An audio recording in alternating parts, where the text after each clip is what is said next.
Chapter 1. The Legend of a Thousand Years. Wow, wow, wow.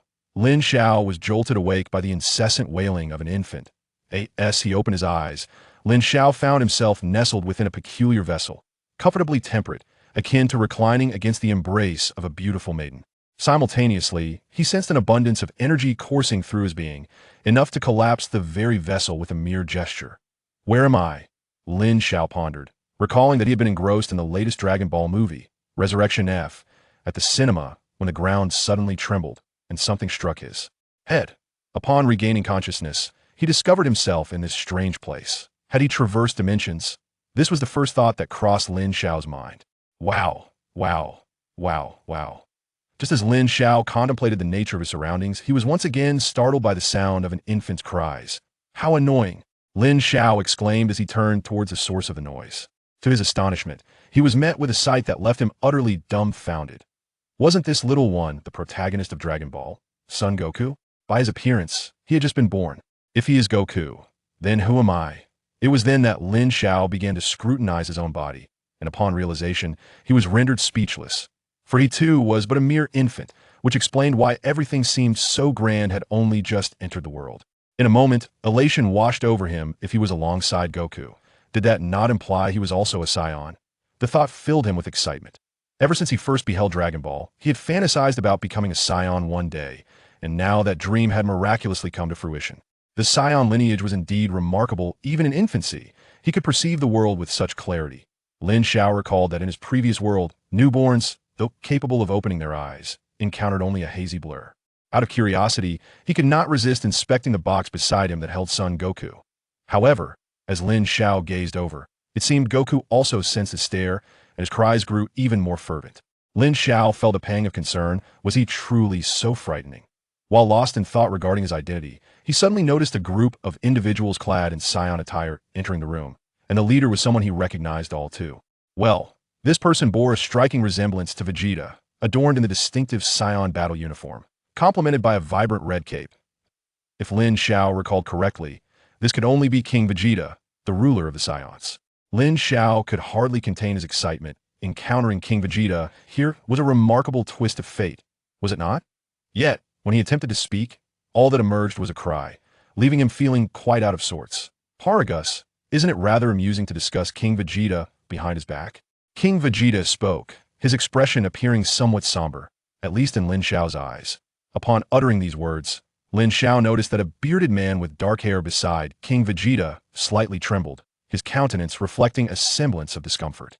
Paragus, Lin Xiao regarded this individual, finding him vaguely familiar, yet unable to recall where he had encountered him before. Your Majesty, I have heard Paragus assert that the Saiyans have always been ruled by the strongest. He claims that when his son matures, he will undoubtedly ascend as the king of the Saiyans. A burly Saiyan, standing near King Vegeta, remarked impassively. Lin Xiao speculated that this robust Saiyan bore a resemblance to Nappa, surmising that he was likely Nappa's father. Upon hearing this, Paragus' face was etched with fury, his anger directed towards the burly man as he bellowed, "Bana, do not slander me.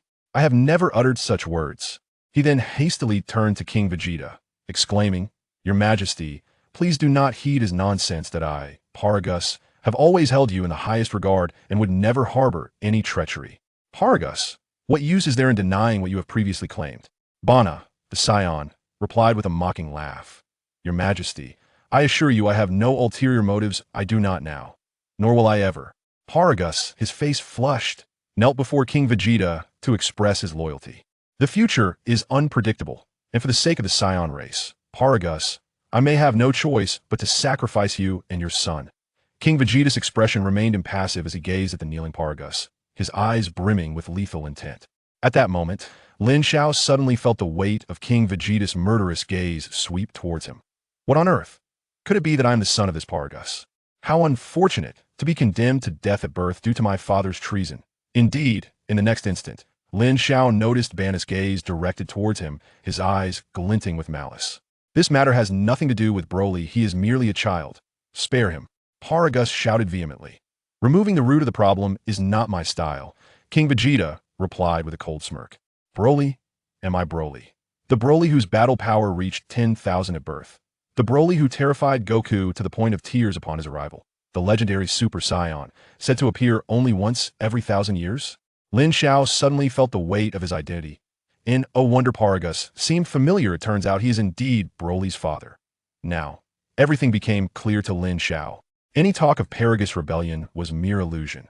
The true essence of Bo Wang lies in his desire to maintain his and his son Vegeta's status unshaken. No, I cannot be submissive. Having ascended to become the legendary strongest Saiyan, my destiny must henceforth transform. From this moment on, I shall be known as Broly. Chapter 2. The Challenge to King Vegeta. As Broly contemplated his newfound identity with fervor, he was suddenly jolted by the gruesome sound of flesh being pierced. Upon focusing his gaze, he discovered that Paragus' chest had been penetrated. The perpetrator of this heinous act was none other than Bana. At this moment, Bana's hand emerged gruesomely through Paragus' chest, his bloodied right hand now laid bare before Broly's eyes. With a sickening gesture, Bana withdrew his hand and disdainfully licked the blood off his fingers, his gaze radiating a savage thirst. You. Paragus' eyes widened in terror and rage, his complexion paling drastically. Clutching his chest, blood oozed through his fingers and trickled down his body. With a thud, Paragus succumbed to the ground, filled with an insatiable bitterness, his eyes wide open, glaring at the onlookers in a state of fury and despair, already teetering on the brink of death. Broly harbored no feelings for this biological father, for he had traversed into this realm from elsewhere. Moreover, having gleaned from the Dragon Ball narrative that this father would ultimately seek to control him, Broly felt no affinity towards Paragus. Whether this man lived or died was of no consequence to Broly. What truly preoccupied him was his own fate, for he understood that King Vegeta would never allow him to escape. Little brat, perhaps you will grow into a formidable warrior, but regrettably, your demise is imminent. Bana remarked with a grin directed at Broly, his eyes brimming with amusement, clearly underestimating such a small child. After uttering these words, Bana, seemingly with King Vegeta's tacit approval, brandished a long sword and lunged towards Broly with lethal intent. Broly's gaze hardened as he observed Bana's assault approaching. From that moment, Broly felt a burgeoning disdain for this scion named Bana. His insufferable demeanor made Broly's stomach churn. Since he had come seeking death, Broly resolved to test his own prowess. Though merely an infant, he possessed an astounding battle power. Suddenly, Broly felt an inexhaustible surge of energy coursing through him, as if he could obliterate the very landscape surrounding him at any moment. He realized that his soul and body had become one, devoid of any discomfort. In the next instant, Broly's left hand effortlessly deflected the sword, while his right hand struck fiercely against Bana's chest. Boom! Accompanied by a resounding crash, when one glanced again, Bana resembled a cannonball, having penetrated the sturdy walls of the room and collapsing heavily onto the ground. Cough! Bana coughed up copious amounts of blood, his complexion remarkably pallid, clearly on the brink of demise. The long sword lay in ruins, shattered by the overwhelming energy unleashed by Broly. Paragus, barely clinging to life, appeared utterly astonished by his son's actions, his face etched with disbelief. Could it be that his newborn son had inflicted such grave injuries upon Bana? Paragus thought he must be dreaming, yet the pain coursing through his body confirmed the reality of the situation. This was no mere illusion, it was indeed true. Broly felt an exhilarating thrill, astonished that, so shortly after his birth, he could nearly obliterate a formidable Saiyan warrior with a single strike. For the first time, Broly sensed the immense power within him, an inexhaustible reservoir of energy. All present were rendered speechless by the spectacle. A mere infant, just days old, had managed to severely injure Bana, a warrior with a battle power of approximately 5,000. King Vegeta's eyes widened in disbelief. Moreover, this little babe was aware of the perilous situation he faced. However, recalling Broly's battle power of 10,000, he quickly reconciled with the reality. After injuring Bana, Broly, in his exhilaration, felt the vast energy within him surge forth. Suddenly, a wave of murderous intent flooded into Broly's mind. Instinctively, Broly released all the energy that surged within him. The formidable aura emanating from him caused the very planet to tremble. Even the nursery itself seemed on the verge of collapse had it not been constructed from special materials. By the science, it would likely have crumbled. The battle power of 10,000 was sufficient to annihilate the entire planet Vegeta. This is bad. He's going to destroy this planet. King Vegeta exclaimed in alarm, his body glowing as he swiftly approached Broly. Upon witnessing the king himself launch an attack, Broly displayed no hint of fear. Whoosh! Broly soared into the air, his body effortlessly piercing through the sturdy ceiling of the room, ascending into the heavens. Without a moment's hesitation, King Vegeta, accompanied by several Saiyan subordinates, pursued him. That moment, Broly conjured a swirling mass of yellow-green flames in his hand, radiant as the sun itself. "It's a shockwave," Broly exclaimed, elated to have so easily mastered a technique that had only appeared in the anime of his past life. Moreover, he encountered no obstacles in his ascent. His battle power, 12,000. King Vegeta observed Broly's state, his scouter emitting beeping sounds, his face twitching in astonishment, overwhelmed by sheer shock. Boom! Broly let out a cold snort. Yet, as his voice echoed, it transformed into the sound of an infant's wail. Accompanying this cry was a formidable shockwave unleashed by Broly, which immediately struck King Vegeta. The Saiyan guards surrounding King Vegeta appeared unable to withstand such immense energy pressure, collapsing to the ground, beads of sweat rolling down their faces. It was truly unfathomable that a newborn infant could harbor such overwhelming power within. Indeed, the shockwave he released was sufficient to shake the very foundations of this planet, impacting most of the elite Saiyan warriors. Boom! As Broly's shockwave collided with King Vegeta, dust and debris swirled around, filling the air with a thick scent of smoke and fire. Broly reveled in this exhilarating sensation, particularly the fierce spirit that ignited an insatiable thirst for destruction within him, as if he were destined to annihilate the planet itself. Gradually, the smoke surrounding King Vegeta began to dissipate, revealing his form. The armor of King Vegeta had developed cracks, yet to Broly's dismay, the king's body remained unscathed. A heaviness settled in Broly's heart indeed. This was the strongest Saiyan king to date, his battle power undoubtedly exceeding 15,000, but remarkably strong. If this child is allowed to grow, it could spell the end for our Saiyan race. King Vegeta remarked nonchalantly, though internally he was profoundly shaken. Chapter 3. Frieza's Assault. A mere newborn, yet to learn to walk, possessed such devastating might that if allowed to flourish unchecked, the consequences would be unimaginable. King Vegeta's entire being radiated with brilliance that, in an instant, a powerful shockwave surged towards Broly. Broly was taken aback, feeling as though the specter of death was beckoning him. However, the sheer magnitude of King Vegeta's energy far surpassed his own. Broly had no opportunity to evade after all. He was merely an infant who had just entered the world. Bang! The energy released by King Vegeta struck Broly directly. Thud! Broly's body was thrown uncontrollably, crashing heavily onto the deep brown earth, every part of him aflame with pain, as if his very being were about to shatter the vitality. Within him steadily waning, am I to perish? Broly felt his consciousness slipping into obscurity. Yet, in that critical moment, he suddenly sensed the hidden energy within him surge forth, revitalizing his injured form. His wounds began to heal rapidly. King Vegeta approached with a darkened expression, his gaze filled with murderous intent. Fixated intently on Broly, a heavy sensation enveloped Broly's heart. Was he truly destined to be slain by this fiend? In the next instant, an ominous smirk curled at the corners of King Vegeta's lips as he raised his right hand high, evidently intending to deliver a final blow to Broly, to extinguish his life. Boom! At that critical moment, a thunderous roar erupted from the distance, reverberating through the air.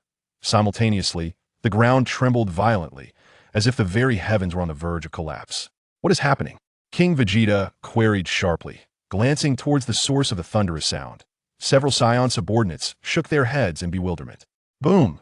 As King Vegeta pondered the unfolding situation, another colossal explosion resounded, this time threatening to shatter planet Vegeta itself. The earth fissured beneath him, and the palace nearby crumbled in an instant. With a cold snort, King Vegeta dismissed any concern for Broly amidst such cataclysmic changes to the planet. Whoosh! King Vegeta transformed into a streak of light, hastening towards the origin of the thunderous noise. Broly's heart sank further. Could it be that Frieza had arrived? Thus, is it true that planet Vegeta is on the brink of destruction? One cannot ascertain whether one's own body can endure the vacuum of space. Evidently, Broly from the annals of Dragon Ball history has demonstrated the capability to do so. To err on the side of caution, Broly resolves to embark on a spacecraft. Should he find himself unable to survive in the cosmos, the consequences would be dire. Although he recently endured a devastating blow from King Vegeta, he has nearly recovered. The formidable energy within him surging once more, devoid of any discomfort. The legendary bloodline of the Super Saiyan indeed proves to be extraordinary, filling Broly's heart with immense excitement. However, This is not a time for exhilaration. The Earth continues to tremble violently, as if the entire planet could erupt at any moment. The sky is fraught with thunder and lightning and swirling dust, painting a picture reminiscent of an impending apocalypse. Broly transformed into a radiant yellow-green flame, swiftly darting towards the location of the Cosmic Launch Center. Fortunately, the launch site was not far from his position and was easily identifiable. At Broly's remarkable speed, he arrived beside a diminutive, circular spacecraft in the blink of an eye. However, he was uncertain about how to open the spacecraft's hatch, as he remained relatively unfamiliar with the world of Dragon Ball. Just then, a spark of realization ignited in Broly's eyes, for he discovered an object resembling a remote control affixed atop the spacecraft. Broly swiftly snatched the remote control and haphazardly pressed a few buttons. With a resounding click, the hatch of the spaceship swung open. To my astonishment, it was that simple. Broly was overjoyed as he confidently stepped into the spacecraft with the remote control in hand. With a resounding thud, the hatch sealed shut. Although the interior of the ship was somewhat confined, Broly felt an undeniable sense of comfort within. It seemed that this narrow vessel was abundantly supplied with oxygen, allowing him to breathe with ease. Thunder rumbled ominously as bolts of lightning streaked down from the heavens, causing the earth to tremble and dust to swirl chaotically. The sounds from nearby instilled a profound sense of dread, leading Broly to perceive that this planet was on the brink of annihilation. Broly, unwilling to squander time, began to frantically tap on the controls of the spacecraft, hoping to ignite its engines. Perhaps fortune favored him, as suddenly, the ship roared to life. In an instant, Broly felt his body lurch backward, and when he glanced ahead, the surroundings had transformed entirely. In the blink of an eye, the small spacecraft had traversed into the vastness of space. Gazing into the infinite cosmos, Broly felt a mixture of awe and contemplation regarding his future prospects. At that moment, his eyes sparkled with realization as he noticed a multitude of extraterrestrial beings congregated to his side, suspended near a colossal spaceship, all adorned in Saiyan battle attire. Upon closer inspection, at the center of this assembly stood a figure Broly recognized all too well, Frieza. In that instant, Frieza sat comfortably atop a hovering craft, his long tail swaying rhythmically, exuding an air of nonchalance. Flanking him were his loyal subordinates, Zarbon and Dodoria. The previous planetary annihilation was merely a minor lesson for the Saiyans. Should the opportunity arise, I could obliterate an entire planet at will, Frieza remarked with a sinister grin. His gaze fixed on the distant Vegeta planet, his expression brimming with malevolence as if he could effortlessly seize control of the entire world. My Lord Frieza, King Vegeta is approaching, seemingly intent on confronting you, Zarbon stated with a slight smile, bowing respectfully. Let him come. If his demeanor fails to meet my expectations, we shall delight in the splendid spectacle of the planet's fiery demise, Frieza replied, his triangular eyes narrowing, his purple lips curling in a manner that instilled dread. Before long, King Vegeta, accompanied by several Saiyan brethren, soared to face Frieza. My Lord Frieza, what is the meaning of this? King Vegeta inquired, his tone neither submissive nor confrontational. Yet his expression darkened slightly. Chapter 4. Bring him back, King Vegeta. I have heard that the Saiyans have always held strength above all, given time.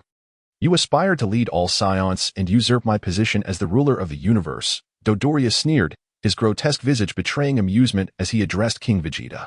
Is that not so? You speak falsehoods. King Vegeta retorted, momentarily taken aback and responding with indignation. Whether it is falsehood remains to be seen, Dodoria smirked, his eyes narrowing as he inquired, have you ever heard of the Super Saiyan? No. In King Vegeta's heart, a pang of alarm surged, and he hurriedly denied the accusation.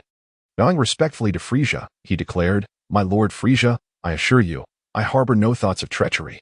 The Saiyans have always served you faithfully, and I implore you not to heed the slander of petty individuals. As he spoke, the corners of King Vegeta's mouth quivered involuntarily. Just moments ago, he had fabricated baseless claims against Paragus, seizing the opportunity to eliminate the threat posed by Broly. Little did he expect that such a fate would now befall him. Is this karma? When one accuses you of rebellion, you can only plead your innocence. Frieza's triangular eyes gleamed with an unsettling light as he scrutinized King Vegeta, remaining silent for approximately 3 seconds before continuing. Since you claim to be innocent, demonstrate your sincerity. Seeing Frieza's demeanor, King Vegeta's face turned pale with trepidation. He understood that should his response fail to satisfy Frieza, the annihilation of his entire planet, and himself, was a distinct possibility. My Lord Frieza, I am willing to surrender my own son, Vegeta. If I dare to entertain any disloyal thoughts, you may dispose of him as you see fit. King Vegeta clenched his teeth, his fists tight with resolve. "Oh, Vegeta? That little 5-year-old?" Frieza chuckled lightly. "I have heard this little one possesses a battle power exceeding 10,000. Quite the prodigy." King Vegeta's heart raced, fearful that Frieza might misinterpret his sincerity. And he gritted his teeth, continuing, "Furthermore, from this day forth, all Saiyans shall heed your commands without hesitation. Dodoria, what is your perspective?" Frieza disregarded King Vegeta and turned to inquire. "My Lord Frieza, given King Vegeta's apparent sincerity, it may be prudent to grant him an opportunity." Dodoria replied with a slight smile. He had discerned Frieza's underlying intent. It seemed Frieza was momentarily inclined to spare King Vegeta's life. As for Frieza's motives, Dodoria, as a loyal subordinate, dared not question further. His duty was simply to fulfill his role. Suddenly, amidst their dialogue, a small, round spaceship streaked across the vastness of space. Racing into the distance, Frieza squinted toward it, then emitted a cold snort. "Oh, a Saiyan infant?" King Vegeta also cast his gaze in that direction, and upon seeing it, he was struck with astonishment. That infant was none other than Broly, the very child he had nearly extinguished. The realization hit him like a thunderbolt. This boy was still alive. King Vegeta was consumed by a foreboding sense of doom. Allowing this individual to live was a persistent threat. After all, he had already inflicted severe injuries upon Broly. Yet the child had managed to escape in a spaceship. "My Lord Frieza, I have just detected the battle power of that infant," Sabo remarked, observing the scanner. Beads of cold sweat trickling down his face. "What is the reading?" Frieza typically found it beneath his dignity to wear such detection devices. Thus he had not noticed this detail. His combat power had already reached 10,000, causing Sabo's body to tremble slightly. Combat power of 10,000? Frieza rubbed his nose and chuckled. Merely 10,000. Nothing to be alarmed about. However, upon mentioning King B, Frieza's expression darkened ominously. His gaze directed at King B sharpened like the edge of a blade. King B, taken aback, hastily replied, "Rest assured, Lord Frieza, I intended to deal with him. It just so happened that you arrived at this moment. This young man is named Broly, and he cannot escape." As he spoke, King B concentrated a fiery energy in his hand. With a swift movement, a brilliant crimson flame shot towards the spaceship occupied by Broly. Broly's frustration is beyond measure. He successfully boarded the spaceship and escaped planet Vegeta, but unexpectedly, the vessel's course led him to a fateful encounter with Frieza and his cohorts. Among them was the particularly treacherous King Cold. Broly silently prayed that neither Frieza nor King Vegeta would discover his presence. Yet, upon reflection, he deemed the likelihood of this occurring to be rather slim. After all, his battle power was an astonishing 10,000, and being newly born, he was yet unaware of how to conceal such strength. Soon after, his foreboding came to fruition as he sensed a formidable energy rapidly approaching his spaceship. With a thunderous roar, the entire spacecraft was struck by this overwhelming force, shattering into countless fragments. Broly's chubby infant body floated aimlessly through the cosmos. "King Vegeta, why resort to such treachery against your own kin? After all, he is but a child." Frieza squinted and chuckled softly, seemingly pleased with King Vegeta's actions. The sharpness in his eyes considerably softened. His father's intentions were clear. The subordinates' desperate measures were simply a response to his master's threat. King Vegeta bowed slightly. "You fear that when this boy matures, he may usurp your throne," Frieza astutely articulated. Cold sweat trickled down King Vegeta's face, rendering him speechless. "Deliver your little prince to me in 2 days. I am aware he is training on another planet," Frieza said with a slight smile, relishing King Vegeta's subservient demeanor. His face drenched in fear. King Vegeta trembled slightly, hastily acquiescing. "Ha!" Frieza let out a piercing laugh before disregarding King Vegeta, turning to enter the spaceship. Just as he was about to step inside, he abruptly halted and addressed his subordinate, Zarbin, saying, "Zarbin, that Saiyan child should still be alive. Fetch him for me. And remember, I require him unharmed." Sabo, though drenched in cold sweat, nodded hastily and transformed into a beam of light, swiftly soaring towards Broly's direction. Although he was uncertain of Lord Frieza's intentions, Sabo dared not defy his orders in the slightest. Chapter 5. Sabo pursues King Vegeta. Oblivious to Sabo's actions amidst the throng of people, felt overwhelmed by the chaos surrounding him. He was reluctant to linger, plagued by an unsettling premonition, and promptly led several Saiyan subordinates away from the scene. As Sabo embarked on his journey towards Broly, a sense of curiosity stirred within him. He pondered the purpose behind Lord Frieza's command to retrieve the Saiyan infant. The thought of a newborn with a combat power soaring to 10,000 was indeed daunting. After all, Sabo's own combat power was just over 20,000, and he was already an adult. If that Saiyan child continued to grow, would his strength not eventually surpass Sabo's? Approximately 10 minutes later, Sabo arrived at the site of the recently exploded spaceship, scanning the surroundings. Beep beep. The energy readings indicated a combat power of 10,000. It was indeed the child. Sabo murmured to himself, swiftly darting towards Broly's location as indicated by the tracker. In the aftermath of the spaceship's explosion, Broly felt no discomfort whatsoever. Initially, he had feared that the absence of oxygen would render him mere cosmic dust, yet reality unfolded differently. It appeared that his body had harmoniously merged with the vastness of the universe. He was intertwined with it, breathing effortlessly in this cosmic embrace.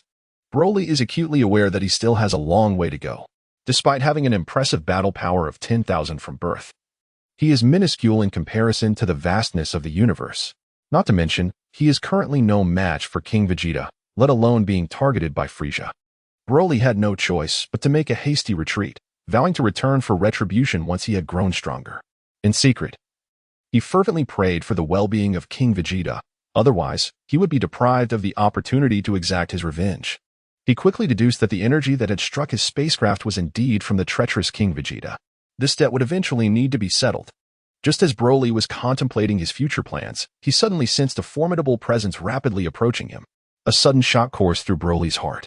Could it be that that wretched King Vegeta, fearing that he had not perished completely, had come to hunt him down? No, that was not the case. Broly swiftly sensed that this aura was far more potent than that of King Vegeta, and significantly so. Who could it possibly be? Is it not absurd to pursue a newborn infant? Wait, I can actually perceive the energy of others now. Such an extraordinary skill, I never anticipated mastering it so soon. Broly has no time to rejoice, for being pursued by an individual whose combat prowess surpasses that of King Vegeta is undoubtedly a foreboding predicament. Whoosh! Broly adjusted his breath, and an explosion of energy surged within him as he swiftly soared into the depths of the cosmos. Over there, at that moment, Sabo had already caught sight of Broly's figure from afar, and upon witnessing Broly's astonishing speed, he could not help but be left speechless. Such incredible velocity. Sabo murmured to himself, yet he reminded himself that the other was merely a newborn infant, with a combat power barely exceeding 10,000. To Sabo, these facts were utterly insignificant. With a cold snort, Sabo's gaze brimmed with murderous intent as he rapidly pursued Broly. As Broly soared through the skies, he gradually became aware of a presence drawing ever closer behind him. Upon casting a glance over his shoulder, Broly immediately recognized the identity of the figure. It was none other than Sabo. Broly, on the verge of tears, realizes that despite his opponent's appearance resembling that of a flamboyant figure, their strength is undeniably formidable. Broly quickly discerned that this individual named Sabo possessed a combat power exceeding 22,000. Moreover, this fellow had the ability to transform, adopting the guise of a toad, which could elevate his combat prowess beyond 30,000. It was time to make a hasty retreat. Broly quickened his pace. You can't escape, kid, Sabo said with a slight smile, though he felt a twinge of fear at the infant's combat prowess. Nevertheless, with a power level of around 10,000, he regarded it with disdain. In the blink of an eye, Sabo transformed into a streak of flame, akin to a shooting star crossing the horizon, and pursued him relentlessly. In mere moments, Sabo's figure appeared directly in front of Broly, effectively blocking his path. Where do you think you're going, kid? Sabo sneered while scrutinizing the diminutive figure before him. Broly paused momentarily, swiftly contemplating strategies to confront his adversary. Listen, boy, whether you comprehend my words or not, I shall inform you, Sabo remarked with a sardonic smile. Lord Frieza has commanded me to bring you back alive. You are fortunate, for otherwise I would have ended your life. Upon hearing these words, Broly let out a slight sigh of relief. Judging by Sabo's demeanor, it seemed he was not lying. To return alive? It appeared that Frieza intended to mold him into a puppet. Broly would never wish to be a mere puppet. He is a rare and formidable warrior of unparalleled might. Therefore, it is inconceivable for Broly to accompany Sabo back. However, the question remains, how can he contend with Sabo, whose power exceeds 20,000, possibly even 30,000? Fleeing seems futile, as Sabo appears to possess superior speed. Yet, remaining still would certainly result in capture, leading him directly into Frieza's clutches. One cannot help but wonder whether Frieza would use him for experiments. Meanwhile, aboard Frieza's colossal spacecraft, Dodoria could no longer contain his curiosity and inquired, Lord Frieza, are we capturing that young scion named Broly for the sake of research? It was not that Dodoria was being intrusive. He was genuinely intrigued as to why Frieza would seek to apprehend a scion child. Of course, Dodoria posed the question only after observing Frieza's relatively good mood, for under normal circumstances, he would not dare to ask such things. Research? Why would we conduct research? Frieza shot a glance at Dodoria, countering with his own question. Then does your excellency imply? Dodoria stammered, his lips trembling slightly. Dodoria. This young Broly harbors a deep vendetta against King Vegeta. If we nurture him properly, we could unleash him upon planet Vegeta and annihilate all the Saiyans. Wouldn't that be quite entertaining? Frieza remarked with a sly smile. Your excellency's intention, I comprehend now. Dodoria exclaimed, a sudden realization dawning upon him. Yet, he soon felt perplexed and asked, but why not simply destroy planet Vegeta directly? Chapter 6. Sabo and Frieza ceased speaking. A keen interest glimmering in his gaze as he scrutinized Dodoria. Upon receiving such a look, Dodoria nearly lost his composure, hastily pleading, forgive me, my lord. I meant no offense. I assure you, I had no other intentions. You dare not harbor any other intentions, Frieza replied with a slight smile. Before adopting a more serious demeanor. Today, I found King Vegeta's performance satisfactory. Destroying the Saiyans would be a trivial task, but not at this moment. The Saiyans still serve a purpose for me. Dodoria nodded vigorously, trembling as he stood in place. Broly furrowed his brow as he gazed at Sabo. And in the next moment, his gaze lingered upon something at Sabo's waist. What could that object be? Broly discovered that at Saber's waist hung an instrument resembling an oxygen mask. Could it be that Saber was unable to survive in the vastness of space? Contemplating this, Broly let out a sinister laugh. Indeed, it was as he suspected. Broly soon observed Saber removing the device from his waist and affixing it to his face. It feels much better. Saber inhaled deeply several times before reattaching the instrument to his waist. Broly flashed a grin and, seizing the moment while Sabo was preoccupied with the apparatus, he swiftly turned and dashed away. In the blink of an eye, he had covered a distance of over 1,000 meters. That little rascal, does he have a death wish? Sabo furrowed his brow, his body radiating with brilliance as he pursued him relentlessly. However, just as Sabo believed he was closing in on Broly, he suddenly realized that Broly seemed to possess divine assistance, darting away in a series of flickers and creating a significant gap between them. What had just transpired? Sabo's eyes widened in astonishment as he stood frozen for a moment, before resuming his chase. As Broly fled, he was pleasantly surprised to discover that the peculiar energy within him seemed to be rapidly amplifying. Just moments ago, he sensed that this energy, having reached its zenith, still possessed the potential for further escalation. Consequently, his speed had notably increased. At least from Sabo's perspective, it appeared somewhat monstrous. Beep. While Sabo pursued Broly, the detector on his eyes suddenly emitted a warning signal. It indicated the combat power of this young man had surged to 12,000. Sabo was quite astonished. Could this little fellow conceal his true power? No matter the circumstances, he resolved to capture the boy today. With this thought in mind, Sabo abruptly heightened his energy, causing his body to seem almost ethereal. In a series of swift movements, he materialized directly in front of Broly. Kid, I told you there's no escape. Surrender at once, Sabo declared with a grim expression. Swish. Broly flashed a grin, devoid of any hesitation, as he retracted his formidable aura. It seems you comprehend, he remarked. Then come with me. Sabo offered a gentle smile and approached to seize Broly, intending to escort him back. Suddenly, a dull thud resonated through the air. Upon glancing downward, Sabo's expression shifted to one of fury and disbelief as he discovered that the apparatus facilitating his respiration had been utterly destroyed by this insolent youth. You court your own demise, Sabo seethed, lashing out a hand towards Broly. However, the strike was met with an eerie emptiness, as Broly had transformed into a streak of light, darting away with a speed surpassing that of a hare. You have thoroughly incensed me, young one. Lord Frieza has commanded me to spare your life, but mark my words, I shall not refrain from tormenting you. Sabo's eyes narrowed as he summoned his energy to its zenith. In an instant, with his enhanced velocity, Sabo was upon Broly's rear, nearly before a breath could be taken. The next moment, Sabo's large hand lunged forward, grasping Broly's calf with a vice-like grip. Prepare to face your reckoning. He sneered coldly, unleashing a powerful fist towards Broly's abdomen.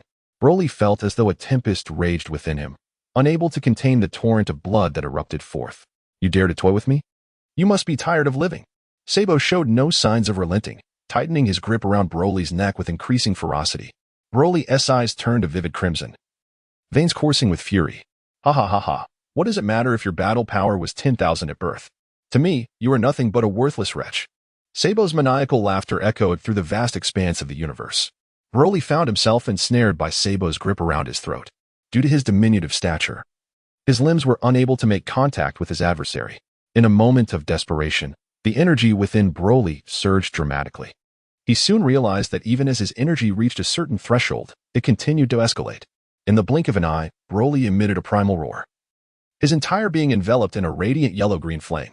This formidable aura radiated outward, while simultaneously, his physique expanded, muscles becoming pronounced, and his black hair flickered with the same yellow-green luminescence. Sabo, taken aback by Broly's transformation, was struck with astonishment as he observed the combat power readings on his scouter ascending rapidly. The figures soared: 150, 000, 160, 000, 180, 000, 200, 000, 250, 000. Sabo's eyes nearly bulged from their sockets, his terror mounting as he beheld this infant surpassing his own combat power. This is impossible. It must be a malfunction of the scouter. Just then, as Sabo muttered to himself, he suddenly noticed the glimmering intensity in Broly's crimson gaze. Alarmed, he felt an involuntary shiver run through him. In an instant, two blood-red beams shot forth towards his chest. Sabo, gripped by fear, trembled uncontrollably. At that critical moment, he instinctively dodged. The two beams, emitted from Broly's eyes, narrowly grazed Sabo's form, hurtling into the depths of space. Boom! The vibrant red light struck a dusty-hued planet. In an instant, the planet erupted in a violent conflagration, akin to fireworks ascending into the sky, and within moments, it shattered into countless fragments. In that vast expanse of the cosmos, debris and dust swirled as the remnants of the planet floated aimlessly. This boy's combat power is indeed genuine. Sabo was drenched in cold sweat, struggling to fathom this staggering reality. Chapter 7. Infinite enhancement of combat power. Having missed his target, Broly turned and fled. He suddenly felt that although his combat power had surged, his body was in a state of overwhelming discomfort. It felt as if he were on the verge of exploding, the immense exertion of energy rendering his body nearly unbearable. This sensation reminded him of the moment in Dragon Ball history when Goku employed the Kaioken technique. Broly's current predicament felt as though he had instinctively mastered the Kaioken, elevating his energy to several times its original capacity, yet the resultant agony was unimaginable. Broly possesses a battle power of 25,000, and his speed has increased several-fold compared to before. In the blink of an eye, Broly vanished into the vast expanse of the universe, leaving Sabo far behind. Broly undertook this action in hopes of swiftly alleviating the torment afflicting his body. Fortunately, this suffering lasted only a fleeting moment, as he soon discerned a peculiar energy coursing through him, nurturing his injured form. In a mere span of several seconds, the discomfort had completely dissipated. Simultaneously, Broly noticed that his combat power had diminished from over 20,000 to approximately 12,000. At this juncture, Sabo finally regained his composure. Equipped with a detector, he could easily pinpoint Broly's location. His own battle strength had plummeted from 25,000 to 12,000. Could he manipulate his power at will? Staring incredulously in Broly's direction, Sabo murmured to himself. After a brief silence, a cold chuckle escaped him. Boy, do you think elevating your power to 25,000 will enable you to defeat me? Today, I shall demonstrate the true might of Sabo. As he spoke, Sabo's physique suddenly expanded severalfold. In an instant, he transformed into a fearsome visage, his frog-like mouth protruding prominently. With this metamorphosis, Broly sensed Sabo's energy surging to its zenith, his combat power now soaring to at least 30,000. Humph, although I am not fond of this current appearance, I would rather endure this than be humiliated by a mere newborn.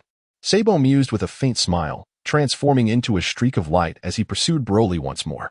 However, this time, it took Sabo a full 10 minutes to catch up with Broly. Boy, witness how I shall dismantle you. Sabo glared at Broly with unrestrained fury, feeling a profound sense of humiliation for allowing a newborn to toy with him. Broly flashed a smile, and although his exterior suggested otherwise, internally, he felt somewhat speechless. This was due to his realization that Sabo had transformed, and he sensed that the opponent's fighting prowess had increased significantly.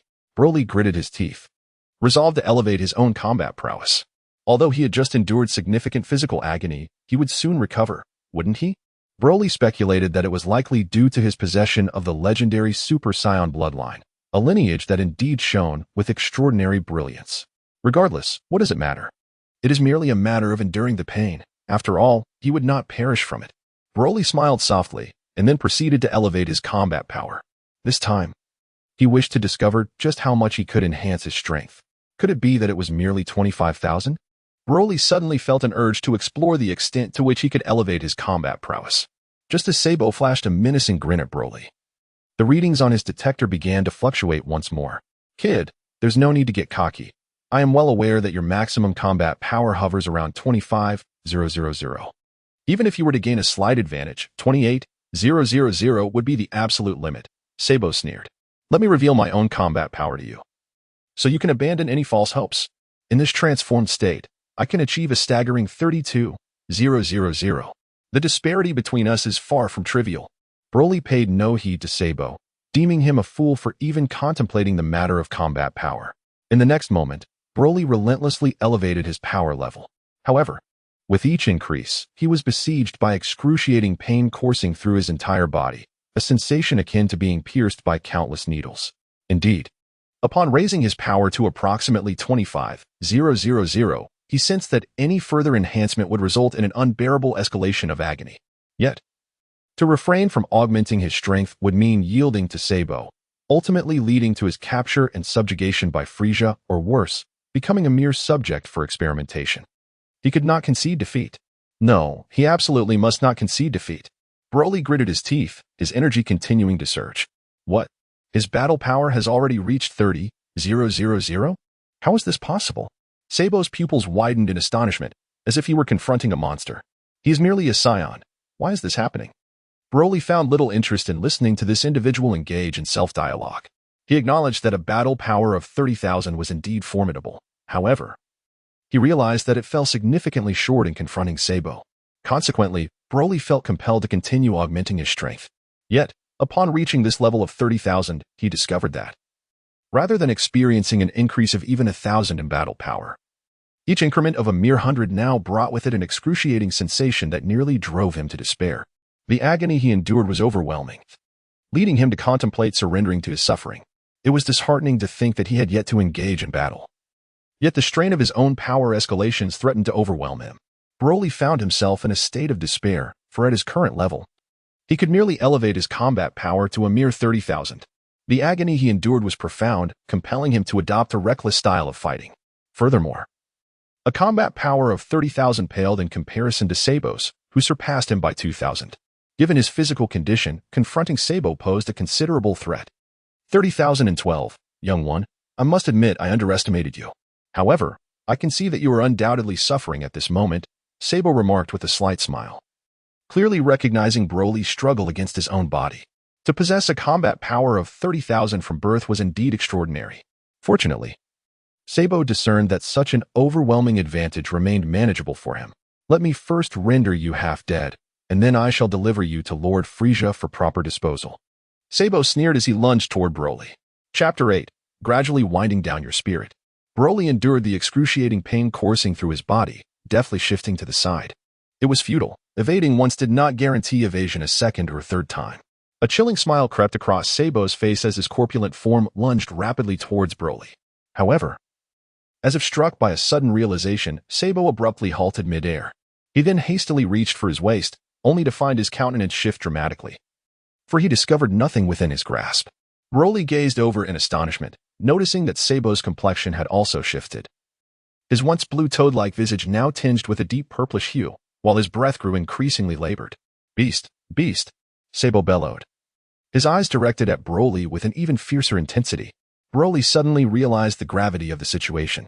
It appeared that this individual could no longer endure the oxygen-deprived environment of outer space, and was likely in search of an oxygen mask. However, it was unfortunate that the oxygen masks had long since been destroyed by Broly. He had no means of acquiring one now. Sabo's complexion instantly darkened, and his body swiftly reverted to its original form, his anger palpable and heavy upon his visage. Subsequently, Sabo surveyed his surroundings, his expression shifting again as he began to tremble. Where am I? Upon discovering the vast distance separating him from the spacecraft, Sabo felt a surge of despair. Just as Broly had surmised, Sabo could only survive in the vacuum of space for a limited duration. Once a certain amount of time had elapsed, he would require a device to breathe. Having undergone transformations into surge in energy, his need for respiration intensified. What vexed him further was that the very instrument he needed had been obliterated by Broly. In his preoccupation with confronting Broly, he had entirely overlooked the matter of his breathing apparatus. Had he maintained his original state, he would have been able to endure until he returned to the spacecraft. Yet, unbeknownst to him, he had unwittingly fallen into Broly's trap. Broly's trajectory was precisely opposite to that of Frieza's spacecraft, causing Sabo to drift further away from it. At this moment, Sabo felt that merely returning to the spacecraft in a normal state would be a stroke of luck. You just wait. Sabo seethed with rage. Yet he made an effort to regain his composure, acknowledging that capturing Broly today was an impossibility. Given the circumstances, preserving his own life took precedence. With a fierce glare directed at Broly, Sabo turned and departed. Broly let out a gentle sigh, urging his adversary to depart swiftly. Yet the audacity of being glared at was infuriating. Seizing the brief moment of respite during Sabo's departure, Broly hastened to channel his energy to mend the wounds inflicted upon him. Approximately 5 minutes later, his injuries were entirely healed. One cannot deny the remarkable prowess of the legendary Super Saiyan bloodline. Despite the severity of his wounds, his recovery was astonishingly swift. Without a moment's hesitation, Broly swiftly pursued Sabo's location. This Sabo dared to challenge him, and thus, he would remain in this vast expanse of the universe. Moreover, Broly quickly assessed that his energy had surged to around 20,000, rendering the pain in his body manageable. Such a combat power was certainly sufficient to contend with Sabo in the present moment. Meanwhile, Sabo was diligently striving to control his body, minimizing energy consumption as he hastily propelled himself toward Frieza's spaceship. That little brat would pay for this next time. Sabo seethed with anger, incredulous that he had lost to a mere newborn Saiyan child. The thought of returning to Frieza and explaining his failure was daunting. Just as he was gaining momentum, Sabo suddenly detected through his scanner that Broly was indeed closing in on him. This little brat must be tired of living. Sabo's fury intensified, contorting his features as he realized that he had refrained from seeking trouble with Broly, only for the latter to come seeking him out for confrontation. Sabo paused momentarily, his gaze filled with malevolence as he fixed it upon Broly. Broly, however, merely smiled and uttered no unnecessary words. With a swift motion of his hand, an energy wave surged towards Sabo. A mere parlor trick. Sabo scoffed, channeling energy within him as he slapped the wave away. With a resounding clap, the energy wave instantly transformed into wisps of smoke, dissipating into the vast expanse of the universe. Broly grinned widely once more, his hands busy as he conjured another energy wave. You insignificant brat, this is futile against me. Sabo scoffed disdainfully, swiftly grasping the energy wave and crushing it to smithereens. Yet, to his astonishment, Sabo soon discovered that this little Saiyan had suddenly manifested over a dozen energy waves, hurling them towards him once again. Can you not comprehend my words? I have stated that these trifles are of no consequence to me. Sabo swatted at the incoming energy spheres, sending them flying with a sneer of derision. However, the next moment, he realized in frustration that Broly had not the slightest intention of surrendering. He conjured another round of energy waves, launching them at Sabo one by one. Moreover, Sabo noted with ire that a wicked smile curled at the corners of Broly's mouth. In a moment of clarity, Sabo suddenly understood Broly's intent. He sought to squander my time, preventing my return to the spacecraft. With widened eyes, Sabo batted away the approaching energy spheres, gritting his teeth in determination, and hastened his pace. Although he yearned to teach Broly a lesson, Sabo recognized the impracticality of such an endeavor. Their combat prowess was nearly equal, and it remained uncertain who would prevail. Yet, to Sabo's chagrin, Broly showed no signs of relenting. In mere moments, Broly had conjured an energy sphere with a diameter of 30 meters, grinning as he hurled it at Sabo. You little brat, do not presume I am easy prey. Sabo's fury surged, yet upon witnessing the massive energy sphere, he dared not linger and swiftly dodged to the side. However, to Sabo's vexation, the energy sphere, seemingly endowed with sentience, veered back in a wide arc, pursuing him once more. Damn it! Sabo roared in rage, unleashing a surge of energy from within as he launched a kick at the colossal energy sphere. Boom! The energy sphere shattered into countless fragments, erupting in a tremendous blaze of energy. Due to his proximity to the explosion, Sabo found himself disheveled and covered in dust. Nonetheless, the damage inflicted by such an energy sphere was not particularly severe. Regardless, at this juncture, Broly could only elevate his battle power to around 20,000. Any further increase would be beyond his physical capacity. Yet, a battle power of 20,000 was insufficient to vanquish Sabo. Thus, Broly resolved to torment this adversary. Even if he could not slay him outright, he aimed to infuriate him to the brink of death. Should this fool find himself struggling to breathe and perish in this vast cosmos, that would indeed be amusing. You little brat, I shall rend you into pieces. Sabo's nose was askew with indignation. His somewhat obsessive cleanliness had been thoroughly undermined by a newly born Saiyan infant, leaving him utterly humiliated. As he uttered these words, Sabo resolved to fight with every ounce of his being. Bang! Sabo transformed once more, unleashing a surge of formidable energy. Without a hint of hesitation, Broly turned and fled upon witnessing Sabo's transformation. In the blink of an eye, Broly vanished without a trace. Sabo, eager to pursue and annihilate the young man, paused for a moment to deliberate and ultimately concluded that it would be wiser to return to the spaceship immediately. His breathing had become labored, and the thought of perishing in the vastness of space was indeed a tragic fate. After weighing his options, Sabo chose to disregard Broly, turning away to resume his original course towards the spaceship. However, to Sabo's dismay, just as he reverted to his former state, he discovered that Broly had once again caught up with him. Infuriated, Sabo felt as though steam might erupt from his body. He longed to seize Broly and unleash a torrent of punches and kicks to alleviate his pent-up frustration. Broly, with a grin upon his lips, unleashed another energy sphere from his hand. Thus, for the ensuing half hour, he relentlessly hurled energy balls, intent on depleting Sabo's strength. Whenever Sabo transformed to augment his combat prowess, Broly would promptly retreat. Sabo felt as though he might be driven to madness, utterly powerless against Broly's antics. As time progressed, Sabo noticed his breathing becoming increasingly labored, and an overwhelming sense of suffocation began to envelop him. He realized that in his current state, returning to the spaceship would be a formidable challenge. Am I to meet my end here? Sabo lamented, tears unshed, having ventured out to capture a mere newborn Saiyan, only to find himself in such a dire predicament. How could this be? Wait, how could I have forgotten that this detector is capable of communication? In that moment of despair, a glimmer of hope ignited within him, illuminating his countenance. In the next instant, Sabo swiftly established contact with the command center of Frieza's spaceship, instructing his subordinates to bring an oxygen mask to him. Broly evidently heard Sabo contacting headquarters, and an unsettling feeling arose within him. However, releasing Sabo was not in Broly's nature. After all, Sabo was nearing his limit. With a little more time, it was certain that he would meet his demise. Upon receiving a response from the command center, Sabo finally felt a weight lift from his heart. He then steadied his breath, conserving his energy, and patiently awaited the arrival of his subordinates. Moreover, Sabo was aware that the spaceship was swift and would likely arrive in less than 30 seconds. Once equipped with the oxygen mask, he could truly savor tormenting this little brat. Sabo shot a fierce glare at Broly, contemplating how to deal with him later. However, at that moment, Sabo's expression shifted slightly as he noticed that this diminutive Scion's power had once again surged, reaching a combat power of 21,000. Sabo's face twitched, and he could not help but tremble. After entangling with this lad for half an hour, he was astonished that the boy still possessed such vitality.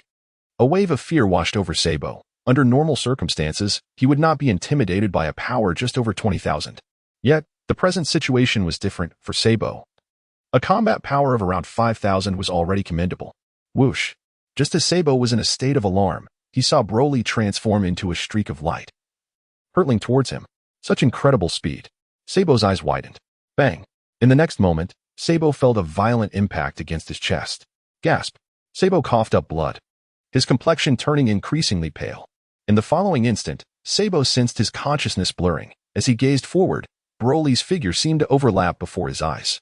Broly was indeed eager to deliver a fatal blow to Sabo, yet he suddenly sensed a formidable energy rapidly approaching him. After a brief assessment, Broly estimated this energy to possess a power level of approximately 20,000, comparable to his own. However, the crux of the matter was that Broly was currently operating at an overload of power. During his confrontation with Sabo, he was enduring immense pain. Thus, engaging in battle with another opponent of similar strength posed a significant risk. After a moment's contemplation, Broly hurled several energy orbs towards Sabo before swiftly turning to flee. Broly understood that this level of attack would likely not be sufficient to eliminate Sabo, so he decided to let him revel in his temporary triumph. After all, There would be ample opportunities to confront Sabo in the future. He could always return for revenge once he had grown stronger. Whoosh! Broly transformed into a streak of light, swiftly vanishing from sight. What thrilled Broly the most was that through the battle with Sabo, he had learned to control the energy within him. This meant that Broly could suppress his aura to the point of complete invisibility, rendering any detection devices unable to locate him. Shortly after Broly's disappearance, a small spacecraft approached rapidly, coming to a halt beside Sabo. The hatch opened, and Dodoria, with his pink skin, emerged. Upon seeing the unconscious Sabo, he was momentarily taken aback. He was on the brink of death. Hurry, administer treatment. Dodoria hastily commanded his subordinates. Without delay, they rushed to lift Sabo onto the spacecraft and transported him to the medical apparatus. Just who could have inflicted such damage on Frieza's top henchman? A sense of dread enveloped the subordinates as they whispered among themselves. Dodoria's brow furrowed tightly. The extent of Sabo's injuries indicated just how formidable their opponent was. Dodoria, what shall we do now? Should we return to Lord Frieza? One subordinate inquired. Dodoria remained silent, instead contacting Frieza through his device to relay the situation. Oh? Sabo nearly perished? That useless fool, and the opponent was merely a scion with a battle power of around 10,000, and still just an infant. Frieza paused briefly, then mused, bring him back. I wish to personally inquire as to what transpired. Yes. Dodoria promptly agreed. After approximately 30 minutes, Sabo's injuries had been completely healed. Emerging from the medical apparatus, he wore a despondent expression, his eyes filled with boundless hatred. Upon noticing Frieza's unwavering gaze upon him, Sabo's heart sank, and he hurriedly bowed in apology. Lord Frieza, I have failed in my duties, allowing that wretched Broly to escape. I implore you to punish me. I will indeed punish you, but I am curious to understand how you sustained these injuries. Frieza inquired coolly. That cunning little scion was too sly. I had him cornered. Yet he suddenly destroyed my oxygen mask, leaving me unable to breathe in space. Sabo recounted the details of his battle with Broly to Frieza. Oh, a newly born scion infant possesses a battle power of 30,000? Frieza's eyes narrowed slightly, his long tail flicking up and down, his expression darkening. Huh, how is that even possible? Dodoria's lips quivered in disbelief as he exclaimed, he is merely a scion. How could a scion possibly possess a battle power of 30,000? Even the king of the scions has only 15,000. A mere infant could not, absolutely could not. Sabo, are you mistaken? Lord Frieza, every word I utter is the truth. Sabo disregarded Dodoria's incredulity, pausing momentarily before continuing. However, while this child may indeed possess a battle power of 30,000, it seems his body cannot withstand such immense energy. My attacks did not inflict significant damage upon him. If I had an oxygen mask, I could undoubtedly retrieve him. By the way, Sabo, aren't scions incapable of surviving in the vacuum of space? How has this little wretch managed to endure? Dodoria queried, puzzled. I am equally perplexed as to how he survives in space. I have not observed any medium providing him with oxygen, Sabo confessed, sharing in the confusion. Frieza's eyes gleamed with interest, and after a brief silence, he remarked with a smile, I am increasingly intrigued by this Broly. By the way, where is he positioned now?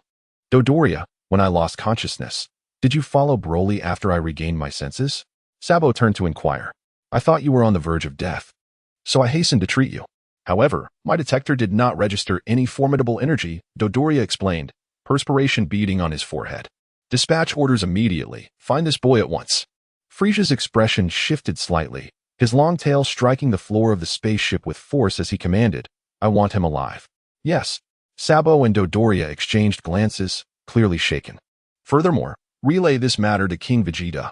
Instruct him to mobilize all the scions to search for Broly. Frieza added. However, Lord Frieza, I fear that none among King Vegeta's ranks can contend with this child, Sabo quickly replied. You need not remind me, Frieza said, narrowing his triangular eyes, his smile devoid of warmth. This is precisely the outcome I desire. Would it not be rather entertaining if the scions fell into disarray amongst themselves? At that moment, King Vegeta was leading numerous scions in the reconstruction of their homeland. Prior to this, Frieza's planet-destroying missile had struck planet Vegeta, nearly obliterating it. Fortunately, Frieza had only intended to issue a warning, sparing the planet from total annihilation.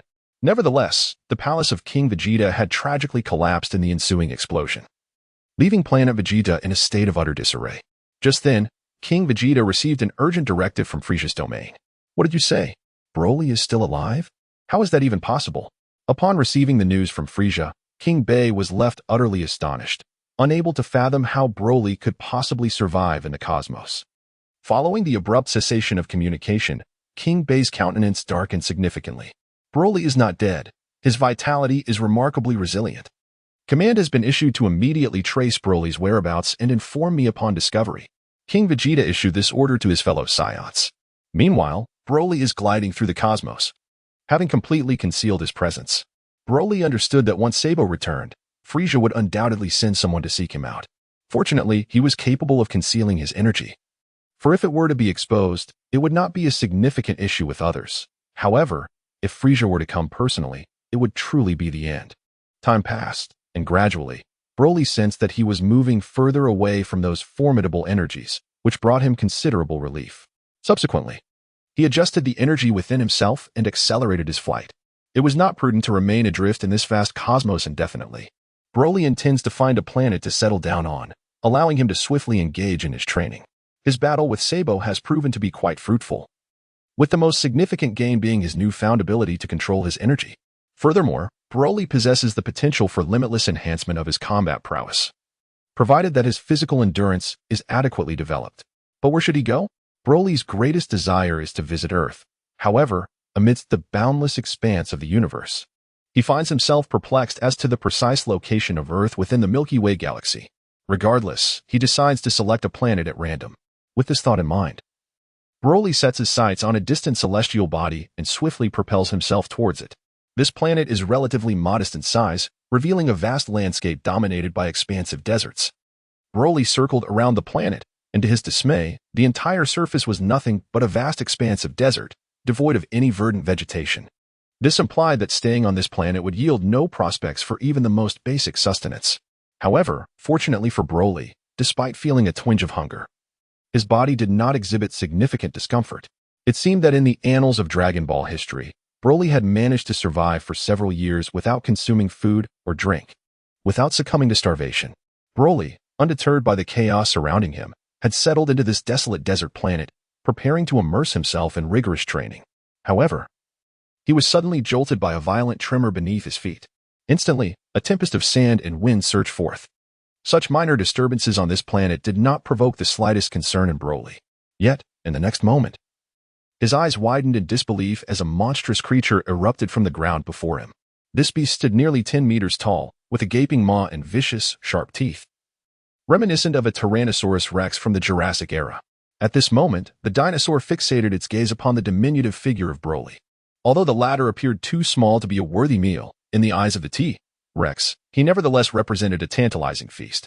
Strangely enough, the dinosaur seemed perplexed, for it noticed that the tiny creature was regarding it with a glimmer of desire, even drooling at the prospect. Indeed, upon encountering the T-Rex, Broly was filled with a mix of astonishment and delight, his stomach audibly rumbling in response.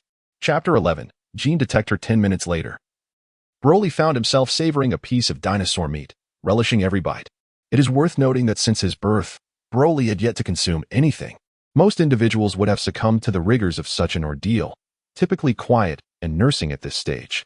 Despite the imposing stature of the T-Rex, Broly, whose combat power had reached an impressive 20,000, found it to be a rather simple opponent to handle. Broly's exhilaration was beyond measure. This planet, strewn with yellow sand, surprisingly harbored dinosaurs within its grains, allowing him to indulge in a hearty feast. After a span of 20 minutes, the colossal dinosaur was reduced to mere bones, with every edible morsel devoured by Broly. It is truly astonishing to contemplate how such a diminutive frame could possibly consume so much. Once satiated, Broly stretched and, with a flick of his wrist, sent forth a sphere of energy. Boom! The energy orb struck the vast expanse of sandy terrain, accompanied by a thunderous roar. The yellow sand surged skyward. Following the tumult, crystal-clear spring water erupted forth, resembling a magnificent fountain. Broly was utterly delighted, having feasted to his heart's content. He never anticipated that this desolate planet harbored such wonders. Hidden within the depths of the yellow sands were creatures and water. As he felt the vast energy surging within him, a smile graced Broly's lips. For the time being, he decided to remain here, as this planet appeared rather promising. Meanwhile, Frieza and his minions, including King Cold, launched an exhaustive search for Broly. However, Both parties found themselves in a predicament. Broly's energy signature had completely vanished, and despite their relentless efforts, they were unable to trace his whereabouts. Lord Frieza, Broly's energy has entirely dissipated. Could it be that he perished in the vacuum of space? Dodoria speculated. Zabon, what is your perspective? Frieza inquired with a sly smile, his eyes glinting with intrigue. Lord Frieza, there's no way Broly is dead. If that little brat were so easily vanquished, he wouldn't be Broly, Zabon replied solemnly. In my opinion, he has likely inadvertently learned to control his energy, deliberately concealing his presence to evade our detection. Dodoria, what do you think? Frieza turned his gaze toward Dodoria. That does seem plausible, Dodoria lamented. Tell King Cold to expedite the search by any means necessary. We must locate Broly. A faint red glow flickered in Frieza's eyes, an unsettling feeling suddenly enveloping him. However, this sense of unease quickly dissipated. After all, a mere infant with a combat power of around 20,000 was hardly a threat. His own power had far exceeded that when he had just been born. There was nothing to fear. While Frieza sought Broly, King Cold was not idle either. However, the technology at King Cold's disposal was merely a reflection of Frieza's own. If Frieza could not locate Broly, then neither could he through scientific means. Where has that little brat run off to? King Cold clenched his fists. King Cold, I have a potential solution that we might consider, spoke none other than Bana, who had nearly been slain by Broly not long ago. However, Broly had not had the time to finish him off, and besides, Broly held little interest in such minions. Bana's vitality had proven remarkably resilient. He was rescued by his comrades and brought to the medical bay to recuperate.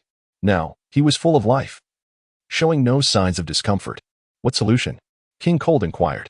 King Cold, wasn't Broly's father, Paragus, deceased? His body has yet to be disposed of, correct? Bana suggested cunningly.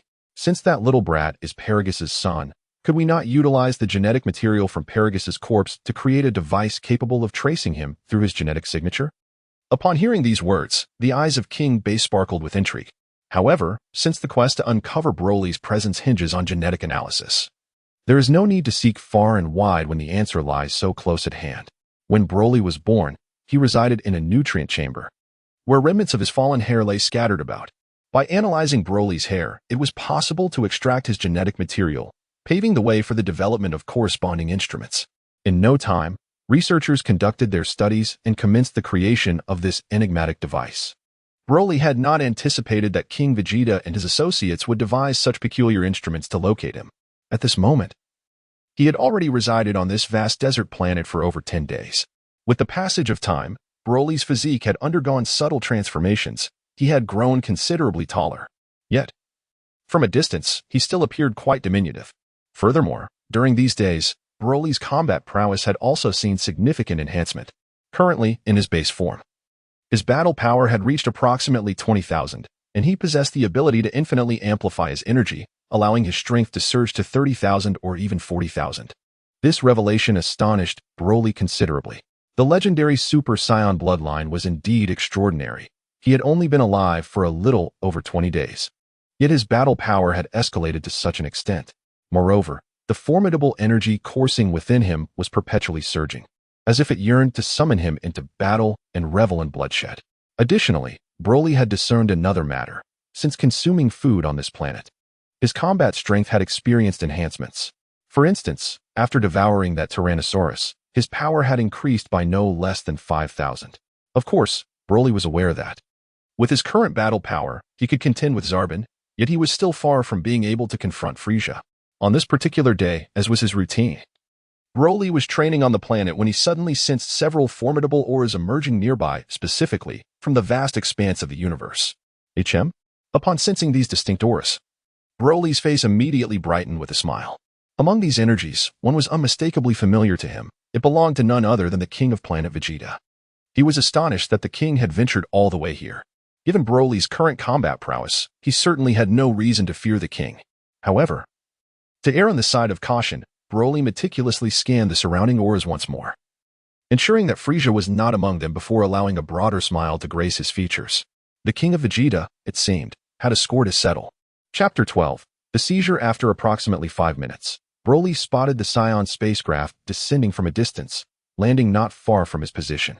The hatch opened, and led by a youth clad in a crimson cloak, several individuals disembarked together. Broly gazed intently, only to feel a twinge of disappointment. The boy, approximately 5 years of age, sported an upright mane of jet black hair, his face bearing a sinister expression and his eyes reflecting an icy indifference. The visitor was not King Vegeta, but rather his son, Prince Vegeta. It was no wonder the aura had felt somewhat amiss. King Vegeta had not come in person. Your Highness, according to the readings, Broly is indeed on this planet. A bald-headed youth sidled up to Vegeta and whispered, "Humph. I fail to comprehend why so much effort is expended on dealing with a mere newborn," Vegeta scoffed, shaking his head in disdain, clearly unimpressed by the situation. Your Highness. Although Broly has just been born, his power level is extraordinary, the bald youth, known as Nappa, cautiously informed Vegeta. Are you suggesting that his power exceeds mine? Vegeta replied with a derisive chuckle. What nonsense. I am the most outstanding warrior among the Saiyans. Indeed. Nappa dared not speak further and nodded vigorously. What are you all standing around for? Go find him and notify me immediately upon discovery. Vegeta commanded coldly, a hint of malevolent glee flickering across his youthful visage. Broly sensed the essence of Vegeta. This young lad truly is a prodigy. Despite his tender age of merely 5 years, his combat prowess has already reached approximately 15,000. Moreover, this figure merely reflects Vegeta's superficial combat ability. Should he unleash his full potential, it is likely that his power would soar to even greater heights. Alas, while Vegeta is indeed formidable, he ultimately remains vastly inferior in comparison to himself. Broly concealed his presence and discreetly observed the arriving Saiyans. Noting that their numbers were rather few, including Vegeta, there were merely 6 of them. However, the peculiar instrument in their possession piqued Broly's interest. Broly speculated that this device must have found its way to his hiding place. Initially, he intended to eliminate Vegeta and the others, but upon further reflection, he realized that vanquishing Vegeta would only invite more pursuers equipped with instruments to seek him out. After all, his current location was not particularly distant from either planet Vegeta or Frieza's domain. If one were to travel in a Saiyan spacecraft, reaching planet Vegeta from this world would take no more than a day. Broly resolved to seek a new planet, one that lay at a considerable distance. However, contemplating the prospect of flying there alone, he deemed the journey excessively prolonged. After a moment of careful deliberation, a mischievous grin spread across Broly's face. In the next instant, he had conjured a sphere of energy, which he hurled into the distance. The ground trembled with a resounding roar. Just as Vegeta dispatched his subordinates to locate Broly, he suddenly sensed a violent tremor beneath his feet. Accompanied by a thunderous crash, a vast cloud of yellow sand erupted into the air. Vegeta furrowed his brow, dismissing any unnecessary chatter, and swiftly darted towards the source of the commotion. Meanwhile, his loyal subordinates trailed closely behind him, their silence a testament to their trepidation. Broly grinned, finding these fools remarkably foolish. He never anticipated that it would be so effortless to deceive them. Whoosh! Upon observing that Vegeta and the others had ventured in a different direction, Broly swiftly made his way towards the spaceship. In the blink of an eye, he successfully boarded the spacecraft.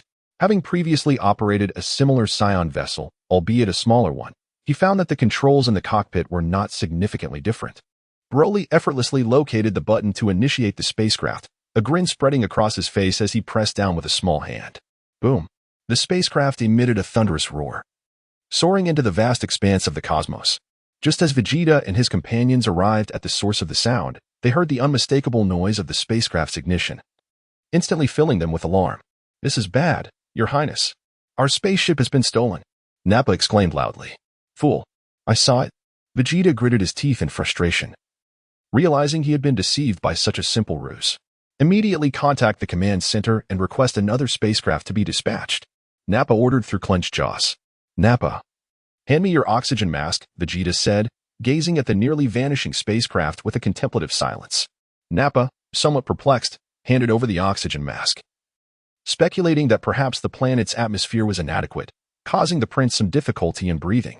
You all should fend for yourselves. This planet is likely to explode shortly, Vegeta remarked with a smirk, turning his attention away from Nappa and the others as he ascended into the sky. Upon hearing this, Nappa and the others exchanged bewildered glances, uncertain of what to make of the situation. Just then, they noticed a brilliant beam of light descending from the heavens, radiating a blue-green hue and carrying immense energy, hurtling towards the planet's surface. This is not good, Nappa and the others exclaimed, swiftly taking flight. Bang! The distant beam of light soon penetrated the barren ground, The entire planet fell momentarily silent before erupting into a cacophony of roars. Boom.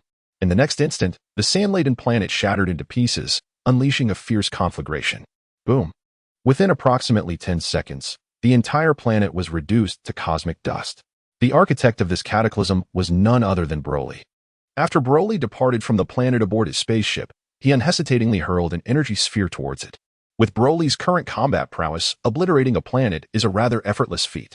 As for whether Vegeta is alive or dead, that is no concern of Broly's. It would be preferable if that fool perished in this explosion. Serving to bring a measure of sorrow to King Vegeta. A mischievous grin spread across Broly's face as he found himself aboard a spacecraft, traversing the boundless expanse of the cosmos. However, a sense of frustration enveloped him. The spacecraft seemed impervious to his commands, as if it had been pre-programmed with a trajectory that could not be altered. At least from Broly's perspective, he remained oblivious to the means of maneuvering the vessel. Should it inadvertently head towards Frieza's stronghold, the consequences would be dire. Chapter 13. Frieza's planet number 38. Broly was exceedingly anxious, sensing the energies around him. He had resolved that if he detected a presence more formidable than his own, he would swiftly abandon the spacecraft and flee. However, he was relieved to discover that in the direction the spacecraft was headed, there were no powerful auras nearby. In fact, the energies that did emanate were merely in the thousands, hardly distinguishable from the weaklings. Broly gradually began to relax, eager to discern the true destination of the spacecraft. Meanwhile, Vegeta floated in the vastness of space, a cold smile adorning his face. He rubbed his nose, his tail gently swaying, his gaze fixed on the direction in which Broly had vanished. After a moment, Vegeta glanced around and coldly remarked, "Are you still alive? Your Highness, who could have possibly stolen our spacecraft?" Nappa's face bore a long mark from the recent explosion, yet his combat prowess remained sufficient to spare him from death. "Are you an imbecile?" Vegeta shook his head. Hee. Nappa scratched his head sheepishly. "That person is undoubtedly Broly. Do not pose such foolish questions to me again." Vegeta replied impatiently. "He is Broly? What a cunning little brat." Nappa seethed, clenching his fists. "Once I find him, I shall have him torn to pieces. With your meager combat power, do you really think you can defeat Broly? He possesses a combat power of 10,000. You would be wise to keep your distance." Vegeta retorted sharply. Indeed. Nappa chuckled nervously. "What are you standing there for? Hurry and contact headquarters. Instruct them to send a spacecraft." Vegeta commanded irritably, then donned his oxygen mask. Approximately an hour later, Vegeta arrived at the 83rd planet of Frieza. Frieza, who spent most of his time on this planet, greeted Vegeta warmly upon his return. "Lord Frieza, I sincerely apologize for allowing that brat Broly to escape, but I assure you, I will capture him myself," Vegeta declared, clenching his fists resolutely. "Ah, this lad is a traitor among your Saiyans. You must devise a way to apprehend him," Frieza replied, his demeanor devoid of reproach. Instead, he regarded Vegeta with a smile. "Vegeta, with your capabilities, you can certainly defeat him. His combat power is barely over 10,000, while you have now reached 15,000. "Yes." Vegeta nodded enthusiastically. After Vegeta's departure, Frieza's triangular eyes sparkled with amusement. He refrained from revealing Broly's true combat power to Vegeta. This time, Dodoria did not inquire why Frieza chose to act thus. He could sense Frieza's displeasure. It seemed that once again, Broly had eluded capture, causing Frieza some vexation. "Dodoria, did Vegeta just mention that Broly left aboard our spacecraft?" Frieza said nonchalantly. "The next target of that spacecraft is my 38th planet, correct?" "Indeed." Dodoria nodded and promptly issued a command with a stern visage, ensuring that all instructions were conveyed clearly. Upon concluding his statement, Frieza arose from his seat, the icy demeanor in his gaze deepening. Indeed, Dodoria's expression tightened as he fell silent for a moment before quietly inquiring, "My Lord Frieza, are you perhaps heading to planet 38? What do you think?" Frieza's tail flicked gently. Dodoria, visibly alarmed, dared not utter another word. "I certainly shall not be going to planet 38. My destination is planet 45. Frieza smiled with narrowed eyes, his words leaving Dodoria perplexed. Why would Frieza opt for planet 45 when Broly was on the verge of arriving at planet 38? After approximately a day's journey, Broly observed the spacecraft traversing towards a distant planet. It appeared that the ship intended to land on this celestial body. Sure enough, after about 10 seconds, the spacecraft landed smoothly on a planet that seemed relatively unfamiliar to Broly. As he approached the observation deck and scanned the planet's layout, Broly surmised that this world likely belonged to the Scions or was a base of Frieza's. However, what struck Broly as odd was the absence of any welcoming party. As if his arrival was entirely expected, Broly pondered in silence. Logically, having pilfered Vegeta's spaceship, King Vegeta should have received word by now. Moreover, King Vegeta was undoubtedly aware of the spaceship's trajectory and its eventual landing site. According to Broly's initial conjecture, there would surely be individuals dispatched to confront him. However, Broly had already sensed that the most formidable aura on this planet barely registered a battle power of around 8,000, rendering it utterly insignificant. This was precisely why Broly felt emboldened to linger on the planet for the time being. Broly intends to acquire a new spacecraft, ideally one that can traverse to distant planets far removed from the battlegrounds. Once he has cultivated his abilities to a sufficient degree, he plans to return and seek vengeance against Frieza or King Vegeta. Upon exiting his current spacecraft, Broly surveyed his surroundings and noticed a miniature circular spacecraft docked nearby. Broly strode forward with an air of confidence, effortlessly noticing a remote control hanging on the spaceship and casually retrieving it. Upon pressing a button on the remote, a sharp sound echoed as the hatch of the mini spaceship swung open. Simultaneously, in the monitoring room of the planet, several extraterrestrials were busily engaged in their tasks. The moment they observed Broly opening the hatch of the mini spaceship, their excitement was palpable. Once he boards that spacecraft, he will swiftly arrive at Lord Frieza's planet, where Lord Frieza will be waiting in ambush.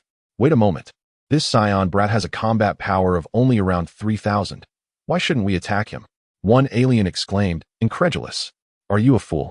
Though his combat power appears to be merely 3,000, he managed to severely injure Mr. Sabo. Do you really think we can subdue him? As they spoke, the aliens fixed their gaze intently on Broly through the monitor, observing his every move. They fervently hoped that Broly would hasten to board the spaceship, so they could send this calamity to Planet 45. Yes, on board.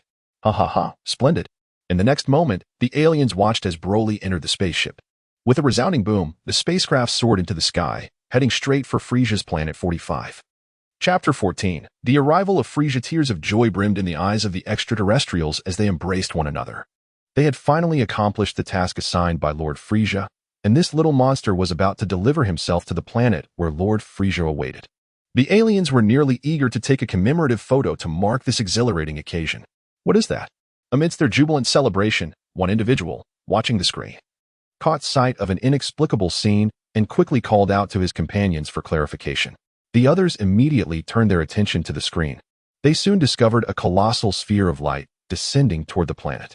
The sphere radiated boundless energy, flickering with a yellow-green luminescence and accompanied by arcs of electricity, leaving them utterly astonished, their eyes wide as saucers. This is bad. The planet is about to be destroyed. The aliens quickly snapped back to reality and fled towards the spaceship, but it was already too late. Boom. A colossal sphere of energy descended upon the planet, shattering it into countless fragments and reducing it to mere cosmic dust. The instigator of this cataclysm, of course, was Broly. He harbored no affection for this planet. Upon his arrival in space aboard his spacecraft, he unceremoniously hurled an energy sphere at Planet 38. Broly suddenly found the planetary fireworks to be quite captivating. After indulging in the splendid display of celestial pyrotechnics, he flashed a smile and entered the spaceship, though a sense of unease lingered in his heart. Broly felt that the planet he had just encountered was rather peculiar. It was inconceivable that these individuals would merely watch him depart without any intervention. There must be some underlying conspiracy at play. Yet, what precisely could this conspiracy entail? Broly's head feels somewhat large, as he is still quite young. Despite possessing immense power, he remains unable to articulate words, leaving him uncertain as to when he might be able to speak. This inability to communicate hinders his ability to achieve certain objectives. For instance, had Broly been able to voice his thoughts, he could have sought out someone on the previous planet to intimidate into revealing the secrets of piloting a spacecraft, thus allowing him to temporarily escape Frieza's domain. After contemplating within the confines of the spacecraft for quite some time, Broly found no fault in his situation. His only concern revolved around the potential destination of the vessel. Should it inadvertently transport him to the planet where Frieza resides, it would spell disaster. Consequently, Broly immediately began to sense his surroundings. If he detected any formidable presence, he would make a swift exit without hesitation. Ultimately, after a thorough assessment, he found no alarming signs. Moreover, Broly noted that the spacecraft was continuing in the direction he had previously traveled, rather than retracing its path. Thus, he instinctively believed that he was indeed distancing himself from Frieza's sphere of influence. Broly intended to observe where this spacecraft would ultimately journey. It is uncertain how much time had elapsed, but Broly finally arrived at planet Frieza 45. This celestial body appeared quite similar to the previously encountered planet 38. At least from Broly's perspective, the differences were negligible. Broly attentively sensed his surroundings, discerning that the highest combat power on this planet was merely around 10,000, which offered him little cause for concern. Just as he began to relax, he suddenly detected an overwhelmingly formidable aura rushing toward the planet. Frieza. Broly was taken aback. Such a formidable aura could only belong to Frieza. From a considerable distance, Broly could distinctly sense the immense power emanating from this individual. Broly speculated that Frieza's surface energy must exceed 500,000 at the very least, and with a few more transformations, attaining a battle power in the millions would be effortless. Broly reflects on his battle power, which is merely a little over 30,000. A figure that pales in comparison to Frieza's might. It is simply pitiful. Time to retreat. Broly hurled the spaceship aside, preparing to depart, when suddenly a brilliant light caught his attention. Frieza would likely arrive shortly. Attempting to leave under his watchful gaze and soar into the vast expanse of space would undoubtedly result in a swift pursuit. After all, Broly was acutely aware that Frieza, too, possessed the ability to survive in the cosmos. The universe is so immense and offers little refuge, it would not be difficult for Frieza to track him down. Broly grinned widely, conjuring 2 yellow-green energy orbs in his hands and hurling them in opposite directions. In the next moment, he transformed into a streak of light, holding his breath and concealing himself in a corner of the planet. Just as Broly released the energy orbs, Frieza had already arrived on this planet. From a distance, Frieza spotted the 2 energy orbs and squinted his eyes, addressing his subordinates. Zarbin, Dodoria, one of those must be the Saiyan brat. Split up and pursue them at once. Zarbin and Dodoria, not daring to delay, nodded in acknowledgement and raced towards Broly's energy orbs. 20 minutes passed before they returned, looking disheveled. What? Those 2 were merely ordinary energy orbs? None of them were him? Frieza's triangular eyes darkened, realizing he had fallen for the trick of this Saiyan child. As the ruler of the universe, it was infuriating to be deceived by such a young foe. Yet, in the next moment, Frieza chuckled softly, rubbing his nose, and remarked, I find myself increasingly intrigued by this little fellow. I believe he won't abandon this planet. Send word for King Cold to dispatch the gene scanner immediately. Upon hearing Frieza's command, his subordinates promptly set to work. 3 minutes later, they returned with a hint of exasperation. Lord Frieza, the gene scanner from King Cold is quite complex to manufacture. It will take approximately 5 days to produce a new one. He also mentioned that once the technology is refined, mass production would be possible. Frieza turned to glance at Vegeta, who remained expressionless as he regarded Frieza, seemingly unfazed. Not long ago, it was Vegeta who had used the gene scanner to locate Broly's hiding place, but after the planet was destroyed, the Saiyan who possessed the gene scanner perished along with it.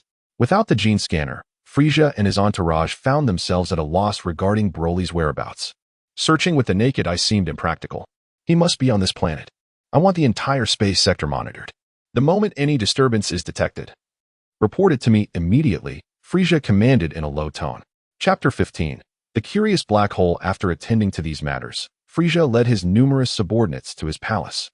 Broly, however, concealed himself in a shadowy corner, silently contemplating how he might escape from this place. Broly understood that escaping from this planet would soon capture Frieza's attention. He had discerned that the technological prowess of these extraterrestrials was remarkably advanced, with surveillance systems pervasive throughout. If he ascended into the sky, he would likely be detected in no time. As for others, that was one matter. However, Broly found himself utterly powerless against Frieza. If he were to fall into Frieza's clutches, it would spell disaster. The thought of being captured and subjected to experimentation left him with a sense of dread, as it would undoubtedly lead to the ruin of his existence. Stealthily observing Frieza and his entourage, Broly pondered how he might extricate himself from this planet. After approximately 3 hours, he glanced upwards to find that the sky had succumbed to complete darkness. It seemed the hour of deep night had arrived. Fortunately, this planet experienced nocturnal hours. He wondered if these beings required rest. Broly felt that he certainly deserved some rest. He pondered whether Frieza ever slept. Regardless, he decided to give it a try. After much contemplation, Broly found himself bereft of any viable escape plan. He surmised that remaining in this location would inevitably lead to his discovery by Frieza's minions, and thus it would be more prudent to embrace the peril of attempting an escape. With this resolution, Broly suddenly heightened his energy. In the next moment, a massive sphere of yellow-green flames coalesced in his hands. Without a trace of hesitation, he directed it towards the ground, unleashing it with unrelenting force. The entire planet trembled violently under the weight of Broly's formidable energy, resonating with thunderous detonations. It was evident that this celestial body was on the brink of a cataclysmic explosion. Seizing the opportunity, Broly spotted a nearby small spacecraft, opened its hatch, and swiftly entered.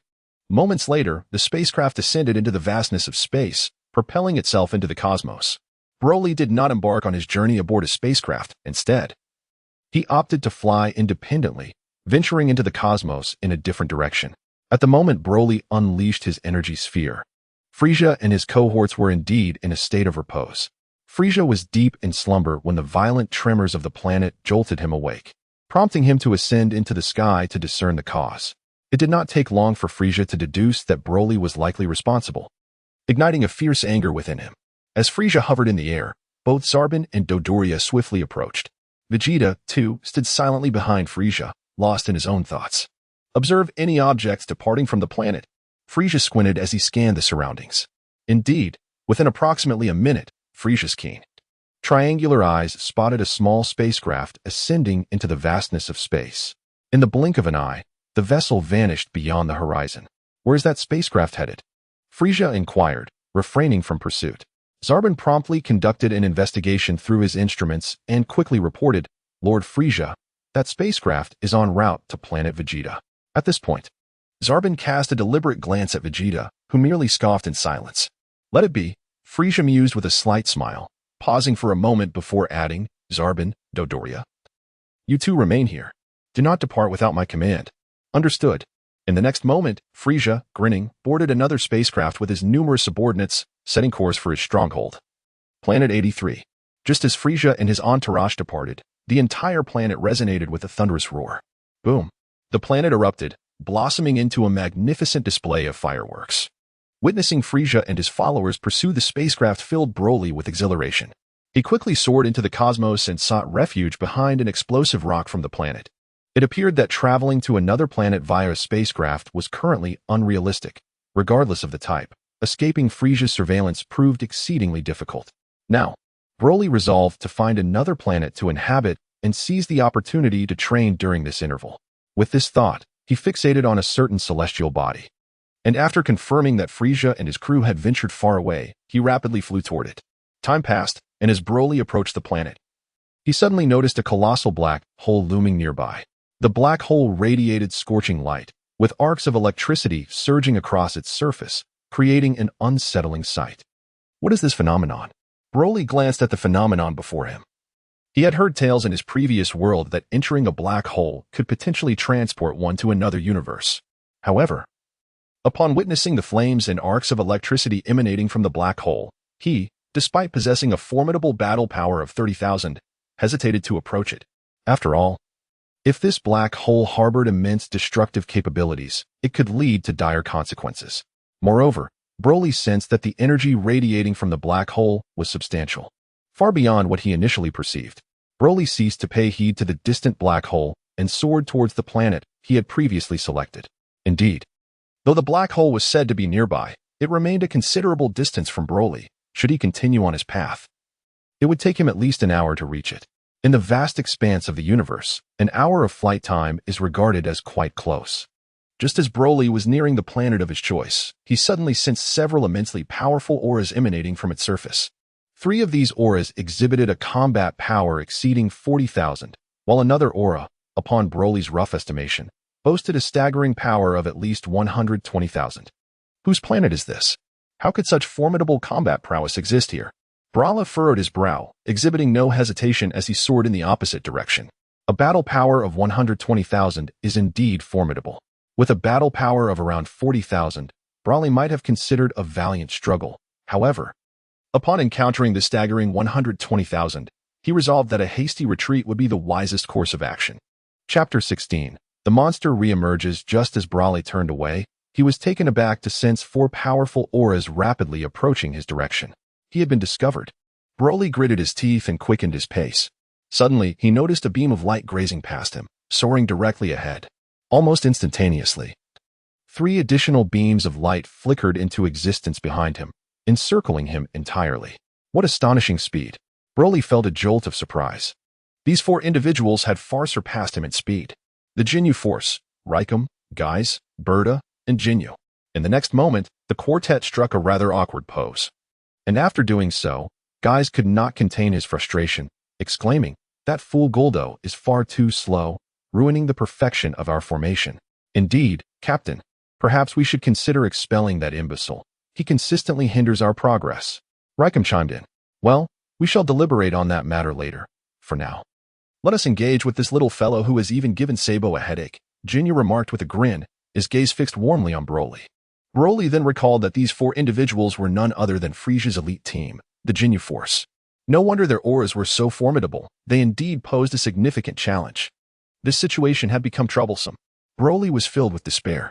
Suddenly, 4 individuals possessing greater combat power than his own appeared before him, one of whom boasted an astonishing power level of 120,000. Was there any hope left for him? Broly scanned his surroundings, searching for an escape route. However, Ginyu and his 3 companions seemed to have anticipated Broly's intentions, positioning themselves in 4 distinct directions, thereby rendering his escape exceedingly difficult. "Little one, I hear you performed admirably, nearly bringing about the demise of Zarbin," Captain Ginyu remarked with a smile directed at Broly. "Yet, it is unfortunate for you that you have encountered us. Do not harbor any illusions of fleeing. Captain, why waste your breath? This kid has only just been born. Does he even comprehend our words?" Geese interjected from the side. "Geese, silence yourself," Ginyu retorted sharply, before turning back to Broly. "Little one, if you can understand my words, give a nod." Broly nodded gently. Did he comprehend? Goku was taken aback. What was there to be astonished about? With a battle power of 10,000 at birth and having severely injured Sabo, it would indeed be strange if he did not understand our words. Ginyu, seemingly unfazed, casually remarked, then turned to Broly and inquired, "Kid, it seems you still cannot speak. Am I right?" Broly nodded once more, his gaze sweeping the surroundings in search of an escape route. "Little one, there's no need to look around," Ginyu remarked with a sly smile. "Lord Frieza shall be here shortly, and you won't be able to flee this time."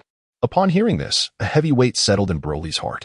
One Ginyu was already a formidable challenge. The impending arrival of Frieza made his situation seem utterly hopeless. Broly found himself in a state of despair, utterly at a loss. With his current combat prowess, no matter how much he attempted to enhance it, he could scarcely reach a mere 50 or 60,000, which paled in comparison to Ginyu. "Let alone Frieza. Since you can comprehend my words, then accompany me back," Ginyu remarked with a slight smile, refraining from attacking Broly. Instead, he courteously gestured towards the planet they had just been on. "I must forewarn you, should you contemplate fleeing or obliterating our planet, I would not hesitate to render you incapacitated." Broly smiled. At this point, he could only proceed 1 step at a time. Subsequently, under the guidance of Ginyu and his companions, Broly moved towards the direction of the planet. During this journey, Ginyu established contact with Frieza. "Lord Frieza, just as you anticipated, Broly has arrived at our planet, and we have captured him," Ginyu said with a grin. "Indeed." Frieza's voice softened considerably. "Shall I personally deliver this young man to you?" Ginyu inquired further. "No need. This little fellow is quite cunning. Keep a close watch on him." "I shall come over immediately," Frieza replied, clearly pleased with Ginyu and the others' actions. Broly evidently overheard the conversation between Ginyu and Frieza, feeling a sense of bewilderment. What had gone awry?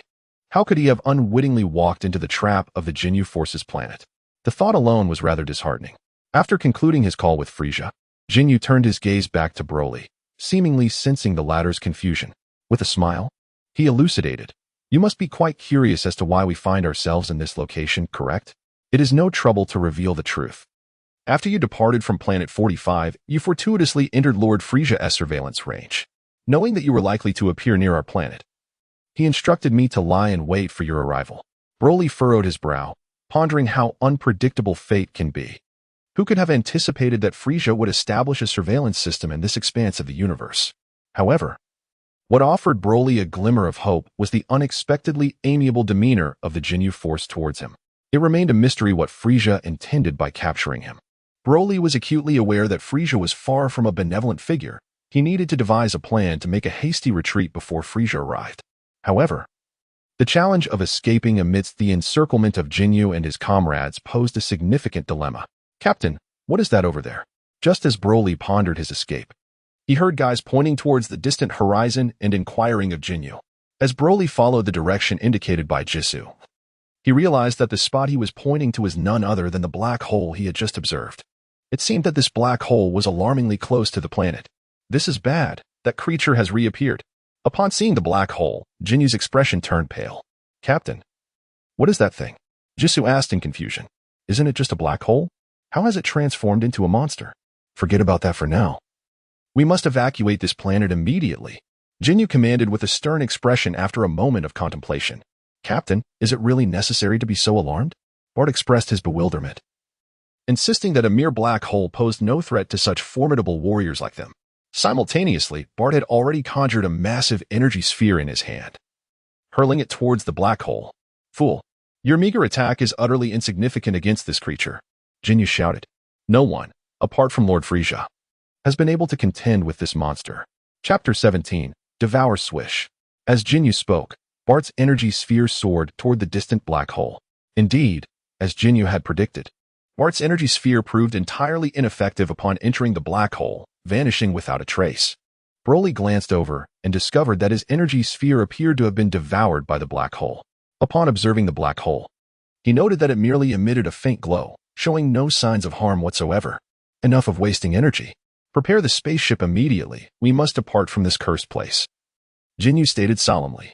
As he spoke, he hastily contacted Frieza to inform him of the black hole's emergence.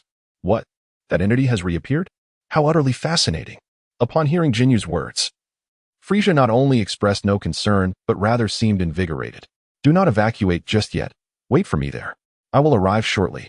Frieza issued his commands. "There is no need to leave.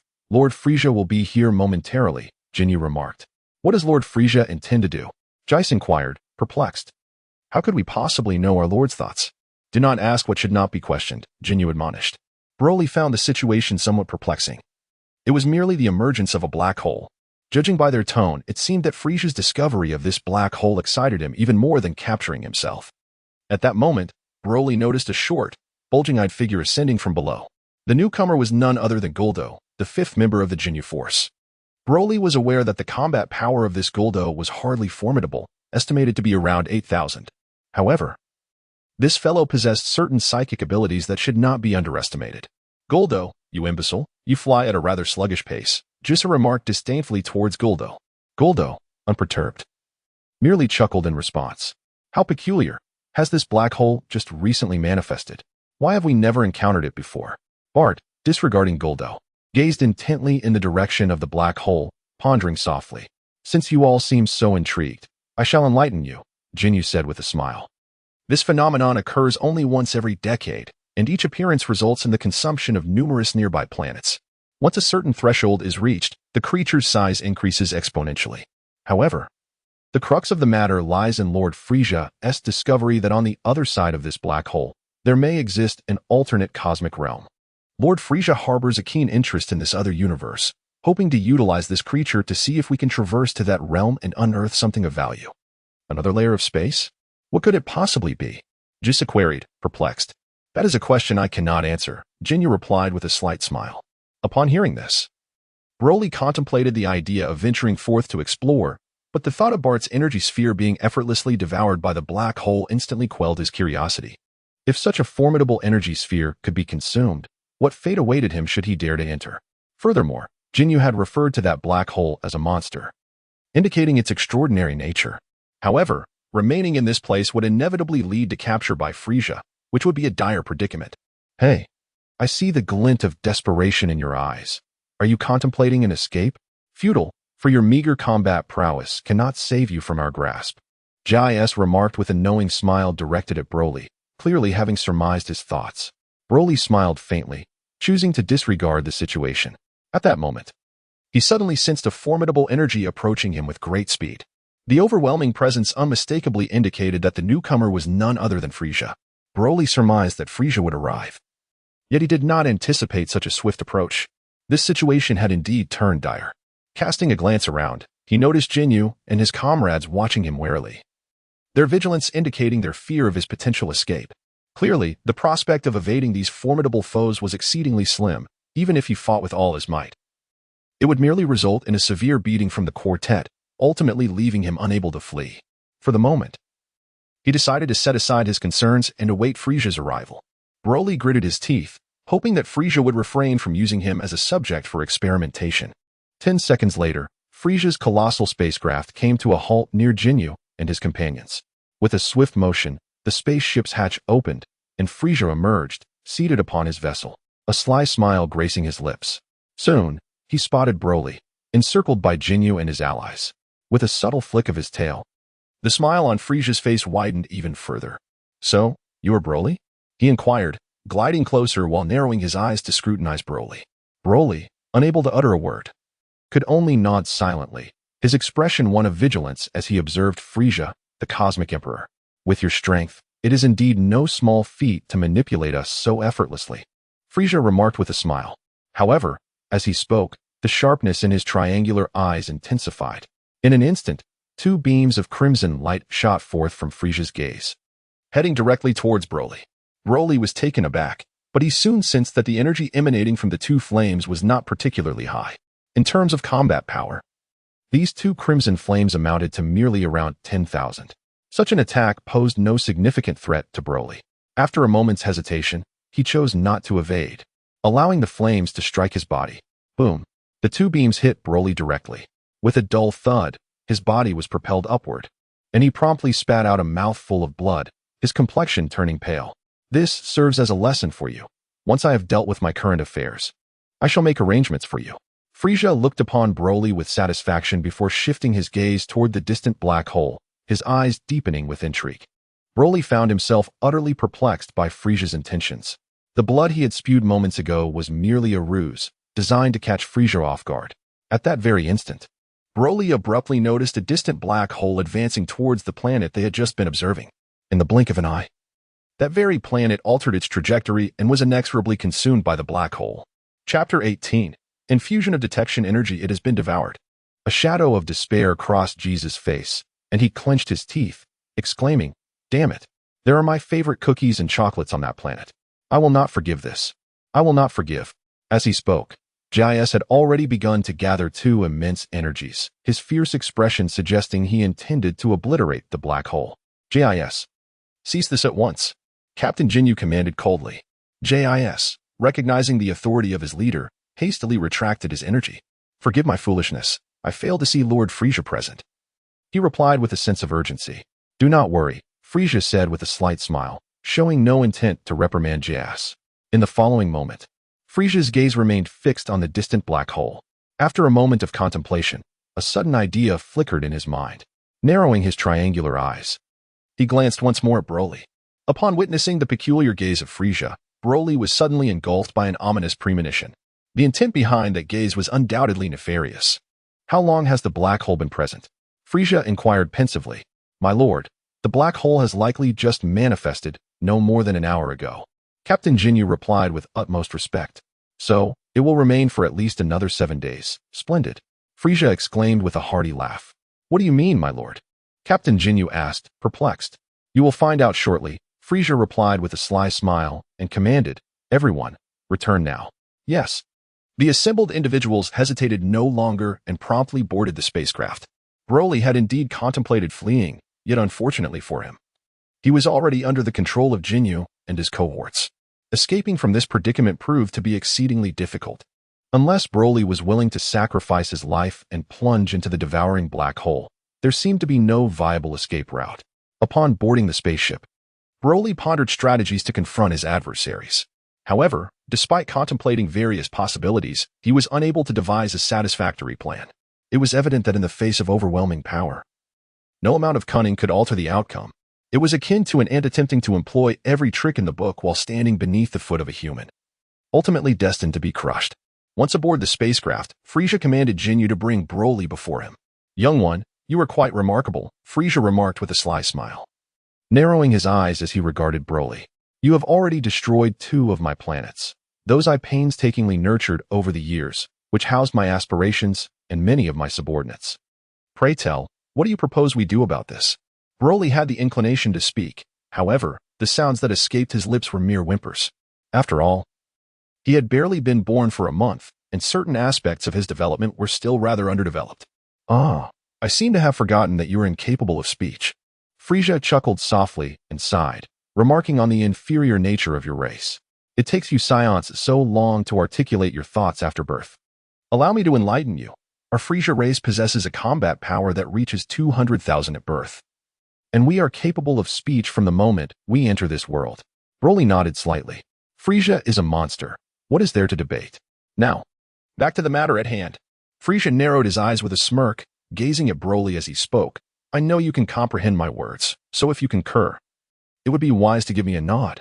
Broly nodded in acknowledgement, pondering when he might attain the transformation into a Super Saiyan.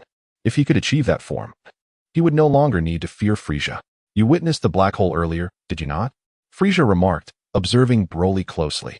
According to our research, this black hole may very well harbor mysteries beyond imagination, perhaps even a parallel universe. Alas, any instruments sent within are inevitably consumed entirely. At this revelation, Broly's heart sank. Realizing Frieza intended to use him as a subject for experimentation, there are very few individuals capable of surviving in the vacuum of space without a life support system. Apart from you and me. Unfortunately, the combat prowess of these others is rather beneath my standards, Frieza continued. Your presence, however, presents a promising opportunity. Therefore, I wish for you to venture into that black hole to uncover its secrets. What say you? Broly nodded with a smile, exhibiting no inclination to refuse.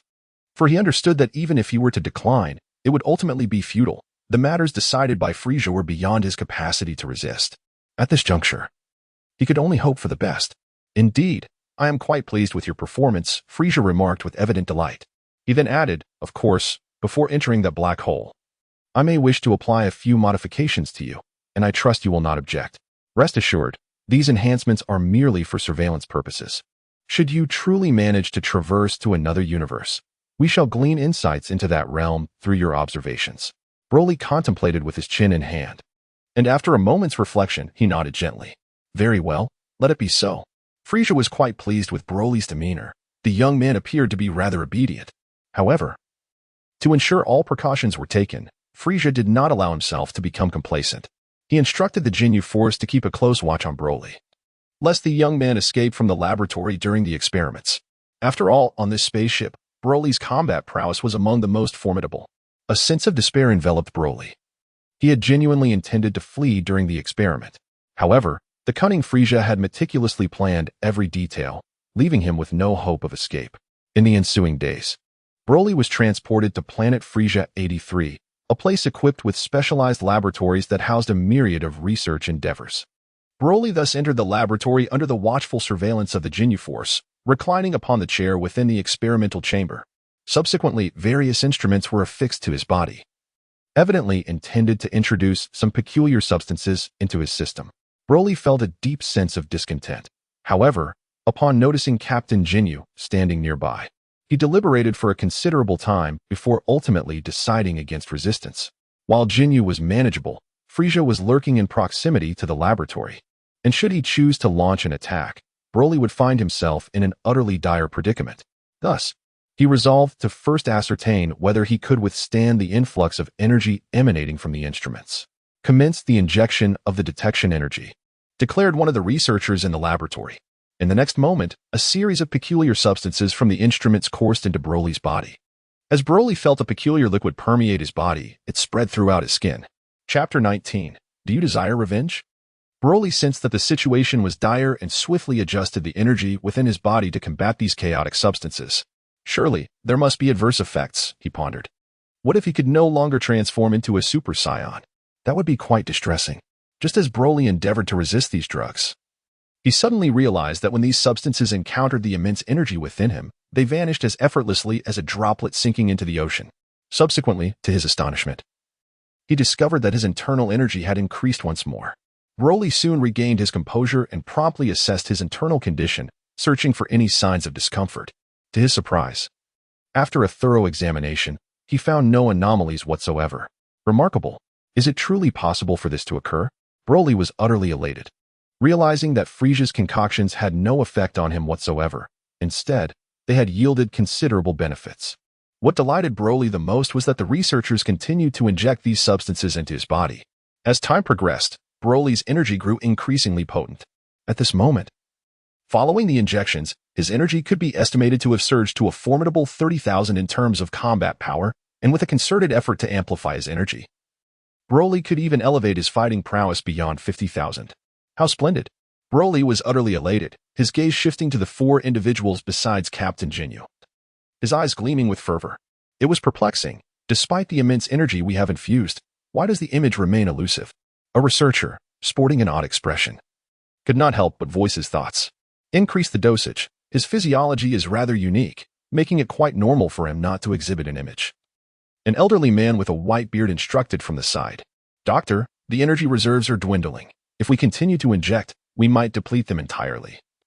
One of his subordinates cautioned. Indeed, deplete them entirely. The doctor replied in a grave tone. If we do not exhaust them completely. Do you believe it would be feasible for Lord Frieza's selection? Affirmative. The subordinates promptly nodded, simultaneously administering the remaining serums into Broly's body. Broly gradually discovers that what is termed as a drug, upon entering his body, immediately transforms into a peculiar form of energy. Broly did not hasten to merge this energy with his own. Instead, he endeavored to exert control over it. Remarkably, the energy that entered his body responded quite obediently. Broly effortlessly harnessed his energy with minimal exertion. An image appeared, an image materialized. At that moment, Broly heard someone nearby shouting excitedly. Broly followed the sound with a sense of astonishment, only to discover that the image displayed on the screen mirrored everything he had just witnessed. Was this not tantamount to being under complete surveillance? It was utterly terrifying. Henceforth, no matter where he ventured, these energies would reveal his whereabouts to Frieza with utmost clarity.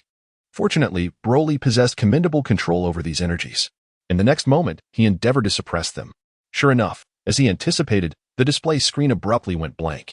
Once again, it vanished. What could be the cause? The researchers were perplexed.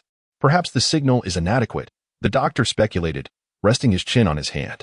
While he was speaking, Broly suddenly heard a familiar and jarring voice emanating from outside. How progresses the experiment? The speaker was none other than Frieza, who was now leisurely making his way towards the laboratory. Lord Frieza, we have seen preliminary results.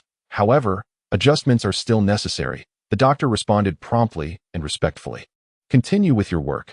I am merely observing and do not wish to interrupt, Frieza remarked with a slight smile, patting the doctor on the shoulder. The doctor nodded gently and resumed his tasks. Broly feared the absence of visual representation, while Frieza concocted yet another experiment. Should his body prove incapable of withstanding the effects of alternative substances, it would indeed be a tragedy.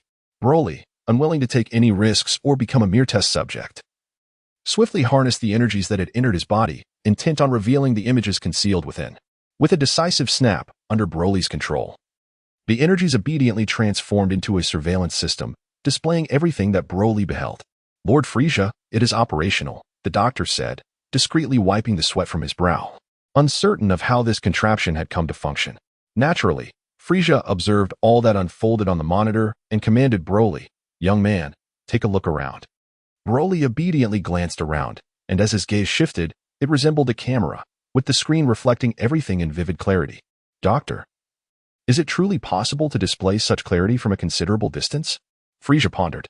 Indeed, Lord Frieza, the doctor replied with a nod, though there may be a slight delay in the imagery. With this, Frieza cast a penetrating gaze at Broly and, with a sly smile, inquired, Little one, I have heard that when you were just born, you nearly perished at the hands of King Vegeta. Do you desire vengeance? Broly found himself utterly perplexed by Frieza's intentions. Nonetheless, it was evident that Broly yearned for vengeance. Having been grievously injured by King Vegeta immediately upon his birth, he had narrowly escaped death, and thus, this vendetta was only natural. Presently, with Broly's formidable combat prowess, vanquishing King Vegeta would pose little challenge. If you desire revenge, then I shall facilitate it, Frieza chuckled.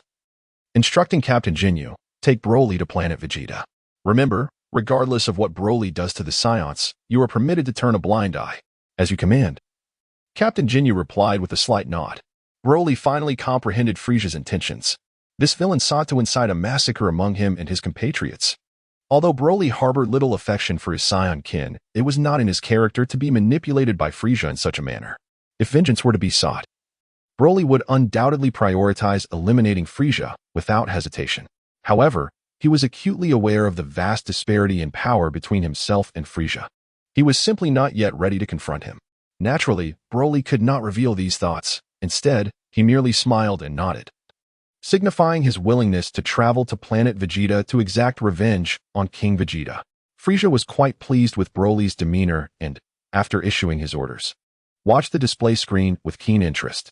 The images on the screen depicted all that Broly was witnessing. Chapter 20. The ultimate counterattack after Broly was taken away. Frieza pondered softly. Planet Vegeta is a 2-day journey from here, conveniently located not far from the black hole. This truly serves a dual purpose. Your Excellency, if Broly heads to planet Vegeta, we will still receive transmissions. Should he enter the black hole, I believe there is an 80% chance that transmissions will continue, unless, of course, he meets an unfortunate end, the doctor remarked from the side. Frieza remained silent, his gaze fixated on the display screen. At that moment, Broly was being escorted by the Ginyu Force into another spacecraft. The ship ignited its engines, heading directly towards planet Vegeta. The journey would take approximately 2 days. In the beginning, Captain Ginyu remained close to Broly. However, after an entire day, he grew somewhat bored. Indeed, anyone observing a rather docile infant would find it quite tedious. You four keep an eye on him. I'll take a nap. Captain Ginyu yawned as he made his way to the ship's lounge. In his estimation, Broly possessed a combat power of just over 30,000, while the other 3 members of his team, apart from Guldo, boasted powers exceeding 40,000. With 14 members guarding such a child, it was highly unlikely that any mishap would occur. Upon witnessing Captain Ginyu's departure, Broly was overwhelmed with joy. It was indeed a rare and fortuitous opportunity. Broly has been waiting for this moment. He can now elevate his combat power to 50,000.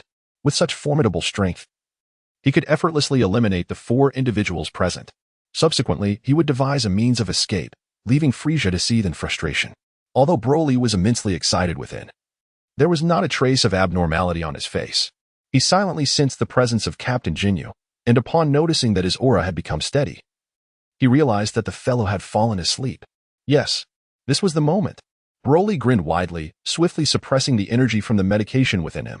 Meanwhile, Frieza, having lost interest in the scene before him, had already busied himself with other matters. However, the personnel in the laboratory were not idle. Upon noticing the disappearance of the visual feed, they hurried to summon the doctor. Perhaps due to an unstable signal, the doctor merely brushed off their concerns. At that moment, Broly was cheerfully gazing at Guldo. Broly understood that despite the seemingly average combat prowess of this little fellow, he appeared to possess unique abilities, such as the power to halt time. If it came to eliminating someone, this individual would undoubtedly be the prime target. Guldo glared at Broly and exclaimed in a furious tone, "What are you staring at, kid? If you wish for death, you should speak up sooner. Were it not for Lord Frieza's orders to spare you, I would certainly relish the opportunity to torment you, Scion." Broly once again broke into a grin and beckoned to Guldo. What could this mean? Though Guldo was perplexed, he approached nonetheless. In his mind, it was inconceivable that Broly would ever turn against him. After all, Broly was akin to a prisoner in his current state, and every teammate present possessed combat prowess far exceeding his own. However, this naive assumption would soon lead Guldo to regret his folly deeply. Upon witnessing Guldo approaching, Broly suddenly augmented his battle power to approximately 20,000, delivering a swift strike to Guldo's neck. With this blow, Broly concentrated over 20,000 units of power, and in the blink of an eye, Guldo's head was severed from his body. The shocking turn of events left Jeez and the others in a state of astonishment, their eyes wide with disbelief, as they struggled to fully comprehend what had transpired. After swiftly and decisively eliminating Guldo, Broly fixed his gaze upon the astonished Bata, channeling his energy as his battle power surged to over 50,000. Boom! Broly unleashed a surge of yellow-green energy from both hands, piercing through Bart's chest with devastating force. Bart's eyes widened in shock. He could scarcely comprehend how he had met his demise. After vanquishing Bart, Broly fixed his gaze upon the position of Riku. With a swift motion, he advanced. Broly's speed was astonishing. After absorbing the energy from those substances, his combat power had surged to an impressive 50,000. In the blink of an eye, he appeared behind Raikou. In the next moment, Broly placed his small hand against the nape of Raikou's neck. With a resounding boom, a crimson beam erupted from Broly's hand, effortlessly piercing through Raikum's heart and striking the spaceship beyond. The powerful energy reverberated throughout the cosmic expanse, transforming everything in its path into mere wisps of smoke. After vanquishing Raikum, Broly intended to eliminate Ginyu as well, but suddenly sensed that Captain Ginyu had awakened and was rapidly approaching. Broly found himself unable to confront Jisoo any longer. It was best for him to make a swift escape. With a gentle smile directed at Jisoo, Broly suddenly unleashed a blinding light from his hand. Jisoo was utterly astonished, helplessly witnessing his comrades being dispatched by this seemingly insignificant creature. Did this little fellow truly possess only 30,000 in battle power? How could he have vanquished Bart and Raikum? Jisoo was perplexed, and as he observed the intense light emanating from Broly's hand, his expression shifted dramatically. He hurriedly steadied his aura, preparing to resist. However, Broly had no intention of attacking Jisoo. With a broad grin, he tore through the spaceship and vanished in an instant. At the moment Broly broke through the spacecraft, the pressure of the surrounding air caused the bodies of Bart, Raikum, and Guldo to be swept into the vastness of space. Jisoo was alarmed and promptly gave chase, not out of concern for Bart and the others, who were already deceased, but rather because he feared for Broly. If Broly managed to escape, Lord Frieza would undoubtedly be furious, and Jisoo would be implicated. Frantically, Jisoo searched for Broly's whereabouts. Just then, a glimmer of hope sparked on his face as he spotted Broly transforming into a streak of light, hurtling towards a distant planet. What was happening? Suddenly, Jisoo heard a voice behind him and turned to see Captain Ginyu approaching. "Captain, we have a grave situation. Broly has fled," Jisoo exclaimed, beads of cold sweat cascading down his face. "A bunch of fools. How could a mere Broly possibly escape?" Captain Ginyu retorted angrily, surveying the chaotic scene aboard the ship. "Have Bart and the others caught up with him?" "Jisoo, you seem rather composed for someone who is merely here to relay messages." Chapter 21. He has fled, ah? Jisoo forced a bitter smile, at a loss for words. "What is it?" Captain Ginyu sensed that something was amiss. "Captain, Bart, Raikum, and Guldo have all been slain by Broly." Jisoo's forehead glistened with perspiration. "What did you say?" Jinyu's eyes widened in disbelief, his body shaking violently. "They were effortlessly annihilated by Broly, and then he shattered the spaceship and escaped," Jisoo reiterated. "Where did he go?"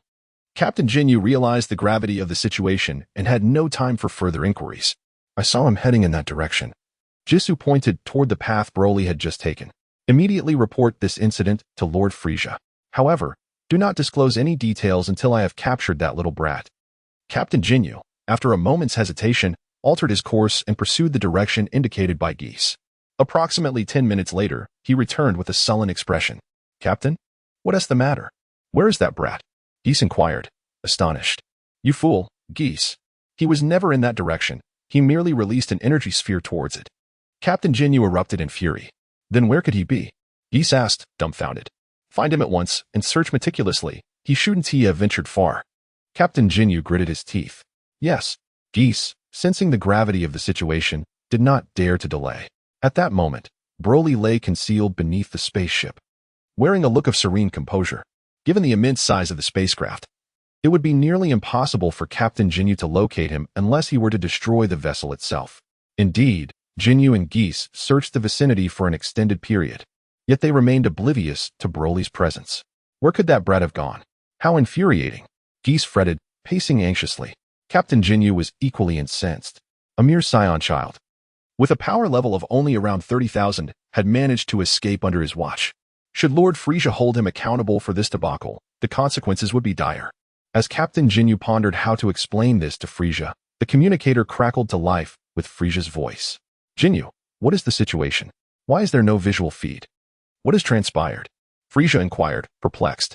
On planet Frieza 83, the scientist initially assumed it was a signal issue, yet after waiting in vain, he had no choice but to report the matter to Frieza. Upon witnessing the troubling circumstances, Frieza hastily reconnected with Ginyu. "My Lord Frieza, I sincerely apologize. That cunning brat has killed Berta, Guldo, and Geese, and has made his escape," Captain Ginyu confessed, his face a mask of distress. He knew he could not hide such a grave matter and had no choice but to report the truth. "What? He escaped?" Frieza's fury ignited upon hearing the news, his long tail slamming down and creating a fissure in the spaceship's surface. In an instant, the shift in air pressure caused two of the underlings to be sucked into the void of space. "My Lord Frieza, I will find a way to retrieve him," Ginyu vowed through gritted teeth. "Find him. If you fail, Bring your head back to me. Frieza was incensed. A perfectly viable specimen had inexplicably escaped, and right under Ginyu's very nose. It was no wonder he was furious. However, after severing communication, Frieza gradually regained his composure. According to Ginyu, this brat had annihilated Bardock and his companions. Frieza was well aware that Bardock and Rikuum possessed battle powers exceeding 40,000. The fact that Broly had dispatched such formidable foes indicated that his own battle power had surged beyond 50,000 in less than a month since his birth. This child's strength had escalated from 10,000 to 50,000. Such a rate of growth was truly terrifying, though this boy did not yet pose a threat to him. Frieza felt an unsettling anxiety creeping into his mind, realizing that if left unchecked, Broly's power could become a significant concern. He decided to contact King Vegeta to inquire about the progress of the genetic detector. Frieza's expression was as dark as thunder as he sternly commanded his subordinates. Soon, communication with King Vegeta was established.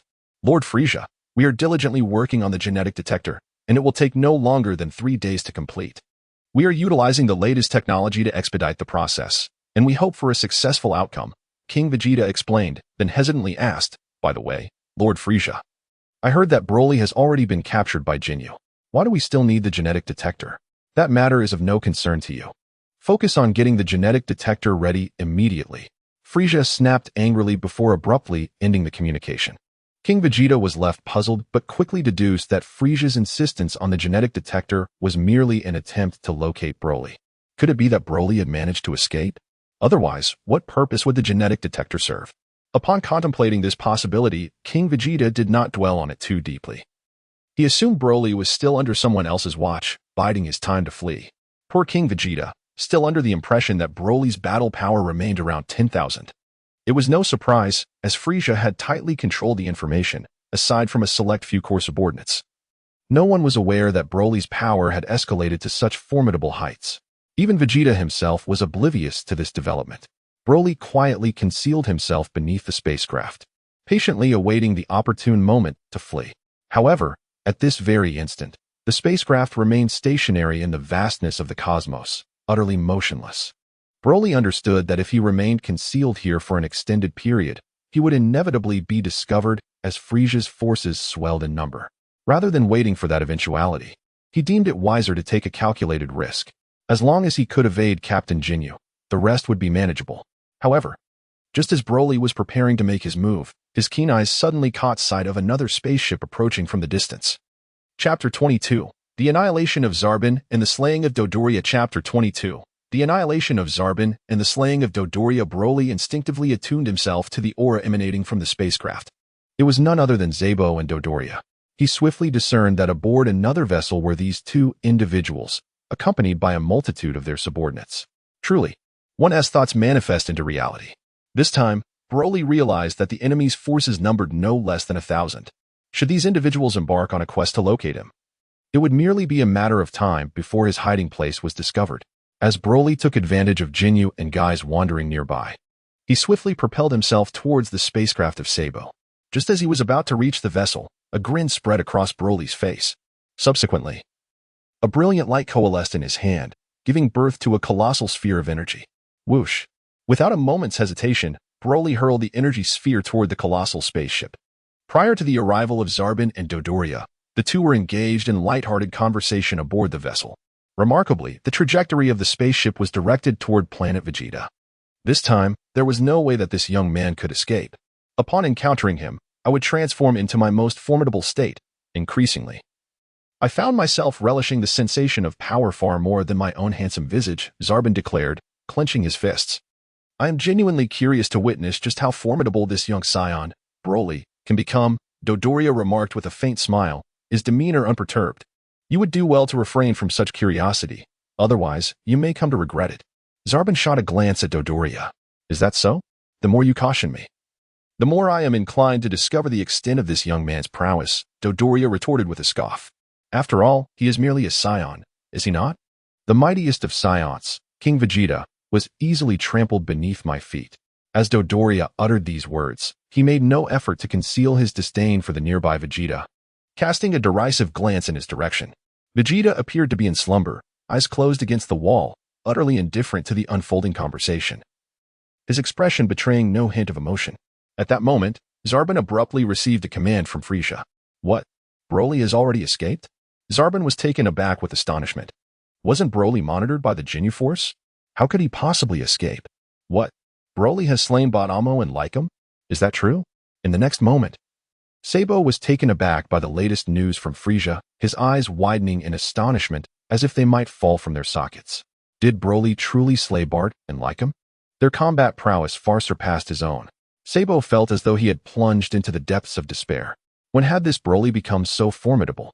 As for Frieza's subsequent schemes, Sabo could only nod vacantly, unsure if he had even absorbed the information. After the communication was severed, Dodoria hastily inquired, Sabo, what is happening? Compose yourself. Compose myself? How can I? Sabo retorted, his voice laced with urgency. Do you not understand? Broly has killed Bart and Lycum. The intensity of Sabo's distress was palpable. What? Vegeta, who had been resting with his eyes closed, suddenly jolted, his eyes widening in astonishment. He cast a glance in their direction, his expression rife with profound confusion, while beads of cold sweat cascaded down his face. Anyone capable of vanquishing Bart and Lycum was undoubtedly extraordinary. Could it be? A terrifying thought flashed through Vegeta's mind. The legendary Super Saiyan. A warrior who appears once every 1,000 years? If that were indeed the case, why pursue him at all? It would be prudent to flee, though Vegeta was young. He possessed a maturity beyond his years. He disregarded Sabo and Dodoria, turning to depart. He resolved to report this matter to his father, ensuring that preparations were made in advance. Sabo and Dodoria remained oblivious to Vegeta's departure, still entrenched in the shock of Broly's actions against Bart and Lycum. Time passed, though it felt indefinite. Mr. Sabo, Mr. Dodoria, one of their subordinates suddenly pointed towards the exterior of the spaceship, his face paling with alarm. What is it? Speak clearly. Sabo barked in frustration. However, there was no time for explanations, as Sabo and Dodoria soon detected a powerful and blinding energy surging towards them. Boom. The spaceship erupted in a violent explosion, illuminating the area with blinding brilliance. In that instant, as the vessel was obliterated, Broly smiled faintly, sensing Sabo's energy, and swiftly soared towards his location. In the blink of an eye, Broly stood before Sabo, who was still reeling with anger and confusion over the destruction of his spaceship. Then, Sabo was taken aback as he beheld Broly's figure. Broly? He gasped, his body trembling violently as he noticed the sinister smile playing on Broly's lips, which filled him with dread. Smack. Without the slightest hesitation, Sabo immediately transformed into his most formidable state. That grotesque toad-like visage was laid bare before Broly. However, Broly remained unfazed by Sabo's transformation. His combat prowess had now far surpassed that of Sabo. At the very moment they stood in a brief standoff, Dodoria's figure also materialized. Broly spoke no superfluous words. In an instant, he appeared beside Sabo. What? Such incredible speed! Sabo was left astonished, his body feeling somewhat weak. Boom. Broly showed no mercy to his adversary. The energy he had meticulously gathered pierced through Sabo's body with ease. Per Sabo, Frieza's foremost minion, was effortlessly annihilated by Broly. Doremi, standing nearby, was left in a state of shock, his lips trembling uncontrollably, struggling to comprehend the grim reality. Sabo was dead, just moments ago. This diminutive monster had dispatched him with such apparent ease? It became evident that this creature's combat prowess far surpassed his own by a considerable margin. In a frenzy, Doremi erupted into a panicked scream and fled in terror. Could Broly allow Dodoria to escape? Although this individual had little conflict with him, Broly suddenly felt an overwhelming sense of accomplishment in eradicating these foes. Moreover, should his combat power fall short of his opponents, he would inevitably become the hunted.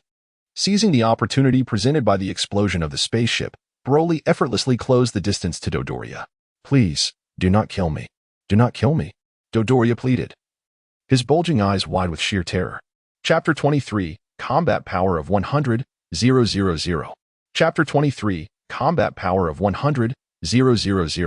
Broly flashed a grin, raising his small hand gently, and a brilliant beam of light erupted forth. Boom. Dodoria's body was immediately obliterated by Broly's attack. Captain Ginyu and Jis, who were searching for Broly's whereabouts, widened their eyes in shock. There he is. That wretched boy has dared to assault Zarbon and the others. Captain Ginyu, filled with fury, swiftly darted towards the direction of the spaceship.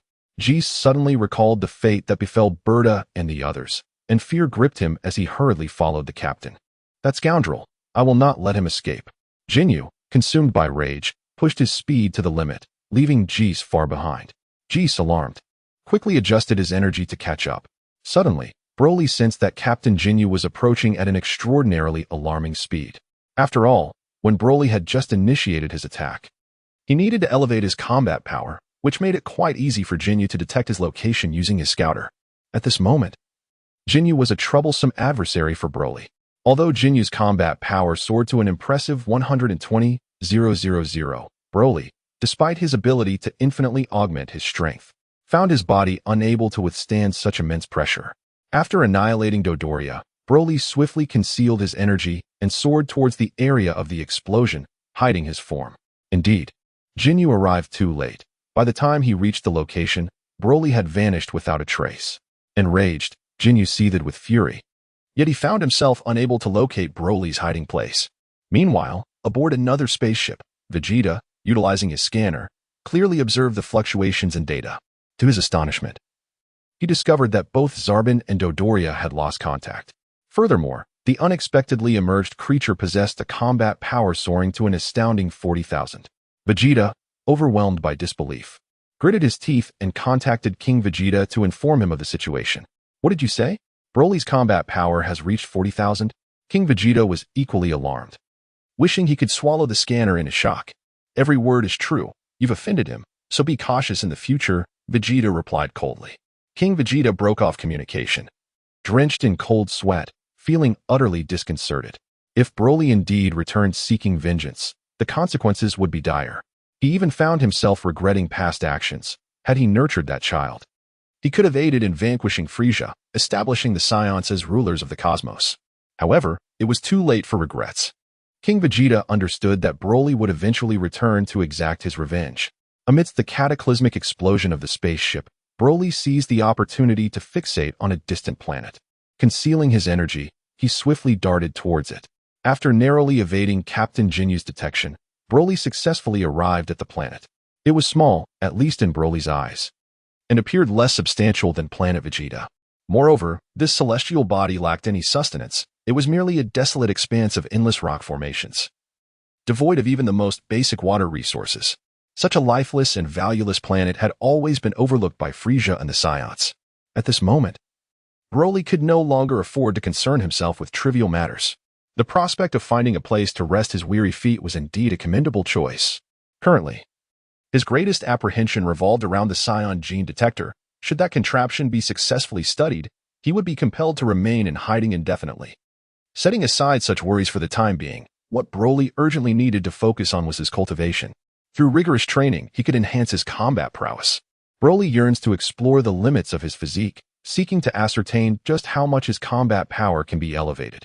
In other words, within the constraints of his body's endurance, he wonders if it is possible to elevate his combat power beyond 120,000. Furthermore, he contemplates how he might continue to ascend beyond the threshold while ensuring his body can withstand the strain. Broly did not act immediately. Instead, he first sensed the conditions of the planet and extended his perception to determine if that scoundrel Ginyu was pursuing him. Upon detecting no trace of Jinyu's energy, Broly let out a slight sigh of relief. Subsequently, he endeavored to elevate his power. In the blink of an eye, Broly's combat strength soared beyond 40,000. This level of power was entirely manageable for him. He then gradually increased his strength, reaching figures of 45,000, 50,000, 55,000, 60,000, 70,000, 80,000. However, upon attaining 80,000, Broly's body felt as if it might burst, turning an alarming shade of crimson, causing him an indescribable discomfort. With a swift motion, Broly dissipated the excess energy he had summoned. Thus far, he discovered that his capacity to sustain combat was merely around 60,000. Pushing it to 80,000 proved unbearable for his physique. An 80,000 combat power was still insufficient to contend with Ginyu. Broly then attempted various methods to fortify his body's strength, yet all efforts yielded no success. Suddenly, he recalled that Saiyans could transform into Super Saiyans through anger. What if he harnessed his fury? Calming himself, Broly pondered the transformation. He then thought of several matters that incited considerable rage within him. However, despite his fervent attempts, he remained unable to transform into a Super Saiyan. Nonetheless, due to his anger, Broly discovered that his combat power could indeed reach approximately 80,000 without any adverse effects on his body. This revelation filled him with profound delight. In the following days, Broly settled on the small planet, seemingly overlooked by Frieza's minions. After about 3 days, Broly joyfully realized that under the influence of anger, his combat power had ascended to over 100,000. Indeed, it was true. Broly was exhilarated, recalling the Broly from Dragon Ball history, whose combat strength grew progressively with age. That Broly could effortlessly transform into the legendary Super Saiyan with minimal hindrance. It appeared that for him to achieve transformation, he would need to wait until his body matured further. Now, with a combat power of 100,000, Broly was finally capable of exchanging blows with Ginyu. Chapter 24. The final battle with Ginyu. Broly understood that this was far from sufficient. Although the difference in battle power was merely 20,000 in the heat of combat, such a disparity could prove fatal. Just as Broly contemplated furthering his training, he suddenly sensed the energy of Captain Ginyu rising nearby. Had this individual arrived so soon? Broly felt a wave of disappointment wash over him. It would have been far more intriguing had he waited until Broly had sufficiently enhanced his battle power before making his appearance. What was the meaning of his arrival at this moment? Broly was displeased. Although he could continue to hide, seclusion would not facilitate his training. For during his cultivation, Broly needed to elevate his energy levels. Once his energy surged, the scouter of Ginyu would be able to detect his concealed location. Broly meticulously weighed his options and resolved not to hide any longer. He intended to confront the commander of the Ginyu Force. Recently, Broly had also mastered a particularly useful technique, one that he believed would undoubtedly drive the commander to madness upon witnessing it. Fortunately, the only individuals accompanying the commander this time were Ginyu himself and the rather inconsequential Gi's. To Broly, Gi's was a mere trifling presence, hardly worthy of concern. Lord Frieza, I have located Broly's hiding place using the gene detector provided by the Z fighters, Gi's reported. He is on a small planet near a black hole, one that takes merely half an hour to orbit. At that moment, Commander Ginyu was engaged in a conversation with Frieza. In his hand, he held a peculiar device, the needle of which pointed directly to Broly's concealed location. Excellent. With your abilities, I trust Broly will not escape this time, Frieza remarked coolly. Lord Frieza, await my triumphant news. Ginyu replied confidently, tossing the gene detector to Gi's. Gi's hurriedly caught it and quickly scanned its readings, pointing downward. Captain, he is below us. Oh? What is his reaction? Ginyu inquired with a smile. According to the detector, he remains still. It seems he has not detected our presence, Gi's replied, grinning. Haha. If we were to suddenly appear, he would surely be terrified. Ginyu said with a grin. Indeed, he would. Gi's nodded vigorously, though he dared not underestimate their adversary. Shrinking behind Ginyu. After all, this diminutive monster possessed a battle power exceeding 50,000, rendering Gi's utterly outmatched. At this moment, Gi's could only hope that the captain would swiftly capture the creature, sparing him from a potential demise at the hands of this little monster. Come, let us pay him a visit, Ginyu declared with a confident smile, and in an instant, 2 figures streaked across the sky, swiftly descending beside Broly. Broly calmly opened his eyes, silently observing Ginyu and Guys.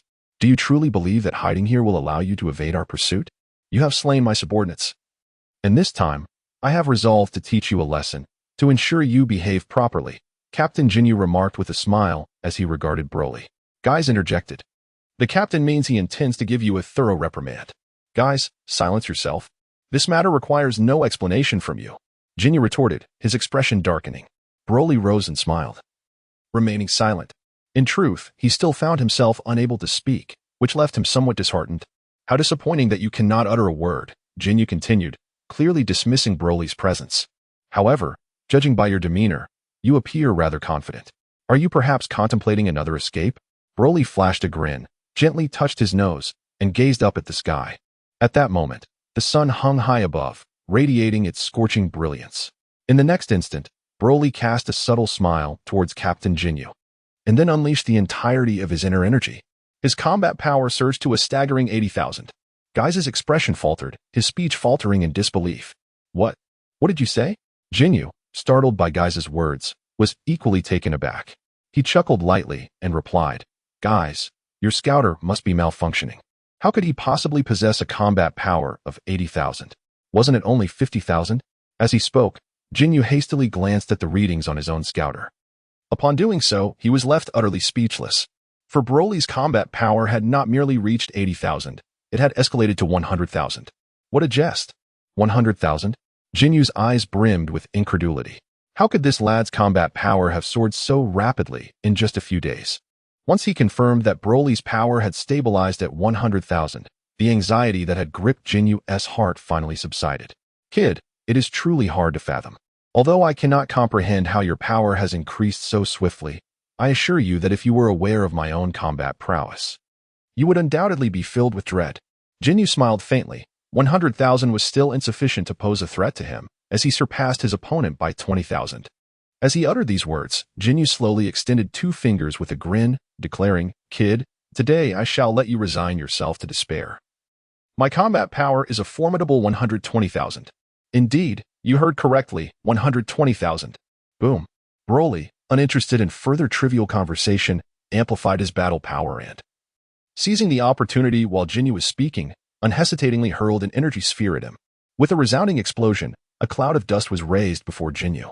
Whoosh. The figure of Broly swiftly darted behind Jisoo, his hand ablaze with radiant energy. Jisoo was left utterly astonished. With a thunderous roar, the unfortunate Jisoo, unable to fully comprehend the situation, was obliterated by Broly's explosive power.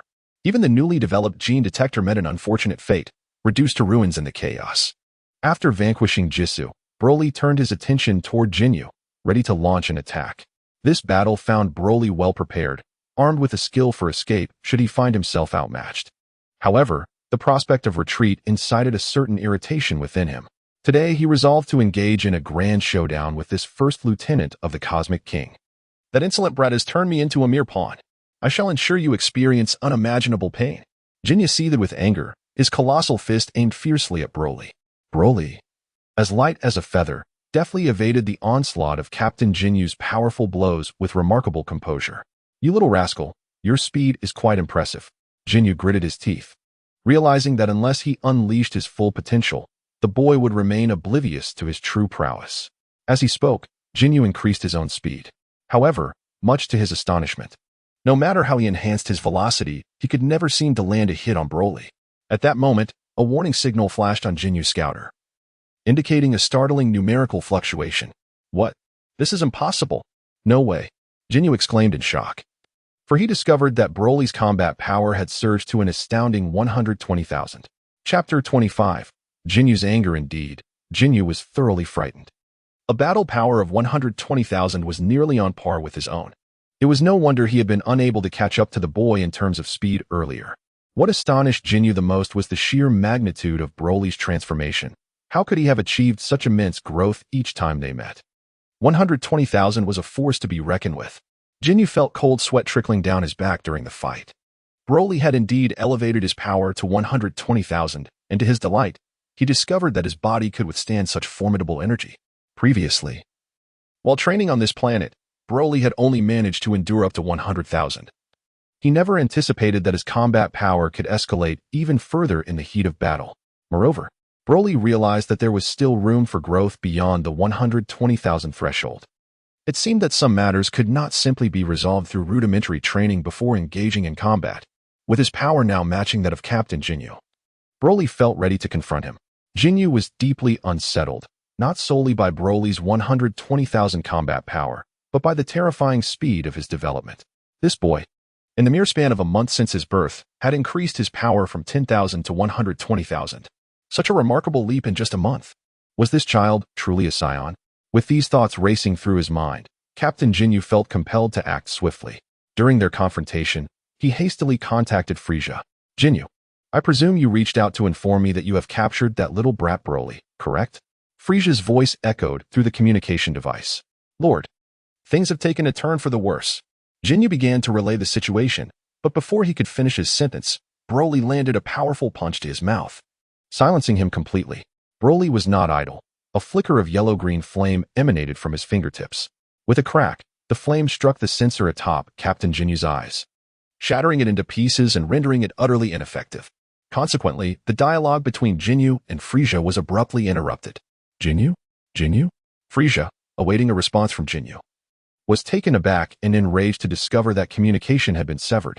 The gleam in Frieza's triangular eyes intensified, and his long tail oscillated, leaving a lasting mark upon the planet's surface. Immediately investigate the situation regarding Ginyu, Frieza commanded.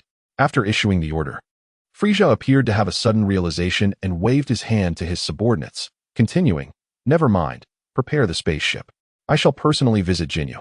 Yes, his subordinates, not daring to delay, promptly arranged a spacecraft for Frieza. With a roar, the spaceship activated, heading straight for the battleground where Broly and Ginyu clashed. Meanwhile, the battle between Broly and Ginyu raged on, with Broly growing more formidable with each encounter. The training of the past few days had not been in vain. He found himself nearly on par with Captain Ginyu. At the current rate of growth, might he soon be able to challenge Frieza himself? The thought filled Broly's face with excitement. Challenging the tyrant of the universe, Frieza, had always been Broly's ambition, and he was aware that Frieza still had considerable room for improvement. Broly had previously witnessed the resurrection of Frieza, who, upon his revival, became extraordinarily powerful, far surpassing the third level of Super Saiyan. This transformation indeed left a profound impression on Broly. The two engaged in a fierce exchange, battling for approximately 10 minutes. Broly felt a sudden weight in his heart, for he realized that Ginyu seemed to be stalling for time, given Frieza's nature. If the connection with Ginyu were to be interrupted, he would undoubtedly come in person. Broly silently lamented the impending arrival of Frieza.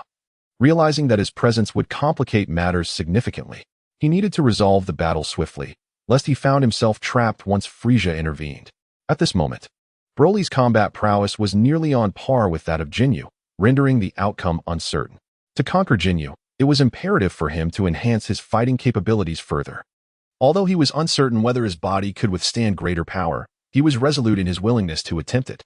A smile graced Broly's lips, but in an instant, his expression shifted to one of grave seriousness.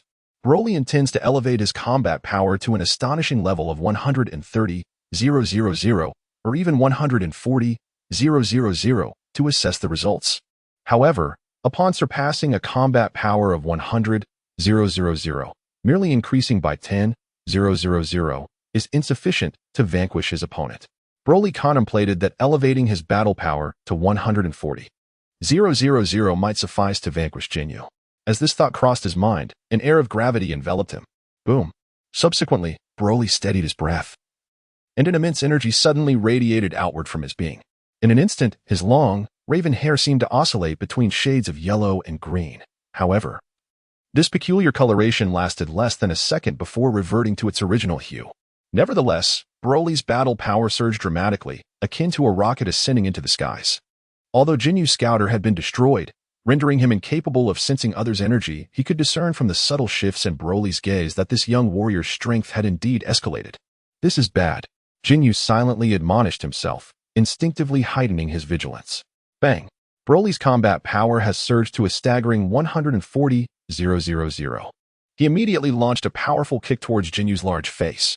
Accompanied by a dull thud, Ginyu's visage twitched violently, and his body involuntarily flew backward. After delivering a powerful strike to Ginyu, Broly immediately pursued his opponent's body. However, with a staggering battle power of 140,000, Broly found it exceedingly challenging to withstand the immense pressure.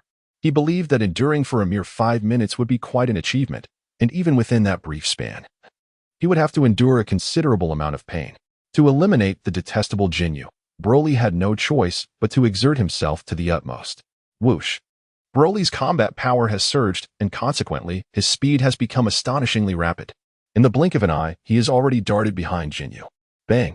Broly aimed for Ginyu's vulnerable back, gathering energy in his hand before delivering a powerful punch.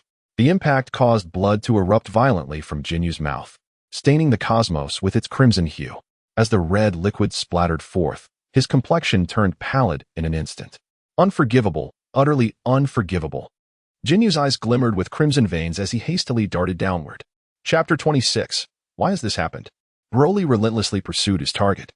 Just as he was poised to deliver a fatal blow to Ginyu, he suddenly noticed that the fleeing Ginyu had abruptly turned to face him. You little brat. Prepare to meet your demise. In an instant, a colossal sphere of energy coalesced in the hands of Captain Ginyu, enveloping Broly in an overwhelming surge of power. Broly's eyes widened in alarm, realizing the dire situation he found himself in. However, the proximity to Ginyu left him with no time to evade. The ground shook violently as a powerful shockwave engulfed Broly. Humph, you little brat. Do you truly think I am so easily intimidated? I am Ginyu. the captain of the Ginyu Force, second only to Lord Frieza in this universe. Ginyu scoffed, wiping the blood from the corner of his mouth and casting a cold glare in Broly's direction. At that moment, the formidable energy had yet to dissipate completely, and the very fabric of this cosmic expanse seemed to ignite, consuming Broly's very essence. Could he be dead? This would not bode well for an explanation to Lord Frieza. Ginyu chuckled, displaying no signs of concern. After all, Frieza had once mentioned that if necessary, Broly could be dealt with post-haste. Indeed, Frieza had recognized that keeping this troublesome individual alive posed a significant risk. Hey, are you dead? Ginyu called out coldly, a grin plastered on his face, convinced that he had vanquished Broly. As the smoke gradually cleared, a diminutive figure began to emerge into Ginyu's line of sight. Instantly, Ginyu's eyes widened in disbelief, rubbing them in astonishment. To his shock, despite the immense energy just unleashed, the boy had not been reduced to mere fragments. Instead, he still stood intact. Impossible. This cannot be. Ginyu bellowed. Suddenly, Broly's figure materialized before Ginyu, a cold, mocking smile gracing his lips as he squinted at Ginyu. You're unscathed? Ginyu, witnessing Broly's demeanor, was rendered utterly astonished. Such a formidable energy had struck this young man with almost no resistance, yet he remained seemingly unaffected. Ginyu felt as though he were trapped in a nightmarish dream. Broly grinned, a wicked curve forming at the corners of his mouth. Just moments ago, he had indeed been taken aback. The surge of energy was overwhelmingly vast. Had his battle power only reached 120,000, he would certainly have sustained grievous injuries from that earlier force. Fortunately, Broly had elevated his battle power to 140,000. Although his body could not endure the full intensity of 140,000, it possessed a certain resilience against external threats. It was this innate defense that allowed Broly to emerge unscathed from Ginyu's formidable attack. With a cold smile, Broly swiftly darted behind Captain Ginyu and delivered a powerful punch to his back. Blood spewed from Ginyu once more, his complexion growing increasingly pallid. In the next moment, a brilliant light coalesced in Broly's hand, and in an instant, an energy sphere with a diameter of 10 meters was born. With a whoosh, the energy sphere surged towards Captain Ginyu at an astonishing speed. Ginyu's eyes widened, despite his desire to evade. The severity of his recent injuries rendered any movement a daunting challenge. A thunderous roar followed as the immense energy unleashed by Broly engulfed Ginyu entirely. Broly furrowed his brow. Through the aura of Ginyu, he could sense that, despite being injured, this fellow was still very much alive. What a tenacious individual! Broly gritted his teeth and, once the smoke cleared, charged towards Ginyu, unleashing a relentless flurry of punches and kicks. After approximately 3 minutes, he observed Ginyu, who was utterly devoid of any chance for retaliation, and felt a deep sense of frustration. This fellow's vitality was indeed remarkable, despite enduring such a prolonged assault. He had yet to succumb. Furthermore, even after Broly unleashed a formidable energy sphere, it still failed to bring about Ginyu's demise. Broly understood that although Ginyu was gravely injured, with some time in the medical chamber, he would fully recover. He felt a twinge of regret at not being able to eliminate Ginyu. However, given his current state, it would be quite a challenge to achieve that. You think your newfound strength allows you to vanquish me? Ginyu scoffed. Let me enlighten you. While my power may not match yours, with a battle power of 120,000, my body's resilience is exceptionally high. Even if you were to elevate your strength to 140,000, you would never be able to defeat me. Broly remained silent. The facts laid bare before him. A battle power of 140,000 seemed insufficient to defeat Ginyu, unless one's power could be elevated to 160,000. Surpassing him by 40,000, there lay a possibility of vanquishing me. Ginyu smirked coldly, yet he knew that such a possibility was slim. Your maximum potential is merely 140,000. Should you strive to increase it further, you may well succumb before me. Ginyu's gaze was keen, having discerned that Broly was forcibly augmenting his battle power. This method of forced enhancement demanded a toll on one's own body. Ginyu recognized that Broly's ability to elevate his power to 140,000 was already the pinnacle of his limits. With this realization, Ginyu felt a sense of relief. For his own physical resilience meant that even a battle power of 140,000 or even 150,000 would not suffice to obliterate him, unless someone could exceed him by 40,000 to deliver a fatal blow. 160,000. Broly contemplated silently for a moment before deciding to give it a try. Boom. The formidable aura of Broly radiated outward from his very being, unleashing a vast torrent of energy that swirled like a tempest across the cosmos. As Ginyu witnessed Broly's power surge once more, a sense of dread washed over him, prompting an immediate retreat. Yet, Broly's swiftness surpassed that of his adversary. Whoosh! In the blink of an eye, Broly surged towards Ginyu, his hand enveloped in a radiant aura, aimed directly at the location of his heart. With a swift motion, the beam of light effortlessly pierced through Jinyu's chest, carrying with it the remnants of his life force as it soared into the vast expanse of the cosmos. Jinyu's eyes widened in disbelief as he beheld the gaping wound upon his torso, momentarily rendered speechless. Why has this happened? Ginyu murmured to himself, acutely aware that his vitality was waning, and he feared that it would not be long before he succumbed to the finality of death. Chapter 27. The initial confrontation with Frieza. Chapter 27. The initial confrontation with Frieza. Broly took a deep breath. The surge of power, amounting to a staggering 160,000 in battle strength, pushed his body to its very limits, and the agony he experienced was beyond the realm of words. Fortunately, he had managed to eliminate Ginyu, and in that moment, he could think of nothing else but restoring his body to its original state, gasping heavily for air. Ginyu, still in a state of bewilderment, could hardly comprehend that Broly truly possessed the strength to end his life. Broly, Lord Frieza will avenge me, Ginyu exclaimed, his face contorted with resentment. As blood trickled from his mouth, Broly now found himself too weary to engage with him. What purpose did the incessant chatter of a dying man serve? Furthermore, Broly was preoccupied with hastily mending the injuries afflicting his own body. The cost of vanquishing Ginyu had been substantial, his combat power of 160,000 causing his internal structure to feel as though it had been shaken by an earthquake, leaving him in indescribable discomfort. Yet, amidst his profound agony, he noticed that the energy within him was rapidly healing the wounded areas. Approximately 3 minutes passed, and his suffering diminished considerably. However, at the current rate of recovery, it would take at least half an hour to restore his body to its normal state. Seizing this opportunity, Broly cast a glance at Ginyu, feeling a slight sense of relief. At that moment, Ginyu had closed his eyes. Although life still lingered within him, death was evidently imminent. Indeed, after about another minute, Ginyu slowly opened his eyes, gazing at Broly with a look of utter defiance. Lord Frieza, Lord Frieza. Ginyu strained to call out with the last of his strength, pointing a trembling finger in Broly's direction, before succumbing to his demise with tears welling in his eyes. Broly felt no pity for Jinyu's death. Had he been in a position of weakness, he would have undoubtedly faced a merciless end. With Ginyu eliminated, Broly contemplated the necessity of departing this cursed place. Frieza was surely on his way. However, the pain throughout his body, known only to him, was beyond what anyone else could imagine. Given Broly's current condition, even the slightest movement was akin to having his very insides torn apart.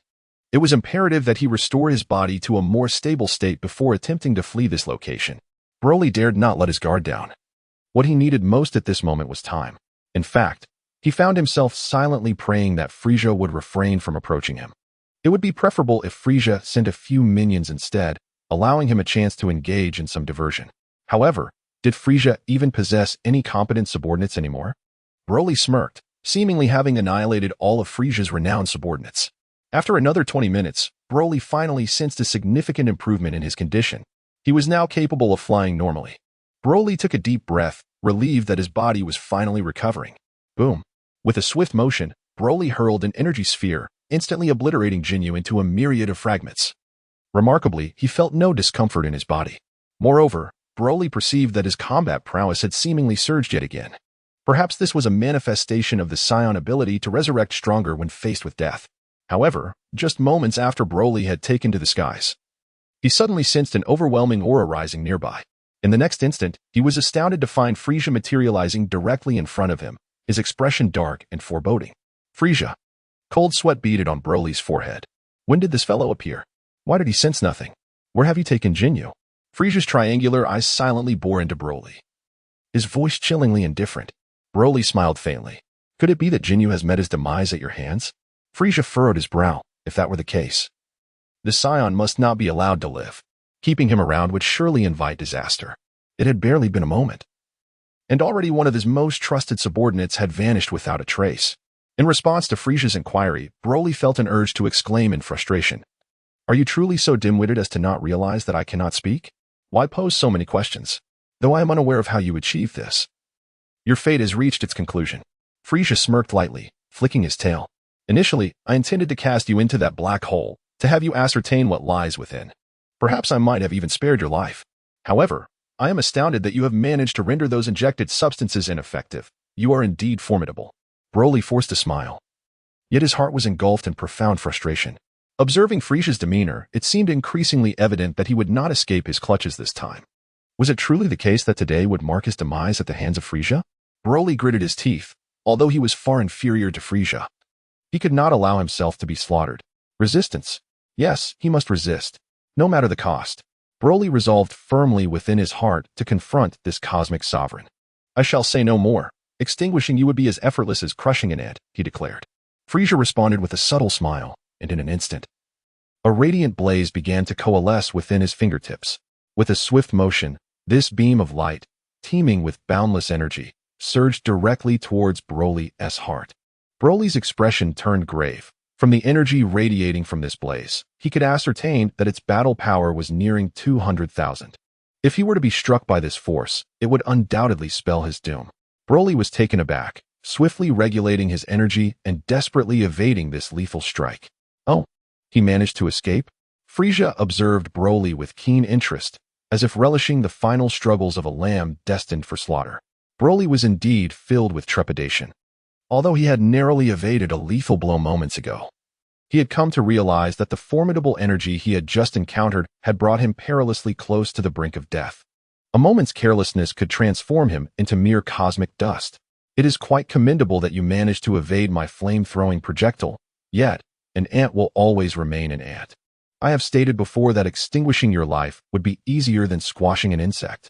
Frieza chuckled softly, and after his words, he began to concentrate the flame projectile once more with his finger.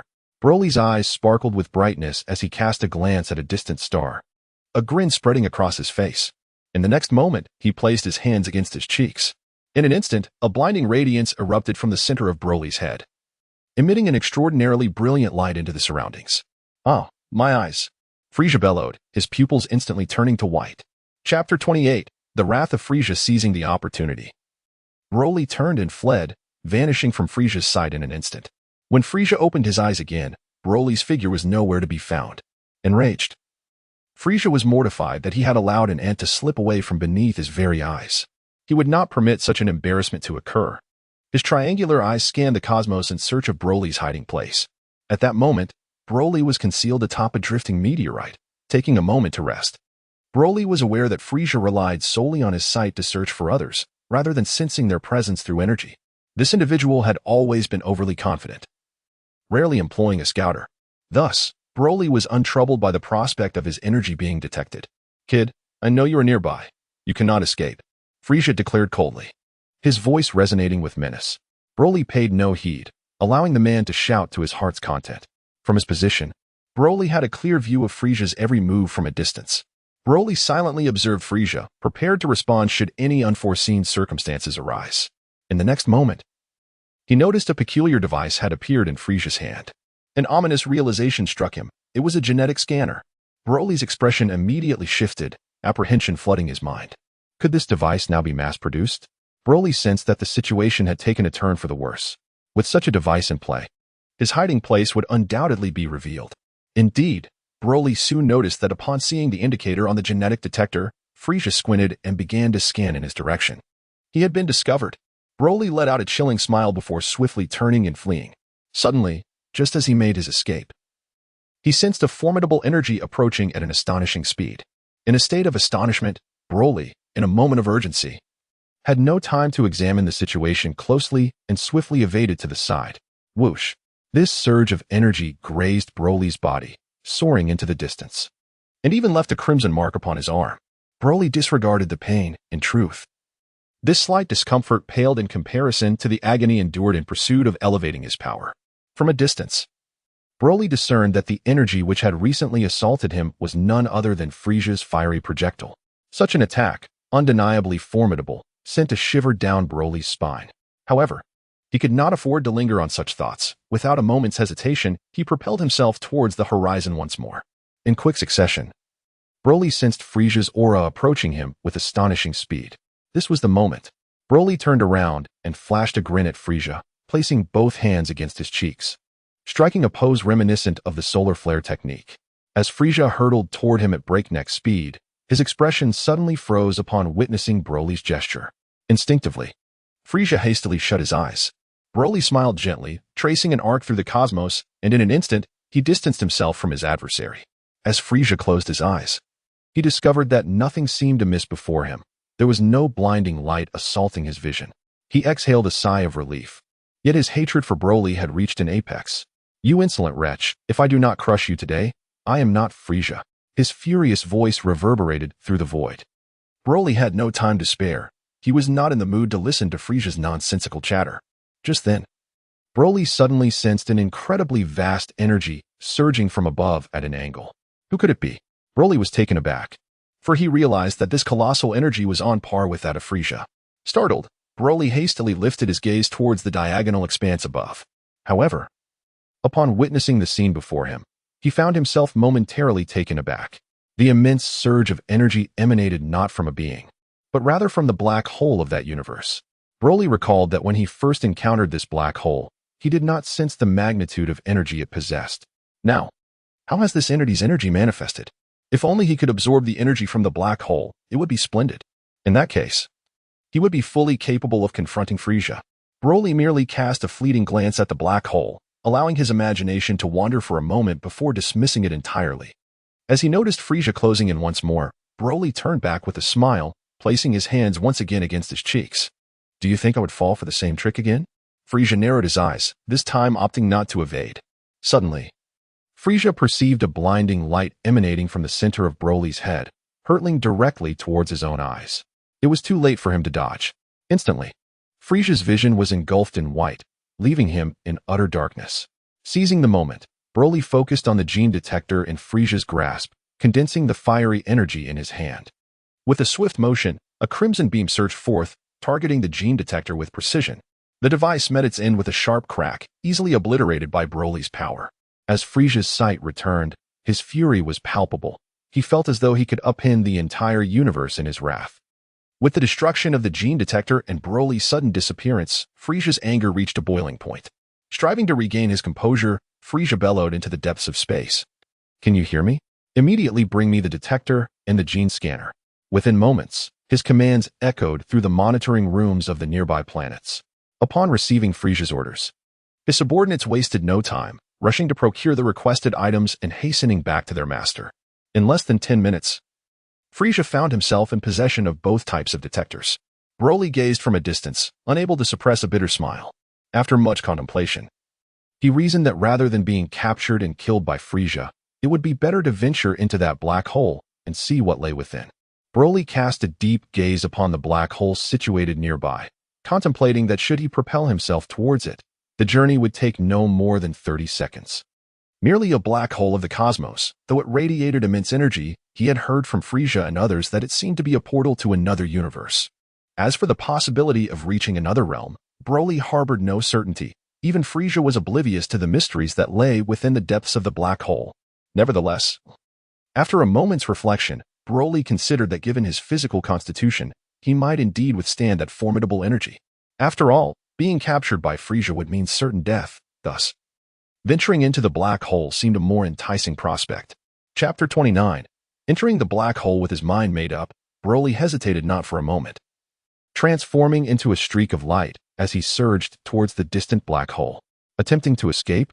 Such a feat would not be so simple. Frieza appeared to discern Broly's intentions and rapidly pursued him. As he drew near, Broly turned his head, flashed a grin, and placed his hands against his cheeks.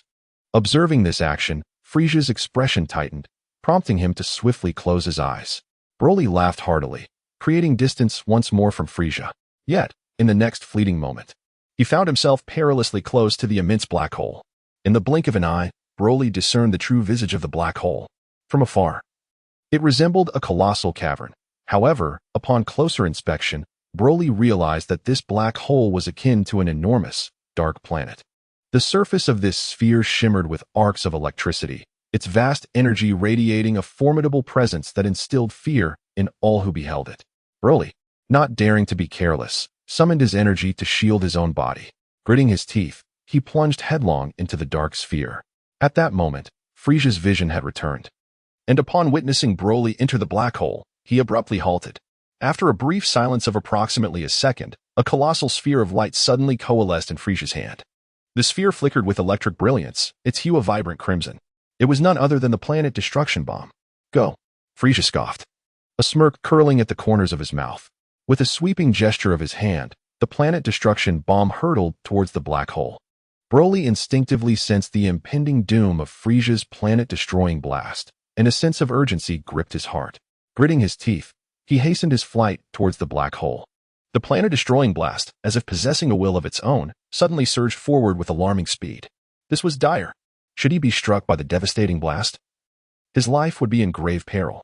Beads of cold sweat formed on Broly's brow, yet he pressed on, drawing ever closer to the black hole, while simultaneously feeling the immense energy emanating from it. With a swift motion, the planet-destroying blast, imbued with boundless energy, surged towards the black hole. Broly dared not let his guard down, hastily enveloping his body with all his energy. Just as a sense of trepidation washed over him, he suddenly observed arcs of electricity surging across the surface of the black hole, as if they possessed a consciousness of their own, all converging towards the planet-destroying projectile. In the blink of an eye, the planet-destroying missile appeared to be ensnared by an unseen force, suspended motionless in midair. Broly's eyes widened in astonishment. The power of the black hole was truly formidable, capable of withstanding even Frieza's planet-destroying energy blast. It was indeed remarkable. Suddenly, an even more astonishing event unfolded before Broly's gaze. The planet-destroying blast emitted a faint sound, akin to a mere puff, and in an instant, it vanished into thin air. To Broly, it appeared as if the lightning unleashed by the black hole had devoured the blast entirely, leaving not even a trace behind. Broly was utterly astonished. He could scarcely comprehend the immense energy emitted by the black hole. It was no wonder that Frieza had always refrained from approaching it. The energy radiating from the black hole far surpassed even Frieza himself. Without absolute certainty, Frieza would not dare to venture near. Additionally, to Broly's surprise, despite being in such proximity to the black hole, he felt no discomfort whatsoever. Could it be that the energy from the black hole had no effect on him? Just as Broly pondered this, he suddenly noticed that the surface of the black hole was once again erupting with layers of electric arcs, surging toward his position. This was perilous. Broly swiftly sought to evade the onslaught. However, the velocity of the electric arcs was exceedingly swift, and their numbers overwhelming. In the mere blink of an eye, Broly found himself entirely enveloped by these azure arcs of electricity. From a distance, it appeared as though his very form had given birth to a tempest of lightning. Crackling and hissing echoed around him. Broly suddenly felt an intense sensation of tearing throughout his body, as if he were on the verge of being torn apart entirely. Broly let out a thunderous roar, a sound that echoed far and wide. In the distance, Frieza, observing the scene, naturally heard Broly's ferocious cry, and his grim expression finally loosened. Foolish one, you are merely courting your own demise. Since you have chosen such a path to your end, I shall not dissuade you, Frieza remarked with a sly smile. Although he felt a twinge of dissatisfaction at not having personally dealt the fatal blow to Broly, the prospect of witnessing the demise of this young warrior was, in itself, a gratifying outcome. Broly was engulfed in excruciating pain throughout his entire being. Suddenly, he sensed that he was being drawn by some unseen force. Time seemed to stretch indefinitely as he found himself enveloped in utter darkness, unable to perceive anything despite his fervent efforts. However, a glimmer of relief emerged as he noticed that the agony coursing through his body had diminished significantly. Just as Broly was lost in contemplation, he was abruptly jolted to the realization that his body was uncontrollably plummeting downward. Broly attempted to harness his energy for flight, only to soon discover that the energy within him had been utterly depleted in the struggle against the electric arcs of the black hole. Crack! Broly's eyes suddenly sparkled with brilliance. The previously pitch-black void was now illuminated with vibrant colors. A cerulean sky adorned with fluffy white clouds emerged below. The ominous black hole that had once been present vanished without a trace. However, this was merely Broly's initial perception. His body continued to plummet, and the speed of his descent was increasing. Yet, Broly remained unperturbed. Although his energy had momentarily dissipated, the strength of his physique remained intact. Boom! Broly plunged into the ocean, causing the waves to surge to towering heights, sending nearby fish and shrimp into a frantic escape. In an instant, this expansive sea appeared to be bewitched, the tumultuous waves giving way to an eerie silence. After a brief interval of 10 seconds, Broly's head broke through the water's surface, revealing a pair of expressive, vibrant eyes. Chapter 30. Iron Man Tony. What is this bizarre place? Broly surveyed his surroundings, inhaling deeply and discovering that breathing brought him no discomfort whatsoever. He then tasted the seawater with his tongue, noting its briny flavor, distinctly different from the bitter taste of the ocean on one of Frieza's planets. Where exactly was he? Broly glanced around, contemplating the prospect of flight. Yet he realized that the energy within him had been entirely consumed the moment he traversed the black hole. In this moment, aside from his formidable physique, the energy within him was rather scant. However, Broly felt no concern. He understood that energy loss was merely temporary and would replenish itself in due time. With his legendary Saiyan constitution, he would recover swiftly. For now, he decided to assess the situation further. Broly gently leaped to a height, gazing into the distance, where he discovered a colossal structure along the shoreline, accompanied by several flickering silhouettes. Broly hurriedly swam towards that direction. After approximately 5 minutes, he finally reached the shore. As he gazed towards the beach, his blood surged with excitement. There, on the sand, lay no fewer than 7 or 8 stunningly beautiful women, clad in bikinis, utterly captivating to behold. Since his rebirth, Broly has spent his days engaged in battles, having yet to encounter any beautiful women. Therefore, witnessing such a multitude of enchanting ladies in this moment undoubtedly stirs a sense of excitement within him. Regrettably, however, Broly's physique is still that of an infant, as he is merely a small baby and not yet a month old. Broly reflects on his own physique and feels a pang of discomfort, pondering how long it will take for him to mature. The sudden appearance of Broly caught the attention of one of the enchanting ladies, who, instead of donning a bikini, was clad in a chic sundress. Although not as visually striking as a bikini, Broly found himself stealing glances at her. Moreover, behind this uniformed beauty stood an even more captivating young girl who drew Broly's gaze. She appeared quite youthful, perhaps only around 15 or 16 years of age. Yet her development was remarkably exquisite. Such a promising beauty, once she matures, is bound to captivate all those around her. My goodness, whose child is this? What brings her to the sea? The uniformed lady swiftly approached Broly, disregarding his consent, and lifted him into her embrace. Broly contemplated for a moment and did not refuse. Being embraced by a beautiful woman allowed him to savor the essence of femininity. A tail? Why did this child possess such a peculiar feature? The elegantly attired woman gazed at Broly in astonishment, then softly remarked, "I understand. Your family must have perceived you as a monster and abandoned you. Am I right? Poor child." Her words attracted the attention of numerous bikini-clad beauties, who gathered around to observe Broly, as if he were an intriguing creature. A few of the ladies even took it upon themselves to remove Broly's trousers, eager to ascertain whether he was a boy or a girl. To make matters more audacious, one of the women gently touched a certain part of Broly's anatomy with her delicate hand. Broly reacted immediately. Since his rebirth, he had been entrenched in battle, and it had been quite some time since he had any interaction with women. The beautiful lady was astonished to see his response and subsequently inquired of her companions, "Is it possible for a man so young to react like this?" The numerous ladies laughed and shook their heads, evidently finding the question rather profound. In the ensuing minutes, Broly, amidst the playful teasing of several enchanting women, experienced one of the most unforgettable moments of his life. Broly also realized that the beauties in this place possessed minimal combat prowess. If one were to categorize them based on fighting capability, having a score of 1 or 2 would be considered quite impressive. Subsequently, Broly relaxed his sensing abilities to perceive the presence of others on this planet. Fortunately, it appeared that there were hardly any formidable combatants residing on the entire planet. It seemed that this world bore a certain resemblance to the Earth where he had previously dwelled. Broly intended to observe for a while, and at this moment, the energy within him had nearly restored itself. However, he relished the embrace of these enchanting ladies, and he even felt free to indulge in the delightful sensation of caressing their bosoms. As the atmosphere grew lively and jovial, Broly was suddenly alerted by a voice emanating from nearby. "Ladies, what are you up to?" Broly turned his gaze towards the source of the sound and beheld a rather handsome man, impeccably dressed in a tailored suit, exuding an air of sophistication. A suit? Could it be that he had truly arrived on Earth?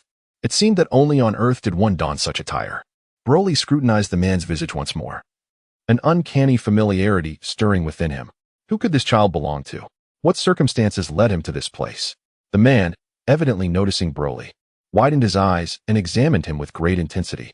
It seemed the child had been forsaken by his family, perhaps due to his tail. A woman in a uniform approached, offering an explanation. "Tony, let us assist him in finding his parents, and subsequently perform a procedure to remove his tail, restoring him to a state of normalcy. What do you think? The name Tony rang a bell. Upon closer inspection, Broly experienced a moment of clarity. Iron Man, Tony Stark. Had he truly traversed into the realm of Iron Man? This promised to be an exhilarating adventure. A surge of excitement welled up within Broly, and his gaze towards Tony grew fervent. Hey Bo, I believe your suggestion is splendid. Let us proceed with it. Tony merely cast a cursory glance at Broly before losing interest in him entirely. Subsequently, Tony beamed as he surveyed the numerous, enchanting women present. Natasha, please take this child to find a doctor to assist in addressing his tail, and then help him locate some parents. The poor child. The alluring figure known as Pepper addressed a nearby young beauty. Certainly, the young beauty replied with a smile, gently caressing Broly's cheek with her delicate hand. Broly closed his eyes and drifted into a deep slumber. Since his birth, he had been in a constant state of battle and training. Remarkably, he had never experienced a full night's sleep until now. Arriving in the world of Iron Man, he finally found the opportunity to rest peacefully. After all, it seemed that in this current era of Earth, few could pose a threat to him. As for Iron Man, Broly believed that with his immense power, he could effortlessly shatter his armor and cast him into the cosmos. Chapter 31. Natasha's astonishment. Of course, Broly was not one to seek out trouble. As long as no one provoked him, he was content. Wait a moment, Natasha? That name rings a bell. Ah, she is an agent of S.H.I.E.L.D. Isn't she? But why does she appear so youthful, seemingly no older than 15 or 16? At such an age, she should be honing her skills in Russia. What brings her to Stark Industries? It seems that my arrival here transcends merely the realm of Iron Man. There must be other formidable figures present as well. Could it be that I have entered the world of Marvel? Nevertheless, Broly sensed that there was a discrepancy regarding Natasha's age. She could not possibly be as young as she appeared. Her true age must be significantly greater. Although Broly was curious, he paid little heed to these matters. As for the girl, should she truly find herself in a hospital, it is unlikely that even the current level of medical expertise could sever her tail. At present, Broly's physical prowess remains formidable, for he has elevated his energy, enabling his combat power to reach an astonishing 12,000. Simultaneously, Broly contemplates his future. Having been relentlessly pursued by Frieza and King Vegeta, the desire for vengeance cannot be overlooked. Once he matures and has honed his skills sufficiently, he must devise a plan to return to the Dragon Ball world and eradicate these two detestable foes. Fortunately, it seems that Frieza currently harbors no intentions of annihilating Planet Vegeta, which brings a measure of solace to Broly. Should Planet Vegeta be destroyed, his opportunity for retribution would vanish. As Broly pondered, he inadvertently leaned against Natasha's right bosom and drifted into a sweet slumber. Upon awakening, he opened his eyes and surveyed his surroundings. This place hardly resembled a hospital. Where had this girl brought him? Broly scrutinized the environment, lost in thought. Wow, darling. You're awake. Come, have some milk, Natasha exclaimed, seemingly having heard his stirrings. She entered from another room, a bottle in hand, and unceremoniously placed it into Broly's mouth. Broly is on the verge of tears. Goodness, being in his 20s and still relying on milk. Moreover, this particular formula lacks any distinct flavor. Without the slightest hesitation, Broly immediately expelled the milk he had just consumed. Do you not enjoy this flavor of formula? Natasha inquired. Her brow furrowed in confusion as she wiped the milk from Broly's lips before departing the room. Broly sprang up from the bed and surveyed his surroundings. It was evident that this was not a laboratory or any similar establishment. Rather, it bore a striking resemblance to Natasha's boudoir.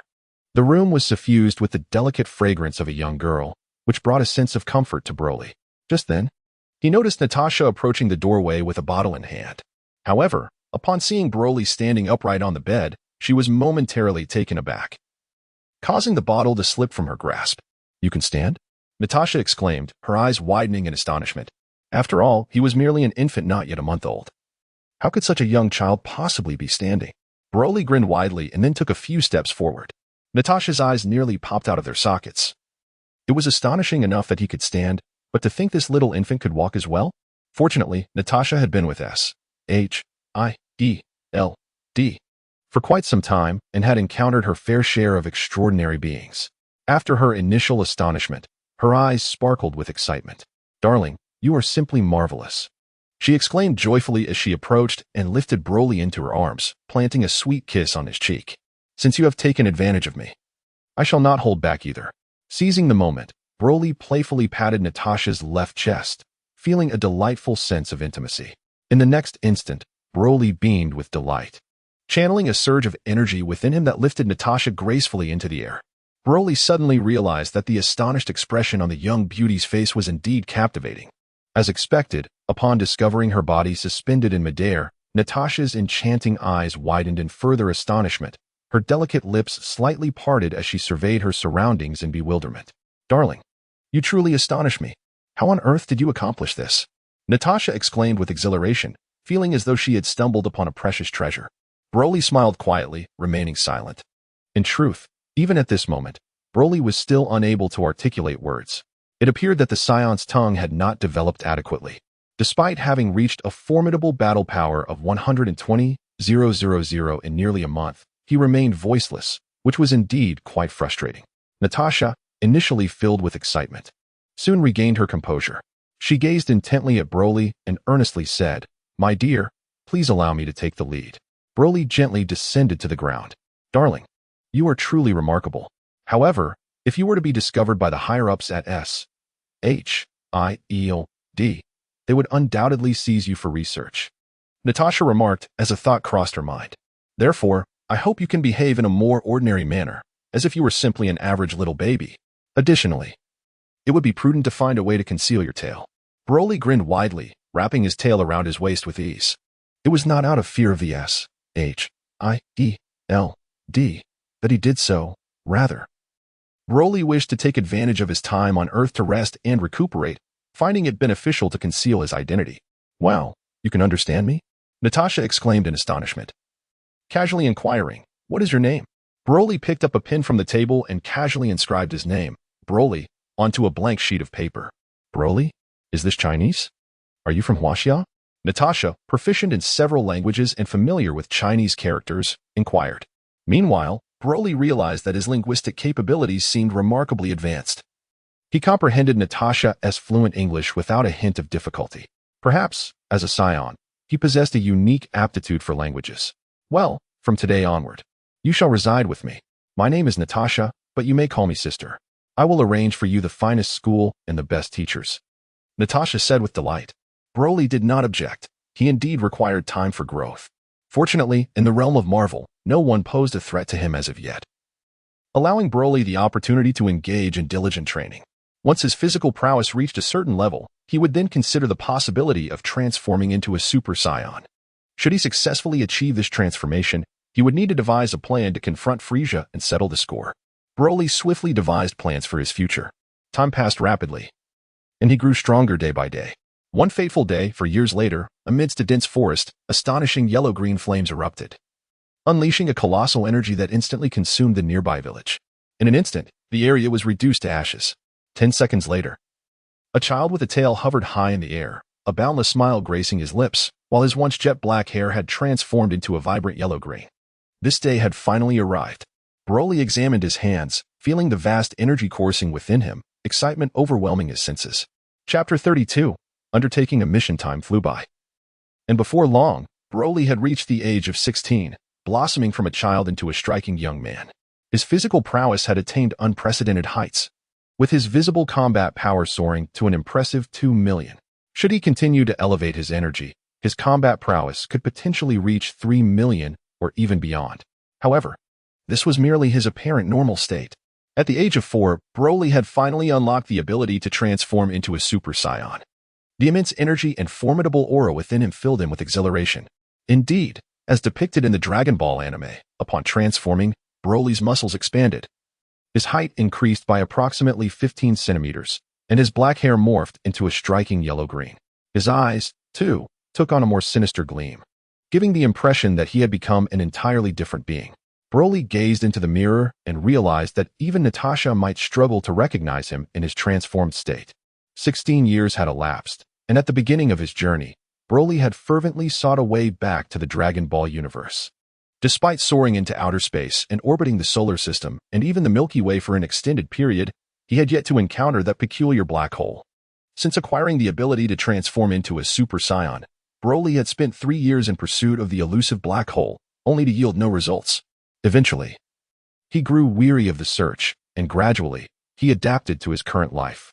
After all, he had a beloved sister, Natasha, by his side, didn't he? Now, Broly had heeded his sister's guidance and became an ordinary middle school student at a certain school.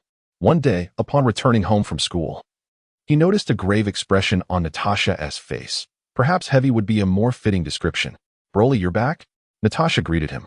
Over the years, under Natasha's care, Broly had come to possess everything he had today, and he felt a profound gratitude towards his beautiful sister. Of course, even without Natasha, Broly's formidable strength would have easily granted him the status and authority he desired, yet he found himself preferring his current life. At the very least, during his growth, he had certainly taken advantage of Natasha's kindness, and in his eyes, this sister had become akin to his own. "Sister, what's wrong? You don't look well," Broly inquired.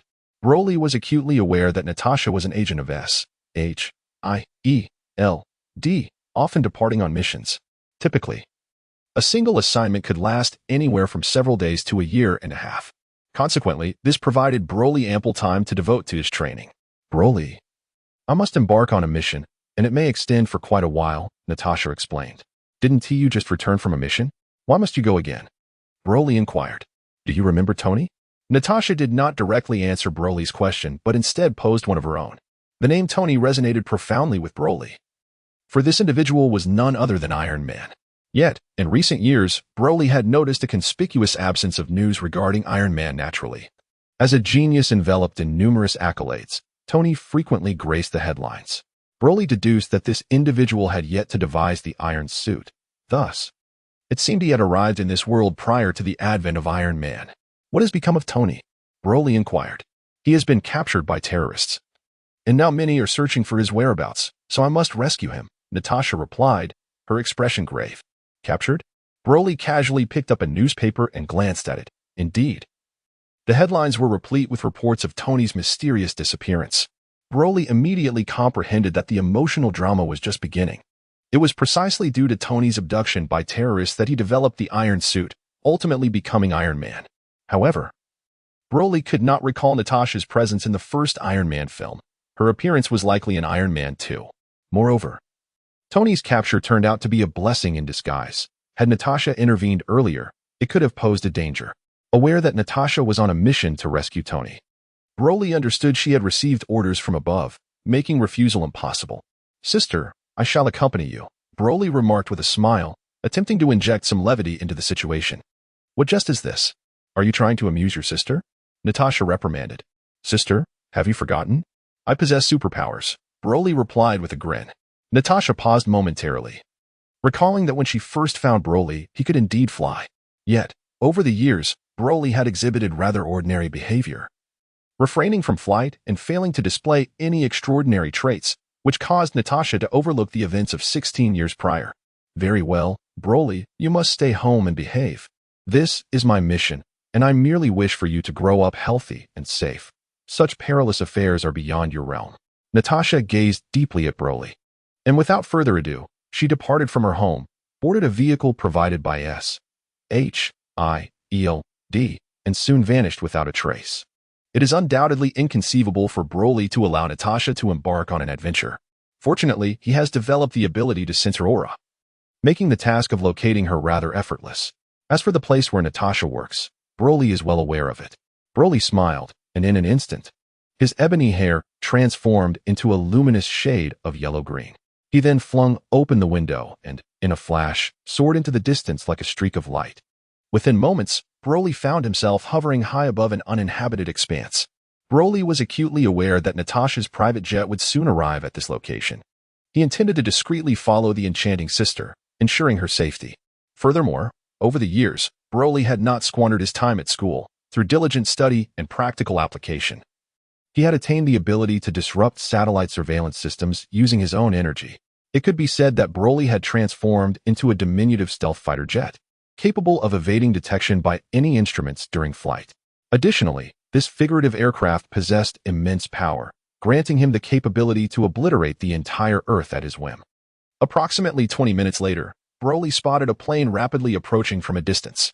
Sensing the aura within the aircraft, he confirmed that Natasha was indeed aboard. Broly chuckled lightly, following the aircraft with an air of nonchalance. After approximately 10 minutes had elapsed, the plane came to a halt in a distant desert.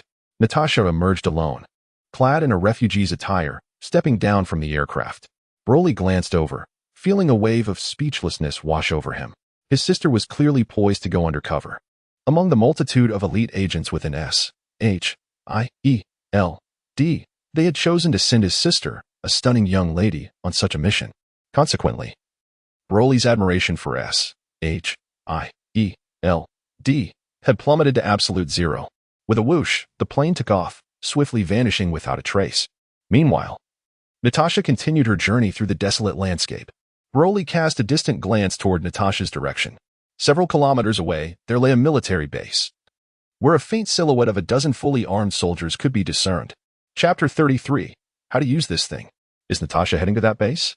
Broly cast a serious glance around the base's arrangements, only to discover that no refugees were present.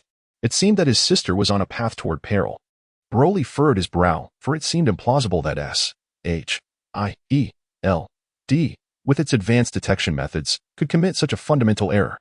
A beautiful refugee approached, and faced with so many fully armed soldiers, she would undoubtedly find herself in a most precarious situation, if not worse. Indeed, it was evident that there must be a traitor within S.H.I.E.L.D.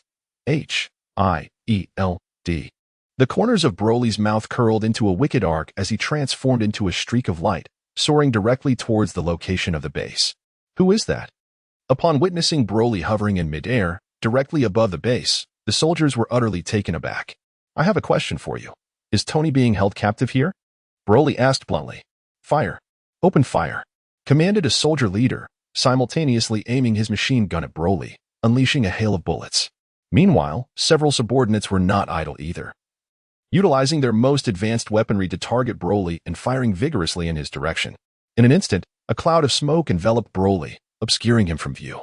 After a minute, the soldier leader raised his hand, signaling for the shooting to cease.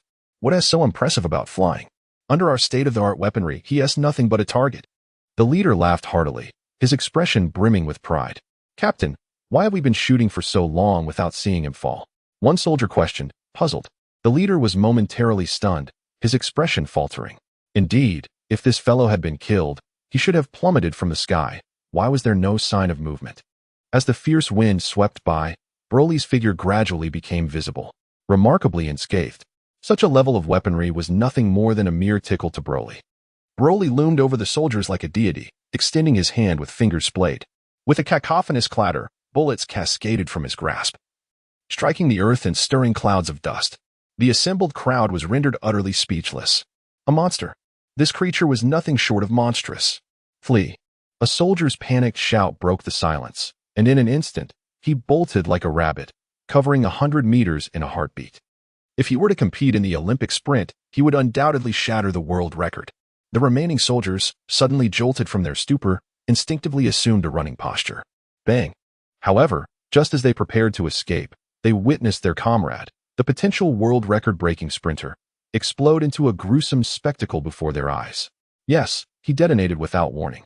The soldiers' eyes widened in sheer horror as they turned to behold Broly suspended in midair, their faces paling to a ghostly hue. Swish! Broly descended like a tempest, standing before the leader of the soldiers, surveying him with a cheerful gaze. My dear friend, he said, the Tony you mentioned, we have yet to encounter. The soldier leader's grin, though forced, was an earnest attempt to elicit forgiveness beneath the guise of his amiable smile.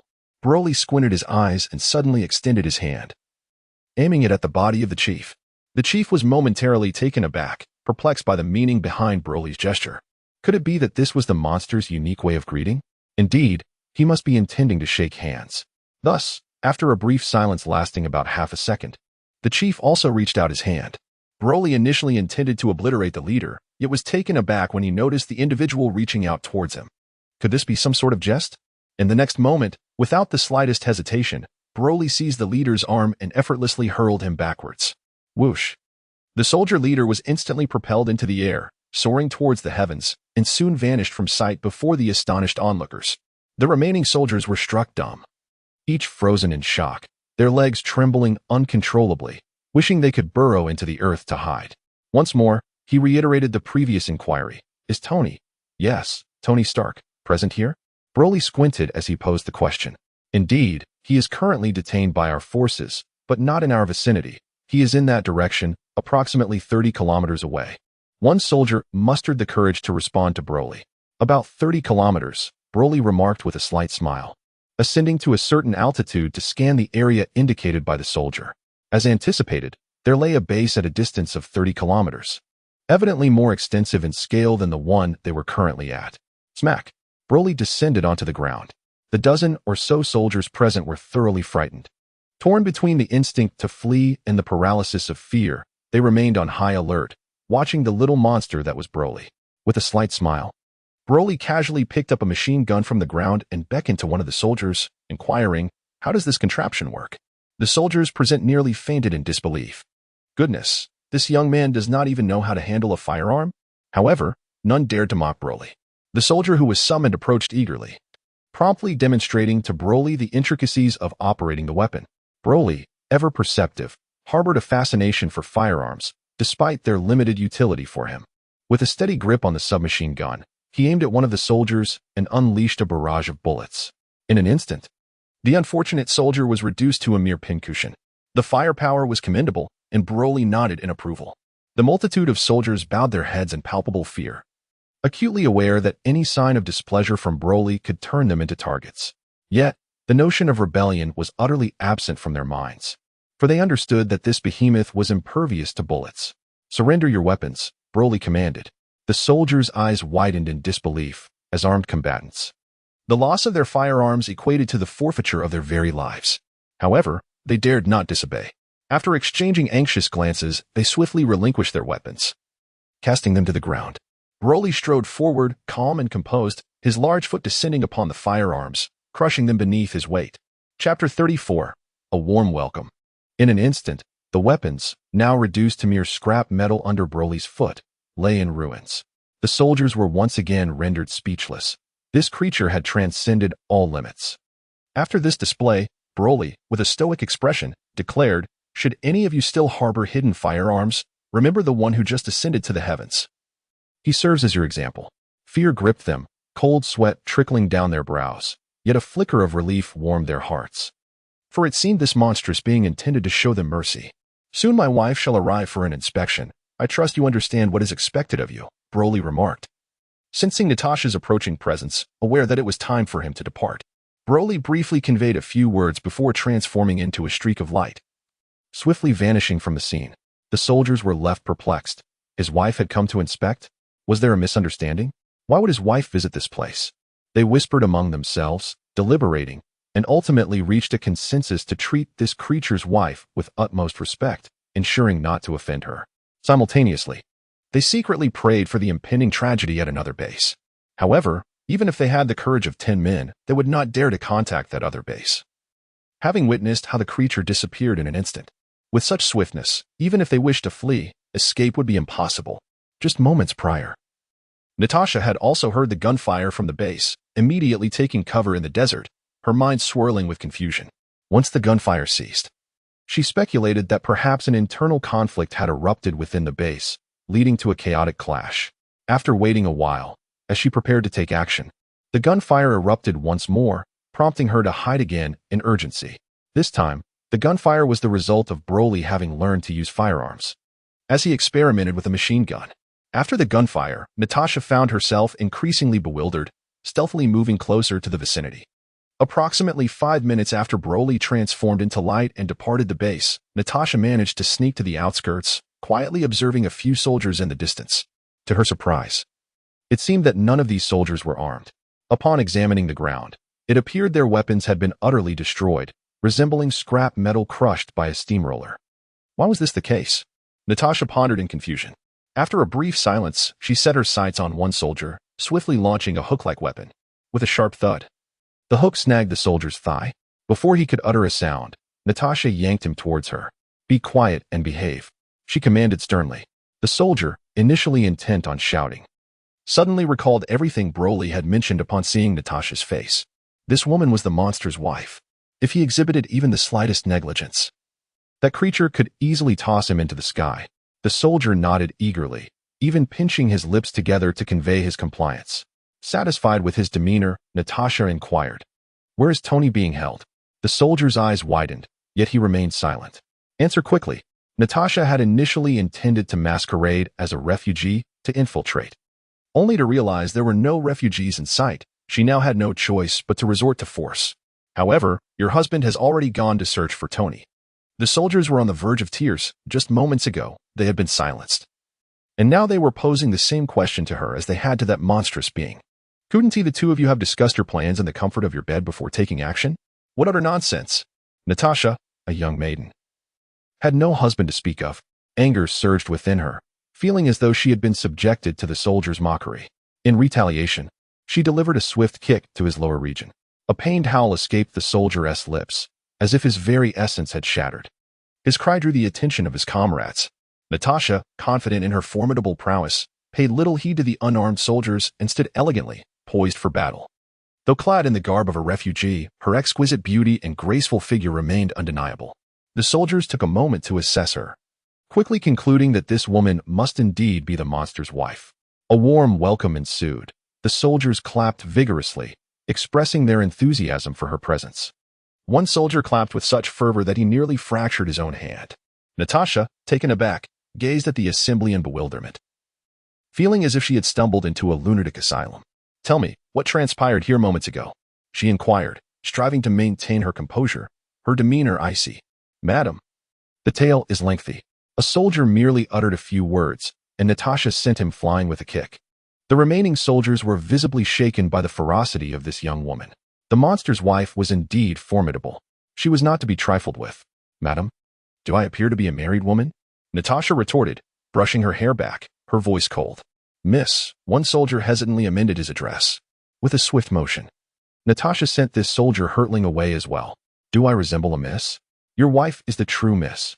Her expression grew even more frigid, her enchanting visage akin to an imposing glacier in the eyes of the soldiers. Perhaps this matter concerns your husband? Another soldier ventured. Husband again? Natasha furrowed her brow. Did she truly appear to be a married woman? With that thought, she dispatched this soldier into the air as well. Meanwhile, Broly had already arrived at another base, situated 30 kilometers from Natasha, hovering high above the ground. This time, he did not reveal himself to the onlookers. Expanding his senses, Broly detected a man at the center of the base with a combat power of approximately 10. Such a level of prowess was indeed remarkable in this world. Perhaps this individual was the leader of this establishment. Broly, devoid of any intention of courtesy, hurled an energy sphere towards the location of the leader. A resounding roar echoed as a structure within the base collapsed under the force. Moments later, a metallic creature, clad entirely in iron, emerged from the rubble. However, this steel monstrosity did not soar high. It swiftly descended back to the ground. As Broly gazed upon the scene, he recognized that the individual before him was none other than the Tony that Natasha had been seeking. It seemed that Tony had indeed crafted an iron suit. However, due to his limited resources, the armor appeared rather crude and unsightly. Attack! Attack! Do not let him escape. The multitude of soldiers, upon discovering this metallic monstrosity, clamored incessantly, directing their weapons towards Tony, mistakenly believing that he was responsible for the destruction of their camp. Broly suddenly realized that this fellow was quite unfortunate. He had just appeared and was already being besieged by so many attacks. Chapter 35, Remnants. Clang, clang, clang. The bullet struck Tony's iron suit, producing a series of sharp sounds. Truly, Tony is a genius. Under such circumstances, he managed to create such an outstanding suit of armor. Broly, intrigued by the scene before him, floated gracefully in midair, showing no intention of intervening. At that moment, Tony's arm suddenly lifted, and in an instant, a small jet nozzle emerged from it. Whoosh! A torrent of flames erupted from Tony's arm, instantly transforming the area into a sea of fire, filled with the anguished cries of those caught within. Tony resembled a clumsy war god, striding confidently across the base, yet also embodied a harbinger of death, wielding flames to harvest the lives of all present. In mere moments, due to the onslaught of Tony's inferno, the base fell into an eerie silence, nearly devoid of survivors. Broly discovered that Tony had nearly resolved the situation and descended leisurely from the sky. As Tony prepared to take flight, he was stunned upon witnessing Broly's arrival. Without a moment's hesitation, Tony aimed his flamethrower directly at Broly and unleashed a torrent of flames upon him, uttering no further words. Boom! In an instant, Broly was engulfed by the intense fire. Tony, having exhausted himself in recent days, paid no further attention to Broly. After enveloping him in flames, he shot up into the sky like a comet, vanishing from the scene. Bang! After flying for only a short while, Tony's suit depleted its energy and plummeted to the ground. The Iron Man suit shattered into countless pieces, utterly destroyed, while Tony himself landed headfirst in the vast desert. Shaking his head vigorously, he felt a sense of relief at having escaped that perilous place. Gathering his spirits, he made an effort to stand and, with determination, began to walk in a specific direction. However, not long into his journey, he suddenly recognized a familiar face approaching him. Who could it be? Tony rubbed his eyes. The man with yellow-green hair was none other than the individual he had just attacked with flames. Is he still alive? Tony's eyes widened in disbelief as he stared at the advancing Broly. The intensity of the flames he had unleashed earlier was insignificant to Broly now. Even when Broly had just been born, such flames would have posed no threat to him. To protect his clothing from being scorched, Broly had merely conjured a small energy shield, effortlessly withstanding the assault. Infuriated by Tony's fiery greeting, Broly contemplated the severity of the consequences. Tony, let me think of an appropriate punishment for you. Broly smirked, observing Tony with a mischievous glint. You're not one of them, are you? Tony, noticing Broly's attire and listening to his words, realized he did not belong to those from the base. In that moment of panic, Tony had instinctively attacked upon seeing Broly descend, but now, upon closer inspection, he recognized the distinction. What do you think? Broly smiled slightly. I sincerely apologize. I was too anxious and thought you were my enemy. Tony quickly expressed regret and then inquired, by the way, you must have come to rescue me, right? That is indeed wonderful news. Broly shook his head, pondering how this individual could be even more arrogant than himself. A sense of aversion began to blossom within him towards this person. Echoing his previous sentiment, he thought, I must contemplate how to exact punishment upon you. With narrowed eyes, Broly directed his gaze towards Tony. It's perfectly fine. You may strike me once, and consider it my apology, Tony replied with a faint smile, positioning himself accordingly. However, he quickly added, of course, if you choose to spare me, I shall undoubtedly repay your kindness in the future. No need for that. I prefer to resort to violence. Broly declared as he approached Tony step by step. He then seized Tony's arm and, with a swift motion, hurled him away. Whoosh! Tony soared into the sky as if propelled by a rocket, vanishing from sight in the blink of an eye. Broly lifted his gaze, a smile illuminating his eyes. At that moment, he suddenly sensed Natasha approaching him, and from her speed, it was evident that she was traveling by some form of vehicle, likely a car.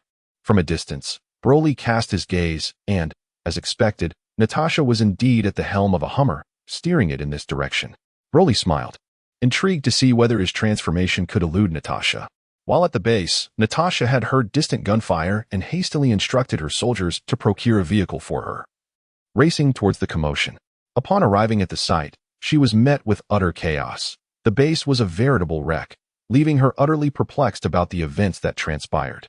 However, she soon learned from a soldier, barely clinging to life, that Tony had fled in a particular direction. Consequently, Natasha accelerated her Humvee to its utmost limits. Yet, as she neared the incident location, she suddenly froze. With a harsh screech, she slammed on the brakes, leaving a long trail in the desert sands. Rubbing her eyes in disbelief, Natasha recognized a figure in the distance that bore an uncanny resemblance to Broly. What could he possibly be doing here? What connection did he have to this situation? A torrent of questions flooded her mind. With a swift motion, she flung open the car door and dashed towards Broly. However, as she approached, she realized that this individual was not Broly at all. Shaking her head, she chastised herself for such a thought.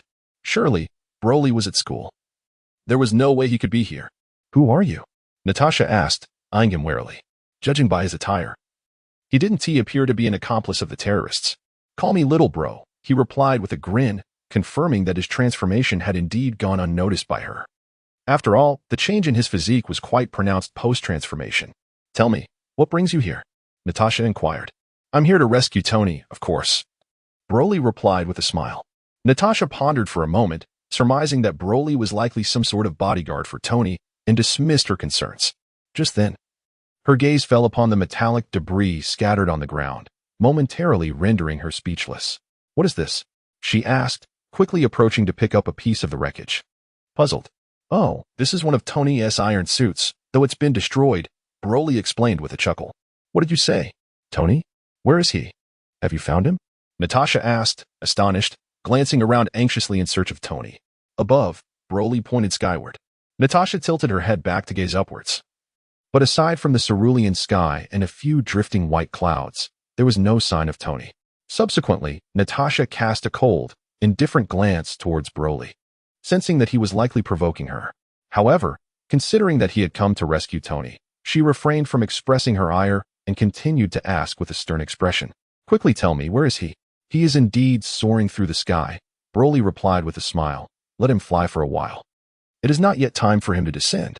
Indeed, at that moment, Tony was soaring high above, having been thrown by Broly to a considerable altitude. And he was not coming down anytime soon. Overcome with fear, Tony was on the verge of losing his composure, for he had never ascended to such heights before.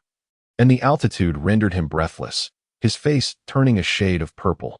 Natasha, still wearing a cold demeanor, glanced once more at the sky. Yet there was still no sign of Tony. "He is coming. He will be here shortly," Broly reassured with a smile. Just after Broly spoke, Natasha keenly noticed a small figure descending rapidly from the azure expanse above. "Oh, he is coming," Broly exclaimed, and as he spoke, he leaped into the air, catching the plummeting Tony with ease. Natasha's eyes nearly bulged out in astonishment. This man with golden hair, he can actually fly? Yet, Natasha quickly regained her composure. As an agent of SHIELD, she had encountered numerous extraordinary beings, and flying was not particularly remarkable, especially considering her brother Broly had flown since infancy. It is worth mentioning that after transforming, Broly's appearance had matured significantly. The youthful visage of his boyhood had been entirely supplanted by a commanding presence. Meanwhile, Tony was so terrified that he had fainted, utterly oblivious to the unfolding situation. Broly showed no signs of restraint as he effortlessly tossed Tony down from a height of approximately 6 meters. Thud. Tony's body landed heavily on the yellow sand, jolting him awake. Observing Broly's unconventional method of rousing Tony, Natasha was momentarily at a loss for words, her mind racing with speculation about the origins of this man with the yellow-green hair. Am I still alive? The first thing Tony did upon waking was to assess his body, and upon discovering no abnormalities, he exhaled a long sigh of relief. Surviving such a fall from such a height was nothing short of miraculous. He could have repeated the word miracle 100 times and still not fully grasped the situation. However, sensing something amiss behind him, he quickly turned to look. Upon seeing Broly's jovial expression, Tony let out a startled cry, nearly springing from the sand before taking off in a panic. Is that really Tony? Natasha's eyes widened in disbelief. She was puzzled as to when he had taken flight into the sky. Hey, Tony, it's Natasha. Have you forgotten me? Seeing Tony flee, Natasha was uncertain whether he was afraid of Broly or if he was merely reacting instinctively after spending too much time in this eerie place. Upon hearing Natasha's voice, Tony gradually halted, glancing back. Sure enough, it was indeed Natasha. 16 years ago, she had worked at his company. However, Tony was too terrified of Broly to approach her. In resignation, Natasha decided to walk over. Come here, Broly beckoned to Tony. Tony's face twitched as he gritted his teeth, stepping forward hesitantly. He then looked at Broly and inquired, Did you save me just now? In a way, Broly nodded. Thank you so much. Tony expressed his gratitude promptly, for he was a clever man who knew when to speak and when to refrain. Thus, he refrained from mentioning how Broly had thrown him into the air and instead thanked him for saving his life. No need to mention it. Broly replied with a slight smile. So, Natasha, what brings you here?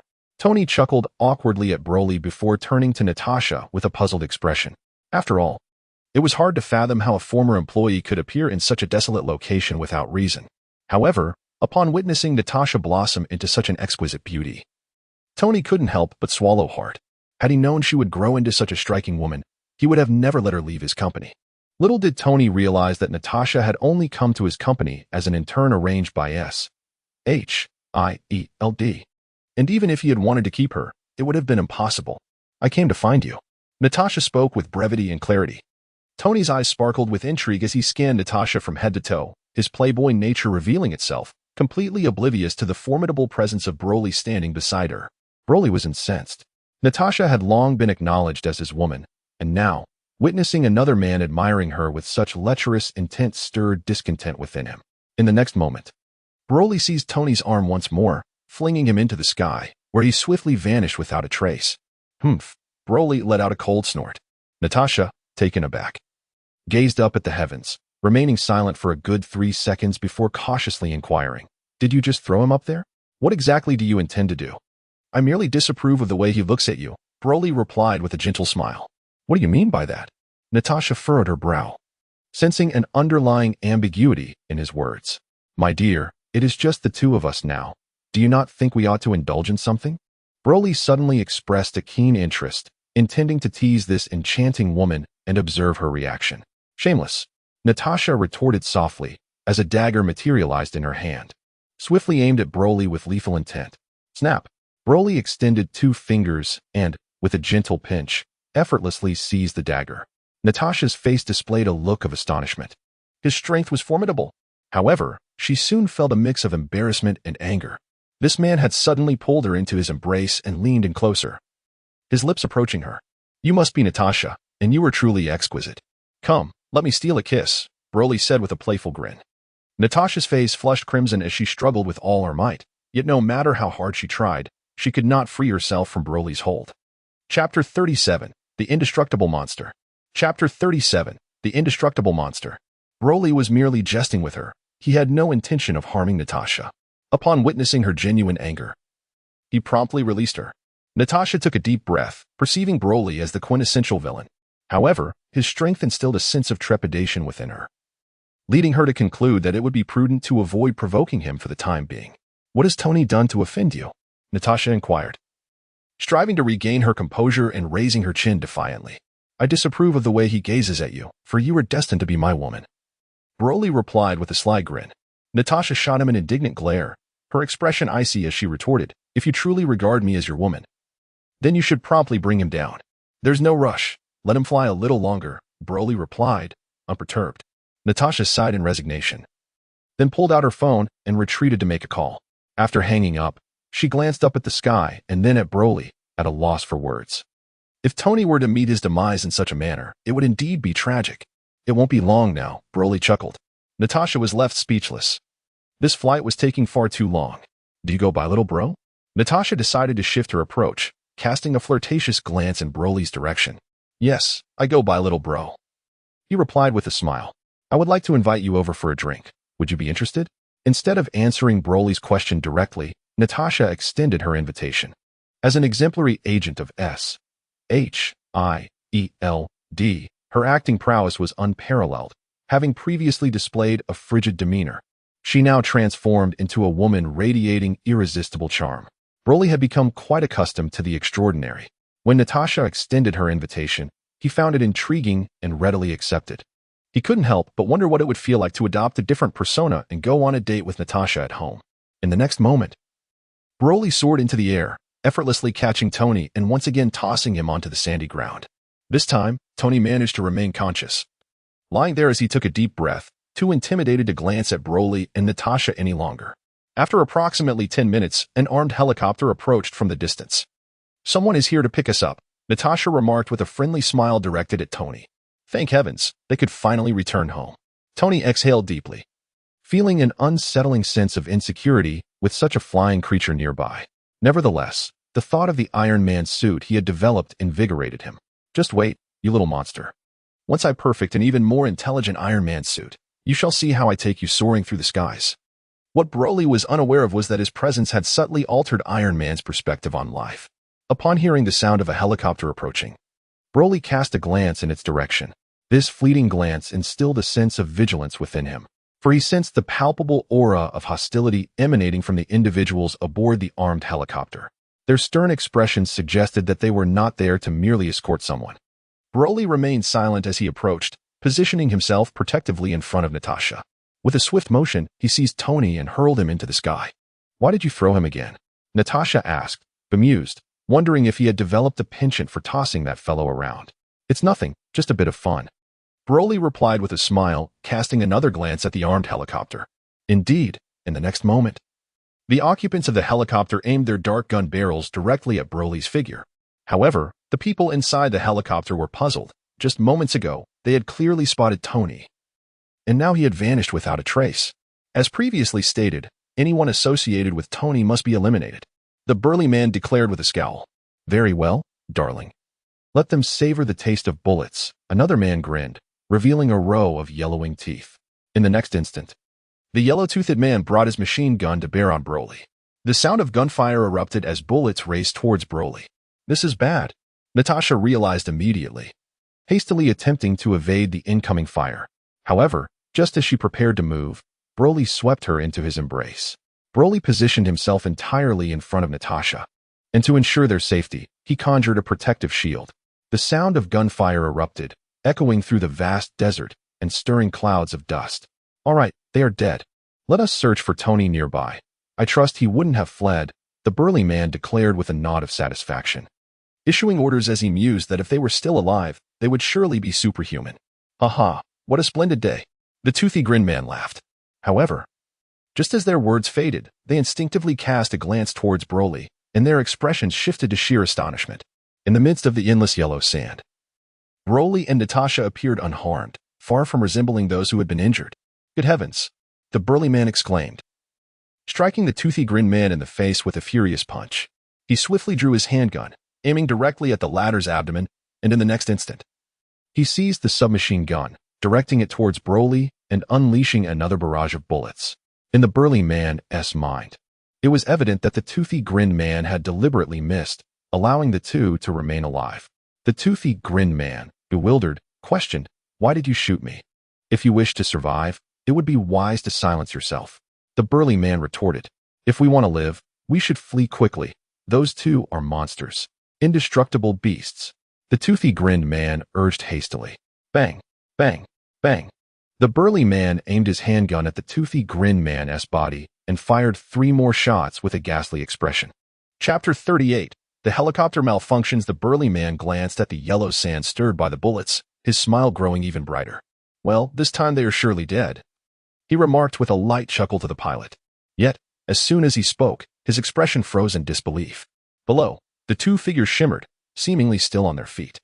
Suddenly, the burly man felt a blur before his eyes. Upon closer inspection, there was now an additional person aboard the aircraft. "How did you get up here?"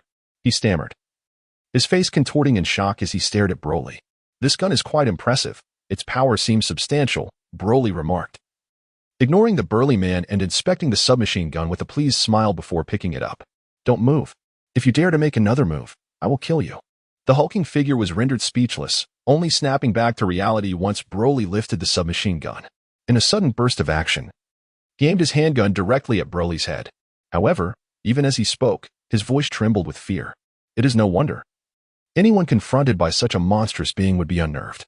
The brute had witnessed firsthand how this man remained unscathed even under the relentless barrage of his machine gun. Broly smiled faintly, choosing to disregard the situation as he loaded his weapon. Bang, bang, bang. The towering figure, filled with rage, aimed directly at Broly's head and unhesitatingly fired 3 shots. Broly paid no heed to the bullets that struck his head, feeling as though they merely ricocheted off like tiny splinters, leaving only a slight itch. Then, a grin spread across his face as he aimed the machine gun at the hulking figure and inquired, "If you wish to live, divulge to me who sent you." "I don't know," stammered the large man, utterly astonished. "Then you shall meet your demise." With that, Broly pulled the trigger, unleashing a barrage of bullets. In an instant, the man's body was riddled with holes, resembling a wasp's nest, before he plummeted from the helicopter, blood pooling around him and seeping into the golden sand.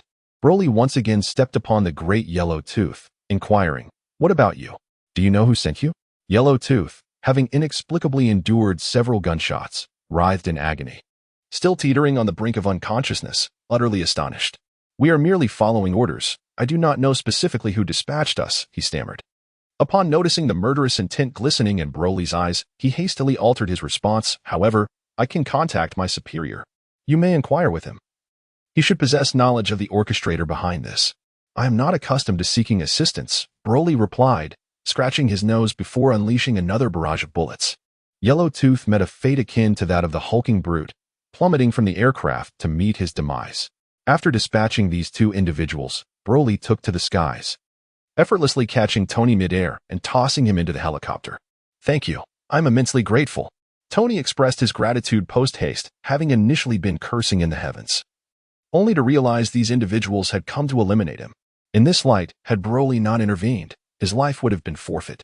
It was not that Broly sought to rescue Iron Man. Rather, he was motivated by a desire to ensure his sister's mission did not falter. When Broly descended before Natasha, she wore an expression of sheer astonishment, gazing at him as though he were a marvel. Simultaneously, a hint of delight colored her features. To possess a man who could soar through the skies and defy bullets was akin to a heavenly boon for Natasha. If I so wished, I could obliterate the earth with a mere slap, Broly declared with a smile. Such bravado, Natasha retorted, her disbelief palpable. Despite Broly's formidable display of strength, the notion of him shattering a planet with a single blow seemed far-fetched. After all, no matter how potent an individual's abilities, it remained implausible to possess the power to annihilate the earth. On their return journey, Tony exhibited a newfound humility, his gaze no longer daring to meet Natasha's. And even if it did, he would not entertain any inappropriate thoughts. Broly was relatively pleased with Tony's performance this time and refrained from putting him in a difficult position. However, in stark contrast to Tony's plight, there was another individual who found himself in an even more dismal situation, the helicopter pilot. With both of his companions perished, he was the sole survivor. Should the higher-ups become aware of this, his fate would be sealed. Gritting his teeth, the pilot made a momentous decision. As the helicopter soared over the sprawling metropolis, he steered it towards a nearby gas station. After all, death was inevitable. If the organization learned that he still drew breath, his family would be in grave peril. It would be far better to perish alongside these three men. Although the monster might not meet its end, at the very least, he could eliminate Tony, ensuring that the organization would not neglect his family in the aftermath. However, just as the helicopter hovered above the gas station, the pilot suddenly realized that it seemed to be under the influence of an unseen force, rendering it incapable of moving any further. Perplexed, he began to inspect the instruments to ascertain the source of the malfunction. "Tony, are you capable of piloting the helicopter?" Broly inquired, his gaze fixed on Tony. "A little," Tony replied, for he was a prodigy who had previously dabbled in flying helicopters. "Then you take over," Broly said, nonchalantly seizing the pilot and tossing him out of the helicopter. Tony was left in a state of shock. How could this individual resort to murder so readily? Yet, he dared not resist, hastening to take control of the helicopter. "Is there something amiss?" Natasha noted, sensing that Broly did not appear to be the type to kill without cause. "You see the gas station below, correct?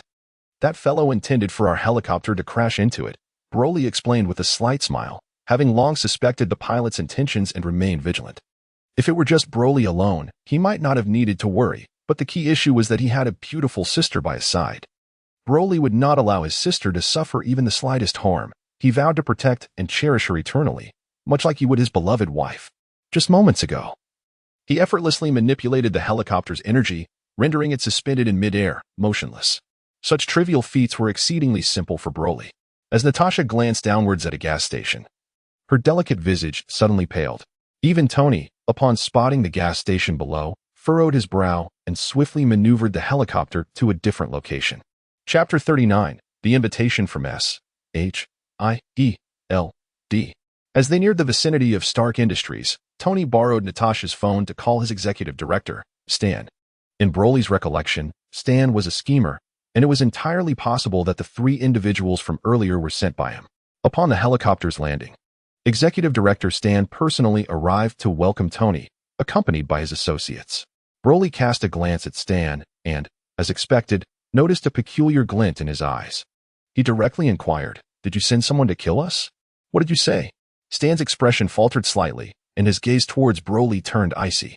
"Are you deaf?" Broly retorted, visibly displeased. "Allow me to reiterate. There were originally 3 individuals on the helicopter, 2 of whom were armed and came to eliminate us. I suspect you are behind this." "Ha ha ha. Tony, is this your friend? He is quite amusing." With a remarkably vivid imagination, Stan replied with a slight smile, his expression shifting rapidly. "However, since he is your friend, Tony, I shall overlook his slander. Let us depart. I find this individual rather distasteful. Aren't you the highest authority in the company? Dismiss him," Broly remarked with a hint of a smile, issuing his command to Tony in an unmistakable tone. Tony's expression froze, a bitter smile etched on his face. "I shall grant you 3 seconds," Broly continued, glancing up at the sky. "The weather is quite pleasant lately." Tony's body trembled violently. He had no desire to become a flying trapeze artist and immediately addressed Stan without hesitation. "Stan, effective immediately. You may go home and rest. The company does not require your services for now." Upon hearing Tony's words, Stan was taken aback. his face a mask of disbelief as he glanced at Broly and then back at Tony. He burst into laughter. Just as well. I have been feeling somewhat fatigued lately. In that case, I shall head to the river to indulge in some fishing and relaxation. With that, Stan departed, his face darkened, and as he passed by Broly, he shot him a venomous glare, his eyes brimming with an insatiable hostility. Broly observed with growing displeasure. In an instant, he appeared before Stan, seizing his arm with a firm grip. What are you doing? Stan stammered, his lips curling in anger. Security. Security. Throw him out. You wish to go fishing. Did you not? Allow me to assist you on your journey, Broly replied with a light chuckle, casually tossing his hand. Ah. Stan arched through the air in a graceful arc, quickly vanishing from sight. Having completed this, Broly then enveloped Natasha in his embrace, disregarding the onlookers as he swiftly soared towards his residence. You've been quite reckless, Natasha remarked, unsure of what to say, shaking her head with a wry smile. The one who attempted to harm us was likely Stan. Broly pondered, and if it were not, then he was merely unfortunate. Broly chuckled lightly. Natasha fell silent for a moment, her expression turning serious as she addressed Broly. Little bro, with your abilities, you would undoubtedly excel in S-H-I-E-L-D. Perhaps I should speak to Nick and see if he can recruit you. What do you think? S-H-I-E-L-D. I have no interest, Broly replied, shaking his head. He cherished his freedom and had no desire to be constrained. Your performance today was rather conspicuous. I suspect Nick is already aware of everything you've done. Natasha smiled. If he knows, then so be it. Now, shall we visit your home? Broly responded nonchalantly, confident that no threats had yet manifested on this planet. If he truly felt aggrieved, he could easily obliterate the entire world and relocate his sister to another realm. Yet, he preferred to avoid such drastic measures, as he held a fondness for this planet. As fate would have it, Natasha's suspicions proved accurate. Upon their return home, before they could indulge in a moment of respite, an unexpected visitor arrived. It was none other than Nick, the director of S-H-I-E-L-D. Nick, a robust man of African descent, donned a striking cape and had a black cloth covering his left eye. Natasha, congratulations on the successful completion of your mission, Nick said with a smile, casting a deliberate glance at Broly as he spoke. Broly felt a sense of discontent. He had originally intended to return home and enjoy some time with Natasha, only for this unwelcome interruption to occur. He was acutely aware that Nick's visit was no mere coincidence, especially since Natasha had resided here for many years. And this was Nick's inaugural visit. Natasha, too, recognized Nick's ulterior motive. He sought to recruit young Broly into S-H-I-E-L-D. Very well. Let me disclose my true intentions, Nick stated with a smile, as he noticed the two were indifferent to his presence. He turned his attention to Broly and remarked, My friend, your performance has indeed astonished me. However, do you truly believe you are the sole hero in this world? You are mistaken. There are numerous heroes, of whom you are unaware. Oh? Such as?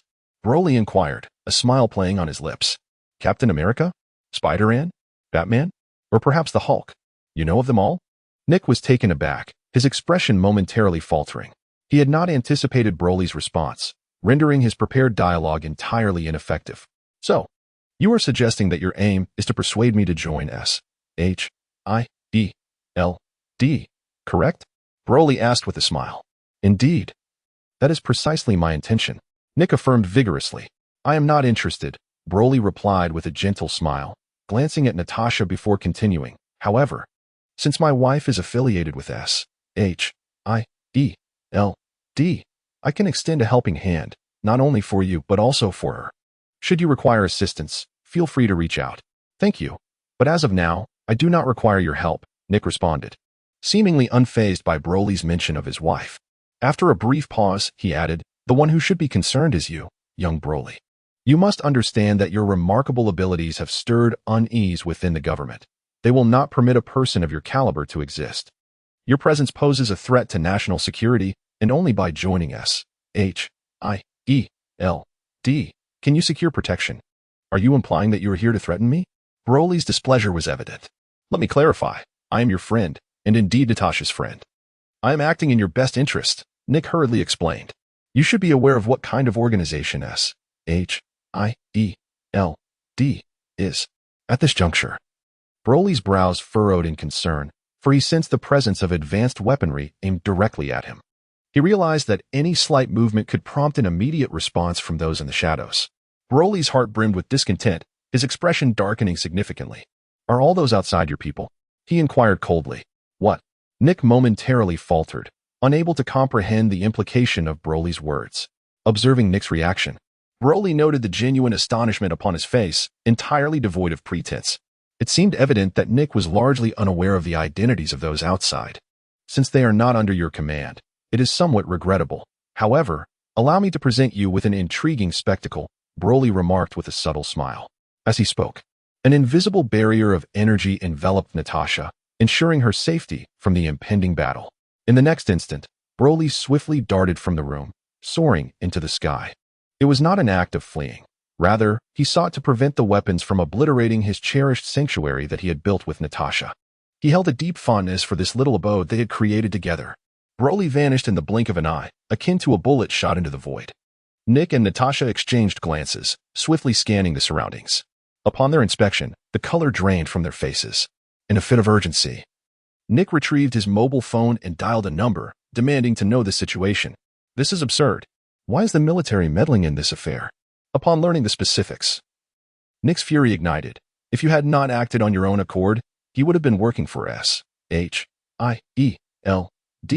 under my guidance. The other party, with a mocking tone, simply hung up the phone. Meanwhile, at that very moment, Broly had shifted the battlefield, soaring into the sky. The fighter jets that had originally surrounded him were not idle. They quickly pinpointed his location. Of course, this was only possible because Broly refrained from using his energy to obscure their detection. Had he chosen to unleash his power, his presence would have remained undetectable. Broly was filled with rage, intending to show these individuals the extent of his formidable power. Broly floated silently in midair, patiently awaiting the arrival of the fighter jets. Within a mere 10 seconds, 2 aircraft pierced through the sky, exhibiting no hesitation as they unleashed a fierce barrage directed at Broly. The corners of Broly's mouth curled into a wicked arc as he effortlessly summoned a protective shield, choosing to disregard the chaos around him. Naturally, even without the shield, Broly would have faced no difficulties. His intention was solely to prevent his attire from being damaged. 2 aircraft relentlessly bombarded his position, and after a mere 10 seconds, 5 additional fighter jets joined the fray, intensifying the assault on Broly. The sky reverberated with thunderous roars, as if it were on the brink of collapse. "Launch missiles." With this command, each of the 7 fighter jets unleashed a missile, all aimed directly at Broly. The sky erupted in a cataclysm of energy, reminiscent of a surging tsunami, transforming the very hue of the heavens. Mission accomplished. Return to base. After releasing their missiles, the 7 fighter jets prepared to depart. However, just as a few pilots were about to initiate their next maneuvers, they were astounded to discover that their aircraft had seemingly malfunctioned, suspended mid-air, with any attempt to move proving arduous. This was, of course, the work of Broly.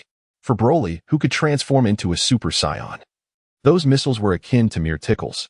Moreover, the missiles posed no threat to his protective shield, illustrating just how antiquated the military's weaponry had become.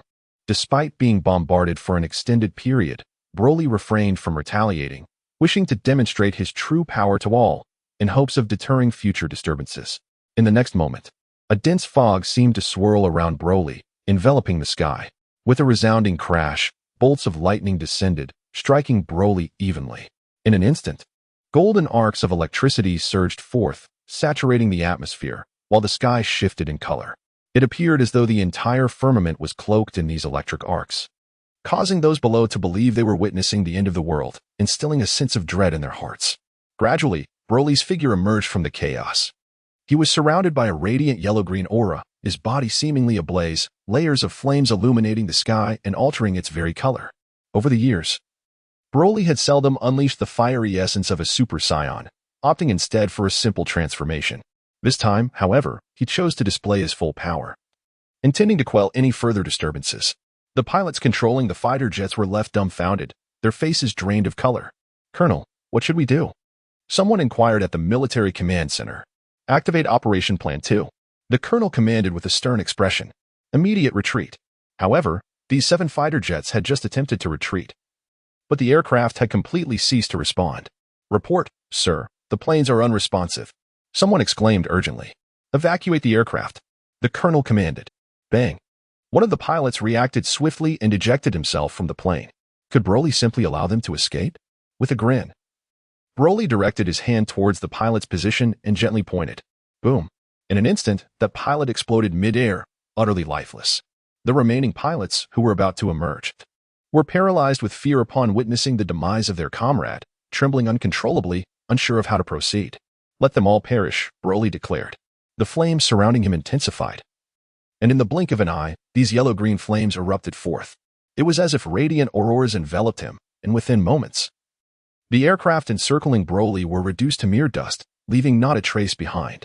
Chapter 41. The captain's arrival having completed this, Broly soared towards the ground.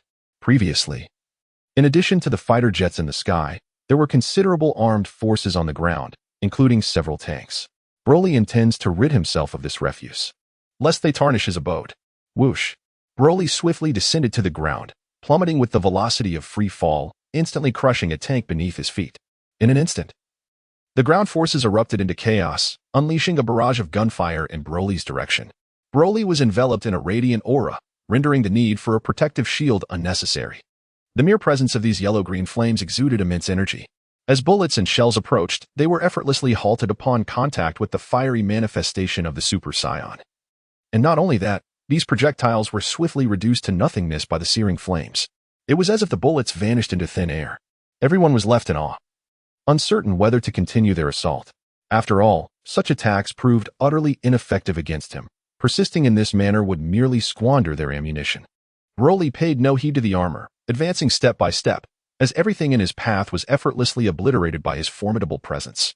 He exercised restraint, for he was not far from his home. A reckless display of power could potentially result in its destruction.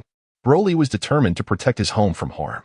Although he had the ability to erect a protective shield around his house, he felt it essential to safeguard the surrounding environment as well.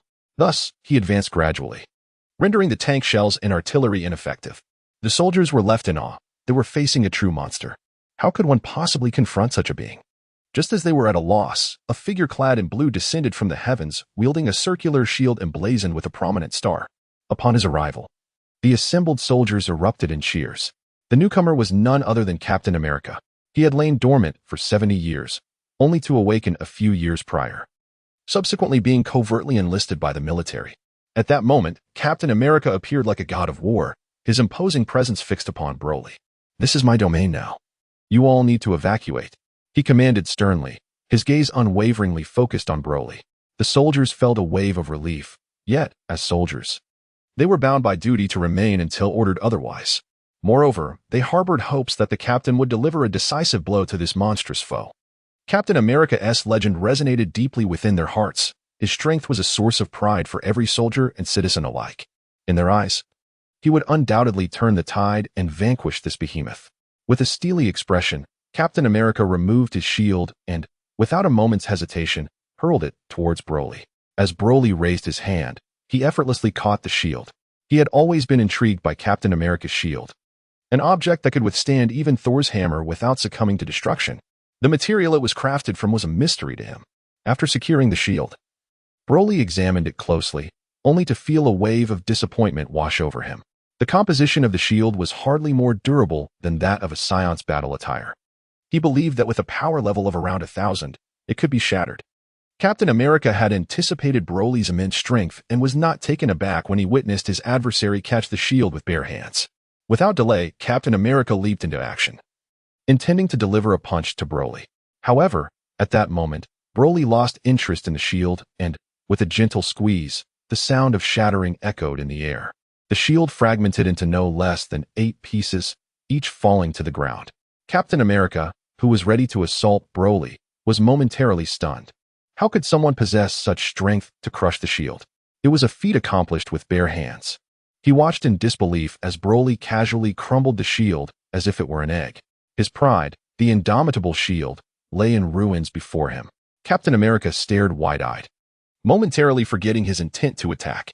The other soldiers, witnessing their leader's astonishment, were equally horrified, their faces paling in fear. Captain, how impressive! Just as Captain America believed his demise was imminent, he noticed the creature beckoning him with a friendly wave. The captain's lips trembled, his expression contorted. I have heard of your exploits. I can offer you a chance at survival, Broly said with a smile, displaying no desire to end Captain America's life. To him, these individuals were easily disposable. Moreover, Broly perceived the captain as a man of discernment, likely exploited by others. "Thank you. I am honored," the captain replied, managing a smile that was more anguish than joy. "May I ask, who sent you to kill me?" Broly inquired, his grin widening. "You have destroyed several cities. And as long as I draw breath, I will confront you again." Captain America gradually regained his composure, his expression resolute as he addressed Broly. "Have you witnessed my destruction of cities?" Broly asked with a slight smile. "Indeed, I have seen your footage," the captain nodded gently. "Captain, have you been in a stupor all these years?" Broly chuckled softly, then, stroking his chin in contemplation, added, "Since you have become so oblivious, allow me to awaken you." Upon uttering these words, Broly's figure abruptly vanished without a trace. In the next instant, he seized Captain America's body and soared skyward. "What are you planning to do?" Captain America inquired, astonished. "Down you go," Broly declared, and upon reaching a certain altitude, he unceremoniously released Captain America. 10 minutes later, Captain America plummeted into the vast ocean, disappearing from sight forever. Having accomplished these tasks, Broly leisurely returned to the vicinity of his room. Chapter 42, Nuclear Bomb. What pleased Broly was the complete withdrawal of the soldiers and various armed forces. It seemed that in the face of absolute power, everything else was but chaff. No, wait. The situation was somewhat dire. Broly suddenly sensed a formidable energy surging towards him. What could it be? Although this energy was indeed powerful, to Broly, it was merely a trivial matter. "Hey, Nick, could you check if a nuclear missile is headed our way?" Broly beckoned to Nick.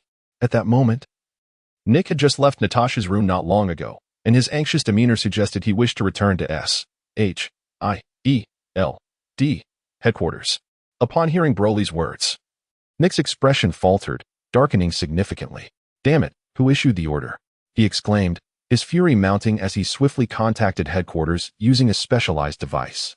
After concluding the call, Nick was left in shock, his scalp tingling and cold sweat trickling down his back. Indeed, a plane has already taken off, within a minute. It will deploy a nuclear bomb, intending to level this area. Nick gritted his teeth and declared, "These fools will surely regret their actions." With a chilling smile, Broly closed his eyes to sense the surroundings. It was effortless. He quickly detected the fighter jet carrying the nuclear missile, pointing his hand toward the aircraft. A beam of fiery energy shot forth with remarkable swiftness. At that moment, the jet, laden with the nuclear warhead, approached the city. The pilot, with an expressionless demeanor, announced, "Colonel, the nuclear missile is ready. Launch immediately," came the command. "Yes," replied the pilot, just as he was about to press the button to deploy the missile when he suddenly noticed a crimson beam racing toward him. "Not good," the pilot exclaimed in alarm, attempting to abandon the aircraft, yet it was too late. Boom. In an instant, the entire plane, along with the nuclear missile, vanished under the embrace of Broly's red energy. Although the nuclear missile posed no threat to Broly, he had no desire to be hailed as a national hero. Furthermore, Broly did not belong to the American nation. Broly did not act irrationally like Iron Man, clutching a nuclear bomb and racing to an uninhabited area. Instead, he unleashed a shockwave directed at the bomb, obliterating both the fighter jet and the nuclear device in one fell swoop. As soon as Broly annihilated the bomb, Nick swiftly received the news, releasing a long sigh of relief while his gaze towards Broly grew more solemn. "Now, can you enlighten me on who orchestrated these events?" Broly inquired with a playful smile. "The military," Nick replied. "Where are they located?" Broly pressed further. "Follow me," Nick responded, preparing to enter the vehicle. Broly, feeling displeased, questioned, "You? Yet you asked me to follow you?" Bang. Broly exhibited no sense of courtesy, delivering a powerful kick that sent the vehicle occupied by Nick soaring through the air. Poor Nick, upon extricating himself from the wreckage, was on the verge of tears, overwhelmed by frustration. This fellow was indeed unpredictable. However, Nick dared not provoke Broly, fully aware of the devastation he had just wrought upon the military. "I have no intention of engaging in idle chatter.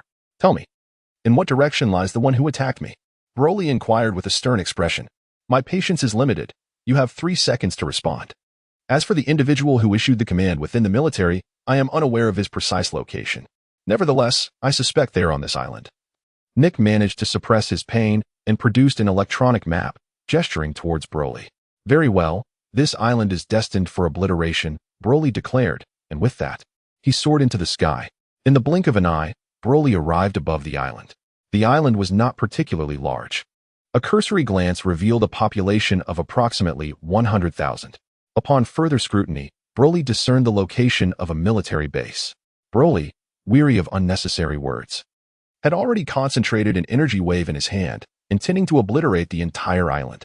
As a Saiyan, mercy was not in Broly's nature. Rather, his disposition leaned towards malevolence. Had it not been for his years spent in the company of Natasha, the earth might have long been shattered beneath his hand. He held no affection for this island whatsoever. However, just as the energy wave coalesced in Broly's grasp, he suddenly noticed a middle-aged man clad in military attire hovering above the military base, gazing intently in his direction. It appeared that this man had spotted Broly. As he gestured towards him, Broly paid no heed, as the energy wave in his grasp was nearly under his complete control. To obliterate such a small island was for Broly akin to merely stepping on it. The sole concern was his fear of unleashing too much power, inadvertently annihilating the earth. Thus, after gathering the energy sphere, he meticulously inspected it once more. Swish! Just as Broly was about to hurl the energy sphere, he noticed the middle-aged man clad in military attire approaching swiftly in a flying craft. Broly squinted at him, casually toying with the energy sphere in his hand. He decided to observe this individual's intentions for the time being. After all, annihilating this small island was merely a matter of time. And there was no need to rush. Allow me to introduce myself. I am John Schmidt.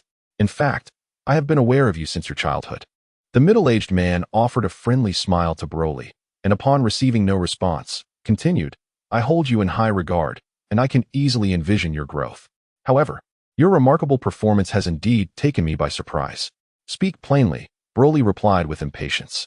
You arrived on Earth 16 years ago through a black hole, did you not? Schmidt's face twitched slightly. I have been following your journey for a long time, and everything you just did was entirely within my expectations. I knew you would endure such an onslaught. Are you admitting that everything was your doing? Broly inquired with a sly grin. However, it astonished Broly that this man was aware of the black hole. Indeed, I confess. Schmidt nodded, but you cannot kill me. Oh? Broly's smile widened slightly. Because the black hole from that universe was created by me. If you wish to return to your original world, you must obey my commands, Schmidt said with a grin. Your name is Broly, am I correct? Although you have transformed into your current form, I am well acquainted with every aspect of you. Chapter 43, Control. Chapter 43, Control. Broly smiled gently, gazing at Schmidt as he remarked, It seems you have been monitoring me all these years. Schmidt replied, Indeed. From the very moment you arrived on Earth, I commenced my extensive research on you, all conducted in secrecy. Remarkably, by the age of 4, your body exhibited peculiar transformations, and the energy within you surged to unprecedented heights. Schmidt continued, seemingly confident in his grasp of Broly's formidable power. In response to Schmidt's revelations, Broly felt no surprise. Broly had never anticipated the need to conceal his identity. After all, in this world, there was little for him to fear. As for the possibility of others recognizing him as Broly, he believed that anyone genuinely inclined to investigate would easily uncover the truth. Remove the mask from your face, Broly stated calmly. Upon hearing such words, Schmidt momentarily hesitated, a flicker of astonishment illuminating his eyes. I said, You may remove your mask now, Broly reiterated, a hint of impatience creeping into his tone. Ha ha ha. Schmidt erupted into laughter, and after a hearty chuckle, he forcefully tore at his own face. In an instant, a crimson skull materialized before Broly. Broly is aware of the character known as Red Skull, who made his debut in Captain America, only to be subsequently absorbed by the Tesseract. However, what perplexes Broly is the revelation that this individual is still alive. It appears he has somehow escaped the clutches of the Tesseract and returned to Earth to pursue his unfinished mission. Broly, you have truly not disappointed me. Schmidt, the Red Skull, cheerfully addressed Broly, extending his hands. I believe that if we were to join forces, this world, and indeed the entire universe, would fall under our dominion. And what if I refuse? Broly replied with a smile. You will acquiesce. As I mentioned before, I know you all too well, the Red Skull said with a grin, simultaneously revealing a peculiar device in his hand. This instrument resembled a television remote control in size and was adorned with several buttons. Broly was perplexed by the purpose of the device wielded by this individual, yet he felt no inclination to indulge in such tedious inquiries. At present, his primary concern was how to return to the realm of Dragon Ball. From the words of this Red Skull, it appeared he possessed the means to open a cosmic black hole, allowing Broly to return to his original world. However, Broly found the condescending demeanor of Red Skull quite irksome. With narrowed eyes, Broly posed a final question. Since you discovered me long ago, why did you not attempt to control me at that time? There was no need, Red Skull replied with a slight smile, elucidating. I was aware that you could not depart from Earth in the immediate future. Furthermore, I have been preparing for something significant over the years, and I awaited your maturations. I prefer not to associate with a mere child. Very well, I have no further questions, Broly declared, resolutely hurling the energy sphere downward. Stop, Red Skull exclaimed in shock, urgently pressing a button on the remote control in his hand. He understood that should this energy sphere descend, the island would likely be obliterated. As Red Skull activated the remote, an unusual ray was suddenly emitted from it, quickly enveloping Broly in its grasp. Broly furrowed his brow, perplexed by the intentions behind this individual's contraption. I command you, immediately retract that energy, Red Skull bellowed at Broly. However, to his astonishment, he realized that Broly was gazing at him with a mocking expression. I command you, retract the energy at once, obey my command. Red Skull pressed the button with fervor, and the emanating purple rays multiplied in intensity. Soon, these beams completely enveloped Broly, creating the illusion that he was ensconced within a purple dome. After all this time spent in research, is this contraption meant to control me? Broly inquired with a smile. Upon hearing Broly speak, and with such clarity of mind, Red Skull was drenched in perspiration. What had gone awry? Why? This device was supposed to exert control over him, so why was it ineffective? Gritting his teeth, Red Skull crushed the remote in his hand, only to find another similar device materializing in his grasp. With a swift motion, accompanied by 3 flashes of light, a massive dome descended, completely shrouding Broly. Witnessing this scene, a flicker of satisfaction crossed Red Skull's face. Suddenly, Broly's energy sphere descended upon a small island. With an earth-shattering roar, the island was instantaneously reduced to dust, erupting into a colossal mushroom cloud before vanishing beneath the sea, entirely evaporated from the earth. As Red Skull observed the monumental disturbance below, he trembled in awe. Such formidable energy surpassed that of a nuclear bomb by an immeasurable margin. Fortuitously, he had taken precautions. Had he been on that island moments ago, he would surely have met his demise. Wiping the cold sweat from his brow, Red Skull felt a sense of relief upon seeing Broly confined by his device. Yet, his gaze towards Broly grew increasingly malevolent. Broly, although I do not comprehend why I cannot control you, through years of diligent research, I have devised a method to harness your energy. Red Skull erupted into a triumphant laugh, his mirth radiating brilliantly. Broly suddenly realized the purpose of the device surrounding him. It was designed to absorb his energy. You have merely destroyed a small division of my numerous bases, which holds no consequence for me. Red Skull chuckled, continuing, moreover, this device encasing you will generate a formidable attraction the moment you release even a fraction of your energy, siphoning it away and transmitting it to my energy center, providing me with an unending supply of power. Additionally, this contraption has been meticulously tailored for you, crafted from the most resilient black steel in the cosmos. Far sturdier than that Captain's shield. Thus escape is utterly impossible. Is that so? Broly smirked, a wicked curve gracing his lips. If you doubt me, feel free to test it, Red Skull replied with a triumphant grin. Is this the culmination of your years of research? Broly scoffed. It appears you still underestimate me. No, you are mistaken. I am well acquainted with you. I have claimed to possess an intimate understanding of your being, Red Skull replied with a light chuckle. Very well. Then I shall grant you the endless energy you desire, Broly declared, as a yellow-green flame enveloped him in an instant. Chapter 44. Dr. Zola. A vast surge of energy surged forth, akin to a stampede of wild horses, transmitted through a specialized device into the distant cosmos. Simultaneously, Red Skull's remote control displayed corresponding readings. Energy, 1,000, 3,000, 5,000, he exclaimed, elated. What tremendous energy. It has swiftly reached a value of 5,000. Splendid, absolutely splendid. However, even as he spoke, the energy readings continued to escalate. 10,000, 50,000, 90,000. As the numbers approached 90,000, Red Skull's excitement intensified. The value of such abundant energy conversion was unfathomable. Yet, he rejoiced prematurely. To his astonishment, the energy surged past 100,000, soaring to 900,000. And even reaching 1 million, still climbing higher. Red Skull abruptly recognized a critical concern. Could the instruments devised by his colleagues withstand such overwhelming energy? Stop. Cease immediately. I command you to halt, he exclaimed, staring in disbelief at the still rising energy levels, panic overtaking him as he shouted at Broly. The corners of Broly's mouth curled into a sinister arc, and instead of halting the flow of energy, he amplified it further. The ground trembled with a thunderous roar.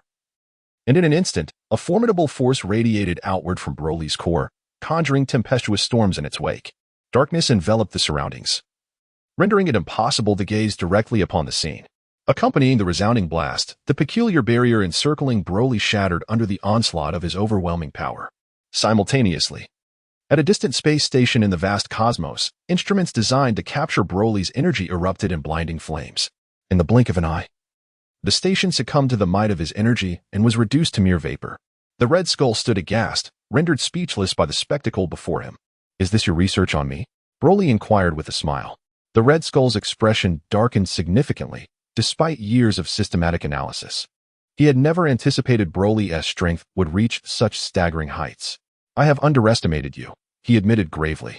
"Now, can you divulge the matter of the black hole?" Broly replied with a gentle smile, directing his hand towards the Red Skull's form, prepared to obliterate him should he make any sudden moves.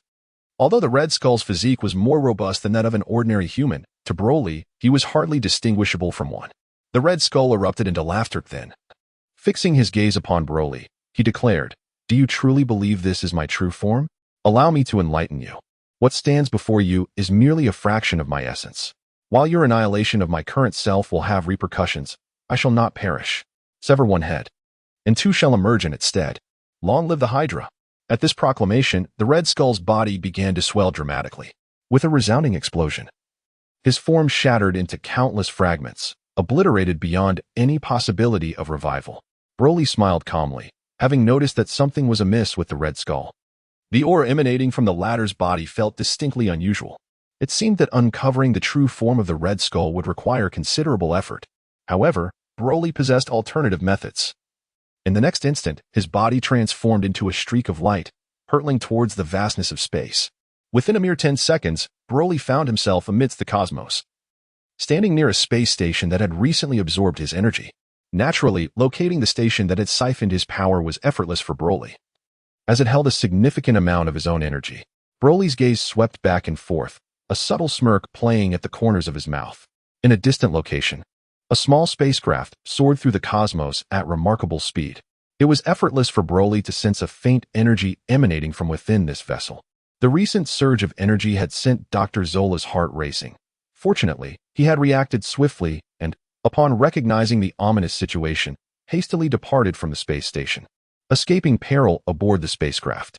Now, as Zola wiped the cold sweat from his brow, he sighed deeply, reflecting, "This Broly is entirely beyond my expectations. It appears I must devise an alternative strategy to exert control over him." Just as he uttered these words, Zola was suddenly startled by a knock at the door of the spacecraft. He paused, bewildered. What absurdity is this? In the vastness of space, who would dare to knock? Zola dismissed the sound as a mere figment of his imagination. How could anyone possibly knock in this boundless universe? Just as he began to question his own sanity, a sharp sound echoed once more, and to his astonishment, a figure enveloped in a radiant yellow-green glow materialized inside the spacecraft. "Broly!" Zola exclaimed in shock. Broly did not destroy the spaceship. Had he done so, Dr. Zola might have found himself in peril. Thus, Broly merely entered through the main entrance of the vessel. Broly currently harbors no desire to terminate the life of Dr. Zora, for he still has several inquiries to present to him. Indeed, upon hearing the words of the Red Skull, Broly felt a flicker of temptation. He has long wished to settle the score with Frieza and King Cold. Now, Broly has attained the ability to transform into a Super Saiyan, making it relatively effortless to confront foes like Frieza. Regrettably, no matter how diligently Broly strives, he remains unable to discover a way back home. The Red Skull previously mentioned that he was responsible for the creation of the cosmic black hole. If this is indeed the case, then it must be possible to return to the Dragon Ball universe through him. Although the Red Skull has concealed himself, Broly had sensed the presence of several exceedingly faint energies aboard the space station that absorbs his own. Given that it is a space station, it is reasonable to assume that some researchers must be present there. Broly has already sensed that one individual departed prior to the explosion at the space station. Broly had not anticipated that the researchers aboard the spacecraft would be none other than Dr. Zola. He harbored no ill will towards this doctor, for every individual possesses their own intrinsic value, irrespective of their moral standing. Moreover, Broly himself was not a paragon of virtue. You are Dr. Zola, are you not? Broly inquired with a slight smile. You know me? Zola responded, momentarily taken aback, before realization dawned upon him. It must be Natasha who informed you of my existence through S-H-I-E-L-D. Chapter 45 has learned to respond eagerly. Do you truly consider yourself of such importance? Broly chuckled lightly, and in the next instant, he harnessed his formidable energy to alter the course of the spacecraft. The vessel streaked through the sky, hurtling toward Earth. Zola's eyes widened in disbelief. To think that this individual could control the spacecraft was utterly terrifying. What is it that you seek from me? Zola asked tentatively, noting that Broly had ceased to engage with him after his earlier remarks. You seem to possess considerable knowledge about me, Broly said with a grin. I suppose so, though your strength surpasses my wildest imagination, Zola replied, his lips trembling slightly as he forced a smile. Today, I shall allow you to witness the extent of my formidable power, Broly declared, nonchalantly departing the spacecraft and levitating in midair. Zola was momentarily bewildered, unsure of Broly's intentions. The next moment, Zola observed a sphere of radiant energy coalescing in Broly's hand. With a swift motion, the luminous orb shot forth into the distance, vanishing without a trace in mere moments. Shortly thereafter, Zola noticed Broly returning. What have you done? Zola asked, perplexed. You may utilize your instruments to investigate, Broly replied with a gentle smile. Zola hurriedly operated a device aboard the spacecraft, and after approximately 10 seconds, he successfully captured the radiant energy that Broly had unleashed. The energy had targeted an unknown small asteroid. Although this celestial body was not particularly large compared to Earth, it was at least half its size. Suddenly, the display screen erupted with blinding white light. In the blink of an eye, this asteroid, nearly half the size of Earth, disintegrated into fragments before Zola's astonished gaze, transforming into cosmic dust. Zola was utterly astounded. He had known of Broly's immense power, yet he had never fathomed it to be so unfathomably great. To obliterate an entire planet with such ease was beyond belief. If I so desired, I could reduce the entire solar system to ruins. Broly's lips curled into a smile, radiating joy. Zora trembled violently, rendered speechless in her astonishment. Now, let us return to the matter at hand. I inquire of you, where is the cosmic cube? Broly asked once more. He possessed a modest understanding of the existence of the cosmic cube. Broly comprehends that the cosmic cube possesses the power of space, capable of opening portals to different realms.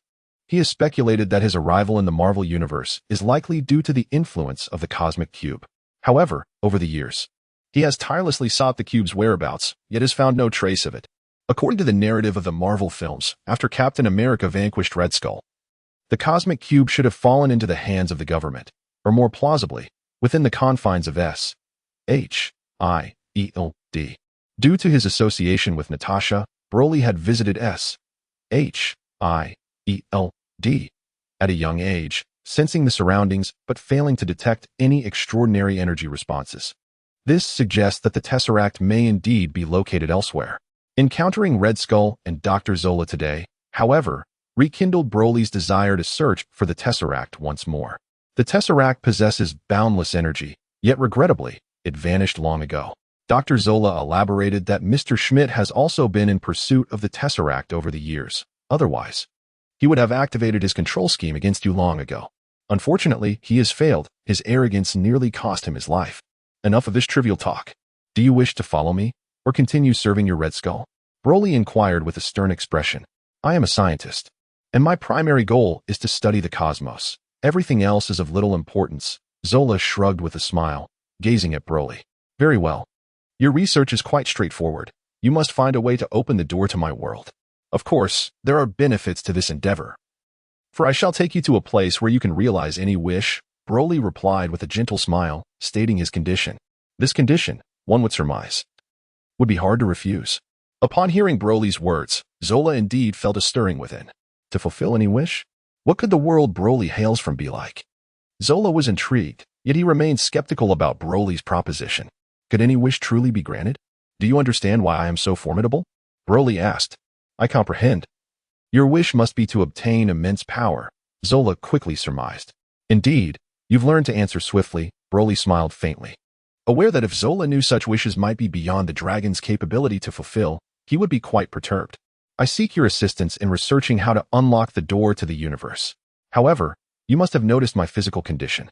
Technically, I am already dead. It is only through my modifications that I have survived this long. In recent years, my physical capabilities have diminished significantly, and without energy support, I believe my life will soon reach its end. Dr. Zola sighed deeply. Speak plainly, Broly stated calmly. I need energy, Zola admitted with a wry smile. This is simple. As long as you work for me, energy will be abundant, Broly declared, casually tossing an energy sphere to Zola. This energy sphere merely provided Zola with vitality and posed little threat. Upon receiving Broly's energy, Zola's once-aged visage appeared to regain several years, his expression becoming increasingly animated. And his heart was filled with exhilaration. Also, Red Skull, do find him for me. Once you locate him, inform me immediately. Broly issued another command, to which Zora nodded. Beginning to appreciate Broly's approach to tasks, the spacecraft was currently navigating towards Earth, and upon entering Earth's orbit, Zora expressed her unease, saying, Mr. Broly, if our spacecraft reaches Earth, it will undoubtedly attract attention, which would hinder my future research. You must be aware of the intense animosity the S.H.I.E.L.D. agents harbor towards me.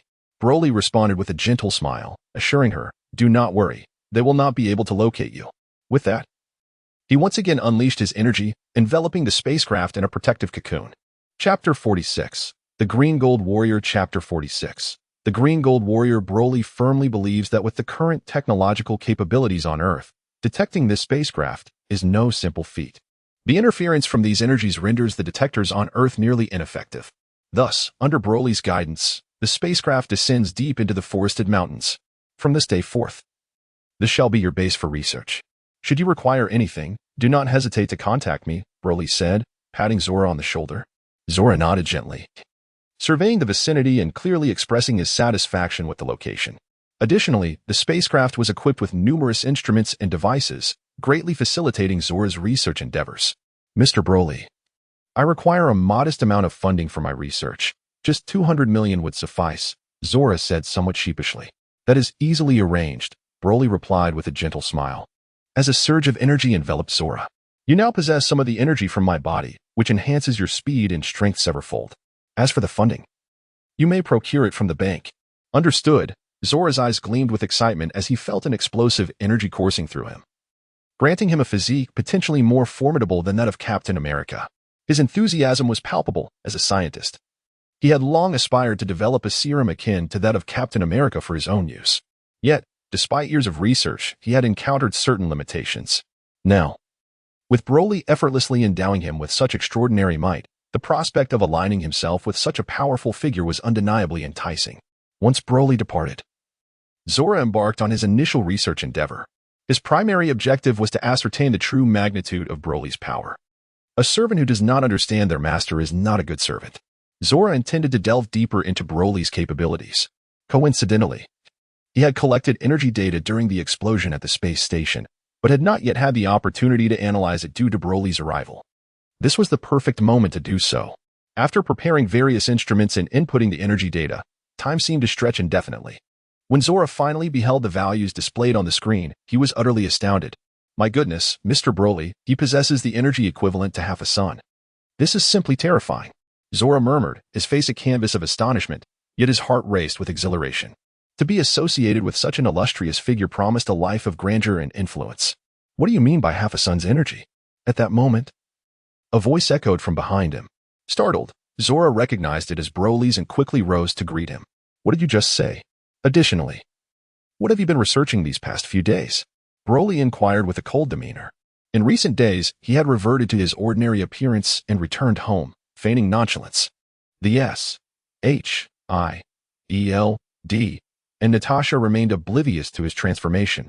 However, even if they had noticed, it mattered little to Broly, who chose to remain indifferent. Broly occasionally speculates that if even Red Skull is aware of his true identity, how could S.H.I.E.L.D. possibly remain ignorant? Perhaps S.H.I.E.L.D. is simply more adept at concealing their knowledge. Nevertheless, regarding his identity, it matters little to Broly whether S.H.I.E.L.D. is informed or not. As long as they do not confront him and expose the truth, he remains unconcerned. In truth, S.H.I.E.L.D. is indeed unaware of the origins of the legendary Super Saiyan Broly. When he first descended upon Earth, S-H-I-E-L-D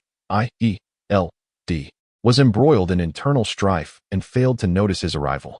The year Broly transformed into a Super Saiyan at the tender age of 4, S-H-I-E-L-D did detect the surge of immense energy.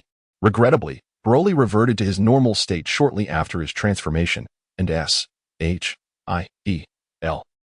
attempts to trace this potent energy ultimately proved fruitless. In recent days, Nick has been quite distressed. The sudden emergence of such a formidable individual, followed by his equally abrupt disappearance, is nothing short of astonishing. However, Nick finds himself with little time to address Broly's situation, as S-H-I-E-L-D has discovered the presence of Hydra operatives within the military. Consequently, during the few days that Broly has been home, S-H-I-E-L-D has been diligently occupied, seeking to exert pressure on the military to eliminate the Hydra threat. After returning home and spending a few days attending classes, Broly ventured back into the depths of the forest to observe the progress of Zora's research.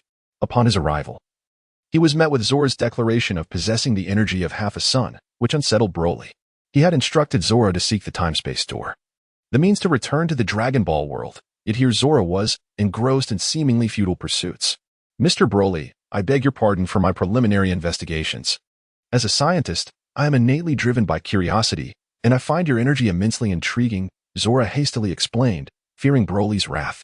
Speak plainly, Broly retorted coldly. To be honest, I merely wish to explore the extent of your strength. I harbor no ill intentions, Zora quickly corrected himself. Next time you converse with me, remember to use ordinary language. Broly replied nonchalantly. After a moment, he inquired with genuine interest. So, have you discerned just how powerful I am? Half the energy of a sun. Indeed, indeed. Zora nodded vigorously. It is precisely that. Half the energy of a sun. Broly smiled gently, and his tail suddenly lashed out. Bang. Zora was instantly propelled backward, crashing heavily to the ground. Consider this a minor punishment. I hope you swiftly delve into your research. With that, Broly took off with a scowl. Zora, now wary, took a brief moment to recuperate before hastily departing the research facility in search of funding at the bank. Upon returning home, Broly opened his computer to peruse the myriad of news articles concerning himself. The headlines proclaimed the arrival of the Green Gold Warrior, questioning whether it heralded the apocalypse or if the enigmatic figure had mysteriously vanished from the earth. The defeat of Captain America raised concerns about whether the new hero could turn the tide. An array of news regarding Broly bombarded him, leaving him shaking his head in silence. The Green Gold Warrior? How absurd. The media had the audacity to bestow such a clumsy moniker upon him. Chapter 47. Iron Man Strikes Back. Chapter 47. Iron Man Strikes Back. Broly merely regarded the news with a dismissive chuckle, yet one particular headline piqued his interest. The report stated that Spider-Man seemed to harbor a fascination for the Green Goblin, intending to invite him to a location for a confrontation. In response to this revelation, Broly merely smiled, for he held Spider-Man's rather lackluster skills in contempt. Furthermore, based on Broly's understanding of Spider-Man, he recognized that the hero was not the sort to seek conflict. Thus, this news was likely a mere media sensationalism. However, unbeknownst to Broly, another soon-to-emerge hero was diligently conducting research, seeking a means to vanquish him. This individual was none other than Tony Stark. After being rescued by Broly, Tony underwent a profound transformation within. He finally grasped that the world required formidable individuals, those who could attain a certain level of strength. Tony had developed an immense respect for Broly's prowess and was determined to investigate the possibility of creating an armor capable of defeating him. As the world's largest arms supplier, Tony's pursuit of weaponry was nothing short of meticulous, and he believed he had discovered a potential weapon to confront Broly. Time swiftly passed, and on a particular day, Tony unveiled his inaugural suit of armor. Like a cannonball, he soared into the sky, reveling in the exhilaration of flight, as opposed to the terrifying experience of being hurled into a free fall by Broly. After making several enhancements to the armor, Tony grew increasingly satisfied with his creation. 10 days later, he set out to flaunt his newfound abilities, rescuing a few unsuspecting individuals. Instantly, Tony transformed into the celebrated hero, Iron Man. During a media interview, a reporter inquired, Iron Man, how does your strength compare to that of the Green Goblin? Tony replied with pride, the Green Goblin may have sensed my emergence. Hence he has retreated into the shadows. As for who is more formidable, I believe you are well aware. Another journalist pressed on. In your last encounter, the Green Goblin effortlessly shattered Captain America's shield. Can you claim such strength, Iron Man? First, I must clarify that I am no agent of destruction, nor would I ever attack Captain America. Secondly, while Captain America's shield is crafted from a remarkably unique material, it is not without its vulnerabilities. Were I to face it, I too could shatter the Captain's shield. Tony spoke with great confidence. During this time, he naturally kept abreast of the news and was aware that Broly had effortlessly shattered the Captain's shield. In fact, the material of the shield was sourced by Tony's father. So Tony was no stranger to it. Through his research, he discovered a particular weapon capable of destroying the shield. As for the tale of Captain America being thoroughly defeated by Broly, Tony paid it little mind. After completing his Iron Man suit, he concluded through Jarvis's analysis that if he were to face the Captain, he would undoubtedly emerge victorious. Following the media interview, Tony's excitement was palpable. He eagerly awaited Broly's challenge. However, as time passed, the elusive green and gold warrior remained absent. Indeed, Broly has been rather reluctant to make an appearance, particularly as Natasha has not encountered any perilous missions of late, rendering his transformation into a Super Saiyan unnecessary for her protection. Furthermore, Broly has been frequently in contact with Zora and has taken time to personally observe the progress of his research. It is a source of solace for Broly that Zora is indeed a prodigy. Through his diligent studies during this period, he has finally discovered an alternative method to open the portal to another dimension, essentially allowing for the resurgence of that black hole. However, the process required for this method is protracted, necessitating a minimum of 10 years. Upon hearing this news, Broly was momentarily rendered speechless. 10 years. In a decade. He would be 26 years old. Upon deeper reflection, Broly found solace in the notion. At the age of 26, returning to the Dragon Ball universe seemed rather fitting. Broly made a brief calculation and realized that Son Goku departed from Earth at the age of 25, embarking on a journey to Namek, where he subsequently transformed into a Super Saiyan. By the time he reached the age of 26, Frieza made his appearance on Earth, only to be vanquished by Trunks, who had traveled from the future. Broly contemplated that if he could indeed return to the Dragon Ball world at the age of 26, it would be a splendid opportunity. At that time, he could journey to Earth and personally eliminate Frieza, the tyrant of the universe. However, Broly felt a twinge of regret, as it seemed that planet Vegeta had likely been obliterated by Frieza by now. Are you certain that a spatial gateway can be opened within 10 years? Broly inquired with a hint of skepticism. It can certainly be accomplished within a decade, Dr. Zora affirmed, nodding confidently. After a brief pause, he continued, of course, if we can locate the cosmic cube, I could facilitate the opening of the spatial gateway in no more than 3 years. Broly remained silent. Having previously heard Dr. Zola mention the cosmic cube, this matter was, in fact, the very reason Broly initially entered the Marvel Universe. At that time, the cosmic cube suddenly radiated an astonishing brilliance, emanating a blue light that expelled the Red Skull, who then descended to Earth. Upon his arrival, the Red Skull swiftly sought out Dr. Zola, who had undergone significant modifications, and the two embarked on a new research endeavor. Astonishingly, Dr. Zola discovered that, deep within the cosmos, peculiar black holes had suddenly materialized, and shortly thereafter, one of these black holes birthed a small infant. Subsequently, the Red Skull began to investigate this infant. However, his curiosity regarding Broly's emergence was merely superficial. His true intention remained the swift acquisition of the Cosmic Cube to achieve world domination. Broly is aware of the significance of the Cosmic Cube, yet remains oblivious to its whereabouts. Based on Marvel's historical progression, he surmises that the Cosmic Cube is likely nestled within the realm of Thor, the god of thunder. However, it vexes Broly that despite his prolonged wanderings through the galaxy, he has been unable to locate any planets teeming with life, let alone the divine realm. Furthermore, if such a place truly exists, Broly ought to be able to sense their presence. Broly contemplated, realizing that the divine realm might be accessible only through a unique pathway, rather than within this galaxy. Chapter 48, The Quest for the Cosmic Cube.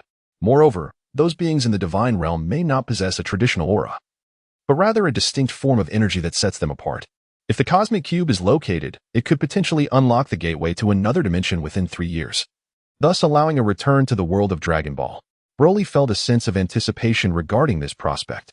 After all, 10 years felt like an eternity. Are you suggesting that the Red Skull was expelled by the Cosmic Cube, and afterward, the cube vanished without a trace? Broly inquired, puzzled. If that is the case, the cosmic cube should have a repulsion against the Red Skull. Why then does he continue his relentless search? Is he out of his mind? Not quite. Zola replied with a wry smile. When the Red Skull was consumed by the cosmic cube, he gained significant insights into its nature from within. The more he learned about the cube, the stronger his desire to possess it became. Perhaps that is the essence of his obsession. Broly nodded, contemplating a way to locate the cosmic cube. Furthermore, he recalled that during his viewing of the Avengers, he discovered that the cosmic cube was in the possession of S.H.I.E.L.D., where it was secretly being studied as a weapon. A decade of waiting had proven to be exceedingly lengthy. Moreover, it had already been 16 years since he arrived in this world. Broly sincerely yearns to return to the world of Dragon Ball, eager to confront Frieza once more. Simultaneously, he secretly hopes that planet Vegeta still exists. This matter certainly requires a thorough reckoning. Of course, this hinges on Broly's successful return to the Dragon Ball universe. After bidding farewell to Zola, Broly returned home and, during dinner, casually inquired Natasha about the cosmic cube. The cosmic cube? Why are you asking about that, Broly? Natasha responded with a questioning glance. I am rather intrigued by it. I've come across some descriptions stating that the cosmic cube fell into the depths of the ocean, only to be discovered later by S.H.I.E.L.D. Is that true? Broly inquired with a smile. Natasha shook her head and replied, that's impossible. If S.H.I.E.L.D. had truly found the cosmic cube, I would certainly know about it. Seeing Natasha's expression, Broly felt a tinge of disappointment. Clearly, she was unaware of the cosmic cube's whereabouts, and it seemed that S.H.I.E.L.D. had indeed not acquired it. Perhaps the Marvel universe he inhabited diverged somewhat from the one he had known in his previous life. Surely Captain America must know where the cosmic cube is located. With this thought, Broly's eyes brightened, and he resolved to seek out the captain for further information. Last time, when Broly had thrown the captain out, he had been careful not to exert too much force, fully aware that such an attack would not be fatal. After finishing dinner, Broly concocted a casual excuse and left home. Broly unleashed his energy, first disrupting the various satellites and instruments monitoring him, and then transformed into an invisible flame, vanishing into the night sky. In an instant, his once black hair shifted to a vibrant yellow-green. After a brief assessment of his surroundings, Broly effortlessly located the captain's residence. After all, Broly was well acquainted with the captain's essence, and with a mere sense, he could discern his location. This method proved far more precise and convenient than radar. At that moment, the captain was exercising in his room when an overwhelming sense of crisis surged within him. This feeling compelled him to hide, not daring to even draw a breath. Grasping his shield instinctively, he felt a semblance of security in its presence. Although the shield had been shattered by Broly, S.H.I.E.L.D. had managed to repair it. Come out, Captain. While the captain cowered behind the wall, trembling, a familiar voice reached him. It was him. The captain was taken aback. If you wish to avoid becoming airborne again, emerge quickly. My patience is limited, Broly stated coolly. The captain, not daring to delay, stepped out from behind the wall, shielding his body with the shield, hoping this might afford him some safety. Oh, the shield has been restored? Broly remarked, eyeing the captain's shield, which appeared as good as new, as if it had never been broken. The captain's face twitched slightly, his eyes betraying a hint of terror, and he let out a nervous chuckle, hastily tossing the shield aside. He suddenly recalled that it was this very individual who had effortlessly destroyed it. What use was it to protect himself with a shield that had been so easily vanquished? Please, take a seat, the captain urged, realizing that Broly did not seem to harbor any ill will. If he truly intended harm, the captain would have already found himself airborne. Broly made himself comfortable as he settled onto the sofa, directly articulating the purpose of his visit. The captain, taken aback for a moment, managed a wry smile and replied, Indeed, I once encountered the cosmic cube. However, it emitted a blue beam that absorbed Red Skull, subsequently plunging into the ocean. At that time, I was piloting a plane and had no opportunity to attend to the cube's affairs. Since then, I have remained in slumber until now. I regret to say, I am powerless regarding the cube's matter. Surely you must have some recollection of where the cube fell into the sea? Broly inquired again. The captain nodded gently and continued. Nevertheless, given the passage of so many years, I wonder if that area of the ocean has changed. Regardless of any changes, take me there to see, Broly insisted. With a swift motion of his hand, a beam of light shot forth. The captain, startled, felt his complexion shift. Weren't we just going to take a look? Why resort to violence? He thought, nearly fuming. Yet, he soon realized that the energy, upon striking him, had not harmed his body. Rather, he felt significantly invigorated. Very well. The energy I provided will allow you to fly for a time, Broly remarked with a smile, pulling open the window. Lead the way. Feeling the explosive power coursing through him, Captain America's expression grew increasingly bewildered. Wait a moment, I want to know what you intend to do with the cosmic cube, he asked cautiously.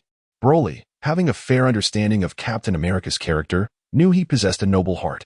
If he were to misuse the cube for malevolent purposes, he believed the captain would never consent, even if it cost him his life. With a gentle smile, Broly reassured him, rest assured. I have no intention of employing the cube for nefarious deeds. Do you truly think I require the cube's energy, given my current abilities?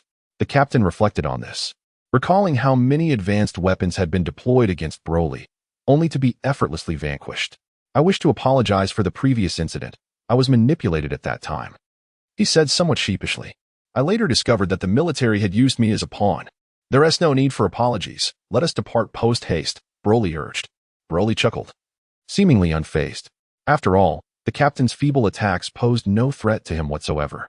Instead, Broly delivered a thorough beating to the captain, even shattering his shield. The captain nodded slightly, attempting to leap from the window. Suddenly, he felt a surge of energy within him, and his body became remarkably buoyant. Whoosh! The captain soared into the sky. With this newfound sensation, he was overwhelmed with excitement. This was his inaugural experience of soaring freely in the heavens. Though he had previously plummeted from great heights, his body had always been beyond his control.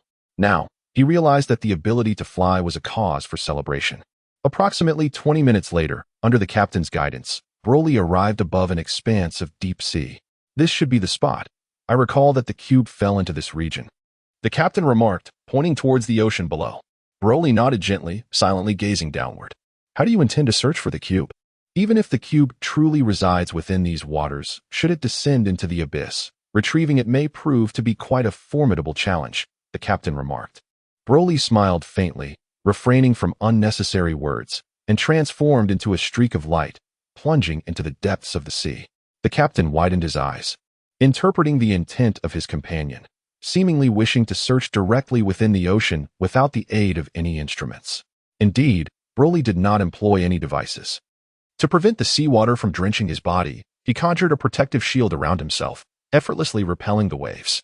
After wandering for a while in the abyss, disappointment washed over Broly as he found no trace of the cosmic cube. Did you find nothing? The captain inquired casually upon Broly's emergence. Let us return, Broly sighed softly. Broly contemplated the passage of over 70 years. If the cosmic cube truly resided within this maritime expanse, it would undoubtedly have been discovered by the state or others. It became evident that the quest to locate the cosmic cube would not be as straightforward as he had imagined. Upon returning to his abode, Broly observed Natasha in the living room, engrossed in a television program featuring Iron Man, Tony Stark. The screen displayed a fierce battle between Iron Man and a masked adversary. Clearly, the masked figure was no match for Iron Man, who swiftly subdued him after a few exchanges. Broly's expression darkened slightly at this revelation. He was all too familiar with the masked man. It was none other than Dr. Zola. Broly understood the circumstances surrounding Zola's unexpected appearance in the city. Faced with financial constraints in his recent research, Zola had heeded Broly's suggestion and resorted to bank robbery. Initially, Zola had easily succeeded using the energy that Broly had provided. However, today, fortune was not on his side, as he had encountered the justice-seeking Iron Man. It was apparent that the energy Broly had bestowed upon Zola was limited. It sufficed against ordinary individuals, but proved inadequate against Iron Man. At that moment, the camera shifted focus, capturing a close-up of Iron Man, who hovered majestically in the air like a deity of war. In the next instant, Iron Man descended abruptly beside Dr. Zola, extending his hand with a grin, proclaiming, "Let me unveil your true visage today. Broly, can you guess who Iron Man is?" "The revelation will surely astound you," Natasha remarked, turning to Broly. However, to her astonishment, she discovered that Broly had vanished without a trace. Could it be an illusion? I distinctly recall Broly returning, yet he has disappeared in the blink of an eye. Shaking her head, Natasha dismissed Broly's sudden absence and continued to focus on the news unfolding on the television. Broly had indeed vanished at this moment. He was hastening towards the city where Zola resided with unparalleled speed. It is worth noting that Zola had been instrumental in assisting him with the research on the time-space portal. Should this individual fall victim to Iron Man, it would undoubtedly be a most unfortunate turn of events. Broly's speed is astonishing. In the blink of an eye, he appeared above the city. From afar, he observed Iron Man preparing to destroy Zola's mask. Whoosh! Without the slightest hesitation, Broly unleashed a brilliant beam of energy that struck Zola's body with precision. Zola, already engulfed in despair after his defeat by Iron Man, found himself at a loss for words as he witnessed the imminent destruction of his mask. A chilling realization struck him. The agents of S.H.I.E.L.D. would undoubtedly seek to eliminate him if they discovered he was still alive. Yet, in that critical moment, a flicker of hope ignited in Zola's eyes. He noticed Broly hovering above him, and a wave of relief washed over him. With Broly present, what could Zola possibly fear? Indeed, in the next instant, Zola beheld Broly unleashing a beam of light that swiftly penetrated his being. Suddenly, Zola felt an overwhelming surge of energy coursing through him, an exhilarating sensation that instilled profound confidence. Iron Man, too, observed the beam entering Zola's body, bewildered, and cast a glance towards Broly's direction. However, Iron Man perceived nothing, for Broly had vanished from sight shortly after bestowing energy upon Zola. Broly believed that Zola, with his newly infused energy, would have no significant trouble dealing with Iron Man. Jarvis, did you just detect someone approaching? Tony inquired. Indeed, I sensed a surge of energy. Upon analysis, it appears to be the Green Gold Warrior. However, his speed is too rapid for me to track his movements, Jarvis responded. Let us not dwell on him for now. I must ascertain the identity of this masked figure, Tony declared, once again reaching for Zola's mask. Be cautious, Jarvis suddenly exclaimed. Chapter 50. Hill and Natasha. Tony felt a tremendous energy surging towards his chest and instinctively shielded himself with his arm. Boom! With a resounding crash, Zola delivered a powerful punch that sent Tony flying. He arced through the air before crashing heavily to the ground, piercing through a CAF, causing the earth to tremble slightly and emit a series of sharp cracks. With a clatter, Tony's Iron Man suit appeared to disassemble, detaching itself from his body. In that moment, Tony, the Iron Man, succumbed to unconsciousness. Zola, filled with exhilaration, felt a surge of energy within himself, believing he could effortlessly demolish a mountain. However, he was fully aware that this power was bestowed upon him by Broly. After defeating Iron Man, Zola transformed into a streak of light, hoisting a vehicle laden with cash, and swiftly vanished from sight. Natasha, witnessing this spectacle, rubbed her eyes and turned around, only to be astonished by Broly's seemingly mysterious reappearance. Broly, you startled me. Weren't you just gone? Natasha asked. Sister, I have been at home all along, Broly replied with a smile. That's nonsense. You were clearly not home just now. Where did you go? Natasha questioned. Well, I was curious, so I went to see the scene where Iron Man was, Broly explained. Still smiling. More nonsense, Natasha replied, her expression filled with exasperation, completely unconvinced by Broly's words. She then stood up and stretched, revealing her delicate and beautiful waist, which elicited an involuntary reaction from Broly. Broly smacked his lips, remarking on how the girl had grown increasingly beautiful. Still watching? Natasha retorted. You certainly troubled me quite a bit when we were younger. With a playful grin, Broly responded, hee hee. All right, it's time for bed, Natasha yawned. Sister, I want to sleep with you, Broly said with a cheerful smile. Nonsense. You're far too grown up to be sleeping with your sister, Natasha exclaimed with a glare. It's nothing, I simply miss the scent of my sister, Broly stated earnestly. Natasha stood still, gazing at Broly with a serious expression, and after a pause of 3 seconds, she finally smiled and said, Very well, I shall go take a shower first. Broly was utterly exhilarated. Ever since he turned 14, Natasha had been sleeping separately from him. To his surprise, after a gentle plea today, she actually consented. Broly swiftly shed his garments and reclined upon Natasha's bed, awaiting her return from the bath. Time passed, though its measure was indeterminate, when suddenly Broly sensed an unsettling shift. It appeared that Natasha's presence had seemingly vanished from the room. Broly furrowed his brow, and upon careful sensing, he suddenly realized that Natasha was moving swiftly, and her course was none other than toward S.H.I.E.L.D. He had been deceived. Broly felt a surge of irritation. His sister had the audacity to toy with him. Although he understood that Natasha bore no ill intentions, the fact that she had already disrobed and left him waiting was enough to provoke the ire of any man. With a resounding clap, at that moment, Broly transformed into a Super Saiyan, flung open the window, and soared into the sky, heading directly towards Natasha's location. In almost no time at all, Broly caught up with the helicopter that Natasha was aboard. Broly cast a glance inside and noticed that, besides the driver, a stunning beauty was seated alongside Natasha. This enchanting woman was undoubtedly Hill. Unable to resist, Broly stole a few glances at her exquisite features. "Natasha, it's been a while," he greeted her with a warm smile. Natasha's lips curled slightly, unsure of how to respond. "I've been quite busy lately and forgot to arrange a date with you. Let us return home and indulge in each other's company," Broly suggested with a tone that, while seemingly collaborative, left no room for negotiation as he swiftly pulled Natasha into his embrace. Natasha beamed at him, this time showing no intention of resistance. Perhaps, for her, opposing Broly was entirely futile. "Let us go home," Broly declared, before transforming into a brilliant yellow-green blaze and vanishing in an instant. Hill's expression turned sour as she realized that she had come to escort Natasha back to S.H.I.E.L.D. for important matters, only to have the green gold warrior swoop in and abscond with her. Astutely aware that she stood no chance against Broly, she could only watch helplessly as Natasha departed. Just as Hill was engulfed in her melancholy, she suddenly noticed the yellow-green light returning. Had he changed his mind? A sense of confusion gripped her. "My dear lady, would you care to join us for some fun?" Broly, still cradling Natasha, beamed at Hill with a playful grin.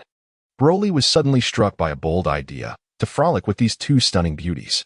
He had never before experienced the thrill of being with two women at once. Given that fate had bestowed upon him a Saiyan physique, and that he was one of the most formidable beings in existence, why not seize the opportunity to relish life? The moment Sheer uttered a single word, she felt her lips tighten. She was met with a fervent kiss. Sheer was at a loss for words. Broly's speed was astonishing. By the time she processed what had happened, Broly had already withdrawn his tongue from her mouth. How delightful. Broly savored the taste lingering on Sheer's lips. It was indeed a unique flavor. In the next instant, Broly ceased his musings, cradling one beauty in each arm, and soared into the distance. This time, Broly did not return home but instead ventured to the base constructed by Zora. Although primarily a research facility, Broly had intentionally arranged for a residence there, intending it as a haven for future escapades with the lovely ladies. Zora was already aware of Broly's return with the two beauties. Recognizing the immense power of his new master, he dared not provoke him and chose to remain hidden in his laboratory, scarcely daring to breathe. Broly placed Natasha and Hill into the room, a smile gracing his features as he admired the two strikingly different beauties. "Little B, do you not wish to play with me?" "This matter has nothing to do with Hill. Let her go," Natasha said, her delicate hand resting upon Broly's chest. After all the effort to capture them, why would he release her? Naturally, Broly had no intention of letting Hill go. However, as he spoke, he was not idle. He leaned in to savor a kiss from Natasha. Chapter 51. A mysterious energy. Natasha was surprisingly cooperative, even taking the initiative, leaving Broly, the usually confident one, somewhat flustered. That night, Broly indulged in several delightful hours with both Hill and Natasha, yet he dared not succumb to sleep. For he had yet to master the ability to transform into a Super Saiyan while asleep. Thus, after enjoying the company of the two enchanting women, he noted that the night was still young and decided to escort them back to their respective abodes. After dropping Natasha off, Broly swiftly vanished with a whoosh and, in a flash, found himself back in his own bed, returning to his usual state. Natasha sighed in relief. Upon entering her room, she was astonished to find Broly still lying in her bed. Just as she was about to shoo him away, she noticed he was soundly asleep, and her heart softened. After a moment's contemplation, Natasha lay down beside him, her movements cautious as she feared waking him. However, no sooner had she settled in than she felt a large hand resting upon her chest. Natasha's body trembled slightly but quickly calmed. For now, she regarded Broly as a family member, harboring no other thoughts. After a restful night cradling Natasha, Broly awoke the next day, seemingly unaffected, and headed off to school. Of course, it was merely a FAA day, for he had already altered his course midway. Zora's research on the time-space gate was far more complex than Broly had anticipated. It required not only vast financial resources but also special materials, some of which could not be purchased with money alone. Broly plans to seek out Iron Man, Tony Stark, as Zola suggested that Tony's corporation possesses the materials necessary for the creation of a space portal. Presently, Broly is preparing for two possibilities. On one hand, he is searching for the Cosmic Cube. If discovered, it would allow him to return to the Dragon Ball world within 3 years, even if he fails to locate it. Zola could fabricate a time portal in approximately 10 years, enabling a return to the Dragon Ball realm, albeit a prolonged wait. At this moment, many with an S, H, I, E, L, D are troubled. The emergence of a masked individual who takes pleasure in robbing money transport vehicles has instilled unease among the military and S, H, I, E, L, D alike. After all, this individual has managed to incapacitate Iron Man. While Tony's identity remains undisclosed, S, H, I, E, L, D operatives are fully aware of it. Initially, S, H, I, E, L, D and military personnel had hoped to acquire advanced weaponry through Tony's armored suit. Yet, unexpectedly, this masked man sent Tony flying with a single punch, nearly costing him his life. At that moment, Nick Fury is pacing in the command room when he suddenly inquires of a striking woman, "Hill, how is the situation progressing?" Nick, according to energy detection. This masked individual suddenly amplified his energy, allowing him to strike Tony with such force, Hill explains. How could his energy escalate so rapidly? Nick questions, perplexed. We detected a faint energy source nearby. We are unsure if it is connected to him. Hill responds. You've had close contact with him. Surely you can discern if it's him? Nick retorts. Upon hearing this, Hill's cheeks flush crimson as she shoots Nick a withering glance. What do you mean by close contact? Do you imply that I have become that Green Warrior's woman? That was a slip of the tongue. Pay no heed to it, Nick hastily clarifies, fearful of displeasing Hill. It would be one thing if she were merely upset, but angering that Green Warrior could lead to dire consequences. Never mind. Let's set that aside for now, Nick says. Somewhat exasperated, before asking, by the way, have you located Professor Bruce? Yes, he is in a small town in Brazil, Hill indicates on the coordinate map. Prepare immediately. I intend to visit him personally, Nick exclaims with excitement. Even if Professor Bruce transforms into the Hulk, he may not be a match for you, right? Hill expresses her concern, though not for anyone in particular. Nick casts a deep glance in her direction but remains silent. When Broly encountered Tony, he found him lying on a hospital bed, his body swathed like a zongzi. It was evident that the blow dealt by Zora a couple of days prior had inflicted considerable injury upon Tony. With wide eyes, filled with trepidation, Tony gazed at Broly, uncertain of the intentions of this formidable figure.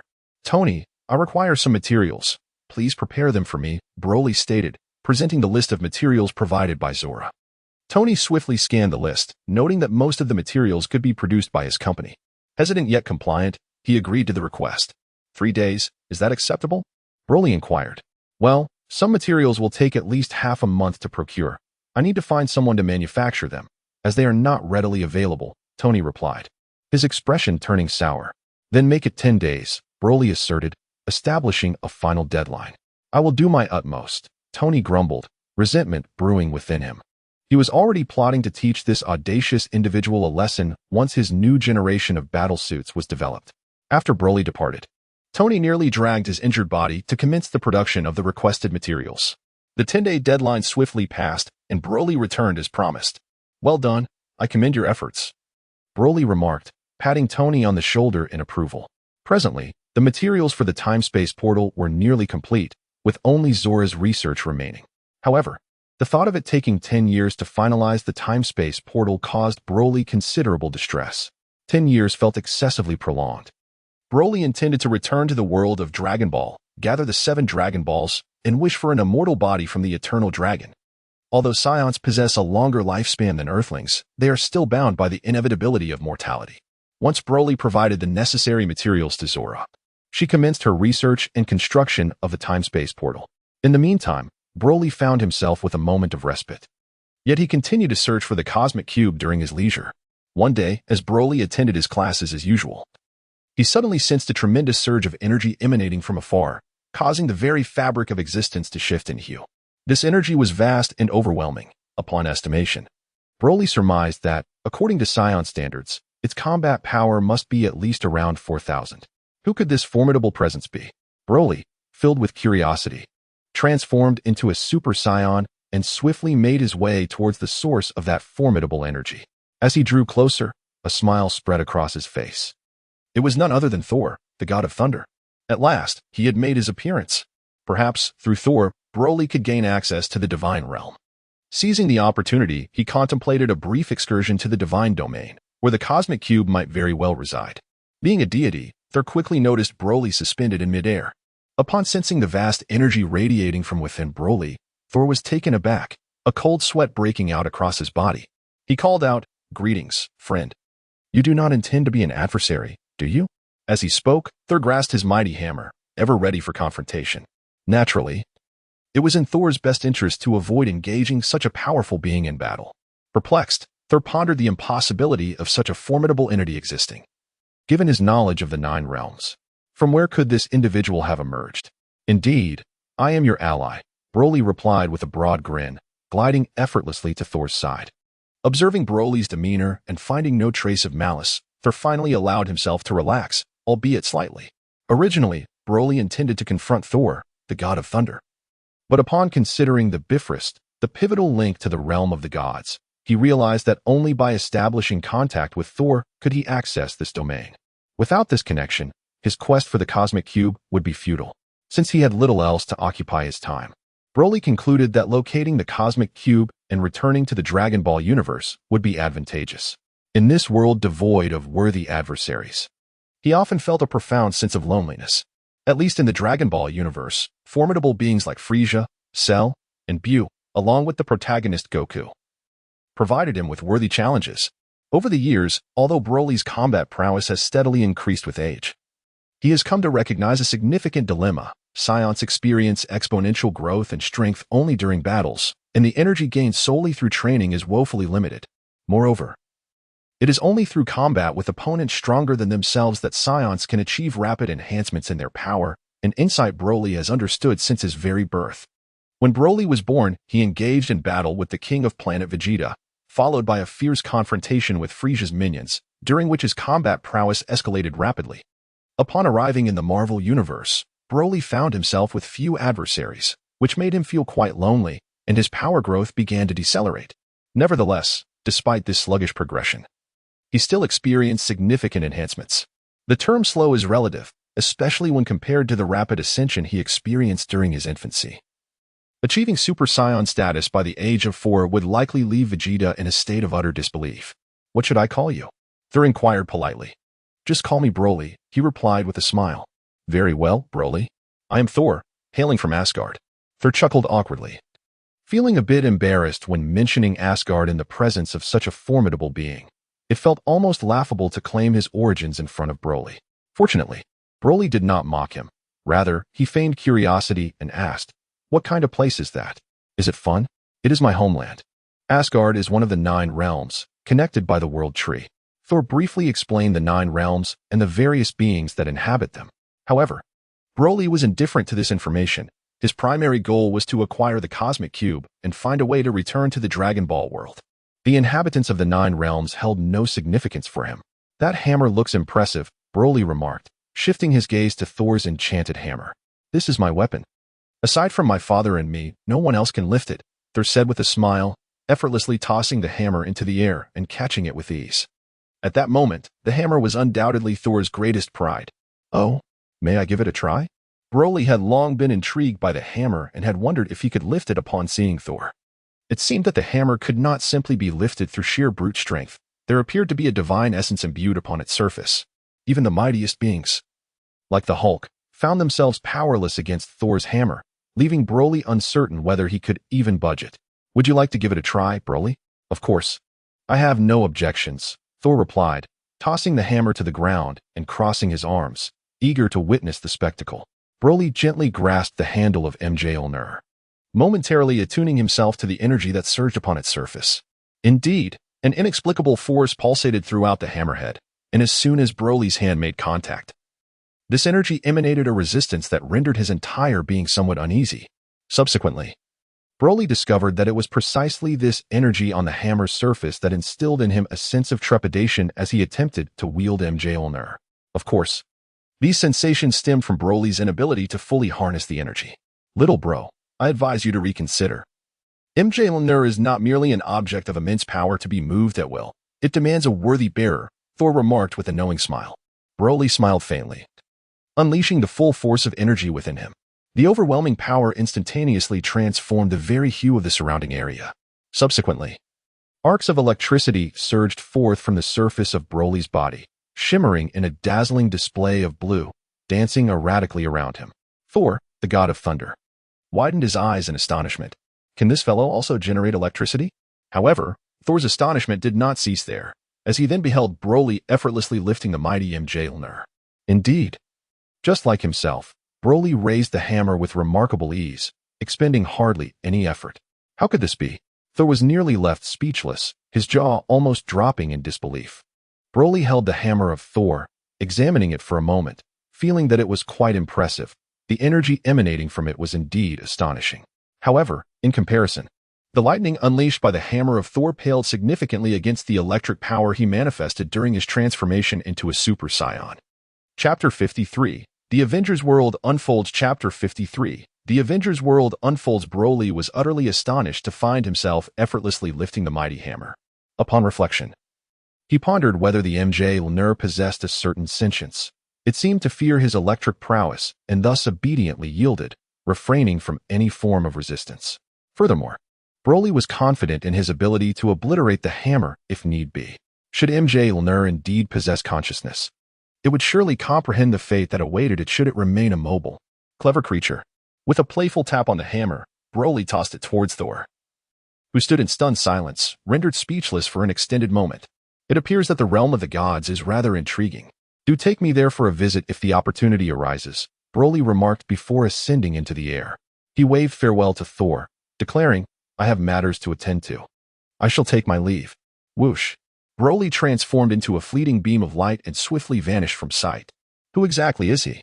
Thor's eyes widened in astonishment, leaving him at a loss. It was only when Nick from S.H.I.E.L.D. appeared that Thor began to grasp the situation after hearing his explanation. Nick, are you suggesting that we heroes unite to confront this Broly? Thor inquired, perplexed.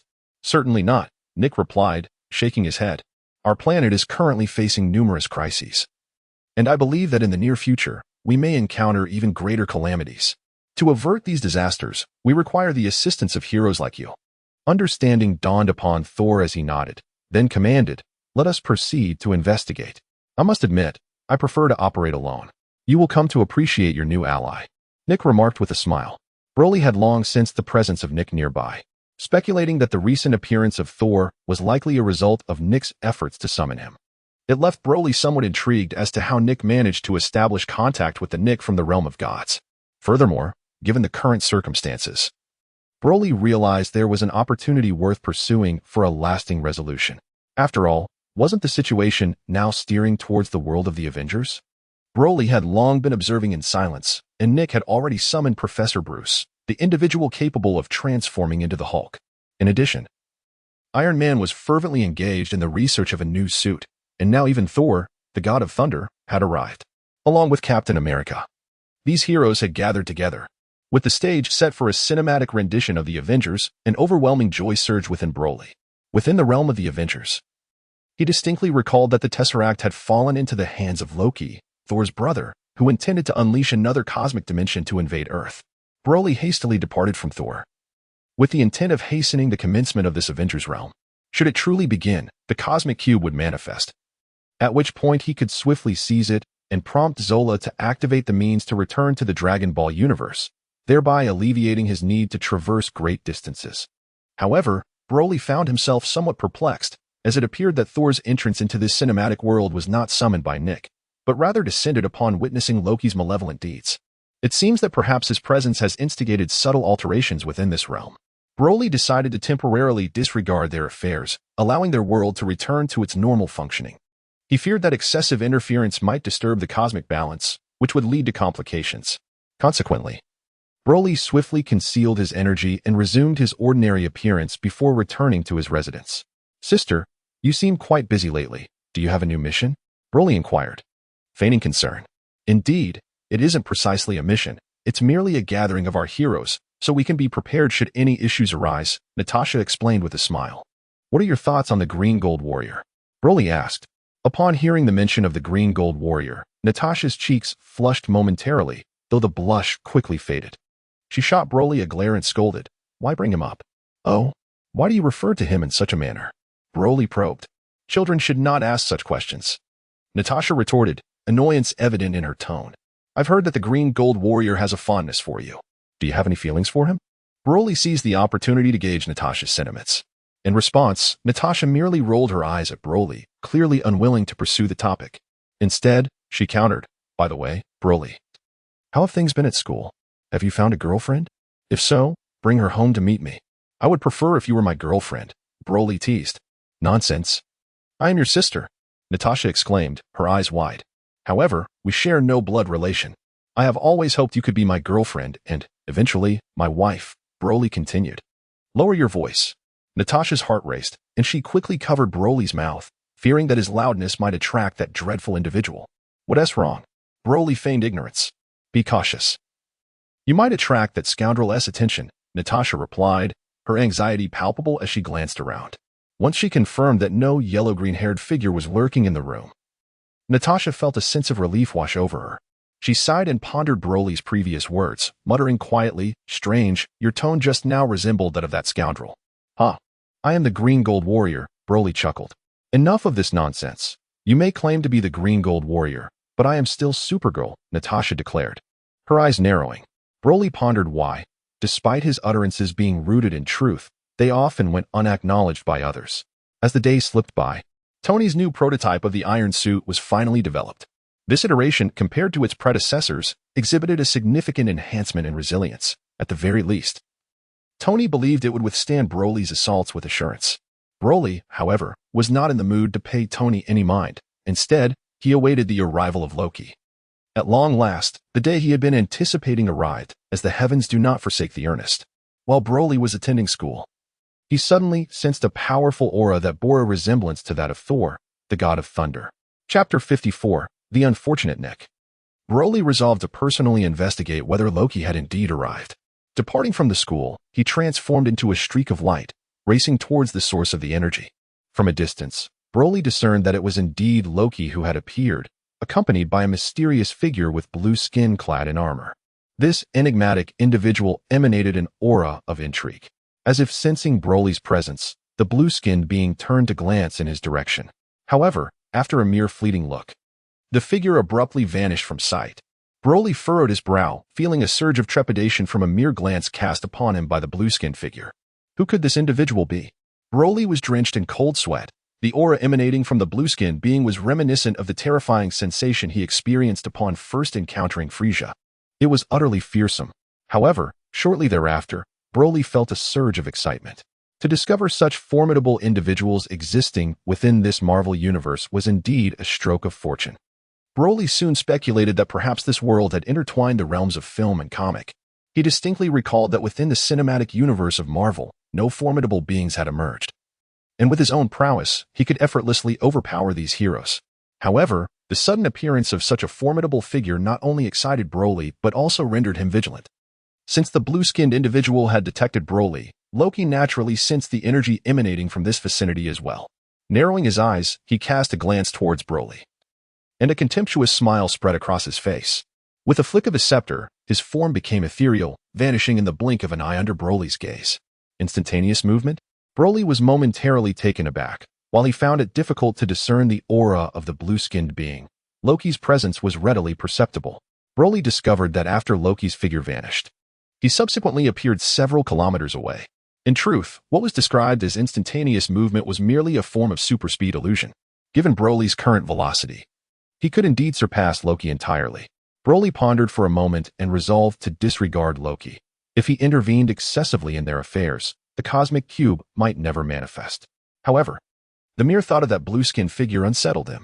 Should there be a connection between that blue-skinned individual and the cosmic cube, the situation would undoubtedly grow more intriguing. Broly's lips curled into a sinister arc as he chose to remain an observer, eager to witness the impending battle that was about to unfold. Swish. Broly concealed his energy entirely, attempting to appear near Loki. Indeed, Loki seemed utterly oblivious to Broly's presence, continuing his leisurely journey. It appeared that Loki's destination was none other than the headquarters of S.H.I.E.L.D. However, just as he was on the verge of reaching the S.H.I.E.L.D.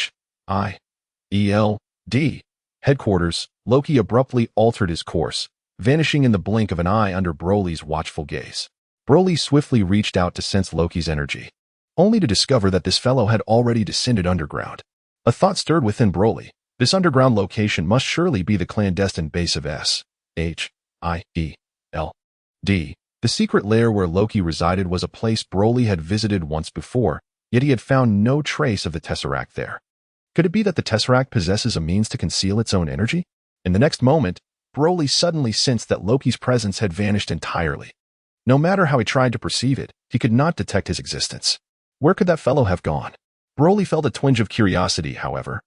Lacking Loki's instantaneous teleportation abilities, he transformed into a radiant hue of yellow-green light and soared directly above the base. As if anticipating Broly's arrival, Nick swiftly positioned himself before him. "Little bro, your timing is impeccable. You once vowed to assist us. I wonder if that promise still holds weight?"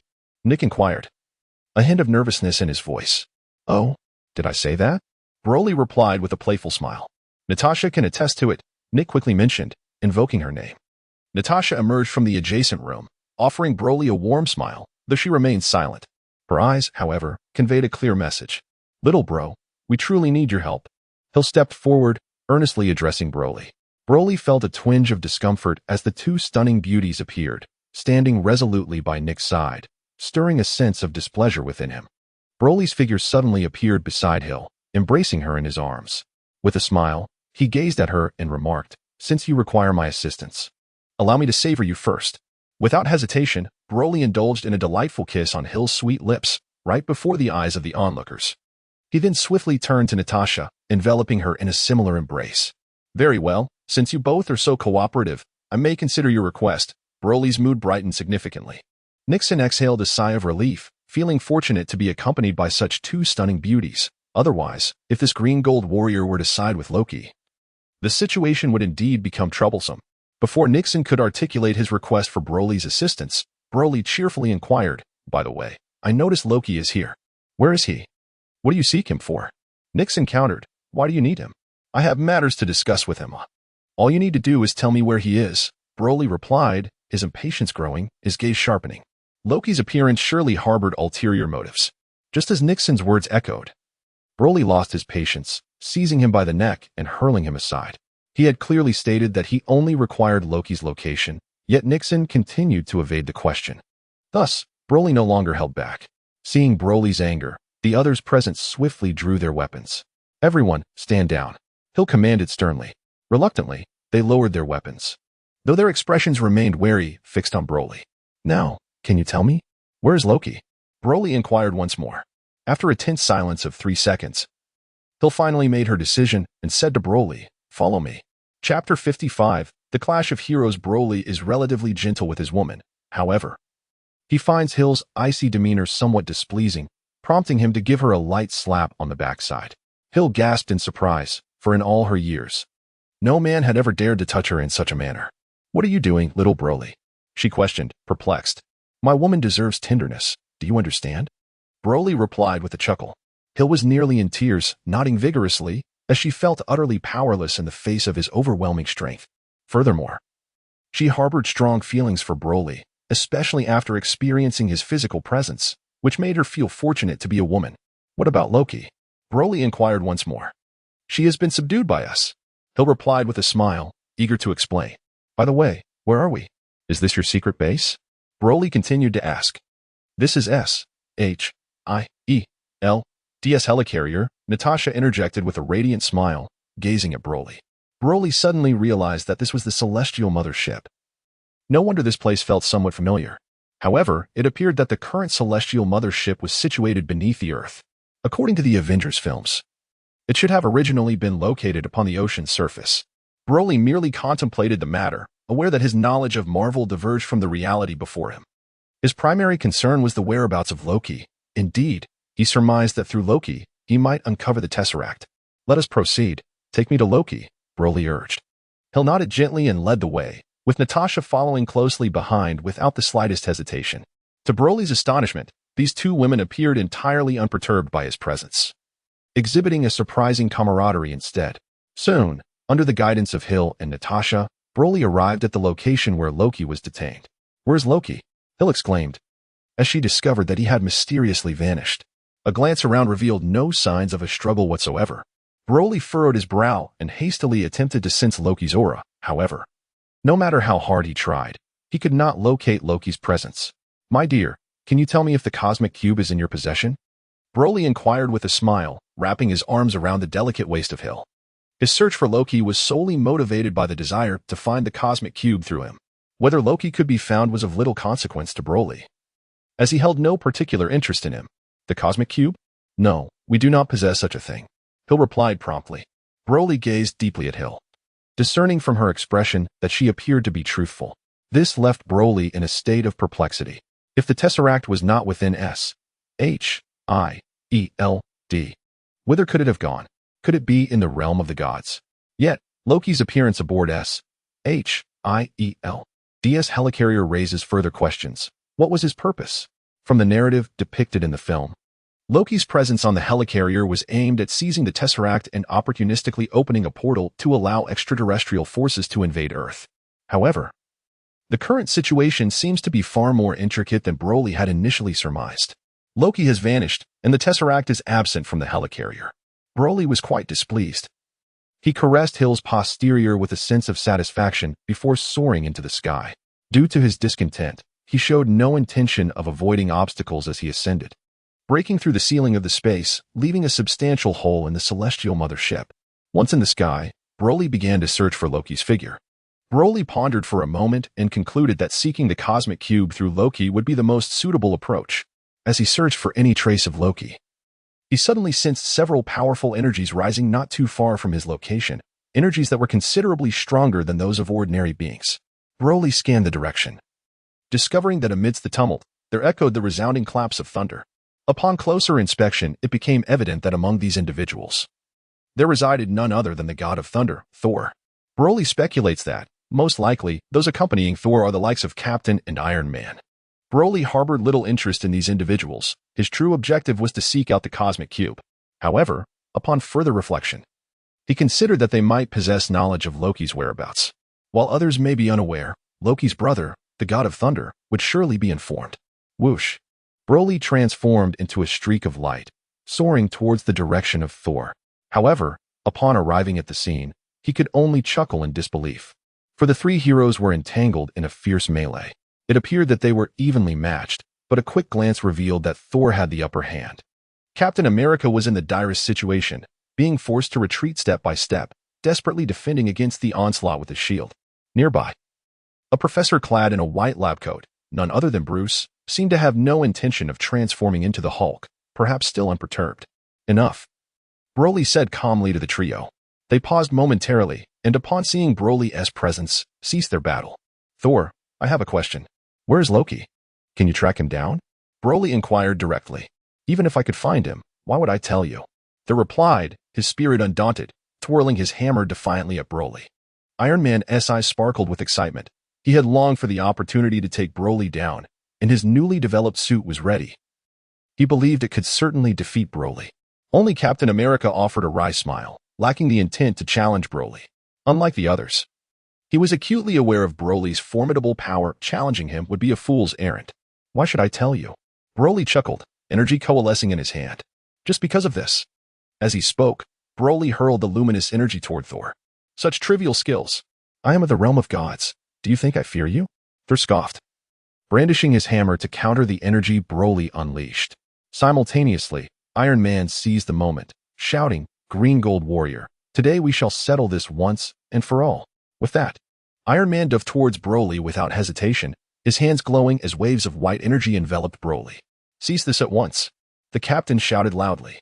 However, no matter how he called out, it was to no avail. Both Thor and Iron Man, filled with fighting spirit moments ago, believed themselves to be the most stylish heroes. The sight of the arrogant Broly ignited their battle fervor even more. With a sinister grin, Thor gazed at the red flames emanating from Broly and swung his mighty hammer with all his strength. In Thor's mind, his enchanted hammer would surely be capable of deflecting Broly's fiery onslaught. Yet, just as the hammer made contact with Broly's flames, an unexpected turn of events unfolded. A sharp crack resonated, and in the next instant, Thor felt as though his hammer was being consumed by the very red flames. In the blink of an eye, the once mighty weapon of the gods disintegrated before his astonished gaze, shattering into numerous fragments that tumbled down. Thor's eyes widened in disbelief. It felt as if he were caught in a surreal dream. His hammer, the legendary Mjolnir, had been shattered by Broly's flames, and into several pieces, no less. For a moment, Thor stood there, utterly dazed and uncertain of how to proceed. Suddenly, realization struck him. Upon first encountering Broly, he had sensed the immense power within him. Had he truly been foolish enough to challenge such a formidable opponent? Looking up, Thor noticed Iron Man still engaged in a fierce assault against Broly. Knowing Iron Man's tendencies, Thor anticipated that disaster awaited him soon. Behold, the green gold warrior stands no chance against my onslaught. I am the greatest hero. Iron Man laughed heartily, casting a glance toward Thor. However, when he noticed Thor merely wielding a stick, confusion washed over him. Thor, where is your hammer? Iron Man questioned, glancing down at the ground. It didn't take long for him to deduce, with the help of Jarvis, that the fragments littering the floor were indeed remnants of Thor's hammer. Mjolnir had been destroyed? Iron Man's expression shifted, revealing his unease. He had just experienced the hammer's formidable power, and now it seemed that a mere beam of light from Broly had obliterated it. This was not good. Iron Man suddenly awoke, quickly glancing towards Broly's position. As anticipated, Broly appeared completely unscathed. The recent attacks had proven utterly ineffective against him. Not bad. Tony, your new suit possesses significantly greater power than before, Broly remarked, albeit with a hint of disappointment as he shook his head. Nevertheless, he had no intention of confronting Iron Man. He had been rather bored lately, and witnessing a clash among heroes had ignited his own fighting spirit. Thus, Broly decided to engage in a brief demonstration of his might. However, the skill levels of these heroes were simply too inferior. Even in his ordinary state, they were no match for him. Moreover, with Broly now transformed into a Super Saiyan, their efforts could not alter the inevitable outcome of their impending defeat. Thor, perhaps you could enlighten us on the whereabouts of your brother Loki? Broly inquired, narrowing his eyes. He has concealed himself.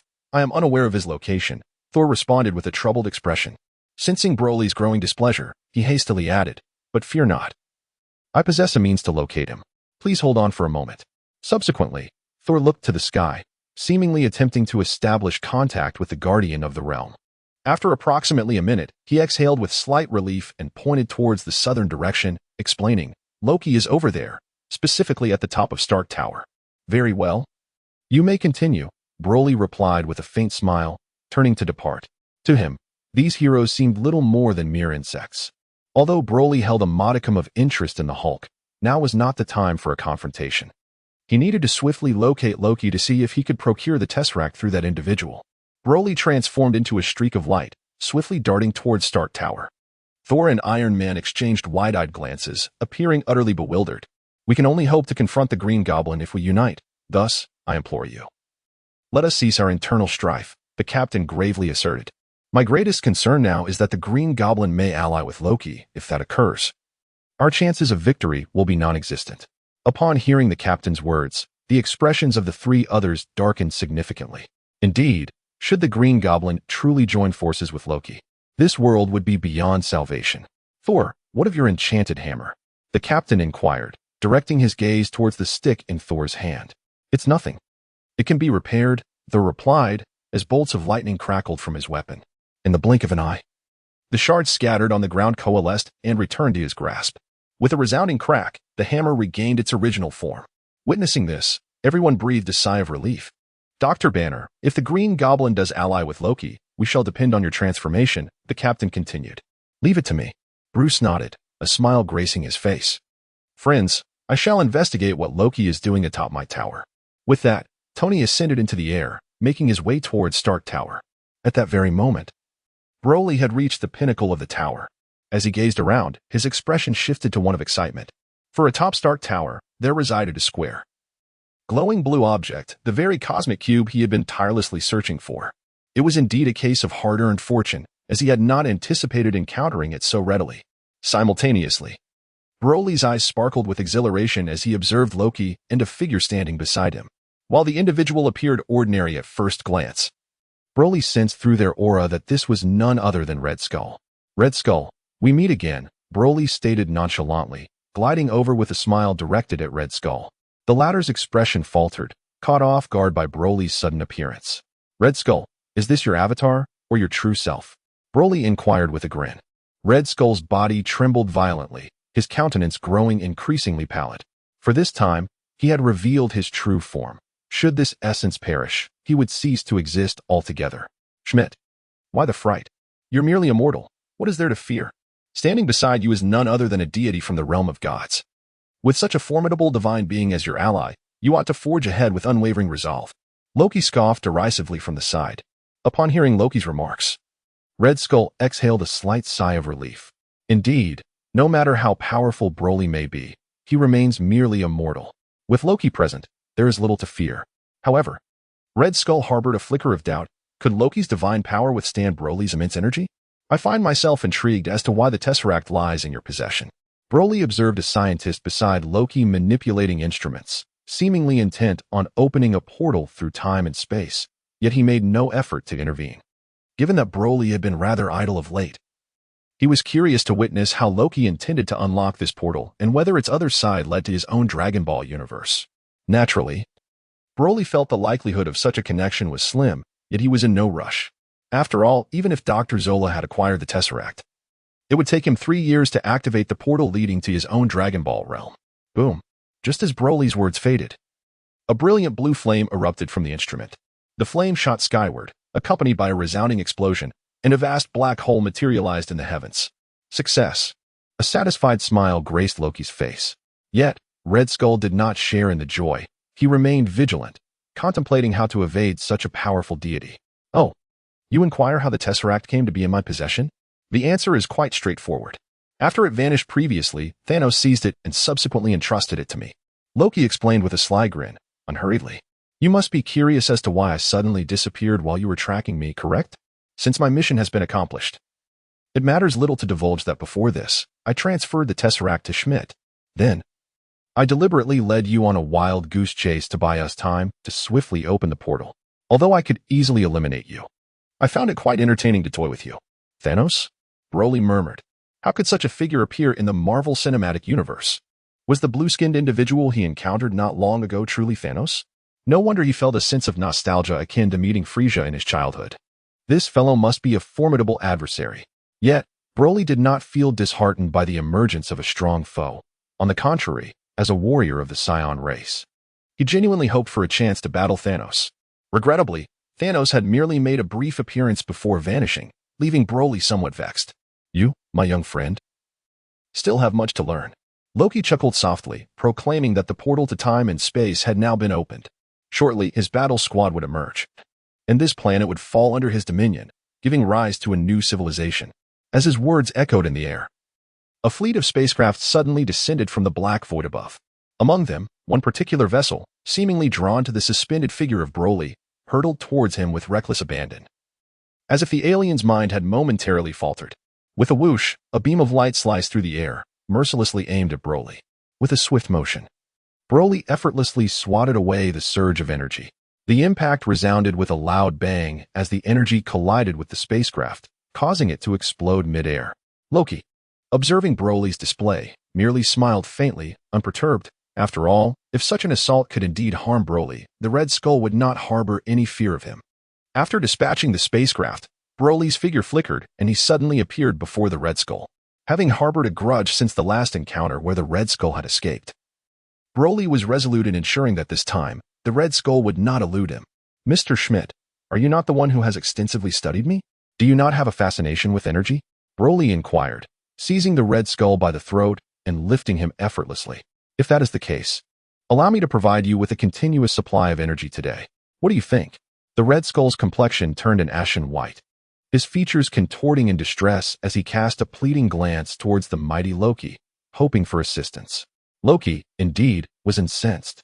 It appeared that he was being brazenly disregarded by this green and golden warrior.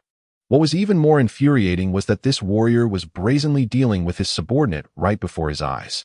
Enough. Release him, for I am your true adversary. Loki proclaimed fiercely, brandishing his staff as he advanced steadily towards Broly.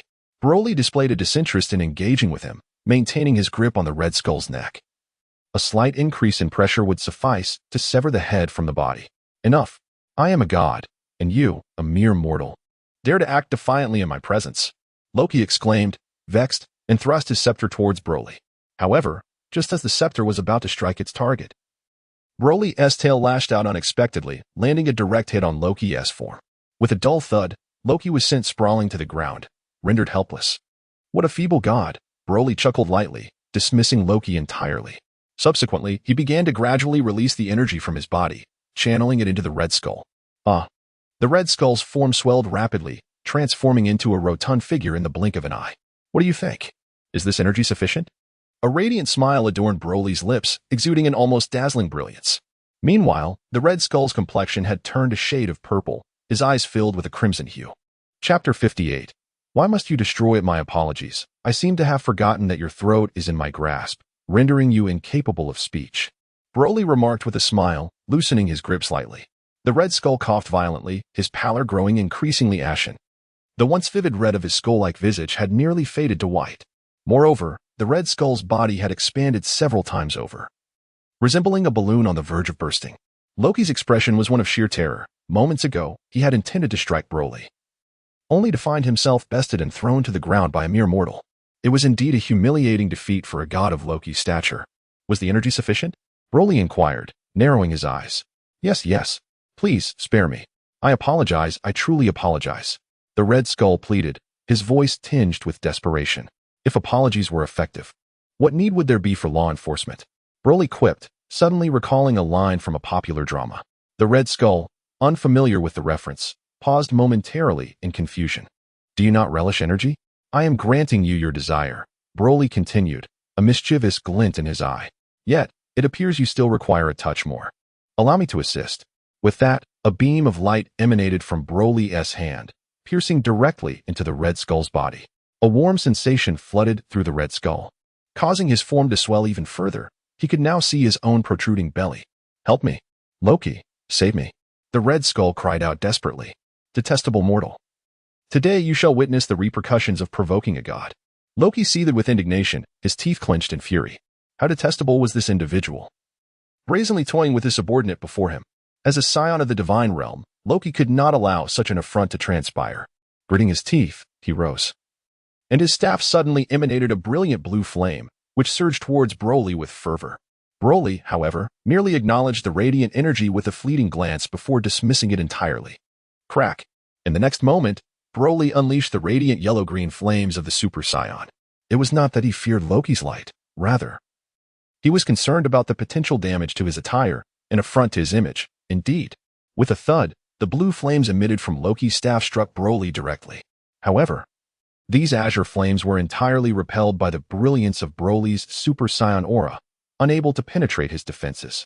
What are these yellow-green flames? Loki's eyes widened in astonishment. Yet he continued to channel the energy from his staff, which continued to radiate blue flames.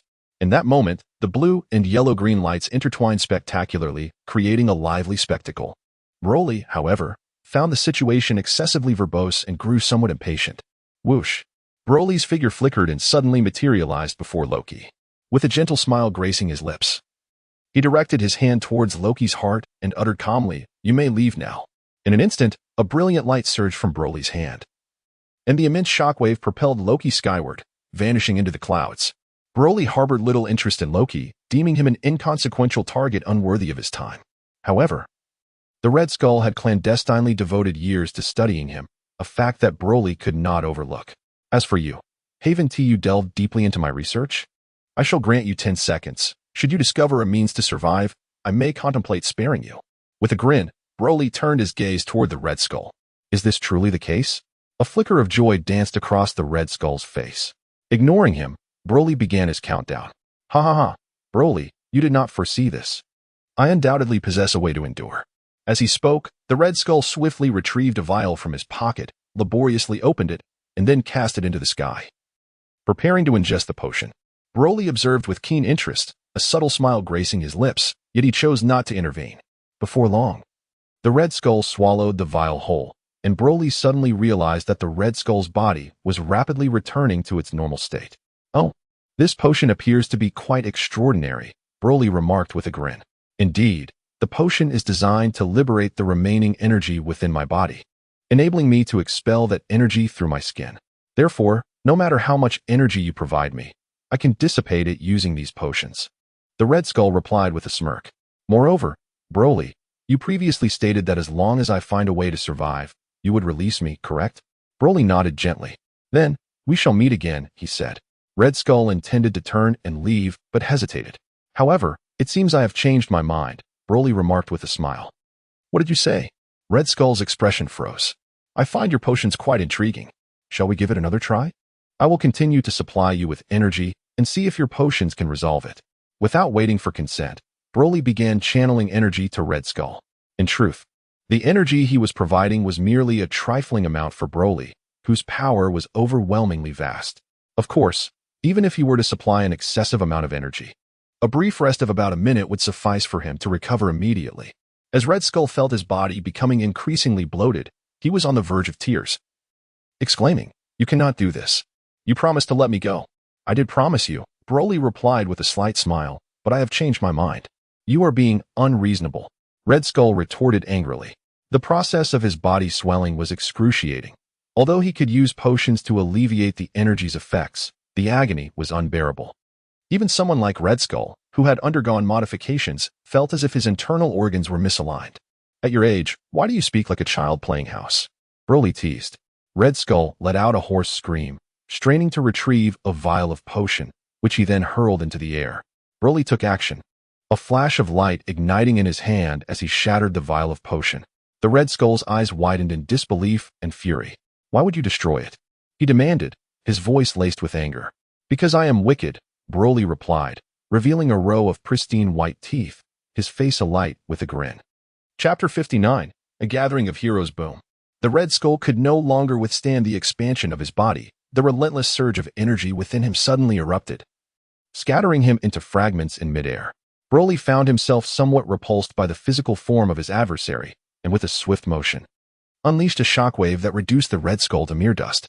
Having accomplished this, Broly turned his attention to the cosmic cube housed within the apparatus. At that moment, the cosmic cube radiated a brilliant blue light, its flames reaching skyward, while above, a colossal black hole emerged. Within the depths of the black hole, alien fleets frequently descended, commencing their assault on all that resided on Earth. However, Broly paid little heed to the actions of these extraterrestrial beings. He was no hero. In fact, should he choose, he could obliterate the Earth at any moment. As long as these aliens refrained from provoking him, he was indifferent to their endeavors. Broly gazed at the cosmic cube for approximately 3 seconds, his excitement mounting as he reached out towards the artifact, eager to secure it for Dr. Zola's research. However, just as Broly's hand extended, he was met with a formidable resistance emanating from the cube, impeding his progress. Such potent energy! It was futile. The cosmic cube had already been bound to Loki's scepter. A bespectacled middle-aged man, the doctor under Loki's control, shook his head at Broly. Clearly, this doctor possessed some insider knowledge, understanding that Broly could not possibly take the cosmic cube away. "Is there any way for you to open another dimensional portal with the cosmic cube?" Broly inquired. The doctor shook his head and explained. "The gateway to another dimension has been pre-configured by Loki, and it reportedly took a considerable amount of time to establish." Broly felt a tinge of disappointment. It seemed that in order to return to the Dragon Ball universe, he would have to wait at least 3 years. Subsequently, he chose to disregard the doctor, who was merely a pawn under Loki's control. Upon sensing the vast energy emanating from the cosmic cube, Broly paused momentarily, but then dismissed it, intensifying the force in his grasp. With a resounding crack, the energy released by the cosmic cube was effortlessly shattered by Broly, and with a swift motion, he seized the cosmic cube in one hand. The doctor widened his eyes, a look of incredulity etched across his face. How could this individual so easily acquire the cosmic cube? As Broly attuned himself to the energy of the cosmic cube, a sudden wave of familiarity washed over him. Frieza? Broly's expression shifted slightly. He had unexpectedly sensed a familiar aura within the cosmic cube, an aura unmistakably belonging to Frieza. What was Frieza's essence doing within the cosmic cube? Broly was somewhat perplexed. Just as he was lost in thought, several individuals suddenly descended beside him. "Green Gold Warrior, you have done a commendable deed," Captain America exclaimed, his gaze fixed upon the emerging black hole and the alien warships that materialized above. "Do you truly believe your power is invincible? We shall not allow you to succeed," Iron Man declared with righteous indignation. Although Thor did not utter a word, he regarded Broly with keen vigilance. His enchanted hammer restored and poised to harness the power of lightning at any moment. Roar. Dr. Bruce has transformed into the Hulk, roaring fiercely at Broly. In an instant, Broly found himself encircled by these 4 heroic figures. Unbeknownst to them, the black hole in the sky was not conjured by Broly, but rather the work of Loki. However, With Broly having already dealt with the onlookers, these four heroes instinctively assumed that Broly had summoned the extraterrestrial threat. The Hulk let out another thunderous roar, clenching his fists tightly as he prepared to strike down upon Broly with tremendous force. Broly grinned knowingly, fully aware that the Green Giant possessed formidable strength. At that moment, he sensed that this Green Giant was indeed not to be underestimated. If one were to categorize combat power according to the Saiyan scale, the Green Giant would surely have reached approximately 8,000. However, this metric could only serve as a reference. An approximate combat power of 8,000 merely indicated that it was slightly more potent than Nappa, and thus posed no threat to Broly, to say the least. Broly's combat power at birth was already 10,000, and with the passage of time, it had escalated beyond any Saiyan calculation. As Zola had noted, Broly possessed the energy of half a sun. Such energy was overwhelmingly powerful. Consequently, when the Green Giant swung a punch towards him, Broly made no effort to evade, allowing the massive fist to strike his head without flinching. Upon witnessing the Green Giant connect with Broly's face, Iron Man and the others felt a rush of excitement. Yet, that exhilaration quickly morphed into unease. They realized that Broly remained utterly unyielding, standing as immovable as a mountain, not even shifting his stance. This was a direct hit from a being of such immense power, yet Broly seemed entirely unscathed. "Is this truly your full strength?" Broly remarked, shaking his head in disappointment as he squinted at the Green Giant. As for whether the black hole was a result of his own doing, he found no need to explain. His foremost desire was to swiftly deliver the Tesseract to Dr. Zola, so that Zola could expedite the development of a new time portal. The Green Giant let out a thunderous roar, clearly displeased with Broly's demeanor. "You are quite intimidating," Broly chuckled, and as he spoke, he delivered a kick. Bang! Under the watchful eyes of Captain America and the others, the Green Giant's body was propelled through several layers of reinforced concrete walls, vanishing in an instant. "Who's next?" Broly inquired playfully. Turning his gaze toward Iron Man, Iron Man's mechanical arm twitched slightly, and suddenly, beams of white light erupted from his hand, hurtling straight toward Broly. "This is the culmination of my years of research. Do you dare to receive it?" "Green Gold Warrior," Iron Man declared coldly. "I'm not interested," Broly replied, dismissing the energy with a flick of his body, appearing behind Iron Man before landing a punch. Crash! In an instant, Iron Man's once thought impenetrable armor was shattered effortlessly by a single punch from Broly. Chapter 60. He is not a bad person. By the time Iron Man descended to the ground, he was engulfed in despair. Tony was on the verge of tears, after dedicating so much time to research. His armor had disintegrated under the force of the Green and Gold Warrior's strike. How could one endure such a fate? Captain America contemplated an attack. Yet seeing the Hulk being sent flying with a single blow, and recalling his previous encounter with Broly, he recognized that he stood no chance.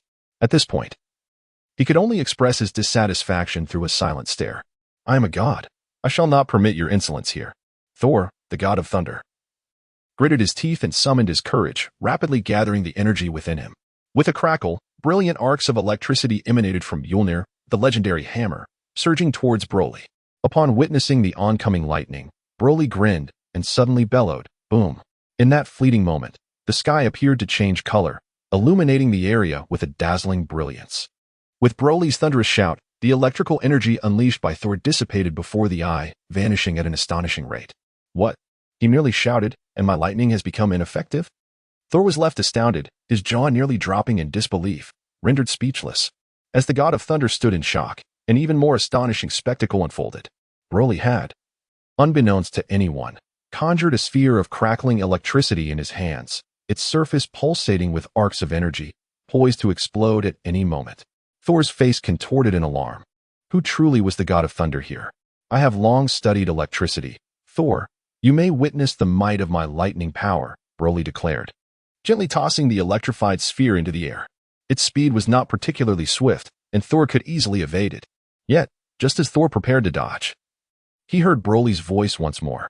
"You could indeed evade it, but imagine if thousands of such lightning spheres were hurled into your divine realm. That would surely be a spectacle to behold." With a grin, Broly spoke. Upon hearing Broly's words, Thor, the god of thunder, was taken aback. He understood that Broly was not merely trying to intimidate him. If he chose to evade, Broly would most likely act as he had just threatened. Thor's teeth nearly ground together in anxiety, but with a resolute heart, he stood his ground, summoning the electric power within him to counter the approaching sphere of light. In an instant, the electric sphere collided with Thor's mighty hammer. The two contrasting forms of lightning responded in harmony, unleashing a series of vibrant arcs that left the onlookers in a state of astonishment. Boom. Ultimately, Thor could not withstand the force of the lightning sphere unleashed by Broly, as the overwhelming energy forced him to the ground, rendering him nearly incapable of rising. At that moment, a furious roar echoed through the air as the Hulk descended from the sky, his fist hurtling towards Broly with the force of an unstoppable mountain, imbued with boundless energy. Broly smiled, noting the remarkable regenerative abilities of his opponent. When comparing the Hulk and Nappa, Broly surmised that the Hulk exhibited greater strength. At the very least, had Nappa received a mere fraction of the blow he had just delivered, he would have taken days to recover, if he survived at all. In contrast, the Hulk merely rested for a moment before returning for more. Broly found a certain admiration for such an entertaining adversary. With a gentle lift of his hand, Broly effortlessly blocked the Hulk's onslaught. The Hulk's eyes widened in shock, his pupils dilating to several times their normal size.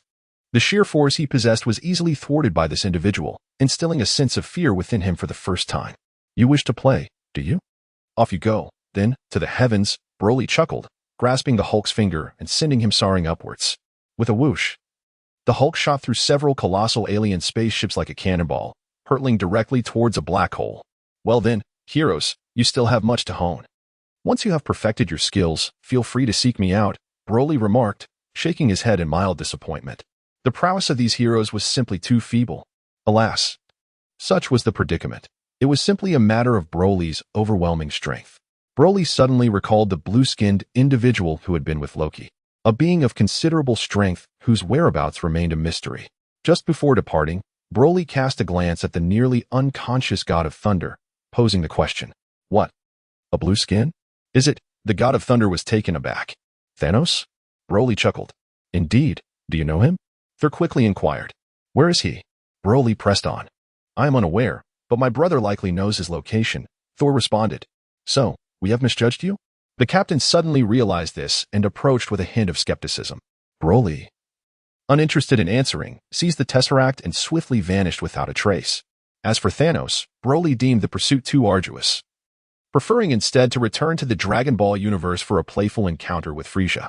Moreover, he bore no grudge against Thanos, which rendered the notion of seeking him out utterly unappealing. After Broly's departure, the black hole abruptly closed due to the removal of the Tesseract, severing the connection of the alien robots that had arrived. In mere moments, the extraterrestrial machines transformed into discarded metal, rendered completely ineffective. "He is not a villain," the captain murmured softly, gazing in the direction where Broly had vanished. Boom. At that moment, the Hulk descended from the sky, accompanied by a thunderous crash. The Hulk's form penetrated through several stories of buildings, and upon landing, a deep pit was left in the ground. "Bruce." The captain quickly leapt down to assess the Hulk's condition. Fortunately, due to his formidable physique, the Hulk had merely lost consciousness but was not dead. Meanwhile, Thor and Iron Man Tony lay severely injured, indicating that recovery would require a considerable amount of time. Chapter 61. The reaction of the black hole with the disappearance of the aliens. Captain America let out a sigh of relief. The heroes exchanged glances, each wearing a wry smile. Broly held the cosmic cube in his hand, moving swiftly. However, upon noticing the instrument housing the cosmic cube, he suddenly became intrigued. He realized that the energy emanating from that device bore a striking resemblance to his own power. As Broly felt a stir within, he unleashed his energy upon the cosmic cube during his journey. To his astonishment, an extraordinary scene unfolded before him. The cosmic cube suddenly emitted a brilliant blue flame, soaring towards the heavens. With a deafening roar that resonated through the air, the cube forcefully tore open a black hole in the sky. Another black hole? Driven by curiosity, Broly swiftly soared towards the direction of the black hole. Upon reaching the precipice of the black hole, he began to sense the cosmic surroundings. Suddenly, Broly was enveloped by an overwhelming sense of familiarity. Is this the world of Dragon Ball? Broly was utterly exhilarated. Broly swiftly sensed the peculiarities of this cosmic expanse at the edge of the black hole. Within this realm of the universe, there lingered some familiar auras, albeit exceedingly distant. These essences were unmistakably unique to the Dragon Ball universe. After all, these auras bore a significant distinction from those of the Marvel world.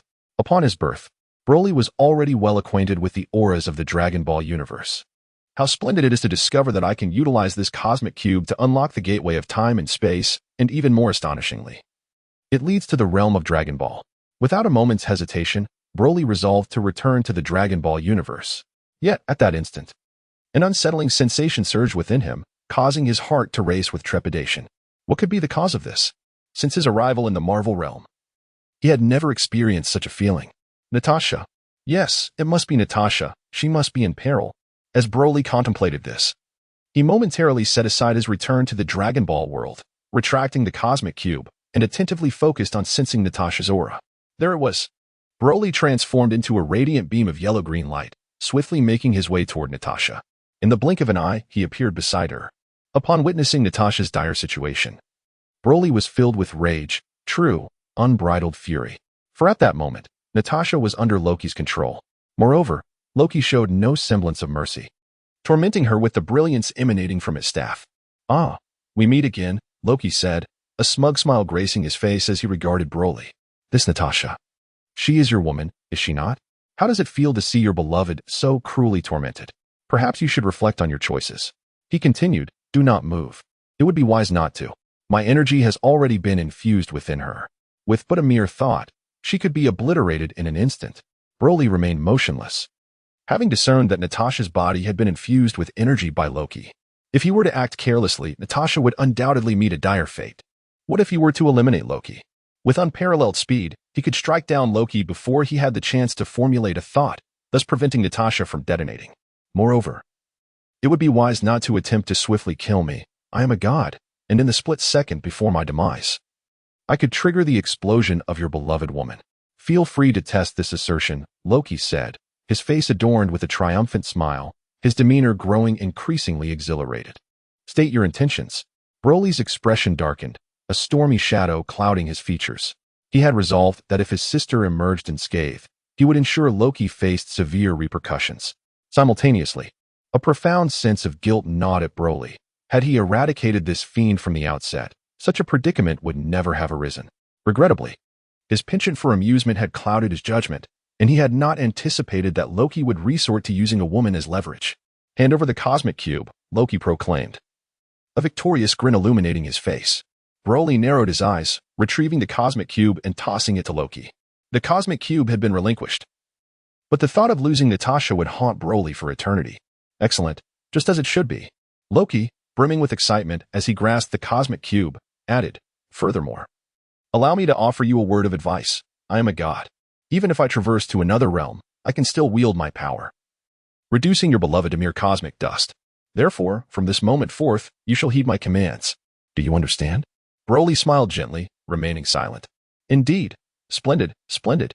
Loki gazed at Broly with palpable excitement, sneering as he remarked, "I've always asserted that no matter how formidable you may be, you ultimately possess weaknesses. Is that so?" Broly narrowed his eyes slightly. "Little bro, do not concern yourself with me. Just eliminate him," Natasha shouted, her voice straining, perhaps due to the overwhelming agony of the energy coursing through her. "Enough of this nonsense. Do you seek death?" Loki's expression turned menacing, and as he spoke, he suddenly channeled his energy once more. "Ah," Natasha cried out again, her voice filled with utter despair. Broly's heart ached profoundly as he cast a gaze at Loki, his eyes ablaze with an intense fire. "Please, do not regard me with such eyes. It fills me with dread." Loki chuckled heartily, then gestured for the doctor under his control to reappear at his side. "Prepare the instruments anew. I shall continue to unlock another layer of the cosmic expanse. As for you, for now, you shall serve as my bodyguard." With a smile, Loki turned his attention back to Broly, confident that with such a formidable protector by his side, no one would dare to impede his plans. "And what if I refuse?" Broly retorted with a chilling smile. "If you wish for your beloved to perish for your sake, then by all means, proceed." Loki chuckled softly. "Alas, you have miscalculated." As Broly spoke, he suddenly vanished from sight, reappearing beside Natasha. He lifted her gently into his arms. "Since you desire your woman to meet her demise, I shall oblige you." Loki gritted his teeth, his voice cold. "However, I shall ensure she suffers immensely before her end. Should you feel pity, I may reconsider my course." Upon uttering these words, Loki's eyes gleamed with determination, seemingly intent on harnessing his energy to control Natasha. Yet, As he prepared to act, he was taken aback to discover that, inexplicably, his energy had lost its connection to her body. A foreboding sensation washed over him. Chapter 62, The Tragic Loki. Are you unable to control her? Are you frightened? Broly mocked coldly. This is impossible, Loki insisted, attempting again to exert his energy over Natasha. However, despite his relentless efforts, Natasha remained unharmed. The reason was simple. My energy far surpasses yours. I have already infused her with my own essence, and my power has long since obliterated yours, Broly remarked with a grin. Indeed, upon witnessing Natasha's condition earlier, Broly had endeavored to imbue her with his energy. This energy was insidious, invisible to Loki, rendering him oblivious to its presence. While Loki was preoccupied with his speech, Broly's energy swiftly eradicated Loki's influence over Natasha, with Broly's power prevailing. He finally felt a sense of relief wash over him. Are you a god? In a precautionary measure, Broly injected an abundance of energy into Natasha's body once again. At this juncture, it could be said that her combat prowess had escalated to approximately 10,000, surpassing even the formidable Hulk. However, it is important to note that the energy bestowed by Broly was not eternal. The vitality within Natasha would gradually dissipate as she expended it. The estimation of her combat strength at around 10,000 was meticulously calculated by Broly, who surmised that her body could endure no more than this amount of energy, lest it succumb to the overwhelming force and rupture. Loki's visage reflected sheer distress as he became acutely aware of Broly advancing towards him with deliberate steps. Halt! Should you dare to approach, I will obliterate the cosmic cube, Loki exclaimed urgently. Then let us see you make it disappear, Broly retorted, swiftly materializing beside Loki. In a heartbeat, he seized the cosmic cube with a powerful grasp. Are you not a god? Are you unaware that a god may possess the ability to regenerate? Broly quipped, a playful smile gracing his lips as he firmly grasped Loki's arm and yanked with force. A piercing scream echoed as Loki's arm was severed from his body. Ah, even a god's blood is red, Broly remarked with a chuckle as radiant flames flickered in his hand. In an instant, the severed limb was incinerated by Broly's overwhelming blaze. With one arm lost, Loki's face was drenched in cold sweat, his skin paling in response to the excruciating pain. So, you cannot regenerate? Or perhaps you can, yet have chosen not to utilize that ability? Broly mused, his hand sweeping once more. A beam of light sliced through the air like a razor, severing Loki's legs at the waist. Just kill me, Loki bellowed, the agony overwhelming him, rendering life unbearable. Kill you? That is out of the question. I shall ensure you regret ever setting foot on Earth, Broly replied with a subtle smile. For he had no intention of easily forgiving Loki. He then directed his gaze toward the location of Loki's remaining arm, causing Loki to tremble uncontrollably at the sight of Broly's intent. With a resounding crack, the scene unfolded. Broly seized Loki's large hand, twisting it as if it were a piece of taffy. With a mere exertion of strength, Loki's arm contorted into a spiral shape. Upon glancing at Loki, it was evident that he had succumbed to the pain, losing consciousness. Broly, of course, would never allow himself to succumb to unconsciousness, for in such a state, he would be unable to fully experience the depths of his suffering. Whoosh! Broly infused Loki with a surge of energy. Loki abruptly regained consciousness, the pain coursing through his body intensifying. Remarkable, indeed, for a god, his willpower is remarkably resilient. A mere mortal, having lost so much blood, would likely have perished by now, Broly remarked in admiration. Loki was drenched in cold sweat. The immense agony he endured made him realize how foolish his previous actions had been. This was a demon. He longed for an end to his suffering. Yet his body lay paralyzed. He sensed that the energy within him had been completely seized by Broly. Natasha, standing beside Broly, was utterly astonished. Upon witnessing Loki's pitiable state, she felt no sympathy. Rather, a sense of satisfaction washed over her. After all, as an agent, Natasha had witnessed far too many gruesome scenes. Over the following 3 hours, she finally bore witness to Broly's malevolent nature. This man relentlessly tormented Loki for an excruciatingly long duration. Whenever Loki lost consciousness, Broly would inject energy into him, ensuring his mind remained acutely aware. Little bro, I've calmed down now, just kill him, Natasha remarked, her voice tinged with numbness. I am not yet appeased, Broly huffed, continuing his torment of Loki. The unfortunate Loki was subjected to Broly's merciless torture, his cries attracting the attention of Thor and others. Though Loki was Thor's brother, the god of thunder was well aware of Loki's transgressions against Broly. Despite feeling a pang of compassion, he dared not voice it, for Broly's strength was formidable. Unable to contain themselves, Thor and his companions cast furtive glances at Natasha, marking her as someone to be avoided at all costs in the future. You have arrived just in time. Did you not wish to witness my true power? Broly's countenance darkened as he fixed his gaze upon Captain America and the others. The heroes braced themselves, fearing Broly intended to turn his wrath upon them. However, Broly merely smiled faintly before unleashing a massive energy sphere. The orb shot skyward, quickly vanishing from sight. After an indeterminate passage of time, Captain America suddenly received a message. Mars had just suffered an immense energy impact and had completely vanished. Furthermore, several smaller planets in proximity to Mars had also disintegrated into cosmic dust due to the energy's assault. Mars has disappeared, Captain America murmured to his fellow heroes. The onlookers, including Iron Man, widened their eyes, trembling violently. Especially Iron Man, whose shock left him feeling utterly frazzled. What a joke. He had envisioned defeating this monster, only to realize the vast chasm that lay between them. I have lost interest in you, Broly declared, preparing to annihilate Loki once and for all. Stop. At that moment, a commanding voice rang out as Broly was about to strike. Broly paid no mind to the identity of the intruder as a radiant flame flickered in his grasp, generating a formidable shockwave. Boom. However, to his astonishment, this shockwave was unexpectedly thwarted by an elderly figure.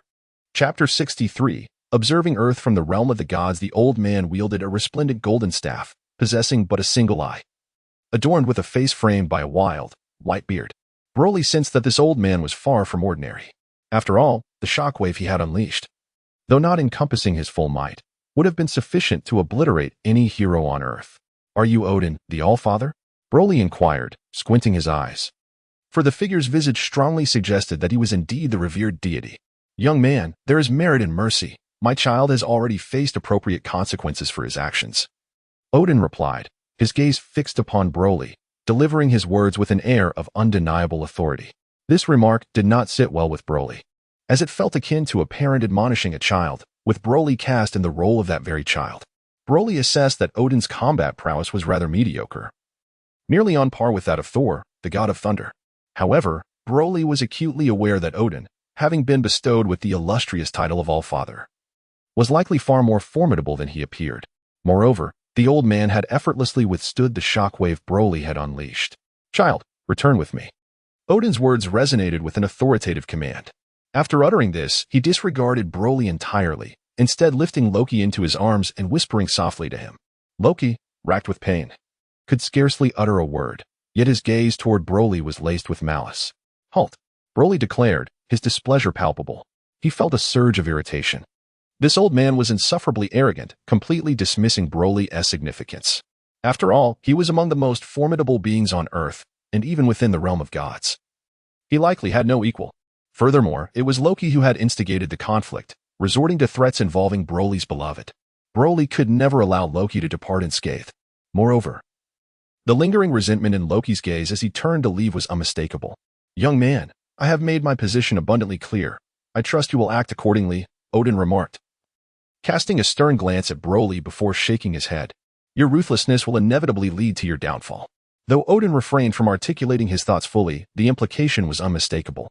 It is understandable, given that Odin's offspring had been ruthlessly subjugated by Broly, inciting his ire. Perhaps out of a sense of pride in his status, Odin chose not to confront Broly directly. In the next moment, a radiant golden light enveloped him, propelling his form skyward. Witnessing this spectacle, Broly grinned, and without a moment's hesitation, transformed into a swift shadow, darting into the embrace of that golden luminescence. In the blink of an eye, Broly, accompanied by Odin and Loki, vanished without a trace. In that fleeting moment, Broly sensed an overwhelming multitude of powerful energies. As he surveyed his surroundings, he realized he had arrived on an unfamiliar planet. This celestial body shimmered with golden radiance, its aura far surpassing that of Earth by immeasurable degrees. Broly speculated, this must be the divine realm. Take it down for me. Just as Broly surveyed the splendor of the divine realm, he heard Odin's furious shout, clearly directed at him. As his words echoed, soldiers surged forth, encircling Broly. Beams of light erupted, seemingly infused with boundless divine power, instantly enveloping Broly. Young man, due to your arrogance, the divine realm shall seal you eternally. I hope that many years hence, you will repent for your actions, Odin declared with a stern countenance. Eternal sealing. And many years later? Old man, your logic is flawed. Broly replied with a nonchalant smile. Odin remained silent, turning away, evidently intending to depart from the scene. Do you truly believe that your minions conceal me? Broly mused, rubbing his nose, a cold smirk playing on his lips. This father of the gods certainly knew how to play the part, acting as though he were a sage, when in truth, he was merely protecting his own. Broly harbored no fondness for such individuals. Consequently, Broly arrived at a difficult decision. He resolved to obliterate the divine realm entirely. Within Broly's heart, an overwhelming excitement surged. This was the realm of the gods. He pondered whether his immense power could obliterate this divine domain. However, before contemplating the destruction of the realm, he needed to devise a means to return to Earth, uncertain if such a path existed from this place. At that moment, Broly's eyes brightened as he gazed skyward from the divine realm, for he discerned Earth gracefully suspended in the heavens. Though distant, its visage was still discernible. How unfair. How utterly unfair. Such was the splendor of the divine realm, allowing one to behold Earth from this vantage point. Broly radiated an endless brilliance, instantly obliterating the glow that enveloped the minions around him. In the next moment, he surged into the sky, heading straight for Earth. Many soldiers, filled with resentment, yearned to pursue him. Truly remarkable. Did he believe he could return to Earth from here? Such delusions. Let him be for now, Odin scoffed. After an indeterminate passage of time, Broly encountered a most vexing dilemma. No matter how fervently he attempted to soar through the cosmos, he could not seem to draw any closer to Earth, as if the planet displayed before him were merely a grand mirage. There was something amiss, undoubtedly something peculiar. Broly pondered this perplexity, gradually halting his ascent and casting his gaze toward the realm of the divine. Yet, without further regard for the divine realm, Broly continued to hasten toward the position of Earth. After an entire month of relentless flight, he was suddenly obstructed by an invisible force. This energy hovered within the cosmos, resembling a barrier that rendered Broly incapable of advancing another inch. Broly did not resort to brute force. Instead, he gazed towards the other side.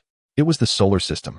A surge of joy welled up within Broly as he beheld several planets of the solar system beyond the barrier, Earth among them.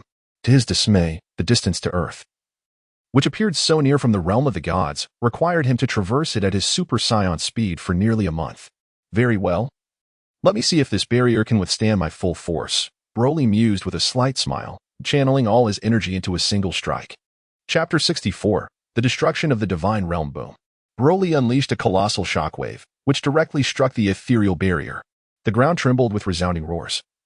As the invisible shield appeared to be under immense pressure, soon, the sound of shattering echoed through the air. In the blink of an eye, the intangible barrier was obliterated by Broly's overwhelming force. Yet this was not the end. The formidable shockwave surged forth, racing toward Mercury, the planet closest to the sun within the solar system.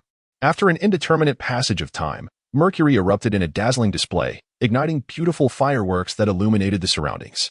Broly let out a slight sigh, reflecting on the unfortunate fate of Mercury. Contemplating the dismal reality of this Marvel cinematic universe, the loss of Mars was already lamentable.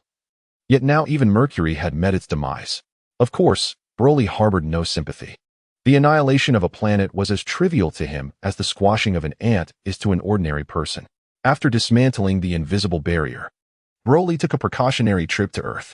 As expected, he confirmed that it was indeed Earth, where he sensed the presence of the two lovely ladies, Natasha and Hill. Without hesitation, he swiftly made his way along the route etched in his memory, heading towards the domain of the gods. Meanwhile, within the palace of the divine realm, Odin's expression was one of sheer astonishment. What did you say? That individual flew to Earth on his own? How is that possible? Odin's eyes widened in disbelief. Moreover, according to our investigations, he is currently en route from Earth to our divine domain. His subordinates, equally astonished, remarked that Broly's existence was nearly shattering the very essence of divinity. Even beings from the divine realm, including Odin, the All-Father, could not traverse to Earth by themselves. Yet, Broly had accomplished this feat. What? He has also destroyed the protective barrier of the divine realm? The All-Father was further unsettled upon hearing this additional news. His subordinate could only nod vigorously, at a loss for words. What is his purpose in returning? Odin inquired, though it was more of a self-reflection than an actual question. His subordinate remained silent. Issue the command. Upon sighting this individual, show no mercy, Odin coldly decreed. He understood that Broly's return heralded nothing but trouble. Nevertheless, as the All-Father, Odin was not one to cower before a mere mortal, no matter how formidable. Furthermore, he had already conceived a strategy to deal with Broly. After roughly another month, Broly finally soared above the Divine Realm. The emergence of Broly immediately captivated numerous sentinels of the Divine Realm, who piloted advanced combat aircraft with high-tech sophistication, launching relentless assaults towards him. To Broly, these insignificant entities were hardly worthy of his attention. Though the technology of these seemingly aircraft from the Divine Realm was indeed a significant advancement over that of Earth, it was, at best, merely the technological prowess of planet Vegeta. Boom. In Broly's grasp, flames flickered, and in the blink of an eye, he obliterated the attacking fighter jets. Odin, preoccupied with numerous trivial matters, had nearly forgotten about Broly. Upon hearing the alarm signal from the Divine Realm, he hastily inquired about the unfolding events. What? He has returned? A cold smile crept across Odin's face as he absorbed the news relayed by his subordinate. In an instant, he grasped his scepter and strode purposefully towards the exit. My lord, how shall we confront him? The recently dispatched warships have been utterly destroyed, a concerned subordinate questioned. All he possesses is brute strength. I shall handle this. Odin replied nonchalantly, his gaze fixed on the distant sky. After a prolonged silence, the soldiers observed that Odin had made no move, leaving them perplexed. Finally, one could not contain his curiosity and whispered, Your Majesty, have you already engaged him? Not yet. I must devise a means to bring him down, Odin responded quietly, wiping the sweat from his brow. While he too had the ability to fly, certain peculiar circumstances prevented him from ascending too high within the Divine Realm. Meanwhile, Broly hovered in the lofty heights of the Divine Realm, leaving Odin unable to even glimpse his shadow, let alone launch an attack. At this moment, Broly let out a long howl, and in the next instant, a colossal orb of radiant flame materialized in his grasp, pulsating with an intensity that was blinding. Following this, Broly flashed a grin and hurled the immense flame towards the realm of the divine. Broly believed that such a formidable energy sphere would undoubtedly obliterate the Divine Realm. What is that? A soldier gasped, having detected the falling energy sphere. This is bad. Odin's complexion shifted, for he had sensed that the radiant flame descending bore an energy equivalent to that of half a sun. Should this entity land in the Divine Realm, it would spell the end. We must evacuate. Odin shouted urgently. Yet, it was already too late. Escape?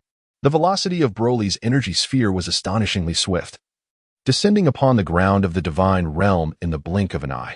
Those who had intended to flee through the Rainbow Bridge were suddenly engulfed by this overwhelming force. In an instant, the Divine Realm echoed with cries of despair, transforming into a veritable slaughterhouse. Within the next moment, the entire planet shattered into fragments, erupting in a series of intense flames, ultimately dissolving into cosmic dust. Having not annihilated a planet in quite some time, Broly gazed upon the vanished Divine Realm with a radiant smile, realizing why Frieza reveled in the destruction of other worlds. The spectacle of planetary fireworks possessed a unique allure.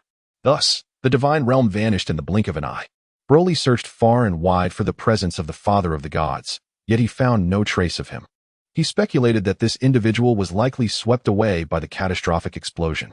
Subsequently, Broly chose to disregard matters pertaining to the Divine Realm, for he had already resolved his grievances.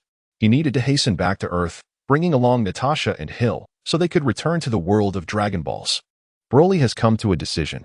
Having stirred quite a few troubles on Earth, it is most prudent to take these two women with him. Should misfortune befall Natasha and Hill the moment he departs, it would certainly be an undesirable turn of events. Thus, Broly resolved to escort both Natasha and Hill along his journey. Furthermore, after administering a thorough beating to Loki last time, Broly has successfully acquired the Cosmic Cube. During his transit from Earth to the Divine Realm, he endeavors to channel his energy, attempting to unlock the temporal gateway of the Cosmic Cube. Chapter 65. Ultron Indeed. The Cosmic Cube proved exceptionally responsive, allowing Broly to effortlessly open the temporal gateway. Through this portal, he sensed a familiar aura emanating from another world, undoubtedly. It was the realm of Dragon Ball. However, before he could return to the Dragon Ball universe, Broly must first ensure the safety of his women.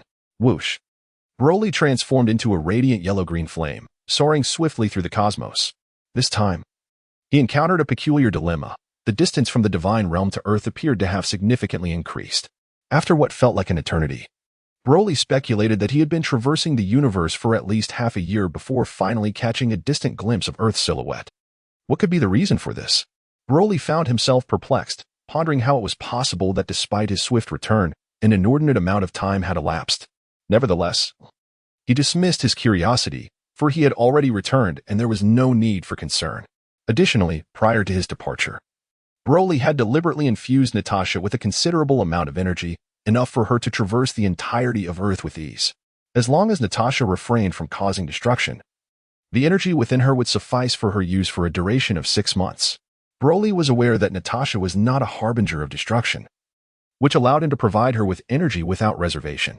In contrast, his feelings for Hill were certainly not on par with those he harbored for Natasha. However, as Broly drew closer to Earth, he suddenly sensed that something was amiss. His expression shifted slightly, for he had discerned that the energy he had bestowed upon Natasha had become exceedingly feeble.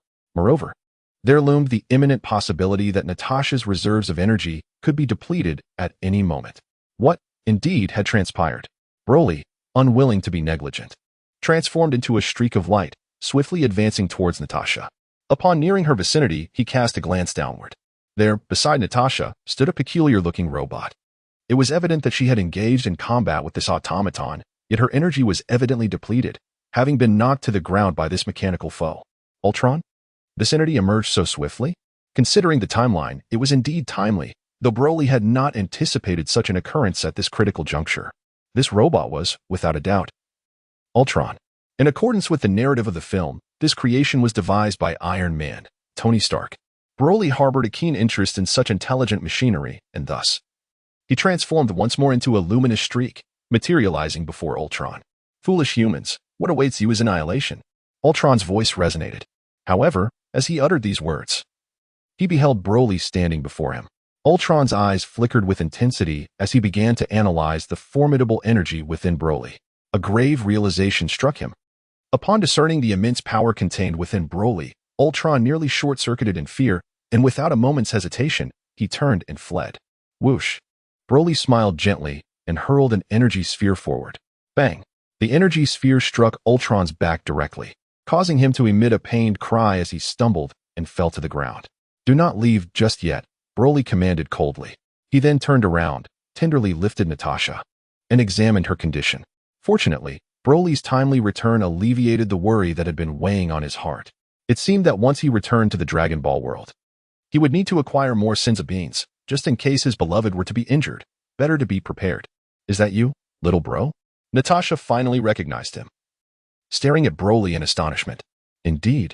Did you miss me? Broly replied, leaning in closer. Don't come near. Natasha quickly dodged, scolding him. Where have you been all this time? Why did you only just appear now? Oh, I took it upon myself to extinguish the realm of the gods because I found their patriarch rather disagreeable. Broly explained with a smile. It's no secret. There's nothing to be concerned about. What? You annihilated the realm of the gods? Natasha's eyes widened in disbelief, momentarily rendered speechless.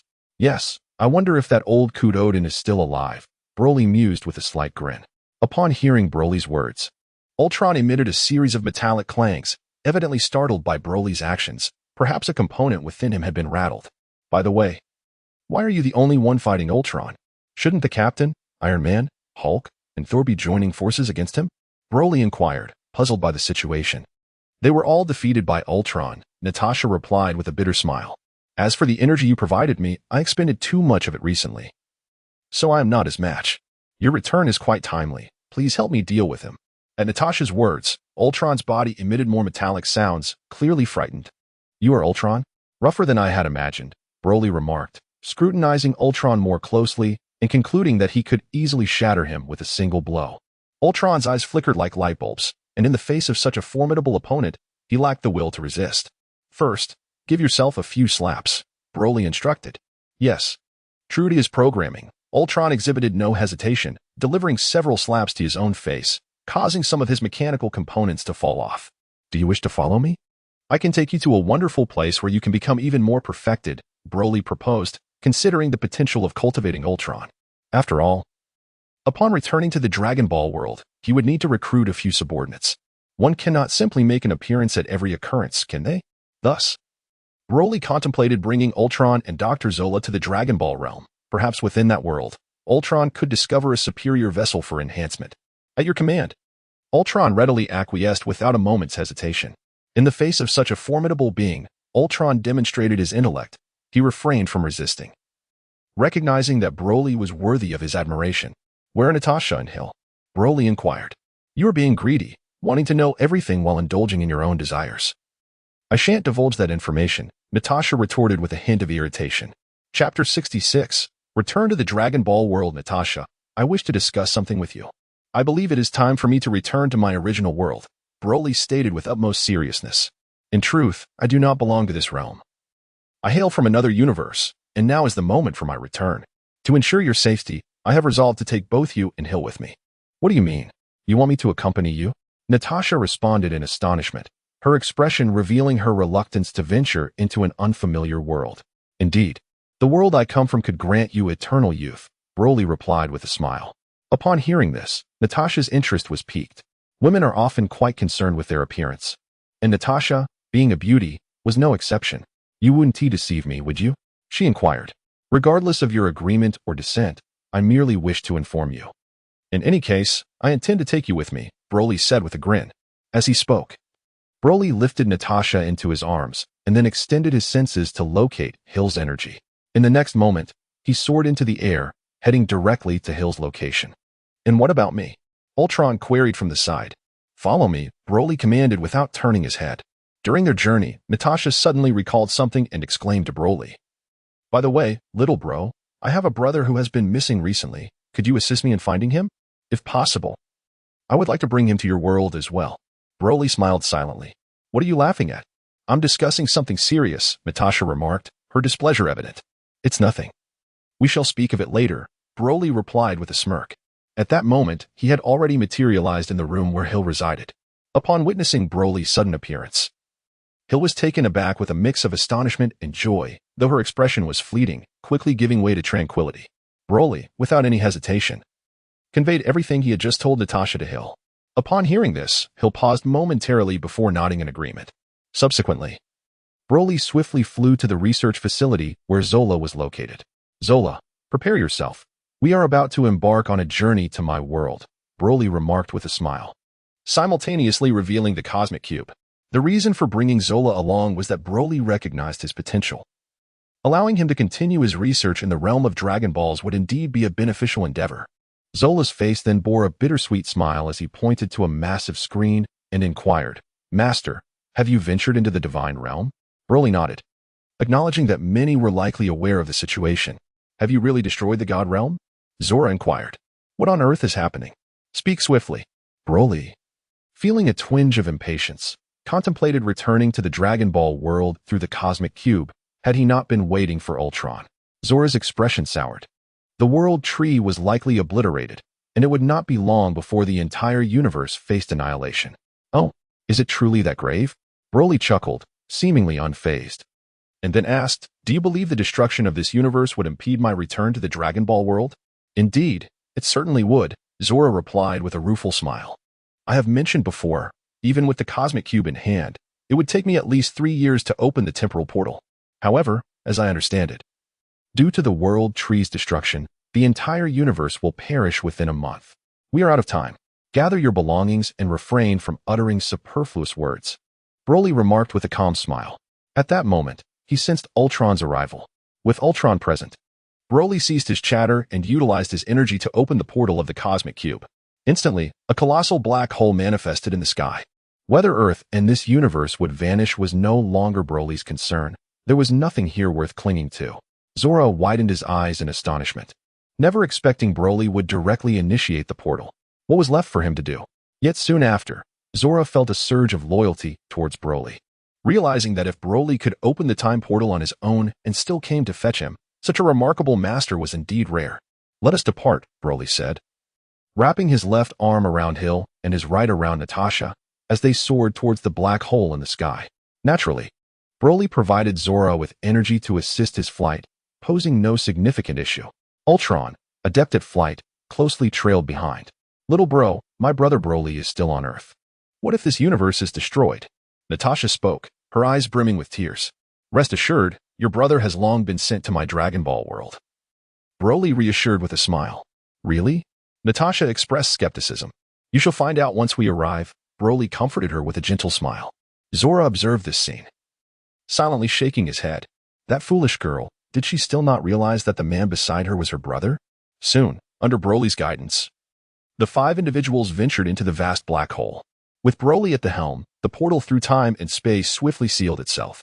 Scanning the surroundings, Broly discerned a planet that felt both familiar and alien. Is that Earth? Natasha gazed at the distant sphere in confusion. Indeed, it is Earth.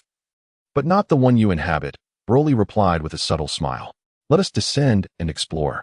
As he spoke, Broly propelled himself and the others towards the planet with great velocity. Upon entering Earth's atmosphere, Broly quickly attuned himself to the surrounding energies and detected several potent energy signatures. However, he soon felt a tinge of disappointment, for the combat power of these energies was rather meager. The strongest among them barely reached 18,000, while another was even lower, at a mere 5,000. Nearby, several other energy signatures were significantly weaker, with the highest barely grazing 2,000. Broly felt a twinge of confusion. Given his current age, there should not have been any beings on Earth with battle powers exceeding 10,000. Who, then, were these individuals?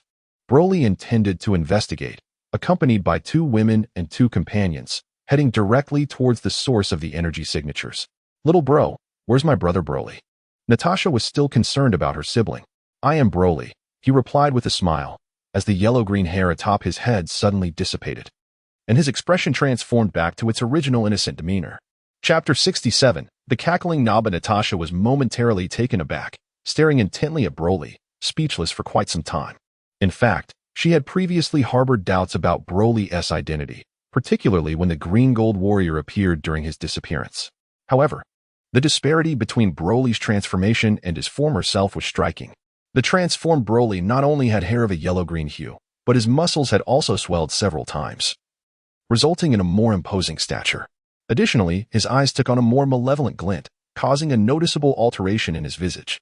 Those who had never witnessed Broly's transformation would naturally fail to associate the Super Saiyan form with him. Why, you are Broly? Natasha could hardly believe this revelation. Dear sister, I mentioned that I would have you as my wife, Broly said with a playful grin. You little rascal, just wait and see how I deal with you.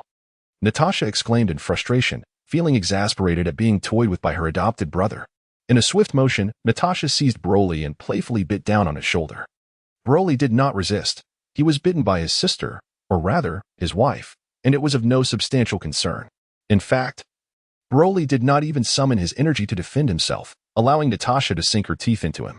Next time, do not keep secrets from me, Natasha exclaimed, her voice filled with indignation.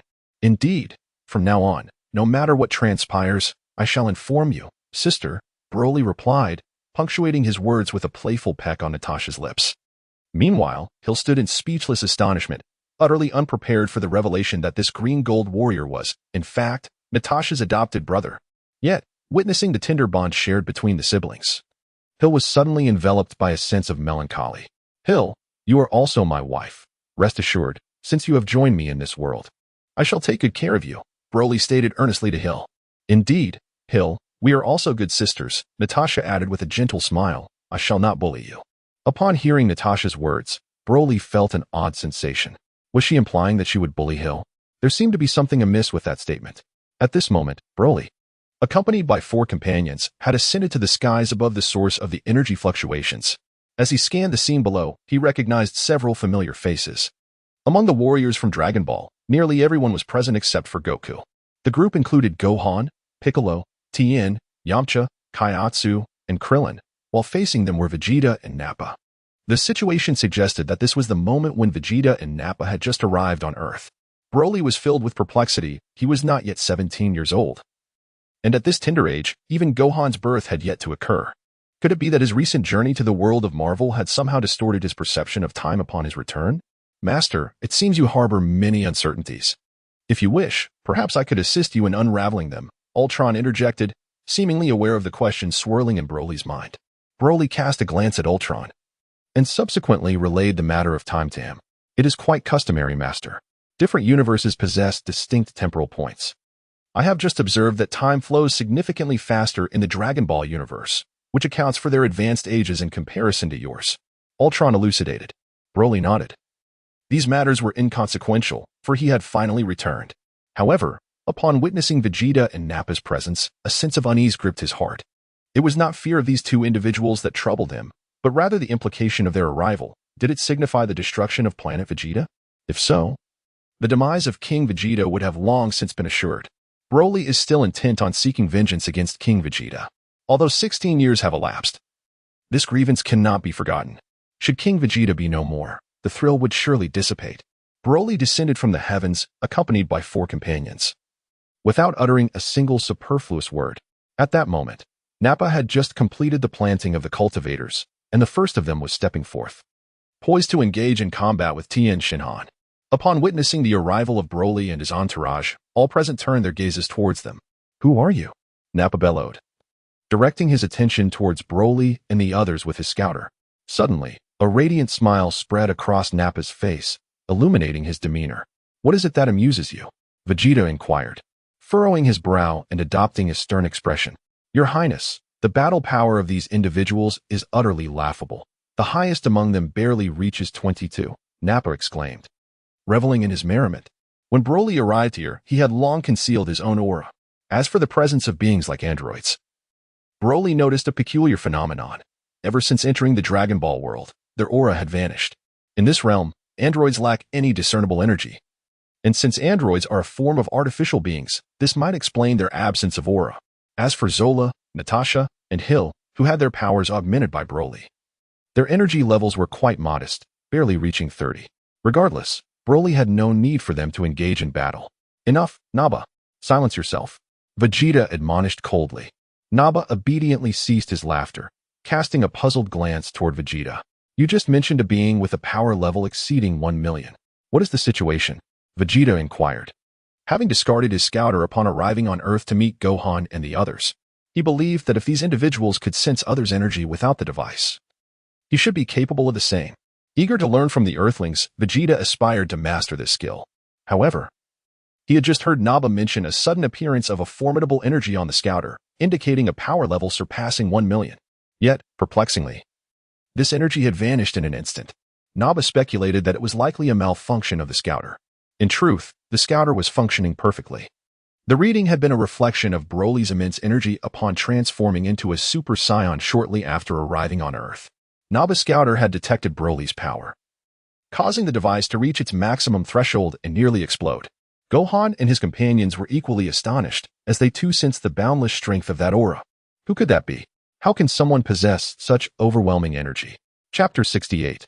I am also a Saiyan. Upon Broly's arrival, both parties remained ensnared in shock, momentarily forgetting their hostilities.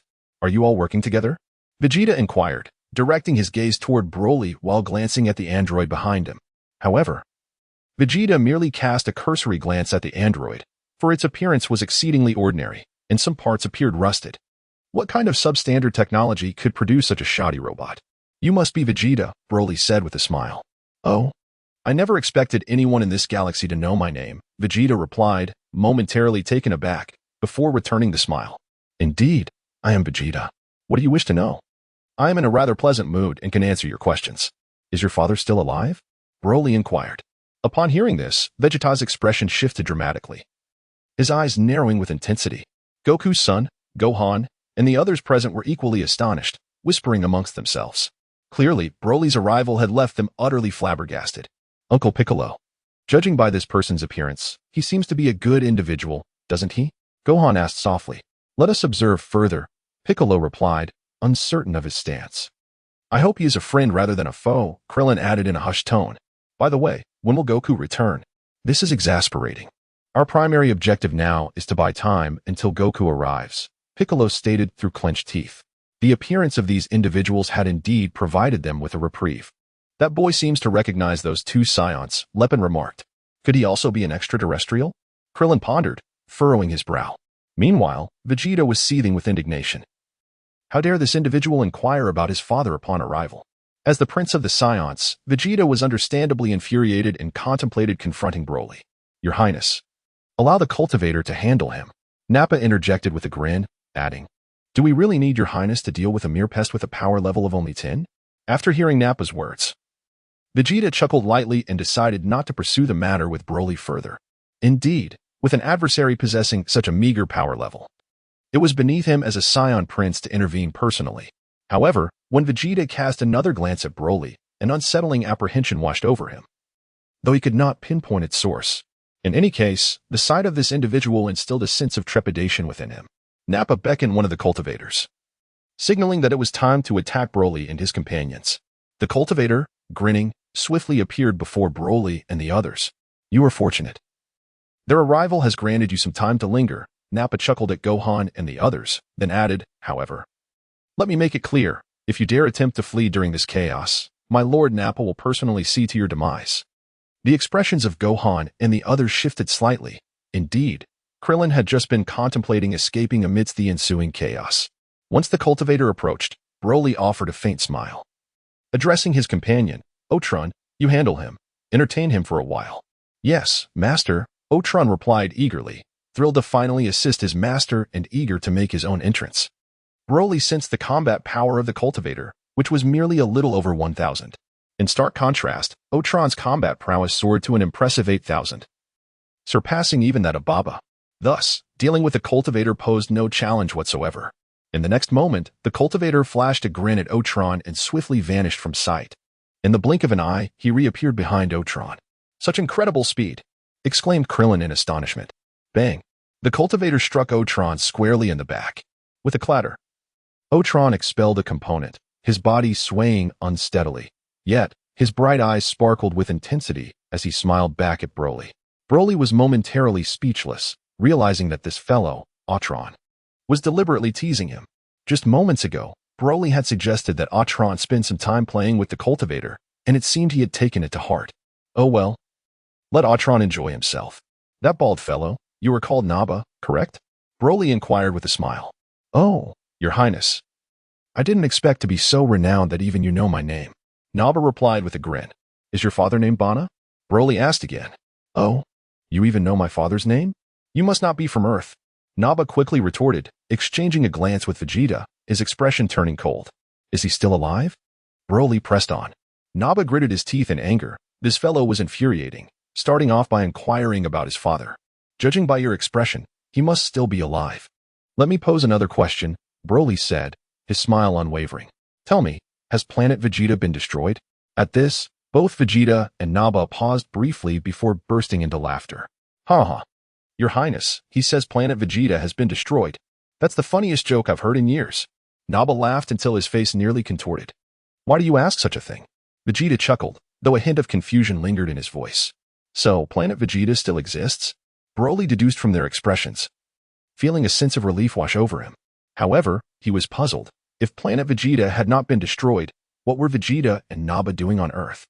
According to the historical timeline of Dragon Ball, it was only due to the dwindling Saiyan population that Raditz sought out Goku on Earth, but if planet Vegeta still thrived, Raditz would have no reason to search for Goku, a lowly warrior, on Earth. Since planet Vegeta has not been obliterated by Frieza, that implies your father is still alive. Vegeta, Broly remarked with a smile. You have been inquiring about my father. You can't be from Earth. Tell me, who exactly are you? Vegeta asked, his voice low and serious. I am certainly not from Earth, for I too am a Saiyan. Broly laughed heartily. What? You are a Saiyan? Naba was taken aback, scrutinizing Broly with disbelief. Don't jest. If you were truly a Saiyan, I would surely know you.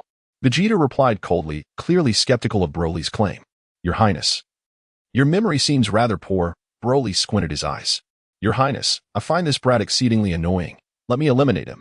Nappa sought Vegeta's counsel, yet the latter remained silent, his gaze silently conveying his acquiescence to Nappa's request. Heh, even if you are a Saiyan, you must be of the same ilk as Kakarot, a lowly warrior abandoned on this planet devoid of combat prowess, Nappa declared, clenching his fists, veins bulging on his forehead, a smirk playing on his lips. Today, I shall demonstrate to you what it truly means to be a superior Saiyan warrior. As he spoke, an astonishing energy radiated from his entire being. The overwhelming aura seemed to conjure layers of tempestuous storms. In an instant, the atmosphere was turbulent, with sand and stones swirling about. Upon sensing Nappa's energy, the expressions of Gohan and his companions turned pale, each face reflecting a deeper shade of despair. Is this the might of a Saiyan? Piccolo murmured, his visage twisted in anguish, soon followed by a bitter smile. I'm afraid I cannot save you today. Piccolo, do not lose hope just yet. They are already at odds. We may find an opportunity to slip away, Krillin whispered. Fool, did you not hear? If we attempt to flee during their battle, he will surely eliminate us first, Piccolo retorted coldly. Moreover, with their strength, they could easily annihilate the entire Earth. Do not harbor such foolish dreams. His words plunged Krillin and the others into utter despair, particularly Gohan, who trembled in fear, nearly on the verge of tears. Let us observe the situation before drawing conclusions. Tien's deep voice interjected. What say you, self-proclaimed Saiyan? I shall now show you my true power. Nappa proclaimed as he launched himself like a cannonball towards Broly. In the blink of an eye, Nappa stood before Broly, his formidable fist aimed directly at him. Crack! Just as everyone except Broly anticipated that Nappa's punch would land. A sharp sound echoed, and to their astonishment, they discovered that the assailant had been sent hurtling backward. Nappa had been struck away by Broly's tail. He found no interest in dealing with such a foe. Indeed, one might even suggest that even an android could handle Nappa with ease. A tail? Vegeta pondered briefly before redirecting his focus to Broly's tail. Have you finally grasped the situation? Broly grinned widely. Typically, he would tuck his tail into his pants, wrapping it around his waist, rarely utilizing it. It was only at home that Broly would reveal his tail. After all, as he was attending school, he did not wish to be regarded as a monster by his classmates and teachers. This was also the reason why Natasha failed to recognize Broly after his transformation. Now that he had returned to the world of Dragon Ball, Broly was driven by a desire for vengeance, and thus had no intention of concealing his tail any longer. Are you truly a Saiyan? What is your name? Vegeta inquired, his demeanor growing less composed. A being capable of sending Nappa flying with a mere flick of his tail certainly warranted his attention. I'll refrain from saying more. I fear that if I divulge too much, you might soil yourself, Broly replied with a chuckle. Humph, what a fool's errand, Vegeta retorted coldly. Although Broly had just sent Nappa flying, to him, it did not seem particularly impressive. Nevertheless, to be cautious.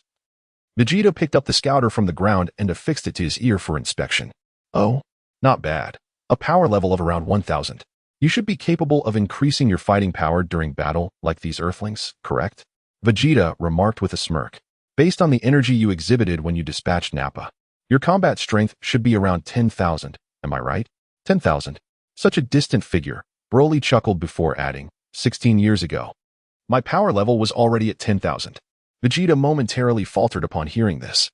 He quickly deduced that this sudden appearance of a young boy was likely no older than 16. The notion that he possessed a power level of 10,000 at such a tender age struck him as absurd. After all, at that time, Broly had only just been born. How could one possibly possess such strength? Vegeta had forgotten, indeed, nearly erased from his memory, the tale of Broly. Given that nearly 25 years had passed since the history of Dragon Ball unfolded, it was easy to see why. Furthermore, he had heard that Broly had been consumed by a black hole of immense energy, one that was more terrifying than Frieza's power. It was inconceivable that Broly had survived such a cataclysm. Thus, Vegeta could hardly fathom that the figure before him could be Broly. Moreover, if Broly had appeared, he would have been around 25 years of age, certainly not so youthful. You bastard, you've enraged me. Just as Broly and Vegeta were conversing, Nappa returned. Hovering in midair, glaring furiously at Broly, Nappa felt humiliated, for he had discovered through the scouter that the one who had sent him flying possessed a power level of merely over 1000. Being defeated by someone with such a low combat strength was indeed a disgrace. However, Nappa's expression soon shifted to one of shock. A tail?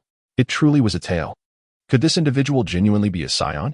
Nappa murmured to himself and inquired of Vegeta, Your Highness, aside from deploying Kakarot on Earth, have we dispatched any other Saiyans? Do not utter pointless drivel, kill him. Vegeta replied, dismissing the matter with indifference as he issued a command to Nappa. All of you, attack together. Nappa shouted sternly at the cultivators, confident that they could easily handle an opponent with a mere battle power exceeding 1000. Master, may we conclude our work? Ultron, still tinkering with parts, inquired at that moment with an air of compliance. Broly nodded gently. Suddenly, a thunderous sound erupted as Ultron made his move, unleashing a radiant burst of energy that obliterated the training warrior opposing him into mere fragments. What? This antiquated robot managed to vanquish a training warrior? Nappa was utterly astonished, his complexion shifting dramatically. Meanwhile, the training warriors that had been rushing toward Broly redirected their charge upon witnessing the demise of their comrade, now hastening toward Ultron. After all, with Ultron expelling parts from his form, they presumed he would be easier to overpower than this newly emerged Saiyan. Chapter 70. Friends and Foes. However, these training warriors were gravely mistaken. Ultron, resembling a deity of death, effortlessly harvested the lives of the training warriors with each sweep of his hand. In less than a second, every single training warrior present was annihilated by Ultron's might. Nappa stood in stunned silence, furiously pressing his scouter, exclaiming, "Damn it. Why can't I detect this robot's combat power? Fool, knowing he is a robot, why would you even attempt to measure his combat strength?" Vegeta shook his head, nearly brought to tears by exasperation. "I truly worry for your intellect." Nappa, though chastised, dared not show any disrespect to Vegeta, nodding with utmost deference. "Nappa, unleash your full potential. Do not underestimate him," Vegeta commanded. "Yes." Nappa responded with a grave expression, then turned to Broly, saying, "Young one, you are fortunate to face a warrior of my caliber." Vegeta, nearly at a loss for words, could only sigh at having such a dim-witted subordinate. He had explicitly warned him not to underestimate their foe, yet this fool still seemed to regard the young warrior with disdain. "Your master has already deemed you a fool, which speaks volumes about your ignorance," Ultron remarked coldly, positioning himself beside Broly. "Furthermore, your opponent is me. My master deems you unworthy of his attention. A mere robot dares to be so audacious?" Nappa's expression reflected his disdain. He truly held this outdated machine in contempt. "Sora, take Natasha and Hilda, find a suitable location to settle, and immediately prepare a new research facility. I believe the materials in this world should be quite fitting for your studies," Broly instructed, ignoring Nappa and focusing on Zora. "My master, what research do you require of me next?" Zora inquired, puzzled. "I want you to engineer more formidable robots," Broly replied with a smile. But that is not my area of expertise," Zora lamented, his expression clouded with dismay. He was indeed a scientist, yet robotics was not his forte. "Fear not. With Ultron present, you may communicate and collaborate," Broly reassured him. Broly, however, paid little heed to the situation. His sole desire was to have Zora create a few robotic minions to handle some minor adversaries, not that he truly required assistance against Frieza and his ilk. "Yes, master." Zora nodded in acknowledgement. Meanwhile, Hill and Natasha recognized the latent danger in the air, exchanged a knowing smile with Broly, and swiftly transformed into 3 streaks of light, vanishing in an instant. "Thinking of fleeing? I have declared that no one shall escape today," Nappa exclaimed with a grim expression, simultaneously preparing to strike down Zora and her companions. "Fool. First, defeat the robots at your side," Vegeta shouted sternly, indifferent to the fates of those unrelated, if need be. He would simply obliterate this planet later. Yes, Nappa scratched his head, hastily agreeing. "What an imbecile. It appears I must make my appearance today." Vegeta seethed with frustration. Nappa could only chuckle nervously, not daring to show any disrespect towards Vegeta. "You have enraged our prince. I shall make you pay," Nappa declared, soaring over Ultron's head, charging towards Broly. Ultron, eager to impress Broly, would not allow Nappa to pass unimpeded. With a swift motion, Ultron's mechanical arm seized Nappa's legs, yanking him back with force. "Ah!" Nappa cried out in anguish, feeling as though he were being torn apart, grateful that his combat prowess was comparable to Ultron's. Otherwise, that maneuver would have split him in two. "You wretched tin can, I will make you regret this." Nappa groaned in pain, gathering energy in his hands, unleashing a shockwave directed straight at Ultron. With a swift retraction of his neck, Ultron evaded the assault, then grasped Nappa's right leg and slammed it violently into the ground. Following this, Ultron delivered several powerful kicks to Nappa until he was left spitting blood, and then calmly proclaimed, "I am not a mere tin can. I am artificial intelligence, with an intellect 1,000 times superior to yours." Infuriated, Nappa erupted into the sky. Broly cast a glance at Vegeta, who continued to silently observe the battle, showing no intention of intervening. Indifferent to Vegeta's arrogant demeanor, Broly found himself far more intrigued by the current state of Goku. In the next moment, Broly descended before Gohan and the others, a smile gracing his face. Upon his arrival, the multitude of warriors present felt an immediate sense of foreboding. "Is Goku dead?" Broly inquired bluntly. The crowd remained silent, their eyes warily fixed on him. After a brief pause, Piccolo finally replied, "Indeed. But he has been resurrected and is on his way here." "Then allow me to ask, what is Raditz' purpose for coming to Earth?" Broly inquired with a playful smile. As he had ample time to spare, allowing Yao Chuang and Nappa to engage further, simultaneously nurturing the intelligent robot. Moreover, it seemed that the distance from Earth to planet Vegeta was quite significant. Avenging on planet Vegeta would necessitate a spaceship at the very least. Although Broly could transform into a Super Saiyan to fly there, it would consume considerable energy. Not to mention that he was still unaware of the exact location of planet Vegeta. Now, Broly found himself curious about the motives behind Vegeta and Nappa's journey to Earth. With so many Saiyans at their disposal, why were they specifically seeking out a low-class warrior like Goku? The reasoning was quite straightforward. According to Goku's brother, Raditz, Saiyans were required to return to planet Vegeta to report on their missions upon reaching a certain age. Raditz instructed Goku to eliminate all Earthlings to fulfill his mission.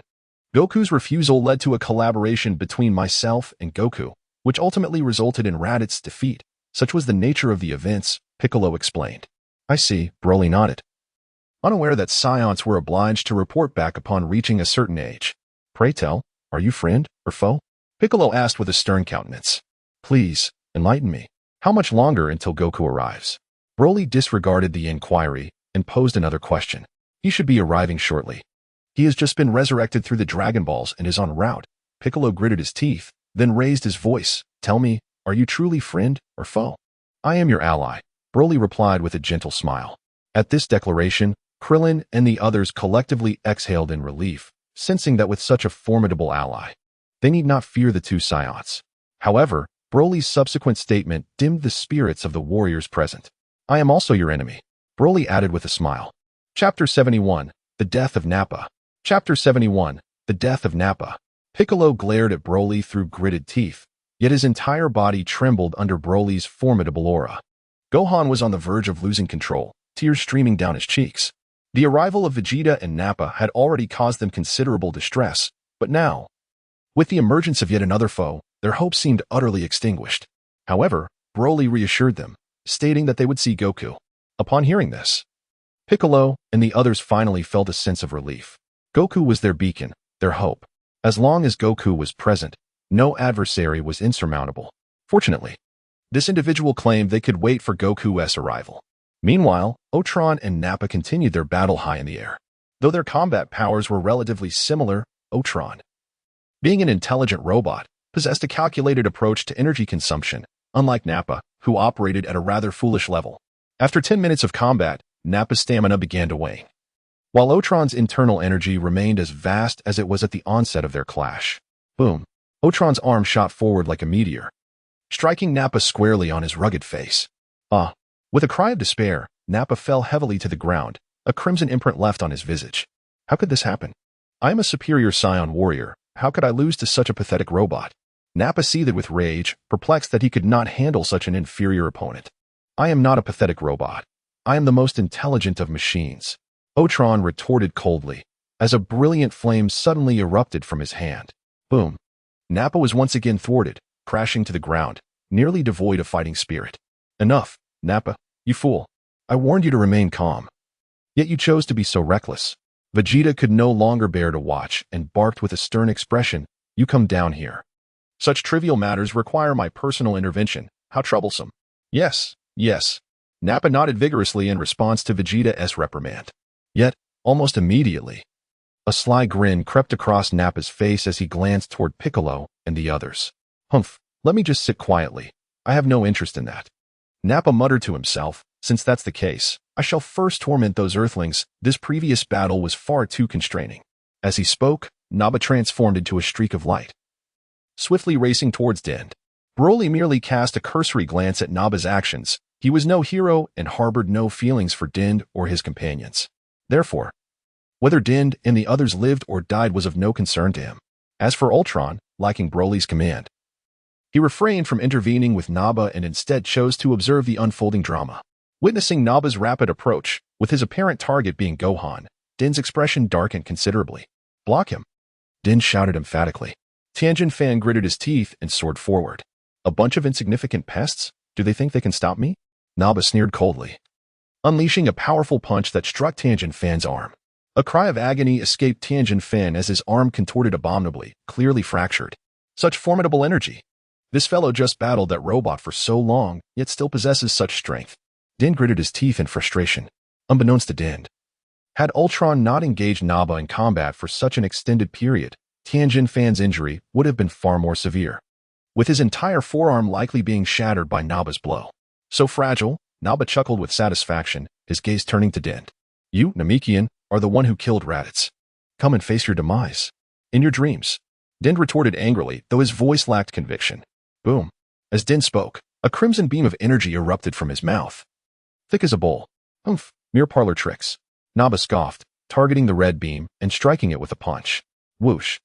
The crimson energy unleashed by Din was deflected by Naba's punch, sending it spiraling back. What? He returned my attack with just one punch? Din exclaimed in shock. Momentarily at a loss for words. As the red beam hurtled back towards him, he instinctively grabbed Gohan and dodged aside. Boom. The red beam collided with the ground, unleashing a surge of intense energy. Watch my ultimate technique, the Spirit Ball Slash. Krillin growled through clenched teeth, raising his hand to conjure an oval-shaped energy orb. Whoosh. Krillin hurled the Spirit Ball Slash towards Naba. Humph, still just parlor tricks. Naba dismissed with a scoff, gathering the energy within his body to withstand Krillin's attack. Fool. Ultron muttered from the sidelines, unable to contain his derision. What did you say? Nappa evidently heard this, glaring furiously at Ultron, yet having been defeated. He dared not act too recklessly. Krillin clenched his fists, determined to strike this Saiyan, resolutely intent on landing a blow. Whoosh. Nappa attempted to withstand the incoming energy sphere slash with his body, only to be met with a piercing sound of severance. As his upper and lower halves were instantly separated, the might of the energy slash was far beyond what he could withstand at his level. How could this be? Nappa's upper body trembled incessantly, his lips quivering. He could hardly fathom that he would meet his demise at the hands of such a rudimentary attack. Splendid. Absolutely marvelous. Krillin exclaimed joyfully. Lepin, in a fit of elation, embraced Krillin and tossed him into the air. It seemed that with the demise of this behemoth, they felt a sense of relief wash over them. Vegeta cast a disdainful glance in their direction, smirking as he quietly remarked, Fool. Do you not comprehend the potency of that technique? However, his words came too late. He had been too engrossed in observing Broly to notice the battle unfolding over there. Nor did he anticipate that Nappa would fall to a mere earthling with a power level just above 1,000. To Vegeta, Nappa was merely a bystander. His death bore no consequence whatsoever. Chapter 72. Who are you? Chapter 72. Who are you? The Saiyans were devoid of sentiment. The death of a comrade was merely a triviality, for on planet Vegeta, there were plenty of brainless Saiyans like Nappa. At this moment, facing Broly, Vegeta was beset by an unsettling feeling. The reason for this unease perplexed him. Why? Why did he feel an inexplicable dread upon first encountering this individual? This fear was reminiscent of his encounters with Frieza, and in fact, this person appeared even more formidable. Yet, this seemed implausible. If this individual was indeed a Saiyan, he, the Prince of Saiyans, was the mightiest among them thus far. It made no sense. Lost in thought, Vegeta did not immediately engage Broly in combat. Vegeta, the Prince of Saiyans, you seem rather anxious, Broly taunted. Enough with the chatter. Today, I shall demonstrate the true might of a Saiyan. Upon uttering these words, an overwhelming aura erupted forth from Vegeta. Boom. The vast energy surged forth like a stampede of wild horses, conjuring a tempest of fury. In an instant, Din and the others, sensing Vegeta's formidable presence, were left in utter shock. This little fellow is actually this powerful. Krillin gasped, nearly collapsing in fear. It's over. Even if Goku arrives, he may not stand a chance. Din was utterly terrified, beads of cold sweat forming on his brow. Uncle Din called out to Gohan. Who is weeping? Is that Goku's energy? He has returned from the King Kai. Krillin, momentarily taken aback, quickly glanced towards the northwest. Din silently turned his head in that direction as well, but soon diverted his gaze. Goku's arrival, what difference would it make? It must be noted that the Saiyan named Vegeta possessed an energy so formidable. After a year of training with King Kai, could Goku truly defeat him? Din harbored doubts, believing such a possibility to be exceedingly slim. Then, Din cast his gaze towards Broly, a flicker of unease stirring within him. Why? Why did this seemingly unremarkable Saiyan exude an aura of safety? Who exactly was he? Is this truly all your power? Broly inquired with a smile, looking at Vegeta. Vegeta chuckled lightly, pointing menacingly at Broly's position. Your combat power is barely around 18,000. After more than 20 years. How have you only managed to increase it by just over 3,000? I distinctly remember your combat power was already at 15,000 when you were 5 years old. Broly's question puzzled him. According to the established lore of Dragon Ball, Vegeta indeed possessed a combat power exceeding 10,000 at the age of 5. Vegeta had previously asserted that his power at that age surpassed that of his father. While it may have been an exaggeration, it was likely close to the truth. As the king of the Saiyans, King Vegeta's power would not be less than 10,000. Therefore, The deduction that Vegeta had a combat power of 10,000 at 5 years old is quite reasonable. The perplexing issue arises from the fact that despite having a power exceeding 10,000 at 5 years old, when he arrived on Earth at 30, Vegeta's combat power was only around 18,000 during his battle with Goku. The growth over those 20-plus years was exceptionally slow. Broly had pondered this conundrum while watching Dragon Ball, finding it quite astonishing. Thus, he voiced his curiosity, wondering how it could be that, given Vegeta's innate talent, his power could have only increased by a few thousand over 2 decades. Who exactly are you? Upon hearing Broly's words, Vegeta did not respond, but instead gazed at Broly in astonishment. How did he know his combat power at 5? Who was this boy? Vegeta felt increasingly bewildered. First, answer my question, Broly demanded sternly. As a Saiyan, do you not even know the answer to that? Vegeta spoke coldly. The reasoning is quite simple. A Saiyan can only significantly enhance their power when they survive a life-and-death crisis. Alas, over the past 20 years, I have encountered few worthy adversaries. Although my battle strength has only increased marginally, it is still commendable. Upon hearing this, Broly nodded gently, seemingly acknowledging Vegeta's perspective. As for Vegeta's subsequent transformation into a Super Saiyan, which led to a considerable boost in his fighting prowess, it might be attributed to the activation of his energy post-transformation. It is akin to Broly's current situation. Although his growth in battle strength is gradual, the rate of increase remains impressive. Now, you may reveal your true identity. Vegeta inquired with a stern expression. You feel familiar to me. I must have encountered you before. I'd rather not disclose it, Broly replied with a sly smile. I fear that the moment I do, you might flee in terror. Indeed, if Broly were to reveal his identity, given Vegeta's disposition, he would likely tremble in fear. After all, Broly possessed power surpassing that of Captain Ginyu over 20 years ago, while Vegeta's own strength has only risen by approximately 3,000 since then. It is only natural for him to be apprehensive. Broly had not engaged in a proper battle for quite some time. In the Marvel realm, the most formidable Hulk possessed merely a combat power of less than 10,000. Thus, encountering Vegeta stirred a flicker of excitement within him. Humph. I see you are too timid even to utter your own name. Vegeta scoffed. You should take a look at your own combat power, which is barely over 6,000. I'm aware that you can conceal your true strength, but I suspect it does not exceed 15,000. With that, Vegeta transformed into a streak of light, hurtling towards Broly. In the next instant, his fist, imbued with boundless energy, descended upon Broly's chest like a mountain. Bang! The force of the blow was undeniable, striking Broly squarely. A pained cry escaped Broly's lips, yet those present were astonished to witness Vegeta's fist becoming swollen and red. They clearly remembered that Vegeta had landed a punch on the youth, yet the one who was struck appeared unfazed, even sporting a mischievous grin. Who exactly are you? Vegeta could not help but ask once more. I told you. I fear that revealing my identity will diminish your fighting spirit, Broly replied with a light chuckle. Enough of your nonsense. Vegeta exclaimed in fury. Tell me who you are at once. Defeat me first, and then we can talk, Broly grinned, relishing in the urgency he instilled in his opponent. Vegeta gritted his teeth and charged at Broly with fierce determination. As the prince of the Saiyans and the most powerful warrior among them, Vegeta would not allow a mere boy, whose facial hair had yet to sprout, to toy with him so. Although it is worth noting that Vegeta himself had no facial hair. This time, Vegeta summoned every ounce of strength within him. His immense energy surged forth like a tempest, sweeping across the land. In an instant, dust and debris flew, energy swirling chaotically. Upon sensing Vegeta's power, Gohan and the others trembled in fear. This is terrifying. I never imagined this petite Saiyan would possess such overwhelming combat strength. His energy surpasses all our expectations. This is bad.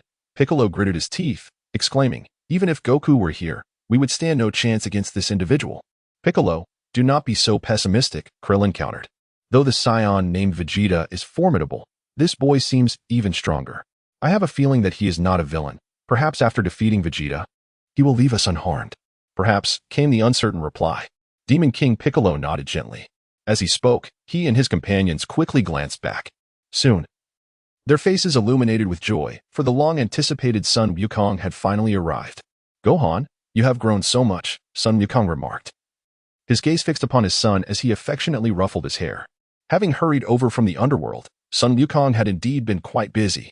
However, the sudden emergence of Broly, emanating such an enigmatic aura, left him somewhat bewildered. Friends, who is he? Sun Wukong inquired, gathering his thoughts and directing his attention toward Broly. I do not recognize him. This youth appeared out of nowhere, but he seems to be acquainted with that Saiyan named Vegeta, Piccolo interjected. Goku. You must sense the immense energy emanating from Vegeta, correct? Krillin asked, his expression troubled. Do you believe you can defeat him? Sun Wukong shook his head lightly. This revelation left Piccolo and the others in a state of shock. Indeed, even Sun Wukong acknowledged that he was not a match for Vegeta. Fear not. Though Vegeta's power has surpassed mine, I may have a strategy to confront him, albeit it carries some risk. Sun Wukong reassured them with a smile. Really? Krillin asked. His spirits lifted. Sun Wukong nodded gently, then turned his gaze back to Broly, muttering softly, how strange, why do I feel a sense of familiarity with him? Have I encountered him before? What are you saying, Goku? Krillin pressed. Nothing, let us observe for now, Sun Wukong replied with a smile. At that moment, Vegeta had unleashed all his energy, a formidable presence sweeping through like a tempest, truly awe-inspiring. Everyone, including Ultron, was taken aback. Ultron, too, realized the existence of such a formidable figure within his master's Dragon Ball realm. Yet, he felt no fear. For his master's energy far surpassed that of this diminutive warrior. Upon sensing Vegeta's energy, Broly felt a twinge of disappointment. Although Vegeta unleashed all his power, it amounted to merely around 20,000 in battle strength, a figure that paled in comparison to Broly's own from his youth. Prepare to meet your demise. Vegeta soared through the air, his speed surpassing that of a rocket. Whoosh! Just as Vegeta believed he could strike Broly, he realized he had grasped at nothing but air. Where is he? Where is he? Vegeta frantically searched for Broly, beads of cold sweat trickling down his face. Too fast. Piccolo also broke into a sweat and turned to Goku, inquiring, Goku, have you seen him? Goku shook his head in bitter resignation, unable to spot Broly either. Quick. It was but a single word. No one present could discern Broly's whereabouts. It was as though he had vanished into thin air. Yet, in the next moment, everyone was taken aback to discover Broly had appeared behind Vegeta. Fool, I'm right behind you, Broly remarked to Vegeta. Whoosh. Gritting his teeth, Vegeta hastily extended his hand. A flicker of light emanating as he shot towards the rear. However, by the time Vegeta processed the situation, he tragically realized Broly had once again disappeared. Still behind you. Immediately, Broly's voice echoed from behind Vegeta once more. Startled, Vegeta spun around and kicked fiercely, yet he struck nothing but empty air, as his opponent vanished yet again. Panting heavily, Vegeta's face contorted with fury. Bang! Broly propelled himself upward, delivering a powerful kick to Vegeta's posterior. In an instant, Vegeta was sent skidding across the ground. Rising to his feet, utterly disheveled and covered in dust. With a resounding roar, Vegeta unleashed his energy, dispelling the grime that clung to him. His gaze towards Broly now laden with gravity. Simultaneously, his scouter revealed a horrifying truth. Broly's battle power hovered around a mere 3,000 to 5,000. Yet such a seemingly insignificant strength had felled him. What a disappointment. Your abilities are woefully inadequate, Broly declared, shaking his head. The disparity in their powers was staggering. At this moment, Vegeta resembled an ant. Should Broly choose to unleash his full might, a mere finger could extinguish him. Do you dare to claim my abilities are lacking? Vegeta's expression darkened further. He had been nurtured in an environment of accolades, never before having faced such a humbling setback. A cold laugh escaped him as he eyed Broly's tail. You claim to be a Saiyan? Let me enlighten you. Only our royal lineage possesses the capacity to create an artificial full moon. As he spoke, Vegeta's energy surged, his visage contorted with strain. In a fleeting moment, an energy sphere erupted from his palm, hovering delicately above it, radiating with layers of golden brilliance, a sight to behold. Do you comprehend what this is? Vegeta scoffed. Allow me to enlighten you. This is the artificial full moon. Chapter 74, Transformation into the Great Ape with that. Vegeta hurled the energy sphere skyward. A resounding crack echoed as he clenched his fist. In an instant, the heavens erupted in a dazzling light, casting a glow akin to a full moon upon the earth. You've created an artificial full moon. You can transform into a great ape, correct? Broly inquired, his gaze fixed upon the luminous orb. Indeed, Vegeta replied, turning his attention to the celestial sphere. I also possess a tail. Do you not fear my transformation? Broly questioned. Perplexed. That is impossible. Vegeta erupted in laughter. Since you are aware of the great ape transformation, do you know this? The beams emitted by my created moon can only be absorbed by my tail. No one outside our Saiyan royal bloodline can undergo this transformation. As Vegeta spoke, his entire body became enveloped in a thick coat of fur, his form gradually enlarging. In the blink of an eye, the formidable visage of the great ape materialized before the onlookers. The great ape, a monstrous titan? Sun Wukong paused momentarily, and at this moment, he finally comprehended the circumstances surrounding his grandfather's demise. Over there, Kakarot, I am aware of your presence. Vegeta, with his crimson, colossal ape eyes, turned his gaze towards Sun Wukong and remarked with a smile, by the way, I must inform you that the transformation into a great ape amplifies one's combat power tenfold. Currently, my battle prowess stands at an astonishing 200,000. Broly shook his head, remaining silent. Here, take this, Vegeta exclaimed, swinging his arm forcefully down towards Broly. With a gentle lift of his hand, Broly effortlessly thwarted Vegeta's assault. With merely a battle power of 200,000, Broly's current prowess transcended such numerical evaluations. What? He merely used his arm to block my attack? Vegeta's eyes widened in disbelief. Bang! Broly flashed a grin and propelled a powerful kick, sending Vegeta's formidable figure soaring through the air. Fortunately, Broly refrained from expending excessive energy, merely wishing to engage in a playful contest with Vegeta. Vegeta swiftly returned, his bared teeth and fierce expression rendering him exceedingly fearsome. Did you just assert that only the royal bloodline can transform under the full moon? Broly remarked with a twinkle in his eye, simultaneously casting his gaze toward the luminous orb in the sky. Indeed, what do you intend to do? Vegeta paused, momentarily taken aback. I shall give it a try, Broly replied, his face adorned with an infectious smile. Upon witnessing the artificial full moon in the sky, Broly suddenly sensed a peculiar energy being absorbed through his tail, which swiftly coursed into his body. Before long, he realized that his physique was expanding uncontrollably. With a roar, in the blink of an eye, Broly transformed into a colossal ape. However, unlike Vegeta's dark fur, Broly's hair manifested a striking yellow-green hue. Vegeta was left utterly astonished. What was unfolding? The artificial full moon was supposed to be encrypted, ensuring that only royal scions could undergo transformation. This phenomenon had already been tested on planet Vegeta. Could it be that this young man also belonged to the royal lineage? Vegeta pondered, perplexed. Could his father have had an illegitimate child? That seemed unlikely, as his father had never entertained any other women besides his mother. The Scions were a warrior race, not a hedonistic one, and as the king of the Scions, he had never taken any other consorts apart from his queen. Are you Tarbal? Vegeta inquired, casting a skeptical glance at Broly. Tarbal was Vegeta's younger brother, sent to a low-power planet at birth due to his lackluster combat abilities, a fact that Vegeta was well aware of. Since his birth, Vegeta had never laid eyes on his sibling.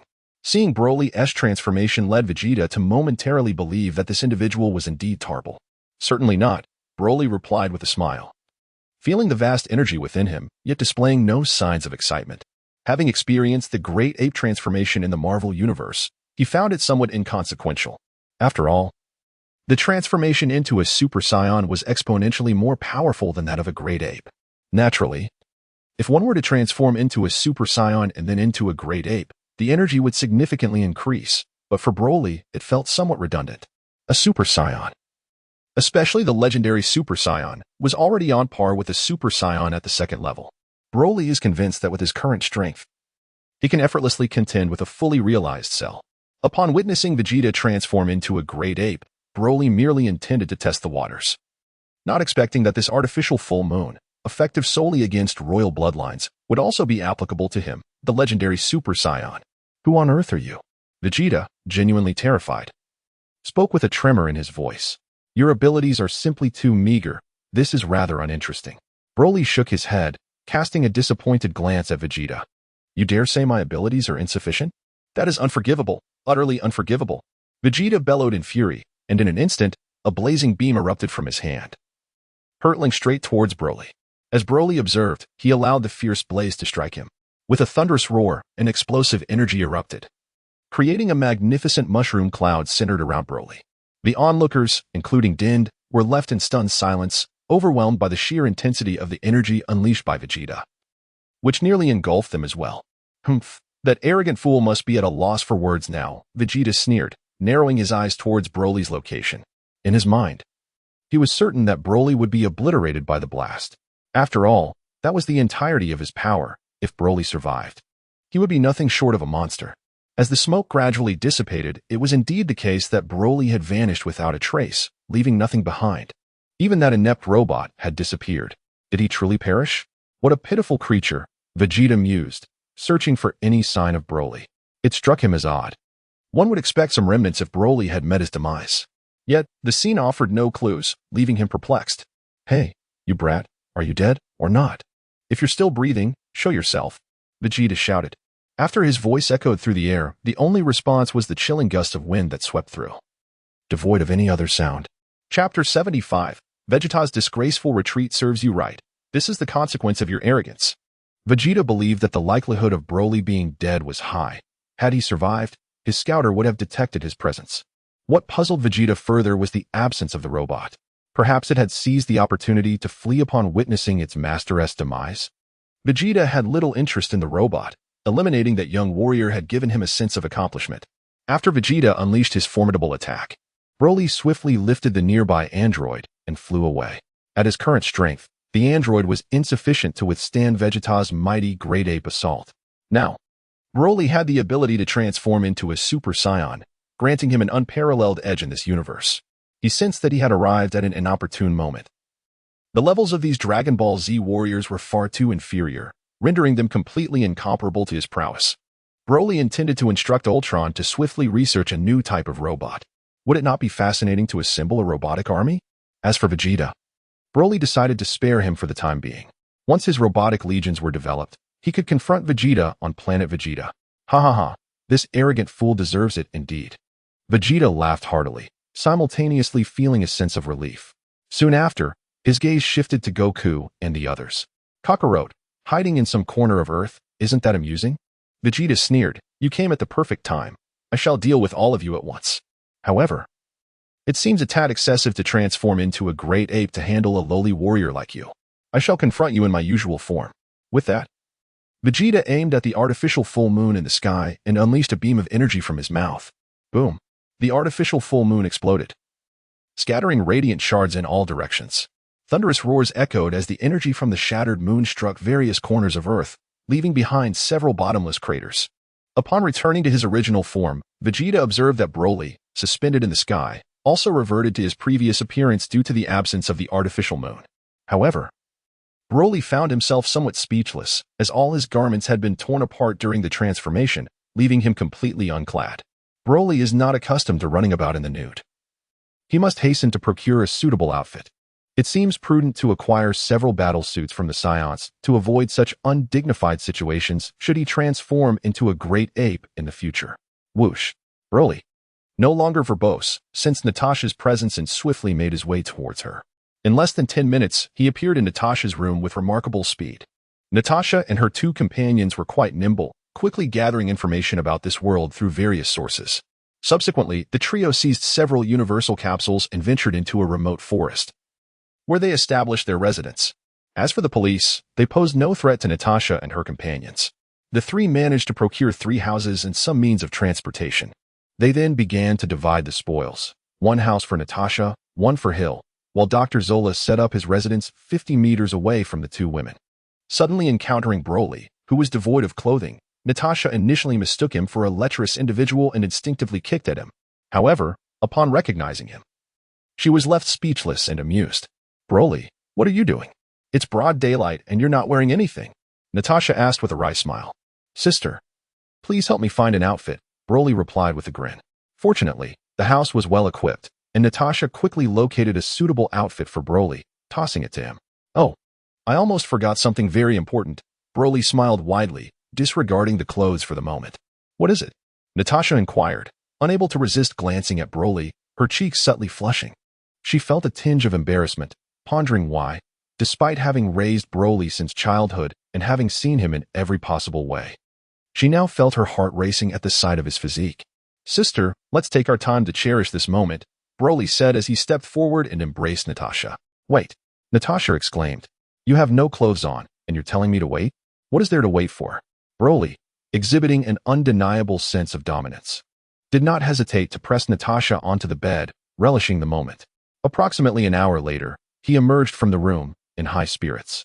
Checking the time, he then sensed the auras of Vegeta and the others, discovering that their battle was nearing its conclusion. Broly transformed into a streak of light, swiftly darting toward the battlefield. As for Ultron, Broly had opted not to bring him along this time, having recently instructed Ultron to diligently research combat-ready robots to assemble his own robotic army. Upon arriving at the scene of the conflict, Broly discovered that, apart from Goku and his son Goten, along with Krillin, the rest had perished. Goku himself appeared disheveled, lying on the ground, utterly incapacitated. Gohan had succumbed to unconsciousness, a crimson spot marking his backside, presumably a consequence of his severed tail. Vegeta, needless to say, was drenched in blood, clearly having sustained severe injuries. The scene bore a striking resemblance to a narrative from the Dragon Ball universe. The sole distinction being that Broly's intervention had precipitated the premature demise of Nappa, making Vegeta the very perpetrator responsible for the slaying of Piccolo and the others. The circumstances indicated that both sides had endured a harrowing and brutal battle. Alas, I have arrived too late.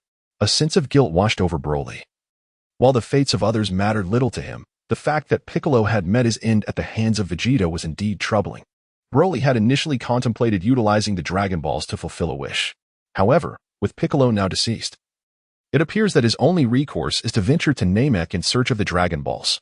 Yet, upon further reflection, Broly realized that even if Piccolo were alive, a wish could not be granted within a year's time. This is due to the fact that the Eternal Dragon had recently granted a wish, namely, the resurrection of Goku. At present, the Dragon Balls have transformed into stone, and should Piccolo still be among the living, it would require a year for their restoration. Meanwhile, Vegeta, having lost his fighting prowess, is using a remote control to summon a spacecraft, intending to depart in it. Chapter 76, Krillin's reaction in this chapter. Krillin seized the long blade of Yacher B, determined to eliminate the threat. At a crucial moment, he heard Goku's voice, prompting him to discard the blade and allow Vegeta to escape. With a swift motion, Vegeta boarded the spaceship and soon vanished from sight. Broly harbored no intention of killing Vegeta. To him, Vegeta resembled a mere little mouse, and he had yet to exhaust his amusement. "Goku, are you all right?" Krillin hurriedly inquired. "I'm fine, not dead yet. I apologize, Krillin, for my recklessness," Goku replied, his face etched with regret. "Goku, you need not say anything further. I understand your thoughts." Krillin smiled, though lamenting the absence of Senzu Beans. "Krillin, I have a persistent feeling that the young boy is still alive." Goku's unspoken words lingered, their implication unmistakable. "What? Impossible. How could he still be alive?" Krillin exclaimed in shock. "Goku, please do not frighten me. He sustained a fatal blow from Vegeta. He must surely be dead. Regardless, let us set these matters aside for now and focus on your recovery." With that, Broly turned and walked away. Broly believes that the forthcoming events should unfold in a manner reminiscent of the Dragon Ball saga. Soon, Chi-Chi and Master Roshi will arrive to take Goku to the hospital for treatment. During this time, Bulma will acquire the spaceship from Mr. Popo and make the necessary modifications to journey to Namek in search of the Dragon Balls to resurrect Piccolo and the others. These matters are beyond Broly's concern. Broly has already made plans.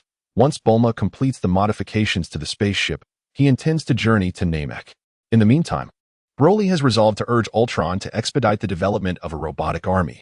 It is worth noting that, within the cinematic realm of Marvel, Ultron has indeed created numerous automatons. However, the combat prowess of these robots leaves much to be desired. Broly had one more crucial task to undertake, to seek out an individual whose presence he believed could lead to significant breakthroughs in the study of robotics. 3 days later, Broly arrived in the Western metropolis, hovering above the headquarters of the Capsule Corporation. With a sudden burst, he descended.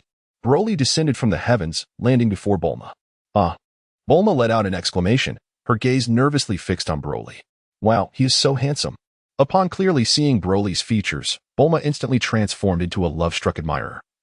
Her cheeks flushed with a rosy hue. Broly furrowed his brow, expressing no interest whatsoever in Bulma, a woman who had been touched by Lepin. He simply inquired, "Pray tell, where might Dr. Gero be located?" "Dr. Gero?" Bulma momentarily hesitated. Broly remained stoic, refraining from engaging in conversation. "Isn't Dr. Gero a scientist of the Red Ribbon Army? That organization was vanquished by Goku long ago, and Dr. Gero should have perished as well," Bulma reasoned. "He is likely still alive. You have 3 days to locate him for me, otherwise." Broly's voice trailed off as a flicker of energy surged from his hand, which he cast into the sky. In the next moment, that light descended, striking a location southwest of Capsule Corporation. With a resounding boom, the area was reduced to ruins, accompanied by a small mushroom cloud. "I shall return in 3 days. I hope you do not disappoint me," Broly declared, giving Bulma a light pat on the cheek. Her complexion is rather delicate. Unfortunately, I arrived too late and let that brat Lepin have his way. Broly harbored a certain disdain for women who had been touched by others. After uttering those words, he transformed into a streak of light and vanished without a trace. Who on earth was that? Bulma pondered, still bewildered, before grinding her teeth and exclaiming, What's so great about him? How infuriating to have our city destroyed. Bulma initially sought to request assistance from Sun Wukong. However, upon remembering that he was still recuperating in the hospital, she reluctantly decided to call Krillin and inform him of the situation. Krillin arrived swiftly, surveying the devastation wrought by Broly from above, and with a grin, remarked to Bulma, Judging by his destructive capacity, this individual is hardly formidable. Enough with the idle chatter. Are you capable of defeating him? Bulma inquired. Absolutely, Krillin replied confidently, patting his chest. That's reassuring. He has arranged to meet me in 3 days. Bulma pouted, then shook her head. What a pity, such a handsome man resorting to villainy. Just ensure you don't kill him, understood? Bulma, back in the day, when Lepin pursued you so fervently you paid him no mind. Now that you're older, are you succumbing to infatuation? Krillin teased with a smile. Who is older? Bulma shot back with a glare. All right, let us not dwell on that. I'll be here in 3 days. I must check on Wukong now. Krillin hurriedly took his leave, dismissing the matter from his thoughts. Upon witnessing the destruction caused by Broly, he felt that his own strength paled in comparison. With nothing pressing at hand, Bulma found herself intrigued by Dr. Gero. Subsequently, she searched for information and successfully pinpointed the general location of Dr. Gero's laboratory. 3 days swiftly elapsed. As promised, Broly made his appearance, hovering above the Capsule Corporation. Upon closer inspection, he noticed Bulma beside him, accompanied by a bald figure. Was that Krillin? Bulma, when did he arrive? Is he too frightened to show up? Krillin inquired playfully. How would I know? Aren't you capable of sensing others' energy? Can you not detect his presence? Bulma retorted, her irritation evident. Oh, I nearly forgot. Let me give it a try, Krillin replied, nodding as he opened his senses to the powerful auras nearby. He quickly looked up at the sky, and to his astonishment, he found himself utterly dumbfounded. Is it really him? Is he still alive? Krillin murmured, his legs trembling in fear. What's wrong, Krillin? Bulma asked, puzzled. At that moment, Broly descended from the heavens, landing directly opposite Bulma. Krillin, help me deal with him. It's him. He is the one who, Bulma started, but before she could finish, she noticed that Krillin's complexion had turned a deep shade of purple. In the next instant, Bulma's eyes widened in disbelief. To her astonishment, Krillin was grinning foolishly, his limbs nearly cramping from laughter. So it's you, my friend. Greetings, I am Krillin. He stammered, trembling before Broly. Get away, Broly replied coldly. Why yes, I'll leave right away. Krillin nodded vigorously, sprinting away faster than a rabbit, leaving Bulma behind. Bulma was utterly stunned, unable to react for an extended period. You found Dr. Gero, right? Please don't tell me you spent the last 3 days merely chatting with this bald man, Broly inquired with a cold demeanor. Yes, we found him, Bulma exclaimed, nearly on the verge of tears, as she finally comprehended that this individual was someone even Krillin could not provoke. Chapter 77, Dr. Gero's Laboratory. Upon learning the location of Dr. Gero's laboratory from Bulma, Broly transformed into a streak of light and vanished in the blink of an eye. Bulma lay utterly prostrate on the ground, nearly unable to rise. After a full 10 minutes had passed, Krillin returned, looking rather despondent and bearing an expression of grave concern. Krillin, what on earth is the matter? Did you not assure me there was nothing to worry about? Bulma questioned, her voice laced with anger. Bulma, this individual is capable of even confronting Vegeta. Had you described his appearance sooner, I would have refrained from opposing him, Krillin lamented, his tone heavy with dismay. What? He is that formidable? Bulma exclaimed in astonishment. Broly held little interest in Krillin and Bulma. After approximately an hour of flight, he finally arrived above the research facility of Dr. Gero. As he gazed around, he beheld towering mountains, and locating the facility proved to be a simple task. In merely 3 minutes, Broly identified a metallic gate nestled within the mountains. Bang! Broly delivered a powerful kick, causing the metal door to collapse instantly. Dr. Gero, who was conducting research inside, was startled. Upon realizing it was Broly, his face was etched with astonishment. How did you find this place? Dr. Gero stammered. Oh, you know me? Broly replied with a faint smile. I do not know you, Dr. Gero quickly responded. Enough with the pretense. While I was battling Vegeta, I noticed a miniature robot was surveilling me. Am I not correct? Broly inquired with a grin. In truth, Broly had not detected the presence of any miniature robots on the battlefield. His statement was merely a tactic to confound Dr. Gero. Moreover, even an intelligent robot like Ultron had not sensed any robotic presence. However, judging by Dr. Gero's expression upon seeing him, it was evident that the man had encountered Broly before. Indeed, I witnessed everything during your battle with Vegeta, Dr. Gero admitted after a moment of silence, nodding gently to confirm the truth. As Dr. Gero revealed, he had dispatched miniature robots to observe the events of the battle 3 days prior. Yet he was puzzled as to how this young man had discovered it. Of course, for Dr. Gero, this youth was not someone to be trifled with. Presently, his capabilities in creating androids were limited, and he felt his chances of victory against this young man were slim. Upon hearing Dr. Gero's words, Broly felt a twinge of sentiment. It appears that within the cinematic universe of Marvel, the technological advancements are somewhat disparate from those of Dr. Gero and Dragon Ball. Remarkably, even an advanced intelligence like Ultron is unable to detect the presence of microbots at the scene. I shall not beat around the bush. I require your assistance, and I hope you will not decline. Broly stated his intentions directly. As he spoke, he suddenly noticed a familiar visage within a containment unit. Is that number 16? Broly inquired of Dr. Gero, gazing at the coffin-like enclosure. Dr. Gero was taken aback, falling into a contemplative silence, uncertain of how to respond. Indeed, encased within the barrier was the android number 16, indicating that Dr. Gero had been conducting research on him for quite some time. At that moment, number 16's body appeared fully assembled, suggesting that completion was imminent. However, Broly was aware that number 16 would later be activated by numbers 17 and 18, and Dr. Gero had always been wary of him, seemingly concerned about losing control. How may I assist you? Dr. Gero endeavored to maintain his composure as he looked at Broly. Quite simply, I am currently engaged in research on robotics. You could collaborate with my subordinates to develop a robotic army for me. What do you think? Broly asked with a smile.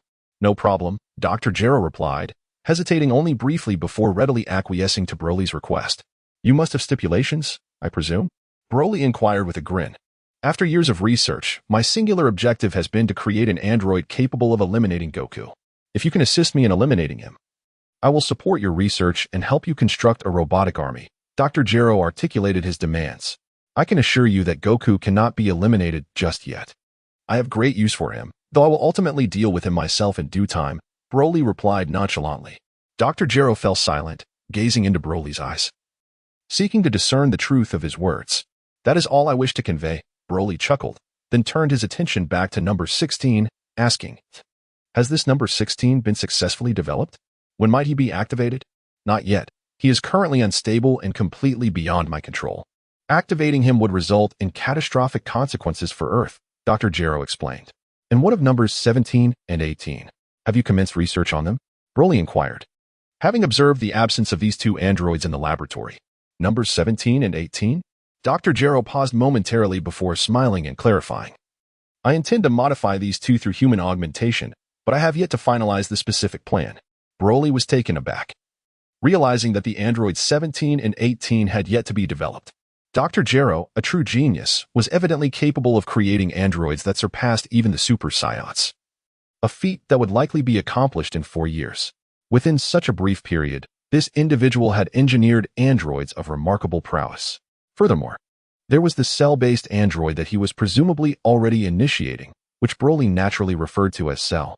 That one has indeed commenced, Dr. Gero replied, wiping the sweat from his brow, his expression growing increasingly solemn. This young man certainly possessed an impressive breadth of knowledge. I hope my cells weren't given to him. Broly inquired, his eyes narrowing slightly. Apparently not, Dr. Gero responded, startled and hastily affirming his statement. Apparently? Broly's demeanor hardened. He had no desire for his cells to fall into the hands of that wretched Cell. I shall investigate immediately, Dr. Gero declared, promptly engaging with the instruments before him. Approximately 10 seconds later, he exhaled deeply, a bitter smile crossing his face. Not yet. The computer is currently gathering your cells, preparing to transfer them to Cell. Cease the transfer, Broly commanded. Dr. Gero was obedient, having witnessed the battle between Broly and Vegeta just 3 days prior. With such a formidable figure as his leader, he felt empowered to seek vengeance against the Red Ribbon Army. Particularly after encountering Ultron and recognizing his extensive knowledge, Dr. Gero was profoundly impressed by Broly. Ultron, in his audacity, had claimed to be a creation of Broly, leading Dr. Gero to momentarily view him as a polymath. Moreover, Dr. Zor was also instrumental, providing invaluable insights regarding the android project. After a thorough examination, the trio approached Broly with their findings. Master, I am confident that within a month, I can produce the first batch of robotic troops, Ultron declared with conviction. A month, Broly mused softly, considering the timing.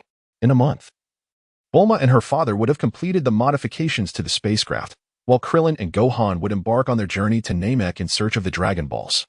What will be the combat power of the first batch of robotic troops? Broly inquired. Each robot will possess a combat power of 10,000, far exceeding my current capabilities.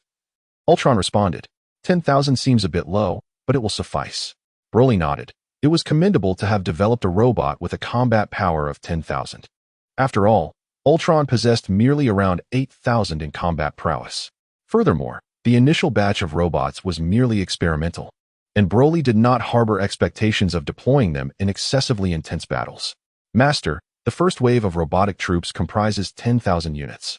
Is that sufficient? Ultron inquired. Indeed. It is impressive, but regrettably, 10,000 may be excessive. The spaceship may not accommodate so many, Broly replied with a hint of exasperation. A battalion of 10,000 robots, each boasting a combat power of 10,000, would undoubtedly instill terror in the Saiyans on planet Vegeta. Master, I have a suggestion, Dr. Gero interjected. Observing that Natasha and Hill were absent, he smirked and continued, you could easily have that young lady Bulma brought here to assist in our research. Do not be deceived by her youth. Her scientific acumen is rapidly surpassing my own. Broly, of course, recognized Bulma's genius and nodded slightly. Bulma's father was the inventor of the Capsule Corporation, and Bulma had surpassed him in ingenuity. It would be splendid to have Bulma modify this army of robots, transforming them into capsule forms for easier transport, Dr. Gero remarked with a smile. Upon hearing this, Broly felt a spark of inspiration. Carrying 10,000 capsules would undoubtedly be far more convenient than lugging around 1,000 robots.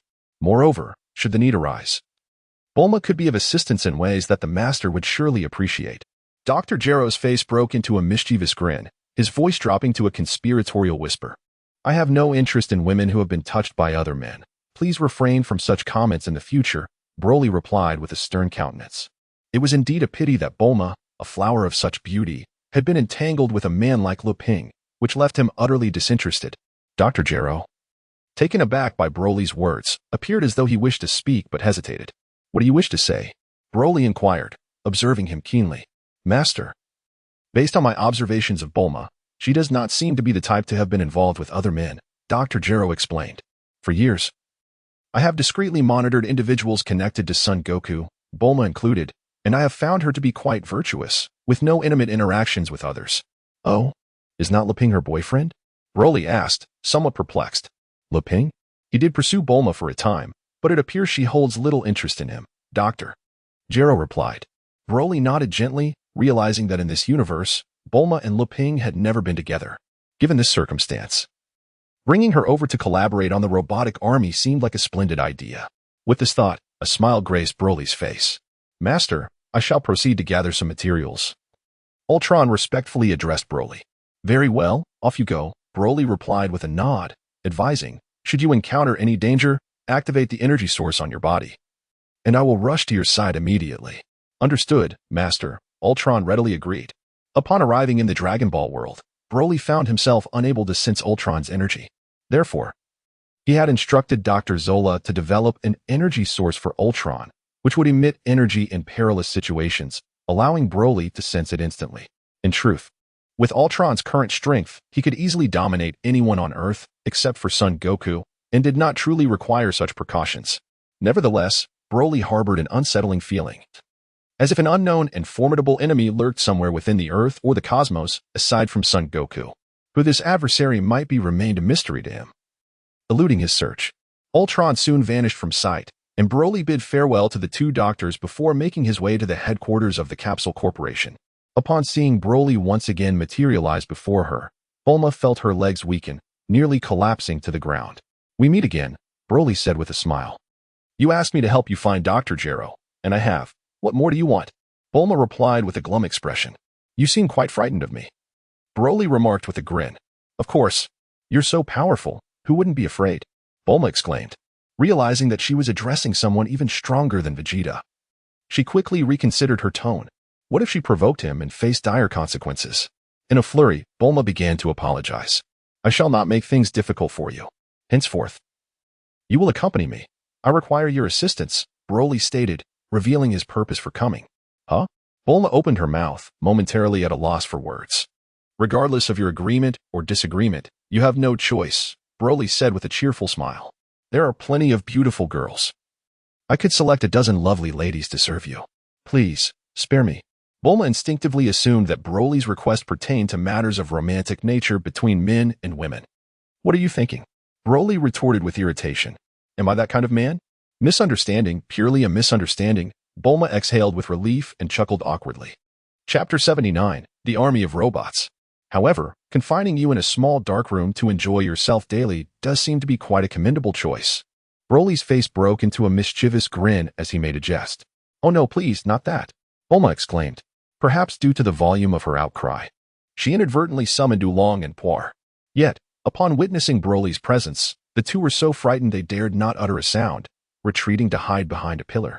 They had long heard tales of Broly, and now, upon verification, recognized the monster before them, rendering them utterly cautious.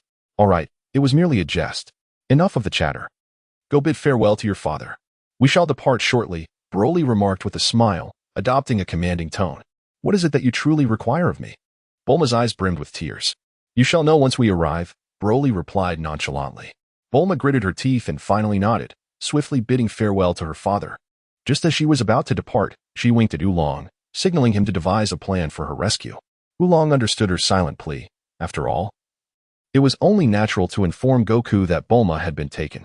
Broly observed the situation with indifference, dismissing such trivial antics. After all, for Goku to surpass him, he would have to remain stagnant, and even then, it would take Goku over a decade to achieve it. Moreover, possessing the legendary Saiyan physique, Broly's energy would increase exponentially each year, regardless of training, leaving one to ponder how long it would take Goku to catch up. Gently lifting Bulma into his arms, Broly ascended into the sky. During their journey, he cautiously inquired, Bulma, I've heard that someone named Lepin is your boyfriend. Is that correct? Who said Lepin is my boyfriend? Bulma retorted, her displeasure evident. I'm far too beautiful to settle for him. He pursued me for a while, but all he does is spread rumors, claiming I'm his girlfriend. What an insufferable fellow. So, does this mean you are still a virgin? Broly asked with a grin. At this, a blush spread across Bulma's cheeks, rendering her as enticing as a ripe apple. Witnessing Bulma's reaction, Broly became increasingly convinced that this Dragon Ball world differed significantly from the one he had previously known. Indeed, in this realm, he had traversed through time, and the legendary Super Saiyans no longer exhibited the uncontrollable chaos of the past. Furthermore, the formidable subordinates of Frieza had long been vanquished by him. It was astonishing that planet Vegeta still existed to this day. One wondered what Frieza's true intentions were in allowing the Saiyans to flourish. These circumstances diverged greatly from the Dragon Ball history Broly was familiar with, yet Bulma remaining single was hardly surprising. Bulma had never engaged in intimate encounters with other men, which inadvertently benefited Broly. However, Broly was not the type to indulge in casual relationships. He believed that feelings should be cultivated gradually. He thought that to truly captivate a girl like Bulma, one must conquer her both physically and emotionally for a more profound connection. After approximately half an hour, Broly escorted Bulma back to his research facility. As for Dr. Gero's laboratory, it had long since been relocated. Dr. Gero's research facility was, in essence, a large flying object, making it quite easy to move. Upon entering the lab, Broly was taken aback. He discovered that Ultron had returned, and beside him, on the instruments, lay two figures that were all too familiar to Broly. These two individuals were none other than androids 17 and 18. Who are they? Broly pondered, confused. Hadn't Dr. Gero not yet begun his work on androids 17 and 18? How had these two emerged? Master, while searching for materials, I encountered these two individuals. After conducting tests, it appears they may have ingested some toxic substance and have fallen unconscious. I thought that since Dr. Gero is engaged in research on androids, these two would serve as the most suitable vessels, Ultron explained. Dr. Gero? Androids? What are you planning to do? Bulma's expression grew increasingly anxious. Broly disregarded the surroundings and pointed at the man lying on the apparatus, declaring, "Let us commence the artificial human research project. This is number 17. And that woman is number 18. It is settled." "Yes, Master," Dr. Gero nodded in agreement. "Bulma, starting today, you and Ultron shall collaborate on the study of number 18, while Dr. Gero will concentrate solely on number 17. Do you comprehend my instructions?" Broly spoke with gravity. "Understood," Dr. Gero replied, nodding vigorously. Relieved that he had not foolishly volunteered for the task, it seemed that the master had a particular preference for women like number 18. Indeed, everyone has their own tastes. With Broly's directives in place, the research commenced in earnest. Although Bulma was thoroughly unwilling, she was left with no choice but to comply. Consequently, Broly found himself with ample leisure time, often enjoying moments with Natasha or Hill, and during bouts of ennui, assisting Ultron in the search for materials for the robotic army. A month swiftly passed, and the first batch of the robotic army was completed successfully. However, due to certain technical complications, the activation of artificial humans number 16, 17, and 18 would require additional time. "Master, thanks to Bulma's modifications, these 10,000 robots are now contained within this universal capsule, and they will obey your commands unconditionally." Ultron respectfully presented the capsule to Broly. The revelation that such a diminutive capsule could hold 10,000 robots, each with a combat power exceeding 10,000, filled Broly with excitement. Bulma is indeed a genius. Initially, Broly thought he would require a myriad of versatile capsules, which would complicate operations. "Let's find a suitable location to test this," Broly suggested, leading the group to an expansive area. Out of curiosity, Natasha and Hill accompanied them. Eager to witness Broly's army of robots, Broly grasped a universal capsule and hurled it toward the vacant ground. A resounding thud echoed as, in the next moment, a regiment of neatly arranged robots materialized before him. These automatons bore a striking resemblance to Iron Man, suggesting that Ultron had directly transmitted Iron Man's likeness into the computer, meticulously crafting them in accordance with that prototype. The robots were organized into formations of 100, totaling 100 formations, under the sun's radiant beams. Such a multitude of robots gleamed with a crimson light, eliciting a sense of mild exhilaration from Broly. Chapter 80. Goku arrives by the way. "How do I return them to the capsule?" Broly inquired with curiosity. "Master, simply utter the word return, and these robots will automatically revert to the universal capsule," Ultron elucidated. "The system will recognize your voice. Others will not elicit any effect." Broly nodded in satisfaction. With this army of robots, an assault on planet Vegeta would be an exhilarating endeavor. "Master, the robotic army can also merge. For now, they can only combine in groups of 10. And each fusion allows their combat power to accumulate," Ultron elucidated. "In other words, the maximum combat power of the robots has reached 100,000. 100,000? A broad smile adorned Broly's face. Such a combat power was indeed impressive, at least in the current universe, aside from a few formidable foes. It could be considered among the elite.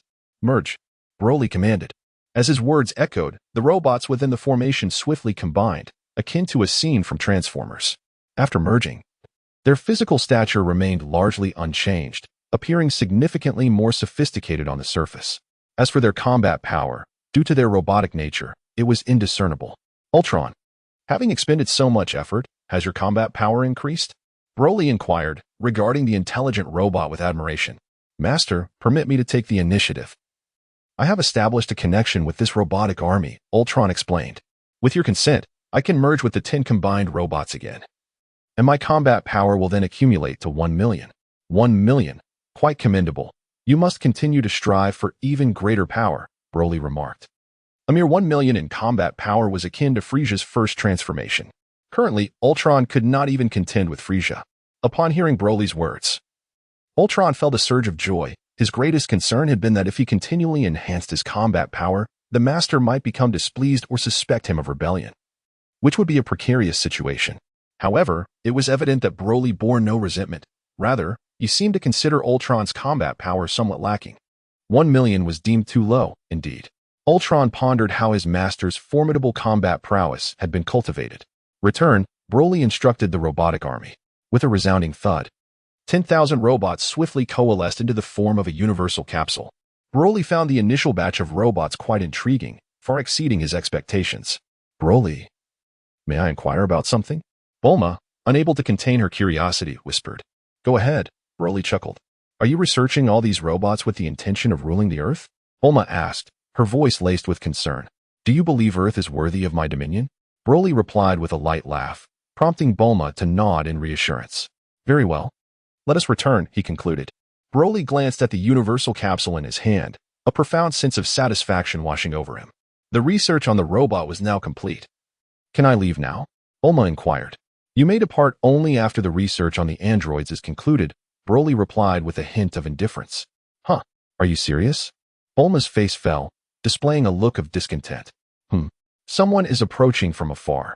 It is an opportune moment to test the combat prowess of these robotic legions. Broly suddenly raised his head, scanning the distance. The others paused momentarily, for there appeared to be no one in sight. Yet, mere seconds later, the gathering witnessed an individual suspended in midair. Goku. Upon recognizing the newcomer, Dr. Gero's eyes blazed with a fiery rage. It was indeed Goku who had completely obliterated the Red Ribbon Army, a vendetta that had long occupied Dr. Gero's thoughts. Goku's presence in this moment only intensified the bitterness within him. Indeed, the figure hovering in the air was none other than Goku himself. Goku had long been aware of the news regarding Bulma's abduction by Broly. At that time, however, he was still nursing his injuries and believed that any attempt to rescue Bulma would not only be futile, but could also cost him his life. Moreover, he was cognizant that Bulma was not in mortal danger. She seemed to have been captured for research purposes. After a month of recuperation, Goku's injuries had nearly healed, though he had yet to achieve full recovery. Fortunately, the senzu beans cultivated by Korin had ripened, and upon consuming one, Goku restored himself completely, feeling a notable increase in his combat prowess. With renewed confidence, he believed that if he were to unleash the Kaioken technique at 3 times its normal level, he could potentially defeat Vegeta. Since this individual could also vanquish Vegeta, Goku surmised that his own power was likely on par with that of the young warrior. With a decisive landing, Goku positioned himself opposite Broly, silently observing him. Goku, do you know who I am? Dr. Gero gritted his teeth and inquired. Goku glanced at Dr. Gero, utterly unfamiliar with him, and could only shake his head in confusion, countering, Do you know me? Indeed. It is because of you that the Red Ribbon Army met its demise. I shall exact my vengeance. Dr. Gero declared vehemently. Oh, so you are affiliated with the Red Ribbon Army? Goku responded, addressing Dr. Gero. If you seek revenge, you are welcome to attempt it at any time. However, the Red Ribbon Army has committed countless atrocities, and even without my intervention, their downfall is inevitable. Master, I implore you to assist me in eliminating him. Dr. Gero pleaded. Broly narrowed his eyes slightly, directing his gaze towards Dr. Gero. Upon meeting Broly's intense stare, Dr. Gero felt a sudden jolt of fear, beads of sweat cascading down his forehead. I have no desire to repeat myself. You may leave, Broly stated with a cool detachment. Yes, Dr. Gero, shaken, nearly forgot the immense power that Broly possessed. Moreover, Broly had previously mentioned that this was not the time to eliminate Goku, for inevitably, Goku would meet his demise in due course, which alleviated Dr. Gero's anxieties. Goku, your timing is impeccable. Come and witness the fruits of my research. Broly said with a smile directed at Goku. What research? Goku inquired, his curiosity piqued. At your current state, your battle power should be around 15,000, am I correct? Broly replied, momentarily sidestepping the previous question. If you were to utilize the Kaioken technique, perhaps even the threefold Kaioken, you could elevate your battle power to around 45,000, nearing 50,000. Your growth is indeed rapid. Additionally, it was previously mentioned that the artificial full moon created by Vegeta is unique to the royal lineage. Differing from the original narrative, I hope you won't dwell on the minor inconsistency regarding Gohan's ability to transform. Chapter 81, Goku vs. the Roboto? I didn't realize you understood me so well, Goku said, momentarily taken aback as he regarded Broly. Indeed, a battle power of 50,000 surpasses Vegeta, yet as a Saiyan, you still have much ground to cover, Broly remarked with a subtle smile. If I defeat you, will you release Bulma? Goku asked. That is so. But your opponent is not me, Broly replied, tossing a universal capsule high into the air before effortlessly catching it. Not you? Then who? Goku's eyes scanned the surrounding area swiftly, ultimately landing on the figure of Omega Shenron, questioning, is it that robot? Smack. Broly did not respond to the question, but instead summoned forth the army of robots. Suddenly confronted with such an overwhelming number of robots standing in formation, Sun Wukong was taken aback, falling into a prolonged silence before finally asking with a wry smile, Bulma, have you been researching these robots during this time? What do you think do I want to? Bulma retorted with a glare. Haha, alright, so my opponents are them? Sun Wukong chuckled, turning to Broly for confirmation. Combine. Broly commanded, disregarding the dialogue and instructing 10 robots from one of the squads to merge. With a series of mechanical clicks, the 10 robots swiftly coalesced, transforming with the agility of a transformer. In an instant, a brand new robot emerged, standing before Sun Wukong. From now on, your name shall be Robot 1. Broly, indifferent to bestowing individual names, opted for numerical designations. Robot 1 nodded in acknowledgement. Sun Wukong scrutinized the robot. Yet the absence of any discernible energy signature left him unable to gauge its capabilities. Come, Sun Wukong, unleash all your energy and engage me in battle, Robot 1 spoke. Its tone devoid of emotion. Very well, let's have a proper contest. Sun Wukong replied with a slight smile, immediately channeling a double Kaioken. At this stage, Sun Wukong was capable of sustaining a double Kaioken. Exceeding this threshold would risk injury, and a quadruple Kaioken would be even more perilous. With a swift motion, Sun Wukong transformed into a streak of light, vanishing from Robot 1's sight. In the blink of an eye, he reappeared behind Robot 1, launching a powerful kick. The impact sent Robot 1 tumbling to the ground, rolling a considerable distance. Oops, my apologies, I might have been a bit too forceful. Your robot might be out of commission, Sun Wukong remarked with a grin, glancing at Broly. Don't be hasty in drawing conclusions. The outcome has yet to be determined. Broly replied with a subtle smile, unfazed. He noted that Robot 1 appeared unscathed. Its previous tumble was likely due to its lack of acclimation to the situation. Indeed. In the next moment, Robot 1 soared into the air, returning to its normal stance. After all, with a combat power of 100,000, it vastly outmatched Sun Wukong's 50,000. In a flash, Robot 1 mimicked Sun Wukong's earlier movements and vanished from sight. The next instant, it appeared behind Sun Wukong like a specter. Sensing the presence, Sun Wukong furrowed his brow and retaliated with a punch. However, Sun Wukong overlooked a critical issue. His own physique was notably more diminutive than that of Robot Number 1, his limbs lacking the length of his opponent's, and he was relying solely on his fists. Consequently, when Robot Number 1 unleashed a powerful kick, it sent Sun Wukong flying through the air. Moreover, the force behind Robot Number 1's kick was undeniably fierce. Sun Wukong crashed heavily to the ground, half of his body sinking into the earth, his expression morphing into one of profound agony.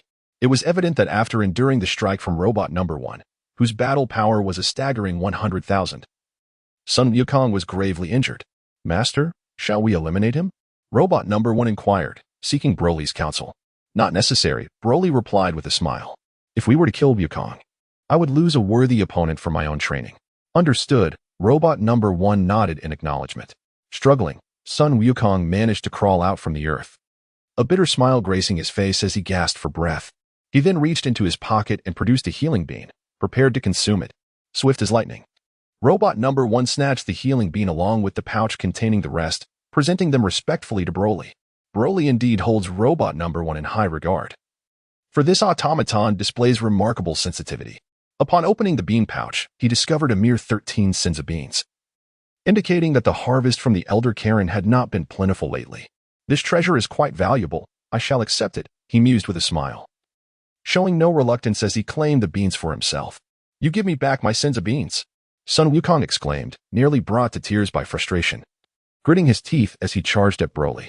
With a decisive kick, Robot Number 1 showed no hesitation, sending Sun Wukong crashing back into the earth. Alright, that's enough for today, Broly remarked, feeling quite satisfied with Robot Number 1's performance, and he issued commands to the awaiting robots. After all, these creations were the culmination of the efforts of Ultron, Dr. Zola, Dr. Gero, and Bulma. It was only natural that they possessed such formidable combat capabilities. With a soft pop, the robots transformed once more into universal capsules, now firmly in Broly's grasp. Wukong, are you alright? Bulma inquired from a distance, her concern evident. Sun Wukong coughed violently, uncertain of how to respond. Given your condition, how could you possibly be fine? Bulma contemplated, suggesting, I'll make a call and have Krillin take you to the hospital. Sun Wukong nodded faintly. Broly did not intervene. After all, he had no intention of killing Sun Wukong. It would be prudent to allow him to recuperate in the hospital for a spell, lest he spring back into action while Broly ventured to Namek. Upon returning to the laboratory, Broly began preparations for his journey to Namek. This time, he planned to bring the robotic army along. Though to mitigate any potential issues at home, he decided to leave Ultron and one squad behind. In this manner, should Sun Wukong come seeking trouble, Ultron, with his combined combat power of 1 million, would be more than capable of dispatching him effortlessly. Chapter 82. A game to play during this period, Broly had instructed Dr. Gero to covertly monitor the spaceship at Bulma's residence. The modifications to the spacecraft were nearing completion, and it would soon be ready for takeoff. News of Sun Wukong's injury swiftly reached Krillin through Bulma. What? Wukong is injured again? Who did this to him? Krillin exclaimed, astonished. Hadn't Wukong just recovered after obtaining the Senzu Beans? How could he be injured once more? Don't ask questions, just come over and take Wukong to the hospital. Bulma insisted. After Bulma finished speaking, she informed Krillin of the precise location. Krillin swiftly flew over and was momentarily taken aback upon seeing Goku, who was on the verge of unconsciousness. Without delay, he quickly supported Goku and flew towards the hospital. During their journey, Krillin learned from Goku the entire sequence of events. What? Those robots are that formidable? Even if we go to Namek and have Din resurrect them, we wouldn't be able to defeat them. Krillin's expression turned glum. You're right. I must train diligently to ensure I can conquer these robots. Goku gritted his teeth and clenched his fists. Goku. I wonder what the purpose is behind that scion named Broly creating so many robots? Krillin said, a hint of concern in his voice. At present, it seems Broly's robots lack ambition, but I fear that one day he might decide to conquer the entire world, and we would find ourselves in a dire battle. Goku sighed. I can sense that this individual is even more terrifying than Vegeta. I believe if he is able to create such powerful robots, he must possess an even greater fighting prowess. So, you mean he has a combat strength that surpasses these robots? Krillin's face changed color. It is highly probable, Goku nodded.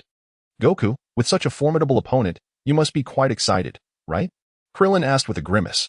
I can hardly feel any excitement, Goku replied, feeling frustrated, having just recovered. To be gravely injured once more is quite disheartening. After arranging for Natasha and the others, Broly arrived at Bulma's residence with the multifunctional capsule. As for Bulma, her usefulness was limited at the moment, so Broly granted her a reprieve, allowing her to return home for a period of rest. Broly estimated the passage of time. A journey to Namek, followed by the conquest of planet Vegeta, and if feasible, a visit to planet Yardrat to acquire the technique of instant transmission. By the time he returned, at least a year would have elapsed. Broly initially intended to bring both Hill and Natasha along, but he soon realized that having them with him would hinder his combat abilities. Moreover, these two young women were incapable of surviving in the cosmos.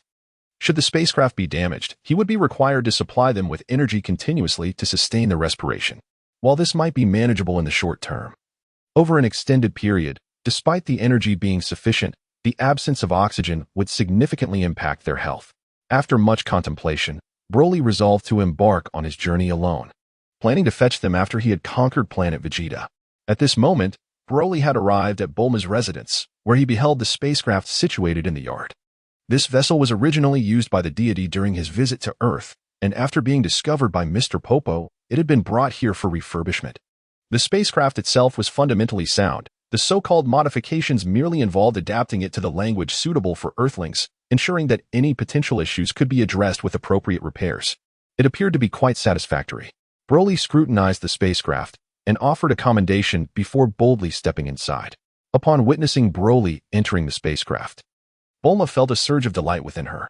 At last, she was on the verge of freeing herself from this monstrous presence. From this day forth, she would reclaim her normal life. However, in the next moment, Bulma was taken aback to see Broly emerge from the spacecraft once more, a broad smile adorning his face as he regarded her with keen interest. Bulma felt an ominous premonition wash over her. Come with me to Namek, Broly said with a grin. What makes you think I would go? Bulma exclaimed, her fear evident as she fervently shook her head in refusal. If anything were to go awry with this spacecraft, having you around for repairs would be invaluable, wouldn't you agree? Broly replied, still smiling. But, Bulma was on the verge of tears.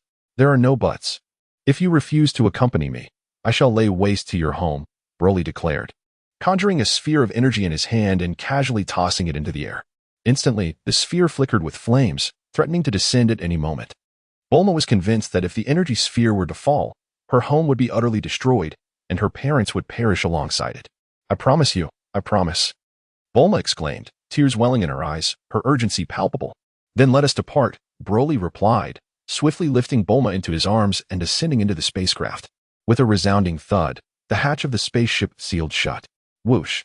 The vessel transformed into a streak of light, vanishing into the vastness of space in the blink of an eye. The journey from Earth to Namek would require at least 2 months aboard this spacecraft, which was precisely why Broly had chosen to bring Bulma along. Although 2 months might not seem excessively long, Broly appreciated having a companion for the voyage. Moreover, Bulma's beauty provided a delightful distraction, alleviating any potential solitude. Additionally, Broly recalled that Goku had left a spacecraft on Earth during his previous visit, which Bulma's father would modify.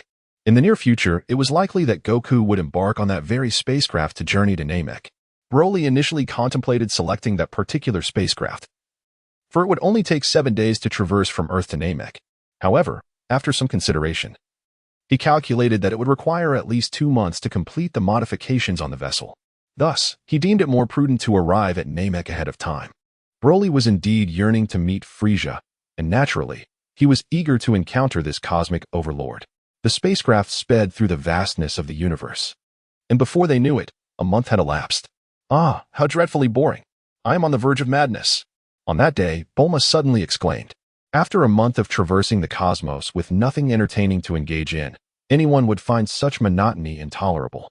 Bulma, how about we play a game? What do you think? Broly suggested with a grin, his gaze keenly assessing Bulma. Chapter 83. Level up what game? Bulma inquired with curiosity, her restlessness palpable after a month of celestial travel surrounded by the endless, dark expanse of space. How could an ordinary person endure such tedium? Let's play cards. The loser has to remove an article of clothing, Broly replied with a mischievous smile, revealing his not-so-noble disposition, for he was rather wicked. Having such a beautiful companion as Bulma nearby, he had remarkably refrained from making any advances for an entire month. Oh no! Bulma exclaimed in alarm. Well, it's settled then. Let's begin, Broly declared, retrieving a deck of playing cards from the room. Wait, can you hold on a moment?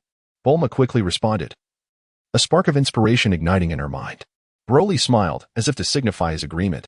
Bulma rushed into her room and busied herself. Approximately 10 minutes later, she emerged resembling a tightly wrapped dumpling, enveloped snugly in layers. Broly was nearly in stitches, for Bulma was clad in at least 10 layers of clothing. This meant that during their card game, he would need to win at least 10 rounds to fully remove her garments. Shall we commence? However, allow me to stipulate that we shall only play 10 rounds. After the 10th, we shall don our attire anew and reconvene. What say you? Bulma inquired, a playful smile gracing her lips. Agreed, Broly nodded, casually asking, how many pieces of clothing do you have in total? 10 in total, Bulma giggled. You would have to win each round to take advantage of me. Just as the two were poised to begin their game, Broly received a message from Atron. Master, the new robotic army has been nearly developed. The battle strength of this army has been enhanced to 20,000, which means that upon fusion, their power could reach 200,000, Atron elucidated. Quite impressive. Keep up the good work, Broly replied with a smile. Furthermore, the robotic units you have taken can also be upgraded remotely. Might you place the robots in outer space until the upgrades are completed, then retrieve them within the universal capsule? Atron continued. Broly could not possibly object. First, he brought the spacecraft to a halt. Then he himself opened the hatch of the vessel. By the way, Bulma, you could certainly escape while I leave the spacecraft. Of course, if you believe I won't be able to find you afterward, you may choose to do so. Broly smiled gently at Bulma, and in the next moment, he departed from the spaceship. Bulma's expression momentarily faltered. Indeed, she had just harbored the notion of fleeing in the spaceship the moment Broly departed, seeking to escape from this malevolent being. However, upon hearing Broly's cautionary words, she was compelled to alter her initial intentions. Bulma felt a deep sense of foreboding. Given Broly's formidable capabilities, it was likely he could return to Earth, and when that happened, she would be in dire straits. Furthermore, the presence of Broly's minions on Earth only added to her anxiety. After departing from the spaceship, Broly released his legion of 10,000 robotic soldiers. The servers of these automatons were intricately linked with Ultron, making their upgrades relatively straightforward. Nevertheless, this particular enhancement consumed a full 3 hours. As for any potential issues stemming from his connection with the super-intelligent robot, Broly remained unperturbed, even if Ultron were to rebel. He would need the requisite strength to do so. The upgraded robotic army did not undergo significant changes in appearance, but numerous details were refined. For instance, the surface of the robotic soldiers was now cloaked in a subtle glow, serving a defensive purpose. Broly expressed his satisfaction with Ultron's modifications, offering a few words of praise before retracting the robotic legion and returning to the spaceship. Meanwhile, on planet Vegeta, Vegeta emerged from the treatment room with an expression of dejection, anger etched upon his face. "Your Highness, King Vegeta requests your presence," one of his subordinates stated respectfully. Without uttering a word, Vegeta cast a blank glance at the subordinate and ascended into the air, soaring directly to the palace. "Little Vegeta, what has transpired?" King Vegeta inquired. His countenance darkened. He was well aware of Vegeta's expedition to Earth and understood the low combat prowess of the warriors there. However, he had not anticipated that his son, the most exceptional fighter among the Saiyans, would nearly meet his demise during the trip. It is of no consequence. My injuries have healed, and my combat power has significantly increased. This time, I shall surely vanquish Kakarot," Vegeta replied coolly, recounting his encounter with Broly to King Vegeta. Upon hearing the name Broly, King Vegeta was momentarily taken aback. "You say he is a Saiyan?" He mused, puzzled. "Aside from sending Kakarot to Earth, we have not dispatched any other Saiyans. Who could this individual be?" "Never mind. He is already dead. There is no point in discussing the trivialities," Vegeta retorted coldly. "Had he not squandered so much of my energy, I would have certainly slain Kakarot." With that, Vegeta rose from his seat and strode toward the exit. "Little Vegeta, where are you going?" King Vegeta hastily inquired. "I am returning to Earth to deal with Kakarot. This time, I will ensure he is left searching for his teeth," Vegeta declared confidently, his expression as cold as ice. "Wait," King Vegeta interjected, shaking his head. "There is no need to rush to Earth. We will eventually rectify the situation with that traitor Kakarot." "What exactly are you trying to say?" Vegeta inquired impatiently. "Little Bean, I have contemplated this matter for quite some time," King Vegeta replied in a hushed tone. "Long ago, Frieza intended to annihilate all of us Saiyans, but for reasons unknown, he abandoned that plan. Now, the time for our resurgence has finally arrived." Upon hearing his father's words, astonishment spread across Vegeta's face. To oppose Frieza? That is quite a thrilling notion. However, given our current fighting capabilities, I fear we may still fall short in confronting him, Vegeta chuckled, fully aware of Frieza's terrifying prowess. The memory of Frieza's overwhelming combat power, showcased when he defeated Broly long ago, remained vividly etched in Vegeta's mind. Now, his father dared to fantasize about vanquishing Frieza. Was that not a delusion? Defeating him purely based on combat power is, of course, impossible. However, you must have discovered something during your visit to Earth, King Vegeta said with a mysterious smile. Vegeta suddenly paused, then enlightenment dawned upon him. "You mean we are to seek the Dragon Balls?" "Indeed. If we, father and son, were to attain immortality, do you not think we would stand a chance against Frieza?" King Vegeta replied with a grin. A surge of excitement filled Vegeta's heart. This seemed to be a promising option. "However, we must proceed with utmost secrecy," King Vegeta whispered. "You must immediately make your way to Namek.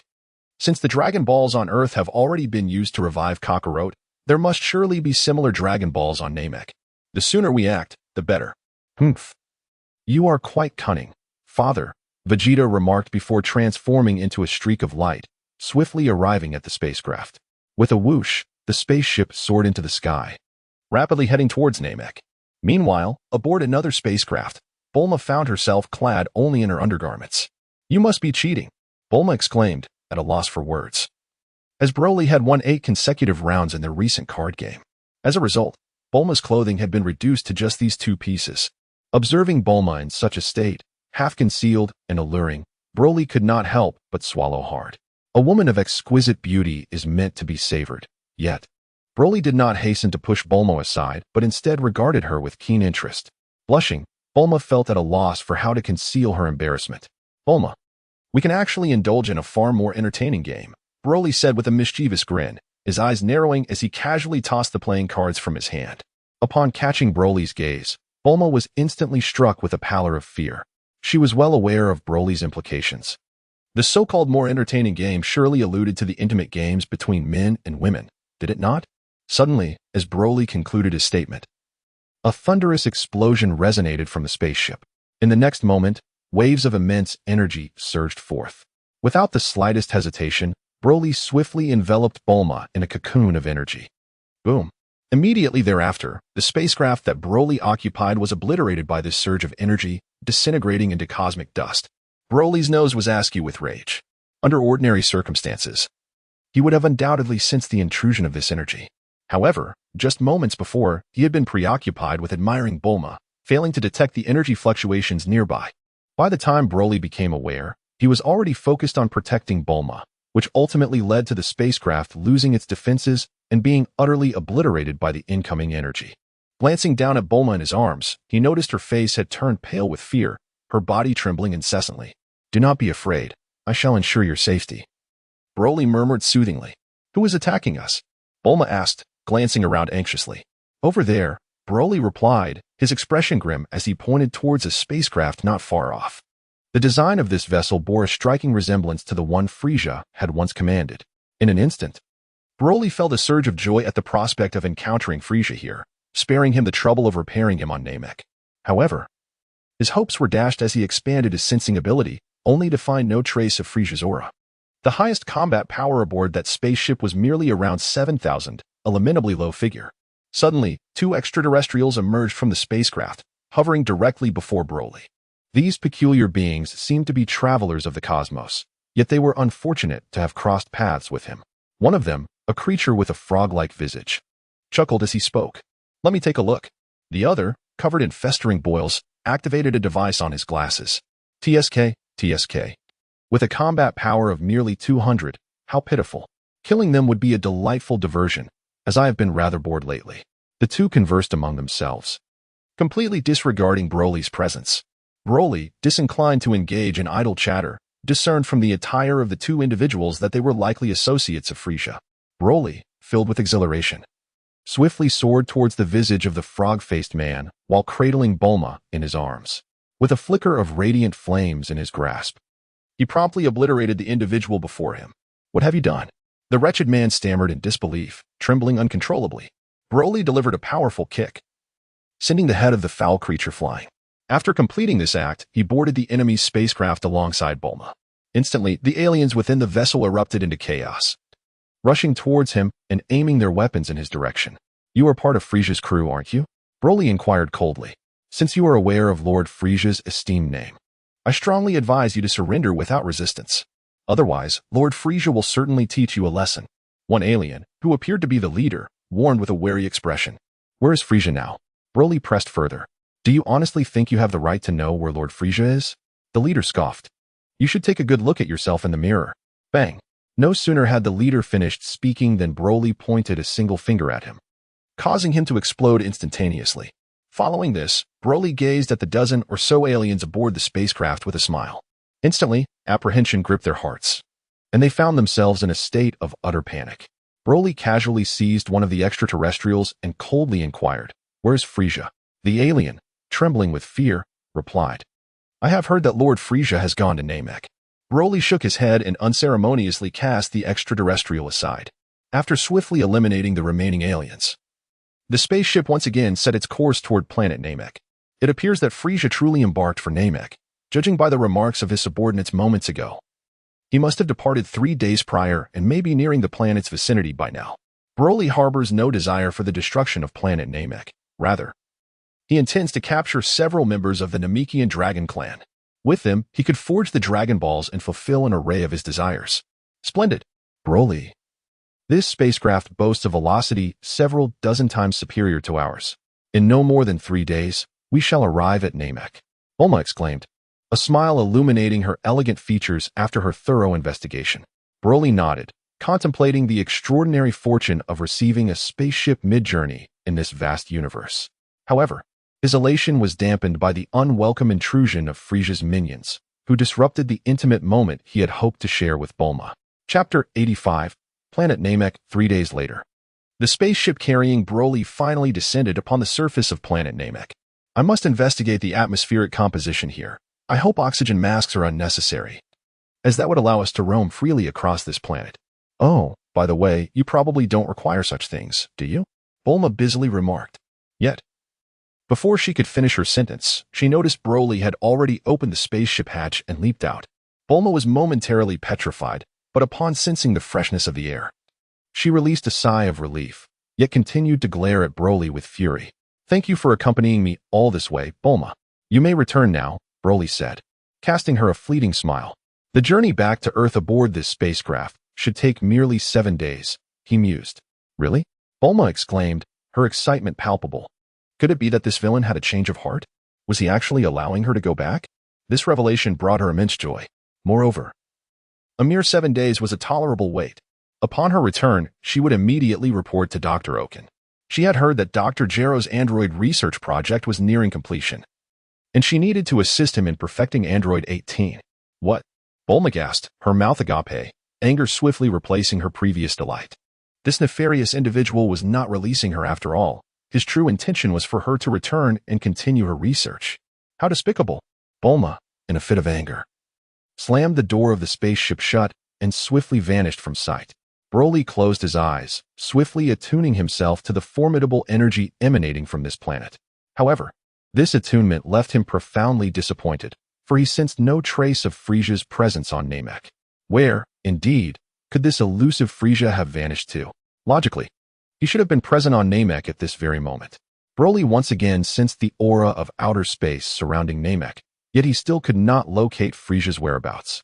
Nevertheless, he resolved to prioritize gathering the Dragon Balls instead, believing it wiser to fulfill 3 wishes before addressing the matter of Frieza.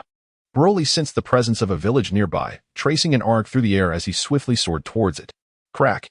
Broly descended upon this village. A sudden appearance of an extraterrestrial being that left the Namekians in utter astonishment. "Alien, pray tell, what brings you here?" inquired one Namekian who appeared to be the elder. His expression grave.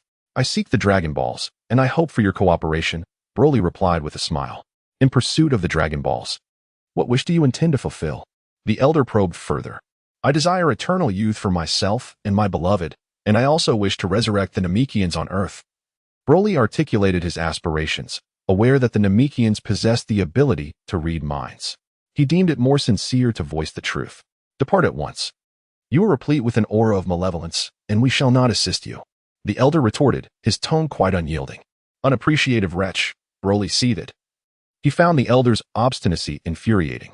Without a hint of politeness, he summoned forth an army of robots. Suddenly, 10,000 robots materialized, leaving the assembled Namekians in a state of shock. Such a multitude of machines swiftly trampled the vegetation cultivated by the Namekians, and their orderly formation instilled fear in many of them. "Merge," Broly commanded. With a series of clicks, every 10 robots fused together, creating a combined entity with a combat power of 200,000, soaring in all directions. The sheer scale of this force far exceeded the Namekians' capacity for comprehension, even surpassing their total population. The Namekians stood frozen in disbelief. Among them, a young Namekian gritted his teeth and unleashed a powerful energy wave towards Broly. Bang! Robot number 1, stationed beside Broly, swiftly shielded him. After a dull thud, Robot number 1 remained unscathed. Such feeble attack power posed no threat to the upgraded Robot number 1. Moreover, even without enhancements, its combat prowess would easily overwhelm all present Namekians. The Namekian who had released the energy wave was left utterly stunned, his terror palpable as he gazed at Robot number 1, feeling a shiver run down his spine. "Not bad," Broly chuckled, "but alas, your strength is too insignificant. If you cannot even best my robots, how will you safeguard the Dragon Balls?" The terrified Namekian realized the gravity of his situation. "It appears you do not appreciate my civility and prefer to resist stubbornly," Broly remarked with a light laugh. "Oh, and let me inform you of something. Before long, Namek will face an impending catastrophe, so you best prepare yourselves mentally." "What?" The elder's demeanor betrayed a hint of unease as he hurriedly inquired, "Young man, could you kindly enlighten me on what transpired?" Broly smiled faintly, disregarding the elder, and instead retrieved the Dragon Ball radar crafted by Bulma from his pocket. It didn't take long for him to discover that the first Dragon Ball was indeed located within this village, and remarkably close to him. Broly cast a glance at Robot number 2, signaling that it was time for action. Understanding the cue, Robot No. 2 promptly entered the Namekian's chamber and soon emerged with a Dragon Ball in hand. "Let us proceed to the next village," Broly declared, ignoring the astonished Namekians as he ascended into the air. Following closely behind were Robot number 1 and number 2, their forms shimmering with radiant light, drawing the attention of all present. The Namekians were once again taken aback. The Dragon Ball had been so effortlessly acquired. It became evident that the device in the young man's possession was specifically designed for locating Dragon Balls. Upon witnessing the Dragon Ball in Robot Number One's grasp, none dared to provoke them further, especially after experiencing the formidable shockwave unleashed by the previous Namekian. Such a powerful wave had not harmed Robot Number One in the slightest. A testament to the terrifying strength of their opponent. It wasn't until Broly and the two robots departed that the assembled Namekians breathed a sigh of relief, their faces glistening with cold sweat. "Elder, what shall we do?" someone inquired. "We must immediately report this matter to the Grand Elder. He will know how to handle it." The Elder responded hastily. "I will go to the Grand Elder and relay this information." The Namekian, who had just released the shockwave, volunteered. The Elder nodded gravely in acknowledgement. Approximately 20 minutes later, the nearly 1,000 integrated robots dispatched by Broly returned, bearing the Dragon Balls. However, aside from the one in Broly's possession, they had only retrieved 5, leaving one still missing. "Well done," Broly remarked with a satisfied nod. Prior to arriving on Namek, Broly had adequately prepared, having instructed Bulma to create several devices akin to a dragon radar long ago. For Broly, locating the Dragon Balls on Namek was an exceedingly simple task. Additionally, to fulfill his wish, Broly had taken the time to visit the temple on Earth, where he learned some Namekian from Mr. Popo. Initially reluctant to teach Broly the Namekian language due to fear of his formidable presence, Mr. Popo ultimately agreed, swayed by Broly's promise to resurrect the deceased. As for the fallen companions, the dragon on Earth could revive them once the deity was restored. Furthermore, Broly had also learned the location of the last Dragon Ball through Robot Number 3. Currently, Robot Number 3 was situated at the Grand Elder's residence on Namek. According to its report, the Grand Elder wished for Broly to visit.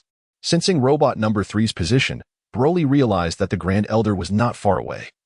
If he flew at full speed, he could reach the location in under 10 minutes. Broly decided to venture into the past, understanding that certain matters cannot be forced. Should the Grand Elder find himself in despair and choose to take his own life, his own desires would inevitably be thwarted. Broly was astounded that the Elder could indeed accomplish such a feat. Snap. Broly transformed into a Super Saiyan, enveloped in a radiant yellow-green aura, swiftly making his way towards the Grand Elder. After 5 minutes, Broly suddenly sensed several formidable presences rising from approximately 10,000 kilometers away. Among them, one aura was all too familiar to him. "Frieza, you have finally arrived." Excitement was etched across Broly's face. It turned out that Frieza had arrived on planet Namek just a moment after him. Yet, upon reflection, it made sense. Had it not been for the attacks from Frieza's minions on his spacecraft, by the time he reached planet Namek, it would have been too late. While Broly secretly rejoiced, he chose to disregard Frieza. Since he had already gathered the 7 Dragon Balls, it would be wise to first fulfill his wish. Broly quickened his pace. "Oh, Vegeta has arrived as well?" Broly sensed a familiar energy, and after vanquishing Frieza, he intended to locate planet Vegeta through Vegeta himself, thus marking the conclusion of this cosmic journey.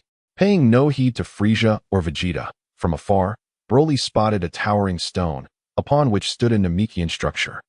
This must be the residence of the Grand Elder. Meanwhile, Frieza hovered above Namek in his spacecraft. Behind it trailed a subordinate whose appearance bore a resemblance to Cyberman. "Is this Namek?" "Regrettably, the environment is rather unremarkable," Frieza mused, rubbing his nose and surveying the surroundings with a smile. "Lord Frieza, there are numerous energy signatures on this planet, yet most possess power levels below 10,000, with many even under 1,000, remarked the subordinate, who was none other than Cyberman's brother, Boza. "As I surmised, King Vegeta is indeed seeking the Dragon Balls, seemingly with ulterior motives." Frieza chuckled softly, his long tail swaying. "Scions remain as obstinate as ever. Over 2 decades ago, I spared them, and they truly believe their wings have grown strong. Lord Frieza, we are nearing the conclusion of the Scion cultivation project. Shall we proceed to take action soon?" A mischievous grin spread across Boza's face. "Once I gather all 7 Dragon Balls and fulfill my wish, I shall deal with these wild monkeys." Frieza's smile remained, yet his eyes gleamed with a chilling light. Suddenly, Boza's expression shifted to one of surprise. "What is it, Boza? Is there an issue?" Frieza inquired. "Lord Frieza, according to the scanner, there is a massive energy reaction approximately 10,000 kilometers away," Boza reported, pressing a button on the scanner, adding with a grin. "Let me see what his battle power is." Bang! Just as Boza detected Broly's battle power, the device on his eyes exploded. In the next moment, Shock was etched across Boza's face, his eyes nearly bulging out. What happened? Frieza was equally astonished. A battle power capable of causing such an explosion was certainly formidable. The energy signature we just detected far exceeds the scanner's detection limits, Boza exclaimed in a panic. Frieza furrowed his brow, sensing an ominous foreboding. The last time Broly returned from the Marvel Universe to Earth, the scanner indicated his battle power reached over 1 million. However, that was merely a fleeting capture of information, not the value displayed on the device. Upon returning to Earth, Broly immediately reverted to his usual state, withholding his immense power. Nappa deduced this from the available information. Recalling how swiftly Broly had transitioned from his Super Saiyan form back to normalcy. You stay here to search for the Dragon Balls. I shall personally investigate, Frieza declared, requesting a scouter from his subordinate, and proceeded to probe the recent energy signature. Suddenly, with a resounding explosion, the scouter on Frieza's face shattered into pieces. His previously buoyant mood evaporated, veins bulging on his forehead as he demanded another scouter, clenched his teeth, discarded his spacecraft, and launched into the sky. Who on earth could it be? In the next moment, Frieza accelerated towards the source of the energy response. Meanwhile, Broly had fully regained his normal state and entered the Grand Elder's dwelling. Young man, you have finally arrived, boomed the Grand Elder's commanding voice. Broly, glancing around, felt a tinge of astonishment. The Grand Elder towered at an impressive 4 meters, his corpulent figure resembling a mighty mountain, exuding an aura of authority. Chapter 87. 3 wishes. Beside the Grand Elder stood a Namekian strikingly similar to Piccolo, undoubtedly the Soul Warrior type Namekian. Nail. Grand Elder. What is it that you require of me? Broly inquired, sensing Frieza's rapid approach with a flicker of excitement in his heart. Forgive my children's rudeness. I have learned of your circumstances from them. I can grant you your wish, but I implore you to agree to a condition, the Grand Elder stated earnestly. Speak. Broly replied, not surprised by the Grand Elder's stipulation. I foresee a catastrophic calamity impending upon Namek. I beseech you, after your wish is fulfilled, to protect our planet and safeguard my children, the Grand Elder implored sincerely. Agreed, yet I too have a condition in return, Broly responded with a smile. It is quite simple. I require an esteemed member of the Dragon Clan. Let us select Dandy for this purpose. I wish to take him to another planet where I hope he can assist me in creating Dragon Balls to fulfill my further wishes. Upon hearing Broly mention Dandy's name, the Grand Elder expressed mild surprise. This young man was indeed remarkable. He recognized Dandy as an exceptional member of the Dragon Clan with just a glance. The Grand Elder couldn't help but feel a sense of admiration for Broly. Young man, I can acquiesce to your request, but I must advise you beforehand. The existence of the Dragon Balls already disrupts the natural order of the universe. I hope you summon the Eternal Dragon only when truly necessary. The Grand Elder spoke solemnly, recounting that long ago, the planet Namek encountered a grave predicament due to the excessive summoning of the Eternal Dragon. I shall say no more. The specifics must be discerned by you. I understand. Broly nodded with a smile, well versed in the lore of Dragon Ball. If we consider Dragon Ball GT as well, it is said that the multitude of wishes granted by the Dragon Balls ultimately gave rise to the malevolent dragons. Indeed, Broly held a keen interest in these sinister beings, pondering whether his legendary Super Saiyan physiology could triumph over them. Of course, Broly believed that, given his current strength, he could manage against Cell. However, confronting Majin Buu would prove to be quite arduous, let alone the evil dragons. Nevertheless, for the emergence of these malevolent entities, a considerable accumulation of time, at least a decade, would be necessary. Moreover, after fulfilling the 3 wishes that were soon to be realized, Broly found little else to aspire to. With that said, young man, you may now pursue your desires, the Grand Elder continued, his expression growing increasingly grave. He removed the final 1-star Dragon Ball from his seat and handed it to Broly, stating, furthermore, I sense a malevolent aura rapidly approaching our location. I believe it will arrive within 5 minutes. You must act swiftly. Broly nodded gently, commanding the robotic army to bring the 7 Dragon Balls outside. To prevent any potential altercation that might harm the Grand Elder, Broly deliberately relocated the Dragon Balls to a more distant location. Come forth, Shinron, and grant my wish. He intoned in the Namekian language, addressing the assembled Dragon Balls. With a resounding crack, a beam of golden light soared skyward, piercing the heavens. In an instant, the sky darkened, the sun eclipsed by a shroud of endless darkness. The next moment, a colossal dragon, towering over 1,000 meters, materialized before Broly. its verdant form exuding majesty as it roared thunderously. State your wishes, those who have gathered the Dragon Balls. I can fulfill any 3 desires. The dragon's voice resonated. Deep and powerful, rendering Broly as diminutive as a mere ant in comparison. Frieza, who was hastening toward this location, abruptly halted upon witnessing the celestial phenomenon. What is happening? This planet has 3 suns. It should not experience night. Why is this occurring? Frieza surveyed his surroundings, puzzled. However, he soon noticed a flickering golden light in the distance. What is that? A monster? Frieza murmured, suddenly realizing. Could it be that this is summoned by the Dragon Balls? Yes, it is highly probable. This is bad. Someone has gathered the Dragon Balls before me and intends to make a wish. Alarmed, Frieza quickened his pace. Simultaneously, Vegeta, who had recently arrived on Namek, also sensed the peculiar disturbance. Furrowing his brow, he quickly discerned the dragon's precise location through his key sensing. There is a familiar presence approximately 3,000 meters away. Who could it be? Vegeta pondered, soon coming to a startling realization. Impossible. Could it truly be him? Is he still alive? No, I killed him. It must be my sensing that is flawed. I should have brought my scouter. Damn it. After a brief moment of contemplation, Vegeta transformed into a streak of light, swiftly darting toward the dragon's location. For my first wish, Shenron, I request that I and all the women I have been involved with retain eternal youth and possess everlasting life, Broly declared to the dragon.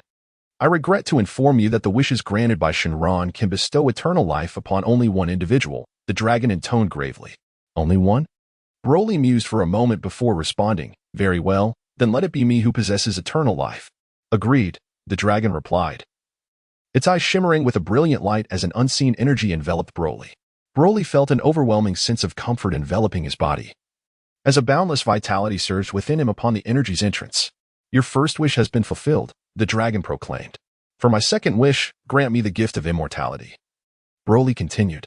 As for whether the young lady beside him could retain her youthful allure, Broly found no cause for concern. Once he retrieved Dandy to his planet, he would have him create the Dragon Balls to fulfill Natasha and the others' desires. I regret to inform you that the wish for immortality cannot be granted. While the dragon can fulfill many wishes, this particular one exceeds its capabilities, the dragon replied. Upon hearing the dragon's words, Broly was not disheartened. With his understanding of the history of the Dragon Balls, he knew that the dragon was not omnipotent and that there were myriad wishes it could not fulfill. Very well. I shall amend my second wish to be granted a body capable of regeneration, Broly stated, adjusting his desire. This wish is within reach, the dragon remarked, as an invisible energy emanated from its eyes and enveloped Broly's form once more. As Broly felt an extraordinary transformation coursing through his entire being, he sensed the rapid alteration of his internal meridians, a sensation that brought him immense pleasure. Your second wish has been granted. From this moment forth, you possess a regenerative body. Any part of your body that you may lose can be restored, the dragon explained, adding with a cautionary note, unless a certain condition arises. Your body shall remain incapable of regeneration. What condition? Broly's heart tightened at the thought. The cosmic cube has the potential to utterly annihilate your body, leading to the loss of your life, the dragon elucidated. What? Broly furrowed his brow, placing his hand upon the cosmic cube. He had not anticipated that this seemingly innocuous object could endanger his life, and he was uncertain of its usage. Indeed, it is the cosmic cube you hold, the dragon remarked, his resonant voice echoing with gravity. What must the cosmic cube do to bring about my demise? Broly inquired, his expression grave. He understood the necessity of preemptive measures. If this object harbored the means to end his existence, he needed to devise a strategy swiftly. The cosmic cube possesses boundless energy. Should the energy contained within it vastly exceed your own, it could annihilate each cell of your body, rendering you incapable of regeneration, the dragon provided a sobering answer. Upon hearing this, Broly's understanding sharpened. In essence, the cosmic cube could merely prevent his regeneration, contingent upon its energy being significantly greater than his own, which might lead to his demise. Since acquiring the cosmic cube, Broly had devoted time to studying it and discovered that it indeed harbored substantial energy. Moreover, the energy consumed by Broly's robotic army was supplemented not only by Broly himself, but also significantly by the cosmic cube. Otherwise, the 2,000 combat power robots would have far surpassed the average Saiyan battle power. If King Vegeta were to uncover this, he would likely faint in despair. However, thus far, the energy within the cosmic cube did not exceed Broly's own, alleviating his concerns for the time being. Now, please articulate your third wish, the dragon urged once more. As Broly regained his composure and prepared to articulate his third wish, he noticed that Frieza had already arrived at the scene, staring vacantly at the dragon. Grant me immortality. Frieza shouted urgently towards the dragon. However, the dragon disregarded him entirely, as fulfilling wishes required the Namekian language, which Frieza had not mastered. The third wish, Broly exclaimed with a slight smile, articulating in Namekian, revive the deity far away on earth. Is that acceptable? No problem, the dragon replied, its eyes sparkling with brilliance. After a brief pause, it declared, your wish has been granted. Farewell. In an instant, the dragon transformed into 7 beams of light, soaring in all directions. The sky, too, transformed instantaneously, enveloped in a veil of daylight. Frieza stood, utterly astonished, gazing at the direction in which the dragon had vanished. After a prolonged moment of confusion, he turned his attention to Broly. What just happened? Frieza inquired, flying over to confront Broly. What else could it be? I gathered the Dragon Balls and made my wish. Broly replied with a grin. What? You truly fulfilled your wish? Frieza's anger flared, and his gaze towards Broly was filled with murderous intent. Frieza, it has been a long time since we last met. I must admit, I have missed you these years, Broly said, smiling at Frieza. Oh? Frieza then scrutinized Broly from head to toe, completely lacking any recollection. Who is this fellow? From your words, it seems we have crossed paths before? Frieza pondered aloud. Despite his words, his eyes darted around, searching for the source of that once formidable energy. In the next moment, Frieza's expression shifted slightly. Could it be this individual? Quickly, Frieza donned his scouter to assess Broly's combat power. However, upon doing so, he nearly burst into laughter. On the surface, Broly's fighting power appeared to be merely 5,000, which was far from the individual he sought. Frieza felt a sense of relief wash over him as he gazed at Broly, his eyes brimming with mockery.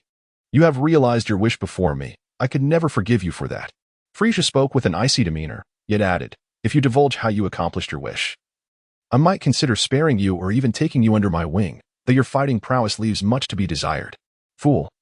Are you not aware that once a wish is granted, it takes a year for the Dragon Balls to return to their normal state? This means you will have to wait a year before you can make another wish, Broly retorted with a mocking smile, adding, but alas, you likely won't live that long. Is that so? Frieza's expression darkened, and in the next moment, his tail lunged towards Broly, intent on ensnaring his neck. However, Broly was swifter, delivering a powerful kick that struck Frieza's rugged face. Bang! With a resounding crash, Frieza was sent hurtling backward, flying for nearly 1,000 meters before finally coming to a halt, his eyes wide with astonishment as he looked at Broly. You concealed your strength, did you not? I never expected there to be someone in the universe capable of striking me. Frieza's tail quivered with evident fury. The corners of Broly's mouth curled slightly upward. Yet he remained silent. Very well. Today I shall let you witness the torment that befalls one who has provoked an emperor of the universe. As Frieza uttered these words, an overwhelming aura enveloped him. Boom. A tempest erupted around Frieza, as if he were the epicenter of a colossal storm. The boundless energy surged forth like towering waves, radiating outward. Cracks began to form on the ground due to Frieza's immense power. Vegeta, who was hastily approaching, was taken aback, rendered speechless upon sensing this formidable presence. This aura belongs to Frieza, Vegeta murmured to himself. Indeed, it was unmistakably Frieza's energy, but how could it have grown so potent?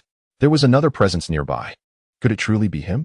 Impossible, absolutely inconceivable. How could he possibly be alongside Frieza? Chapter 89, The Secret of the Super Saiyan. Vegeta gritted his teeth, transforming into a beam of light, accelerating his pace. He intended to approach Frieza to discern what had transpired.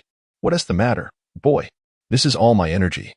With but a blink, you shall be reduced to cosmic dust. Frieza sneered at Broly. Transform quickly. In your current state, you are far too inferior to me. Broly smiled faintly, speaking with disdain. Oh, you are aware that I can transform? Frieza paused momentarily, a hint of surprise in his voice. Who are you? You truly are forgetful. Have you not recognized me yet? Broly said, glancing at the now-arrived Vegeta and then back at Frieza, before smiling and announcing, I am Broly. I wonder if you remember me? Upon hearing Broly proclaim his name, both Frieza and Vegeta visibly jolted, particularly Frieza, who furrowed his brow in alarm. Broly? The infant who was hunted by his own kin? The Saiyan who eliminated his own loyal subordinates? The one who emerged from a black hole? Is he truly alive? Frieza scrutinized Broly intently, and indeed, he discerned the contours of that infant's face upon the young man's visage. Ha ha ha. I never expected you to have survived that black hole. Frieza had initially intended to eliminate Broly on the spot, yet the curiosity of what lay within that black hole compelled him to spare the young warrior for the moment. Eager to unravel the mystery of how Broly had escaped. Do you believe I would divulge that information? Broly smirked, his grin laced with malevolence. Vegeta, you have arrived just in time. Capture him for me. Frieza chuckled softly, directing his command at Vegeta. Vegeta, gritting his teeth, remained silent. What is the matter, Vegeta?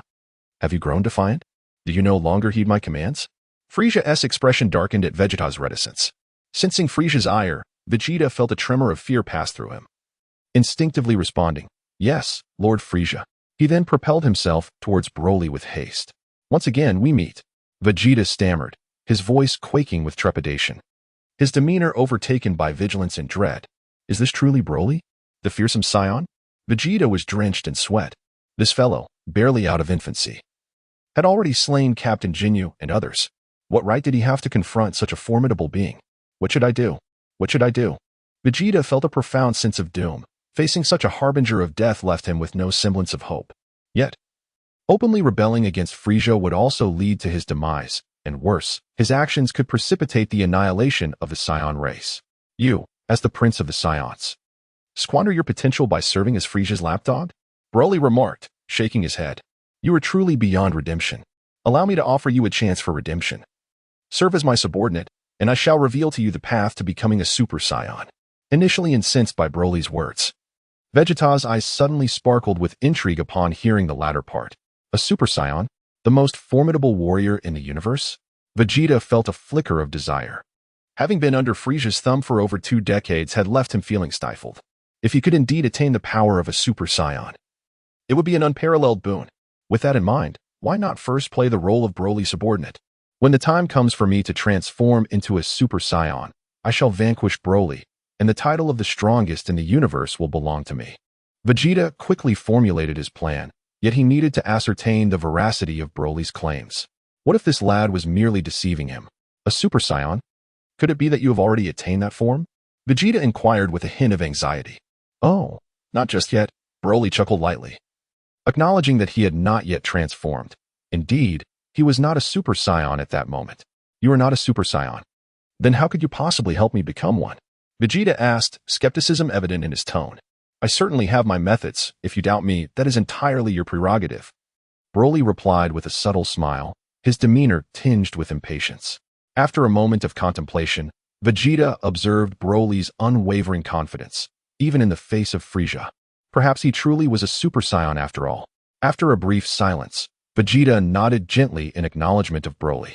Broly smiled faintly and simply stated, since you have agreed, step aside and watch the spectacle without hindering my efforts. Vegeta clenched his fists, gritting his teeth, and moved to the side. Very well, Vegeta. Are you aware of the consequences of your actions? Frieza coldly fixed his gaze upon Vegeta, declaring, once I eliminate this wretch, I shall personally extinguish you and every last Saiyan. As you wish. Vegeta was well aware of Frieza's intentions and remained unfazed. Broly, we may commence. Frieza wore a smile, entirely dismissing Broly, for he still possessed his own trump card. If Broly were to discover that Frieza had 3 transformations, it might very well terrify him. Frieza resolved to enjoy this encounter. Are you certain you won't transform? Broly inquired with a grin. Do I need to transform to deal with you? Frieza retorted with a mocking smile. You are merely a wild monkey of the Saiyan race. Do you have any idea of my current battle power? Broly flashed a grin. In an instant, he vanished into thin air. Frieza's eyes widened as he frantically searched for Broly's presence. Fool, look above. As Broly's voice echoed, his feet landed squarely on Frieza's head. Humph. Humiliated, Frieza swiftly retaliated, launching a kick towards Broly. Broly effortlessly dodged, and then, once again, planted both feet firmly atop Frieza's head. Boom. Frieza, incensed, unleashed a tremendous surge of energy that radiated outward, and then raised his arm, directing a blazing crimson aura straight toward Broly's form. Broly slightly tilted his body, effortlessly evading Frieza's attack, and subsequently found himself standing atop Frieza's head once more. Frieza, infuriated, swiftly increased his speed, quickly casting Broly far away. As he came to a halt, Frieza gasped for breath, his eyes ablaze with fury as he glared in Broly's direction. However, Upon examining the area, Frieza was struck with an ominous sense of foreboding. Broly had vanished once again. How astonishingly swift. How had this being cultivated such remarkable speed? Vegeta, witnessing the scene unfold beside him, was left utterly dumbfounded.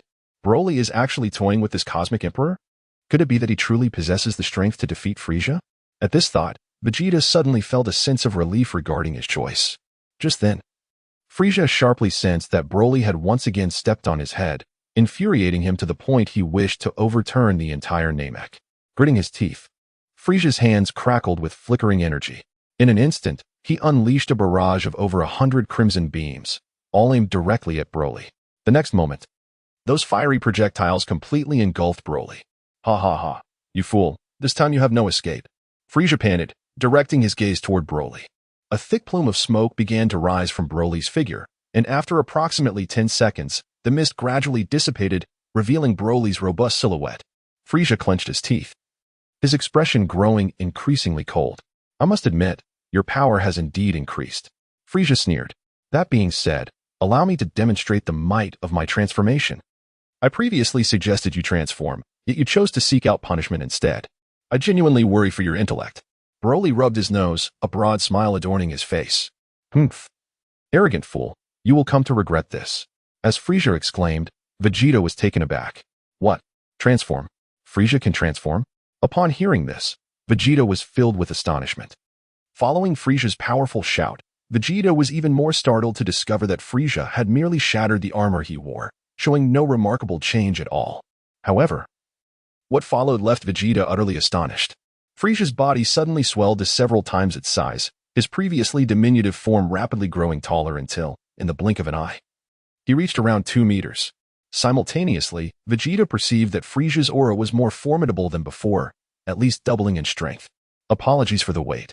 After this transformation, my battle power is likely over 1 million, Frieza said with a grin, gazing at Broly.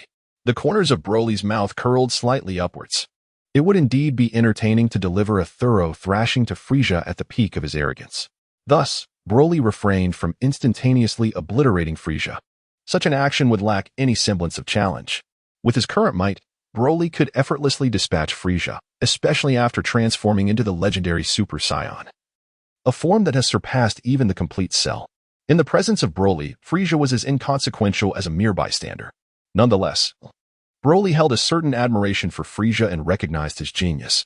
In the days to come, it was entirely possible that some subordinate might gather the Dragon Balls and resurrect Frieza, who could then train and transform into Golden Frieza. The power wielded by Golden Frieza would likely be beyond what Broly could withstand at that time. However, Broly understood that the emergence of Golden Frieza was still a distant prospect. What's the matter? Are you too frightened to speak? Frieza sneered, simultaneously raising his right hand towards Broly.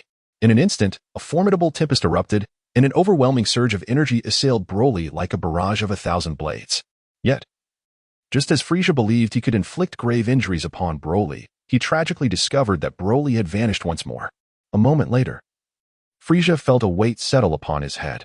That insufferable fiend had once again taken his position atop Frieza's skull. Your head has grown significantly since your transformation. It's much more comfortable to stand on now, Broly quipped. Frieza seethed with rage, his entire being trembling as he unleashed an even more intense blaze of energy. However, as this energy neared Broly, the latter merely extended his hand, crushing each burst as effortlessly as one might crack an egg. What? He can shatter the energy I released with mere fingers? Frieza gasped, his eyes nearly bulging in disbelief. In a flash, he realized that Broly had once again vanished from sight. A resounding thud echoed as Broly reappeared, once more atop Frieza's head. Unforgivable, utterly unforgivable. Frieza seethed, truly incensed.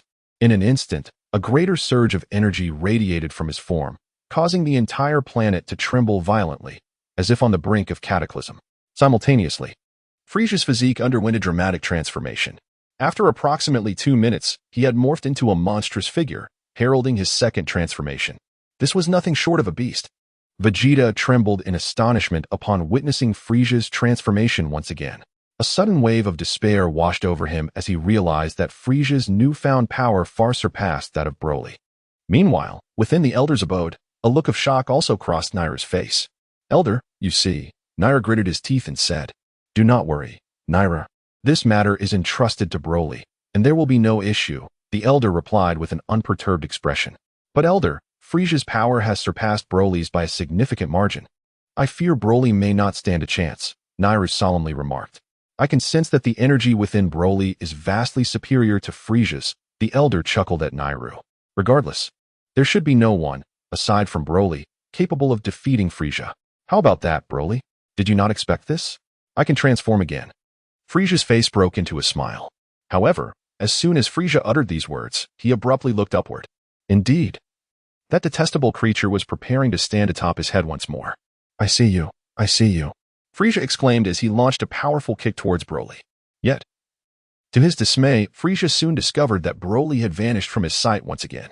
Chapter 91. Frieza's final form with a sudden weight upon his head.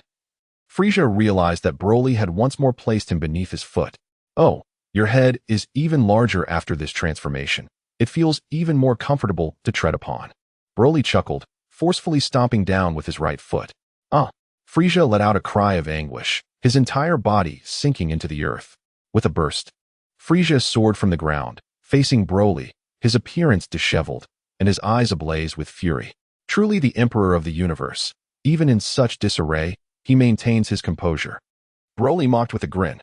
I have grown weary of this game. Now, I shall unveil my true form to you, Frieza declared in a low voice. This is your own doing. Aside from my father and brother, no one has ever witnessed my third transformation. You can transform again? Broly feigned surprise. Indeed.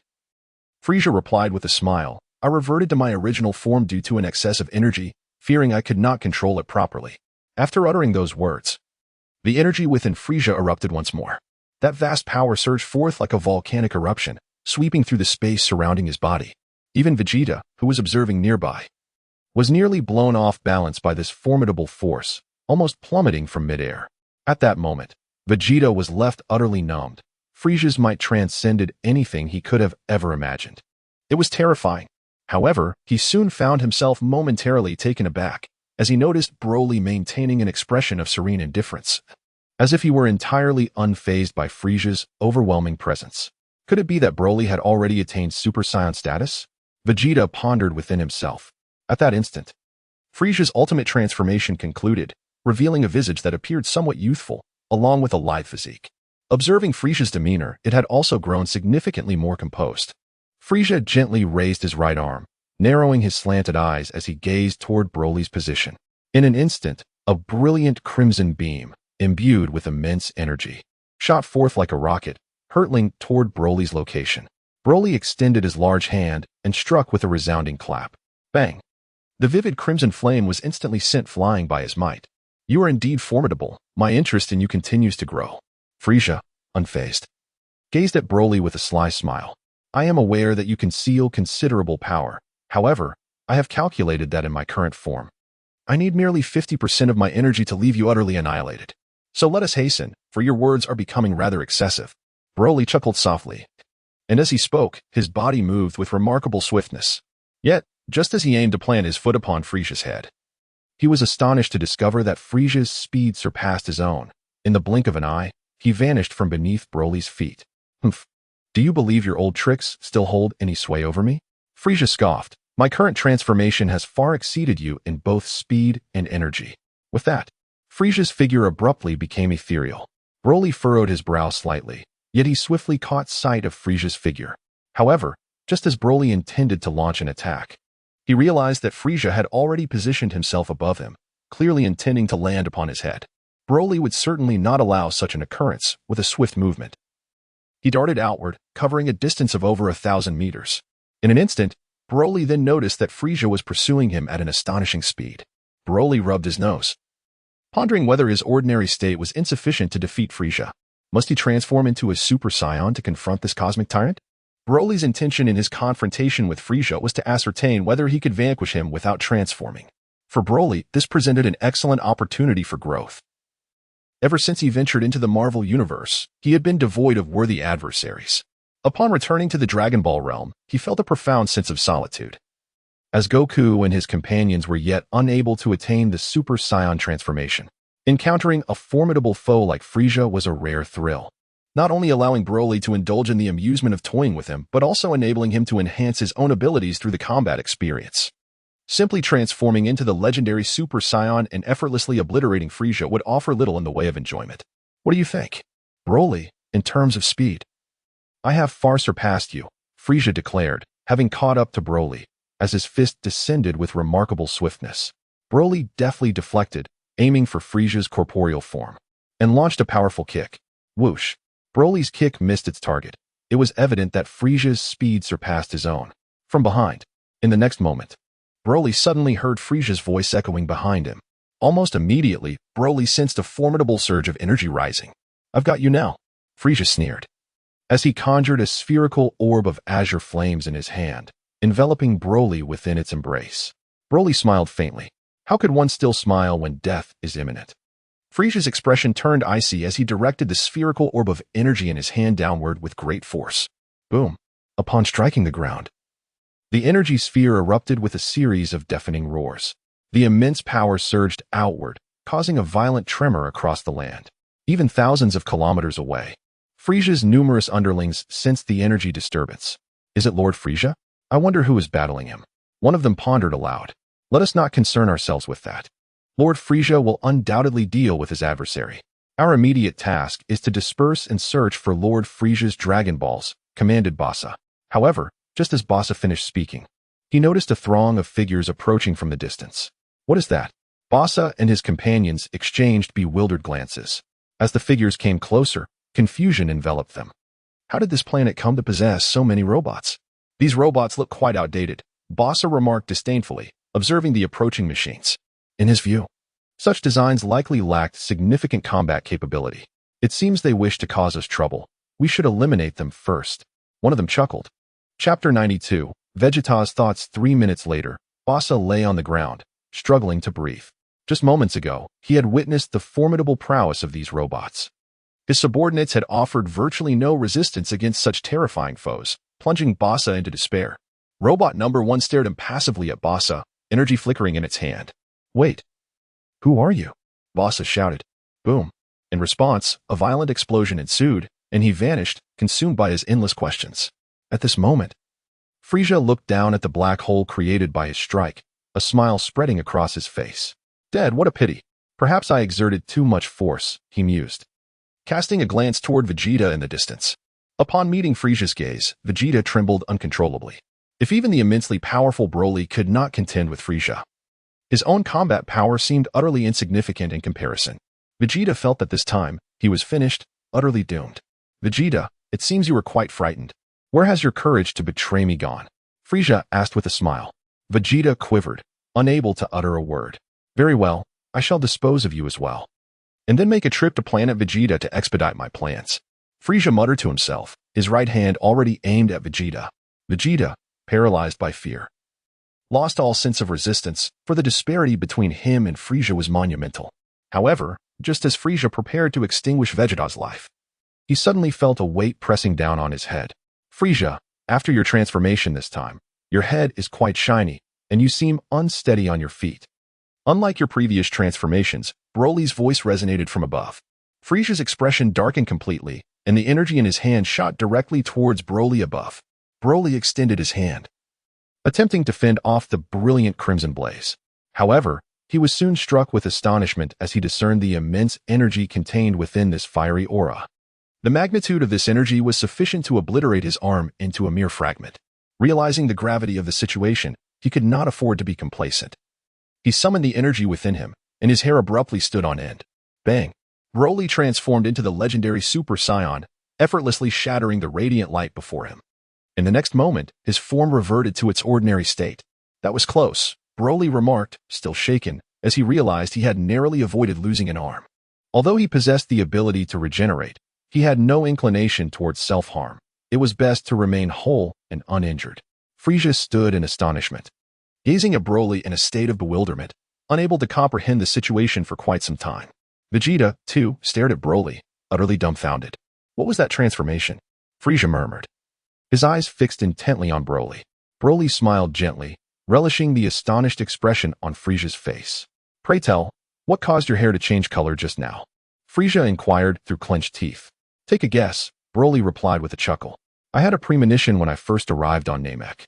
There was an immense surge of energy here, which must have emanated from you, correct? Frieza asked coldly. Indeed, it was I. Broly nodded affirmatively.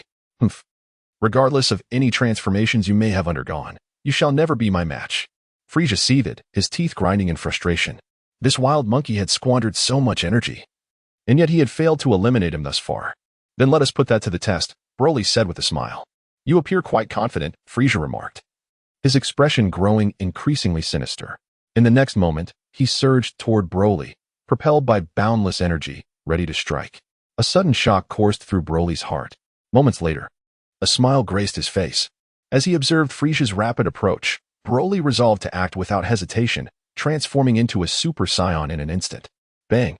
Broly delivered a powerful punch, striking Frieza squarely in the chest. With a sickening sound, Frieza coughed up a torrent of blood, his complexion paling dramatically. In the next instant, Frieza's body swayed precariously before plummeting from the air, collapsing weakly onto the ground. One single punch. Upon transforming into the legendary Super Saiyan, Broly swiftly delivered a singular punch, effortlessly bringing the cosmic tyrant to his knees. Regrettably, having exerted excessive force, Broly cast an apologetic glance at the fallen Frieza before reverting to his normal state, landing gracefully before him. Vegeta's eyes widened in astonishment. What could this transformation possibly be? Could it be the Super Saiyan? Determined to uncover the truth, Vegeta hastily approached, his excitement palpable. Broly, was that transformation of yours indeed a Super Saiyan? He inquired, his voice tinged with eagerness. Broly cast a sidelong glance at Vegeta, remaining silent. I am speaking to you. Did you hear me? Vegeta shouted once more. Smack. Broly, consumed by fury, waved his hand, unleashing a powerful strike that sent Vegeta hurtling through the air. Vegeta crashed heavily to the ground, his body feeling as if it might shatter, instilling a sense of dread within him. Come here, Broly commanded coldly, beckoning Vegeta. Gritting his teeth, Vegeta felt a surge of indignation. Yet the overwhelming strength of his adversary compelled him to comply and fly over. You are my subordinate. Speak with respect. Do not address me by my name. Refer to me as boss, Broly stated icily. Yes, boss. Vegeta trembled, nearly on the verge of tears. Your voice is too faint. I cannot hear you, Broly glared. Boss, Vegeta shouted with all his might. Barely acceptable. Now what were you asking? Broly inquired with a smile. Boss, was your transformation just now a Super Saiyan? Vegeta asked, forcing himself to maintain composure. Indeed. Now you understand that I was not deceiving you, Broly elucidated with a grin. The transformation of a Saiyan is quite simple. By harnessing anger as a catalyst, one can become the mightiest warrior in the universe. During your idle moments, consider the times you have suffered at my hands. With your innate talent, transforming into a Super Saiyan should not pose much difficulty. Vegeta's eyes widened in realization. No wonder, despite his tireless efforts over the years, he had never managed to achieve the Super Saiyan form. It was, in fact, a transformation rather than something attainable solely through training, as he and his father had believed. Elated by Broly's revelation regarding the secret to becoming a Super Saiyan, Vegeta's heart raced with exhilaration. Chapter 93. Frieza's disgraceful retreat. Frieza struggled to rise from the ground, his gaze fixed on Broly, filled with boundless rage. Are you all right? I was genuinely careless just now. Let us continue. This time I shall refrain from transforming. I sincerely apologize for my inability to contain myself earlier, Broly said, grinning at Frieza, his eyes glinting with mockery. You scoundrel, I shall kill you. Frieza seethed, bloodshot eyes brimming with fury. He quickly conjured a massive energy sphere and hurled it at Broly. Boom. In an instant, the energy sphere engulfed Broly. Now's my chance, Vegeta thought with a flicker of hope, transforming into a streak of light that swiftly vanished from sight. He resolved to find a secluded place to train diligently, mastering the Super Saiyan transformation before returning to exact vengeance upon Broly. Such humiliation could not go unpunished. A wicked smile crept across Vegeta's face as he rapidly reached the location of the spaceship. Whoosh! The spaceship soared into the vast expanse of the universe. Super Saiyan. Even if you are a Super Saiyan, you shall never stand a chance against me, Frieza. Frieza bellowed towards Broly with great fervor. However, as his words echoed in the air, Frieza's eyes widened in disbelief, staring at the unscathed Broly, his heart filled with an overwhelming sense of astonishment. Broly was enveloped in flickering yellow-green flames, embodying the image of a Super Saiyan. The recent attack from Frieza had instilled a sense of dread within him, compelling him to transform. In his ordinary state, resisting Frieza's lethal assault would have been a near impossibility. "I'm afraid I must disappoint you," Broly remarked with a smile directed at Frieza. "This is impossible. This cannot be," Frieza shouted vehemently. "There are countless impossibilities, and this time, your demise is certain, Frieza." With that, Broly abruptly launched himself forward, landing a powerful punch to Frieza's abdomen. The battle raged on for approximately half an hour, and Broly, feeling he had toyed enough, deemed it time to conclude. Frieza spewed forth a torrent of blood, the blue liquid resembling the flora of this planet, swirling in the wind. The cosmic tyrant truly cannot withstand a blow. One punch and he bleeds, Broly chuckled. Suddenly, Frieza distanced himself from Broly, gasping for breath. His gaze fixed with malice upon Broly. After a brief silence, he coldly stated, "Do you believe this is my full power? Let me inform you. If I were to unleash 100% of my energy, I would not necessarily be defeated by you." "Then let us begin," Broly replied, rubbing his nose. "Foolish creature. I will make you regret this." A glimmer of cunning flickered across Frieza's stern visage. In the next moment, an infinite blaze emanated from Frieza, sweeping violently around him. A formidable aura surged forth, and Frieza's battle power continued to escalate. Approximately 3 minutes later, Frieza's body expanded significantly, his energy considerably amplified. However, Broly regarded Frieza's display of 100% energy with disdain, knowing he now possessed the strength of a Super Saiyan at its second tier. Frieza's level of power was trivial in comparison. "Apologies for the wait. This is my full energy," Frieza snarled. "It seems there isn't much of an increase." Broly replied with a faint smile. "Don't get too complacent. First, take this." As Frieza spoke, an endless radiance erupted from his right hand, instantly engulfing Broly. In the blink of an eye, Frieza ascended, vanishing from sight. When Broly's yellow-green flames reappeared, Frieza had already disappeared without a trace. Broly rubbed his nose, finding Frieza quite amusing for managing to elevate his energy to a full 100%, all merely to facilitate his escape. Broly would certainly not allow Frieza to escape. With a slight sense, he detected Frieza's presence. Whoosh!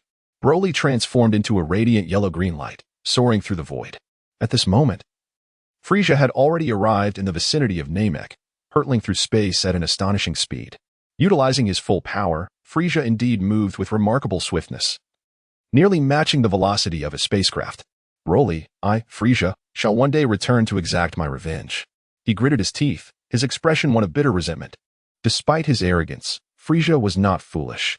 He was acutely aware of the chasm that lay between him and Broly. Engaging in a relentless battle would certainly lead to his own demise. It was far wiser to seize this opportunity to flee and return later to settle the score with this foe. However, this retreat was a novel experience for Frieza, filling him with an overwhelming sense of indignation. "You wretched fiend, unforgivable. I, Frieza, will ensure that today's humiliation is repaid." His determination fueled his speed, causing him to accelerate further. "Frieza, are you running away?" Just as he relished his escape, a voice echoed behind him, freezing his expression in place. Had this wretch caught up with him? How had he discovered his whereabouts? Frieza's face twisted in horror as he gritted his teeth, increasing his velocity once more. Suddenly, as he reached the peak of his speed, a streak of yellow-green light grazed his body, followed by the sensation of a powerful kick striking his face. In an instant, Frieza was propelled through the air like a cannonball. "You scoundrel!" Frieza seethed, wiping the blood from the corner of his mouth, his eyes growing colder. "Did you think you could escape?" Broly chuckled lightly. "How did you find me?"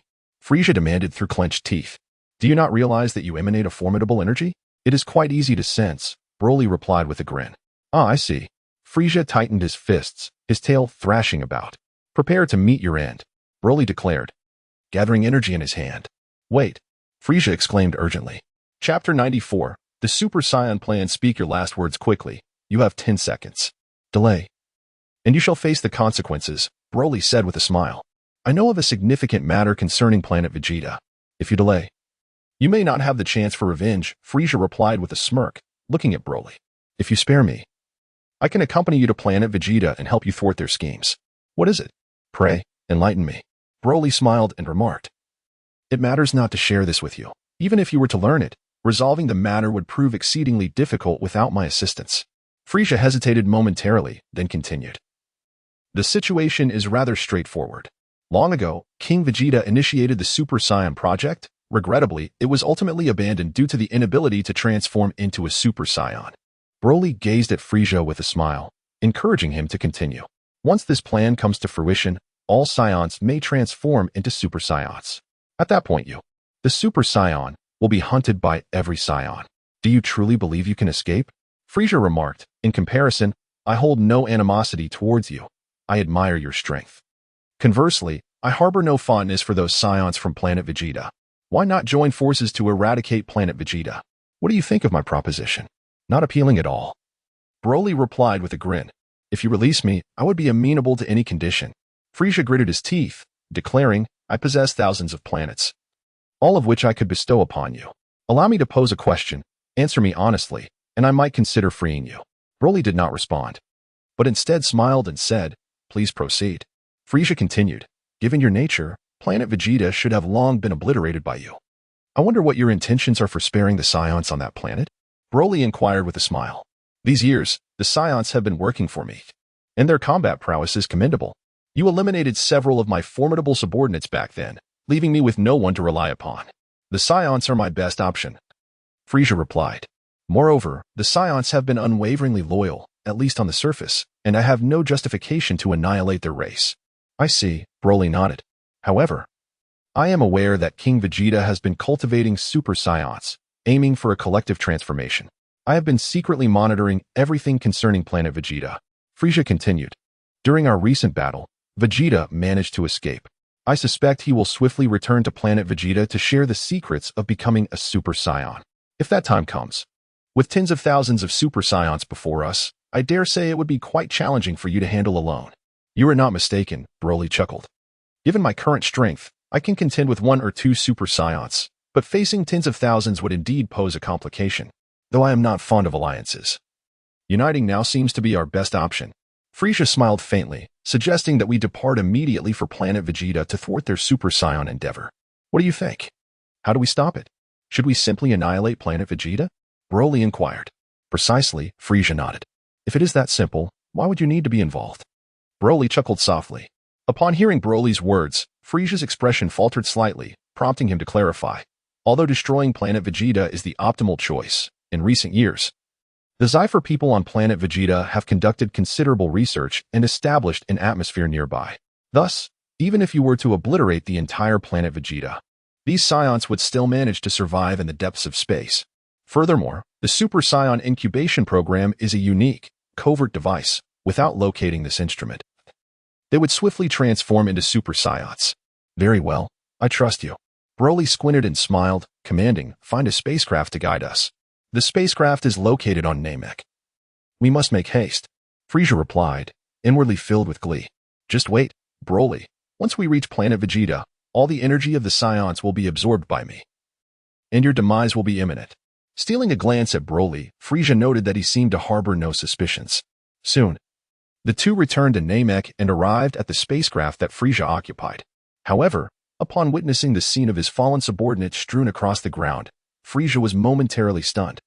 Was it Vegeta who had slain them? Frieza pondered, perplexed, for these minions possessed considerable fighting prowess. How could they have perished? Let us go. What does it matter now? You still concern yourself with these subordinates? Broly chuckled. It must have been those Namekians. Frieza gritted his teeth, and in an instant, he conjured a planet-destroying orb in his hand, intent on annihilating the entire Namek. Bang! Broly launched a powerful kick, sending Frieza hurtling away. What are you doing? Frieza exclaimed in astonishment. I should be the one asking you what your intentions are, Broly replied coldly. That Namekian has killed my subordinates. This matter cannot be overlooked. Frieza gritted his teeth and stated, do you not wish to fulfill your desire for immortality? Broly inquired, if you annihilate Namek, your wish shall remain unfulfilled. What? My wish can still be realized? Frieza was taken aback. Indeed, in 1 year's time, the Dragon Balls will be restored. If you are still alive then, you may come to visit, Broly said with a smile. That would be splendid. Frieza regarded Broly with a deep gaze. In the next moment, the two ascended into a spacecraft, swiftly heading towards planet Vegeta. 3 days later, the spacecraft descended upon a habitable planet where the training of Super Saiyans commenced. Rage. I must harness my rage. Vegeta recalled the years of oppression he had endured at the hands of Frieza, his forehead veins bulging with fury. And an overwhelming energy emanated from him. his presence immense. Astonished by the formidable energy coursing within him, Vegeta murmured to himself, "I never realized that my anger could bestow upon me such incredible power."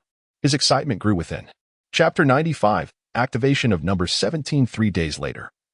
On the temporary planet where Vegeta resided, thunder roared and lightning flashed. From a distance, he appeared enveloped in a golden aura, his hair transformed into a brilliant gold. "I did it. I have finally succeeded. I have become a Super Saiyan." Vegeta rejoiced, filled with overwhelming elation. However, after the initial excitement, a hint of confusion washed over him. Strange, why does Broly's transformed appearance differ from mine? Vegeta pondered, though the thought quickly faded. With his transformation into a Super Saiyan, Vegeta's arrogant nature was once again on full display. He then boarded the spacecraft and sped towards his home planet, determined to commemorate this momentous occasion by obliterating the very planet that had facilitated his transformation into a Super Saiyan. Meanwhile, after 7 days of interstellar travel, Bulma successfully returned to Earth. Bulma let out a long sigh of relief, her heart brimming with joy as she descended from the spacecraft. Yet, in the next moment, a wave of apprehension washed over her, for she found a robot standing before her. It addressed her with a mechanical voice, "Miss Bulma, welcome back to Earth. Your master has instructed that you report to the laboratory immediately upon your return." Damn it, can't a person have a moment to rest? Bulma seethed with indignation. Miss Bulma has enjoyed a 7-day respite in the cosmos, which is indeed quite a lengthy holiday, the robot stated impassively.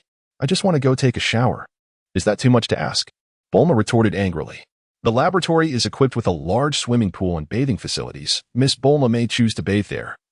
The robot replied. "Fine, I'll go already," Bulma exclaimed, on the verge of tears. Under the robot's guidance, she swiftly made her way back to the laboratory. Despite her inner discontent, Bulma promptly immersed herself in her work, diligently studying Android 18. Meanwhile, in another room, the research on Android 17 was nearing completion. Originally, if it were solely Dr. Gero's endeavor, it would have taken 4 years to activate Android 17. However, thanks to the collaborative efforts of Dr. Zola and Ultron, the current version of Android 17 was approaching perfection. Android 17 represents the culmination of my life's work. I hope this time it will surely succeed. Dr. Gero gazed at Android 17 with palpable excitement. All equipment was prepared and ready for activation. Ultron inspected the apparatus beside him and instructed Dr. Gero, "Zola, are there no issues on your end?" Dr. Gero, still somewhat anxious, inquired. "No problem. He will definitely be obedient," Dr. Zola replied with a reassuring smile. "Activate." As Dr. Gero spoke these words, he pressed the activation button for Android 17. Amidst the cacophony of instruments, Android 17 finally opened his eyes after 10 minutes. In the next moment, Android 17 stepped out from behind the barrier and surveyed the assembled individuals. "Android 17, congratulations on seeing the light of day again," Dr. Gero exclaimed with fervor. "Thank you, Dr. Gero," Android 17 replied with utmost respect. "Android 17, I now command you to immediately confront and rectify Son Goku." Dr. Gero issued the order. "Understood." Android 17 nodded in agreement. After recovering from his injuries, Son Goku intended to set off for Namek to resurrect his fallen comrades. However, just as he prepared to depart, he discovered that Piccolo had miraculously returned to life. With Piccolo revived, there was no longer a concern for the others. Regrettably, Chaozu had perished, and the dragon on Earth could not restore someone who had died once. Son Goku and the others could do nothing but mourn in silence, unaware that the dragon on Namek could indeed revive those who had died. With their companions safe, Son Goku arranged to continue training with Piccolo to protect the Earth. During this period of training, Son Goku's combat abilities had significantly improved. However, he felt he still fell short when compared to the formidable Android 16. "Goku, your energy is so powerful now. Could you still not contend with that Android 16? Piccolo inquired. "Not yet. I am fully aware of our disparity," Son Goku replied, shaking his head. "With my current strength, I remain incapable of withstanding Android 16's full assault. If Android 16 is this challenging, how formidable must his master, Broly, be?" Piccolo gritted his teeth and proclaimed, "Piccolo, we will find a way." Son Goku reassured him. Just then, Krillin descended from the sky. "Krillin, what brings you here?" Sun Wukong inquired. "I find myself quite idle, so I came to observe your training. How have you been, Wukong? Do you have any confidence in defeating Robot Number 1? Krillin, with a smile, asked. Sun Wukong shook his head in distress. "What? Wukong, do not jest. If even you cannot manage it, Are we destined to await our demise? Krillin said, his face a mask of sorrow. At that moment, Sun Wukong's brow furrowed, his gaze shifting towards a figure in the distance. There. A handsome youth hovered in midair, observing them intently. Who is that? Piccolo sensed an ominous presence. I do not recognize him. I cannot sense his energy. Sun Wukong replied. Could it be yet another robot engineered by Broly? This one certainly has an impressive appearance. I wonder if he possesses formidable strength, Krillin remarked, glancing at Android 17. Let us assess the situation first, Piccolo said gravely. Gradually, Android 17 drifted closer and landed beside Sun Wukong. The trio braced themselves for confrontation, prepared for battle. You must be Sun Wukong, Android 17 said with a smile. Indeed, I am Sun Wukong. He responded solemnly. The data matches perfectly. Android 17 said with a narrowed gaze. I am here to repair you. All bystanders, depart immediately, otherwise, I shall not be responsible for any fatalities. Upon hearing this, although Sun Wukong and the others were on guard, they were still taken aback. How audacious. This fellow has quite the nerve, Piccolo exclaimed, raising his arm. In an instant, he unleashed a powerful surge of energy aimed directly at Android 17. Boom. With a resounding crash, Android 17 was engulfed by the formidable energy. Is that all you've got? Piccolo scoffed. As the smoke began to dissipate, it revealed Android 17, unscathed, his attire not even ruffled by the attack. Chapter 96. Super Saiyan Sun Wukong. Piccolo's eyes widened in shock, his body trembling with fear. The previous strike had utilized all his energy. Yet it had merely stirred up a cloud of dust. Not bad, but your skill is lacking. Android 17 chuckled, and with that, he pointed his hand towards Piccolo. Gradually, a flicker of light emanated from Android 17's palm. Piccolo, drenched in sweat, felt immobilized. Sun Wukong was equally astonished, momentarily forgetting to intervene. Android 17, cease. You cannot kill Piccolo. As the 17th approached the moment to strike, a voice echoed in his mind, none other than that of Android 16. Instantly, 17 retracted his energy and smiled at Krillin, but in the next moment, he raised his hand, unleashing a fiery blast directed at Krillin. Caught off guard, Krillin could hardly fathom that 17 would turn against him. By the time he realized the imminent danger, it was far too late to evade. Krillin, move, exclaimed Goku in alarm. Boom. Yet, it was already too late. Krillin was obliterated by the energy released by 17. The sheer magnitude of 17's power was overwhelming. Initially, he intended merely to teach Piccolo a lesson, but given that Piccolo was a favored ally, he could not be harmed. Nor could Goku be allowed to perish, not at this moment. Reluctantly, 17 redirected his wrath towards Krillin. Alas, poor Krillin met his untimely demise without warning. It is worth noting that Krillin had already faced death once. This time, Goku believed he would never be revived. You killed Krillin. Goku's eyes blazed white, his face a mask of uncontainable rage. Piccolo hesitated, sensing the escalating aura radiating from Goku. Unforgivable! Unforgivable! Goku trembled with fury. Thunder rumbled as bolts of lightning descended from the heavens, causing Goku's ebony hair to stand on end, fluctuating between golden and black hues. A golden aura enveloped Goku's body, as if he were ablaze. You will pay for Krillin's death. I will not forgive you. Goku bellowed at 17. Boom. Transformed into a Super Saiyan, Goku's speed and strength surged exponentially. He became a streak of golden light, swiftly closing in on 17 before delivering a powerful punch. With a resounding thud, 17 was sent hurtling backward. Coughing up blood, 17's complexion turned ashen. What is this transformation? Dr. Gero, observing from afar, was taken aback by Goku's metamorphosis. This transformation is known as Super Saiyan, stated Ultron coolly. Investigate immediately to ascertain Goku's combat power level. Yes. Dr. Gero, sensing the urgency, quickly utilized his instruments to measure Goku's power. Upon reviewing the combat power readings, Ultron was equally astounded. Having just been developed, 17's combat capabilities paled in comparison to the Super Saiyan Goku. He would likely be no match. Bring him back, Ultron commanded solemnly. Understood. I must report this to the Master at once. Dr. Gero spoke with a grave expression. Rest assured, Sun Wukong's combat prowess is still far inferior compared to that of our Master, Ultron remarked with a faint smile. Meanwhile, after 10 days of navigation, Broly and Frieza finally arrived above planet Vegeta. The closer they drew to the planet, the more exuberant Frieza became. At last, we have successfully lured this fellow here. Once we initiate the Scion breeding program, we shall thoroughly teach this arrogant individual a lesson. Frieza was overjoyed. Despite his immense excitement, he maintained a facade of calmness. Have we arrived at planet Vegeta? Shall we destroy the planet outright? Broly inquired with a smile.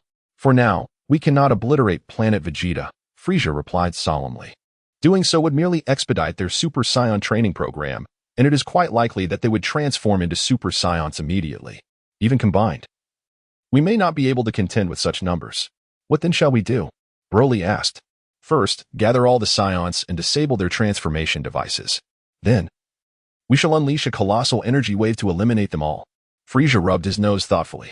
Very well, proceed with your arrangements, Broly shrugged, smiling. All Saiyans, heed my call and come forth. Frieza turned, a slight smirk playing on his lips as he shouted towards planet Vegeta. Frieza's spaceship descended, and the instruments on planet Vegeta had long since detected its presence.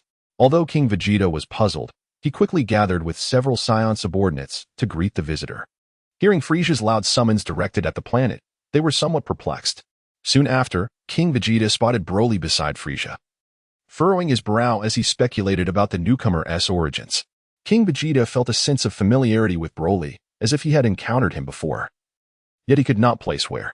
Lord Frieza, we welcome you to planet Vegeta, King Vegeta said, not daring to show any signs of disrespect as he hurried to greet the pair alongside his Saiyan followers.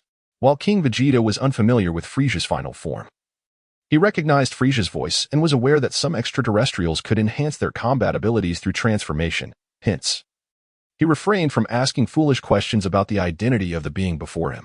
Though King Vegeta had always harbored intentions of resisting Frieza, he dared not express such thoughts openly, fully aware of Frieza's formidable power. Engaging in such clandestine actions was one thing, but if he were to openly betray Frieza, King Vegeta believed he lacked the qualifications to do so. You have arrived at an opportune moment. Instruct all Saiyans to assemble. I have an important announcement to make. Frieza commanded. Might I inquire what you wish to announce to all the Saiyans, my lord? King Vegeta asked with a hint of wariness. Frieza's countenance darkened instantly, his tail quivering as he narrowed his eyes towards King Vegeta. Aware of his broken promise, King Vegeta quickly forced a smile and amended his words. Very well. I shall summon all the Saiyans at once. After speaking, he gestured to one of the Saiyan subordinates behind him, indicating compliance with his command. The assembly of the Saiyans proceeded with commendable swiftness. Within approximately 10 minutes, all the Saiyans on planet Vegeta had gathered in the vast plaza outside the royal palace, awaiting Frieza to announce his intentions. The Saiyans whispered among themselves, speculating about Frieza's true motives. The reason I have summoned you here today is to engage in a matter of great significance. Frieza's voice resonated. Almost immediately, the assembled Saiyans noticed a dozen spacecraft approaching from all directions, encircling them completely. Chapter 97. Wasn't it merely a matter of dyeing one's hair green? Chapter 97. Wasn't it merely a matter of dyeing one's hair green? Broly observed with a smile, yet the next moment, he noticed that from the 16 spaceships, each unleashed a beam of crimson light. This red luminescence swiftly spread like a plague, enveloping the Saiyans present in the blink of an eye. Subsequently, the expressions of the Saiyans contorted in agony as they clutched their heads and cried out in distress.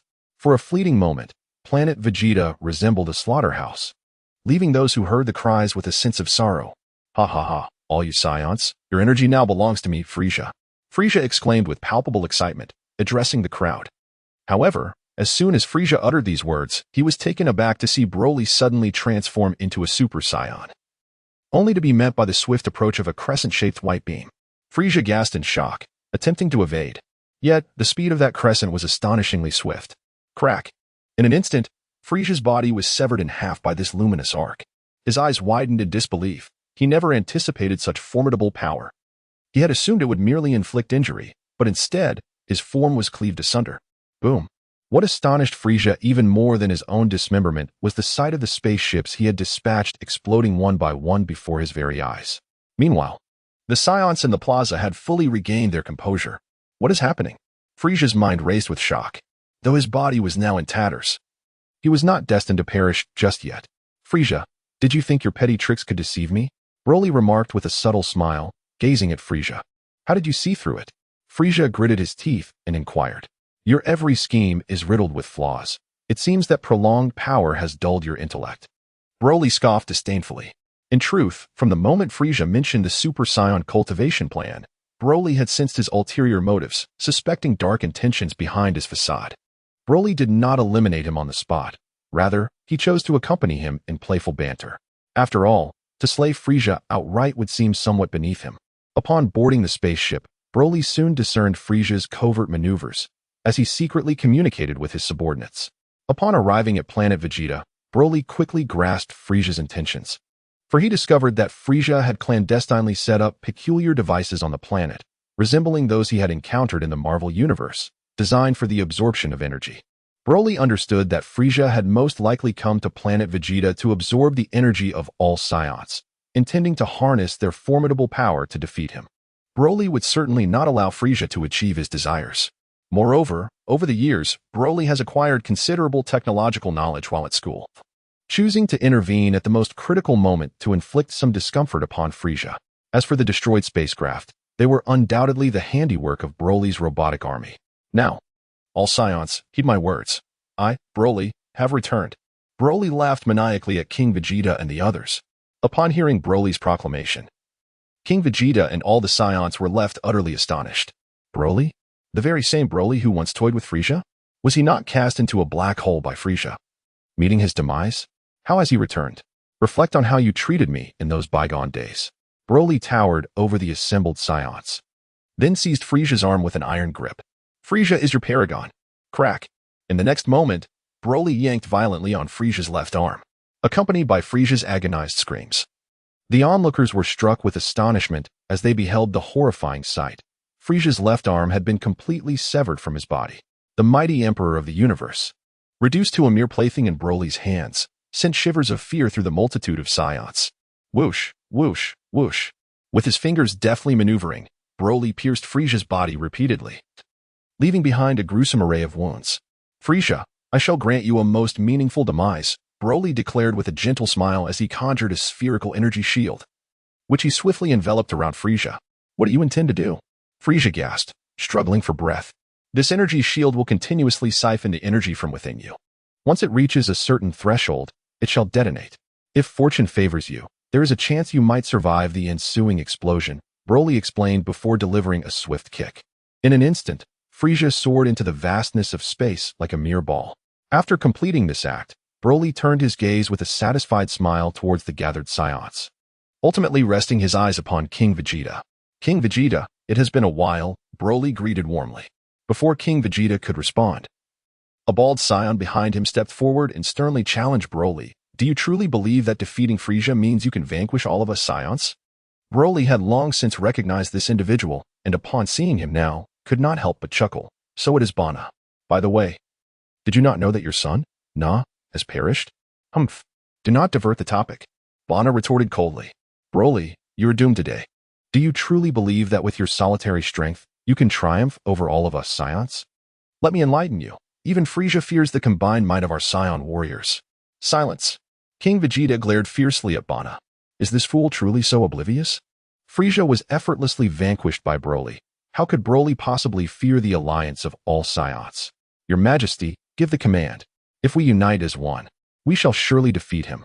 Bana insisted eagerly.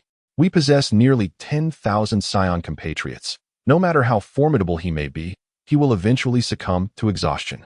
Are you a fool? Have you not witnessed his transformation? King Vegeta nearly lost his composure, his voice rising in anger. What transformation? Bana shook his head in confusion, glancing at Broly with bewilderment. Is it merely that his hair has turned green? That hardly seems significant. Chapter 98. A Gathering of Titans Idiot. If my conjecture is correct, he must have already attained the Super Saiyan form. King Vegeta's voice trembled with unease. Super Saiyan? Bana exclaimed in panic. That warrior, said to be the most powerful in the universe? The very one feared by Frieza? King Vegeta shot Bana a disdainful glance, unwilling to waste time on such ignorance. He needed to devise a strategy against Broly swiftly, or he feared for his own fate. Forget it, against you lot. He need not even transform into a Super Saiyan. His ordinary form suffices. Broly smiled lightly, returning to his usual state while surveying all the Saiyans present. Have you all noticed? He has reverted from his Super Saiyan form. Perhaps we still stand a chance, albeit slim, King Vegeta remarked solemnly. What must we do, Your Majesty? Bana inquired urgently. Seize the moment of his inattention and deliver a fatal blow. King Vegeta advised cautiously. Your wisdom is unparalleled, Your Majesty. Several Saiyans beside King Vegeta praised him fervently. Robots, you may attack now. Slay all who resist. Broly issued commands to the robotic army. In an instant, thousands of robots descended from the sky, creating a cacophony of activity. The King of Beings and his companions were utterly astonished. They had initially thought Broly was a solitary force, only to realize he had summoned an overwhelming multitude of robots. However, a flicker of hope crossed the king's face as he discerned the antiquated models of these machines. In this modern era, robots typically bore human-like forms, unlike these relics, which still bore several outdated components. Engage them. We are the warrior race of Saiyans, and we shall not be vanquished by mere machines, the king proclaimed with fervor. Yet, hardly had he finished speaking when one of the robots landed a punch squarely on his nose. Instantly, blood gushed forth, and the once majestic king was rendered somewhat comical. The upgraded robots boasted a combat power exceeding 20,000, a notch higher than when Vegeta first arrived on Earth. The king's own battle prowess had seen minimal enhancement over the years, and he now found himself outmatched even by his son, making it unsurprising that he was bloodied by the machines. As the battle raged on, the king was engulfed in shock, realizing that the combat capabilities of these robots far surpassed his own. This is dire. If this continues, all Saiyans will be obliterated by Broly's automatons. Gritting his teeth, he swiftly darted to the side, conjuring a spherical orb of energy in his hands. With a whoosh, the luminous sphere ascended, radiating a brilliant golden light at his command. In the next moment, all present Saiyans were filled with joy, turning their gazes towards the orb. Gradually, their bodies began to swell, transforming them into colossal apes. Saiyans, unleash your fury. The king bellowed, shedding his crimson skin and fixing his blood-red gaze upon Broly, issuing fervent orders to his Saiyan brethren. Destroy. They roared in unison. For a moment, the scene resembled a zoo, teeming with massive black gorillas. To Broly, it evoked the grandeur of a cinematic spectacle akin to Rise of the Planet of the Apes. He even mused that if a few directors were brought here to film, the result could be spectacular. Combine. Broly commanded the robotic army. With a cacophony of mechanical sounds, every 10 robots fused into a singular, formidable entity, elevating its combat power to an astounding 200,000. The transformation of the Saiyan giants amplified their strength tenfold, as did the amalgamation of the robotic forces. The battlefield trembled with the ensuing chaos. In the ensuing moment, the robotic army clashed with the mighty transformations of the Saiyan giants, systematically reaping the lives of these warriors. What? How could this be? King Vegeta was utterly astonished, nearly losing his will to fight. Broly felt no remorse for the demise of his Saiyan brethren. He had come to exact vengeance, not to indulge in leisurely sightseeing. In his infancy, shortly after his birth, he was relentlessly pursued by all the Saiyans, despite being merely a helpless infant at the time.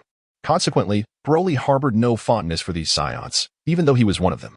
Approximately 10 minutes later, aside from King Vegeta and Bardock, the remaining Saiyans present were either annihilated or subdued by Broly's formidable army of machines.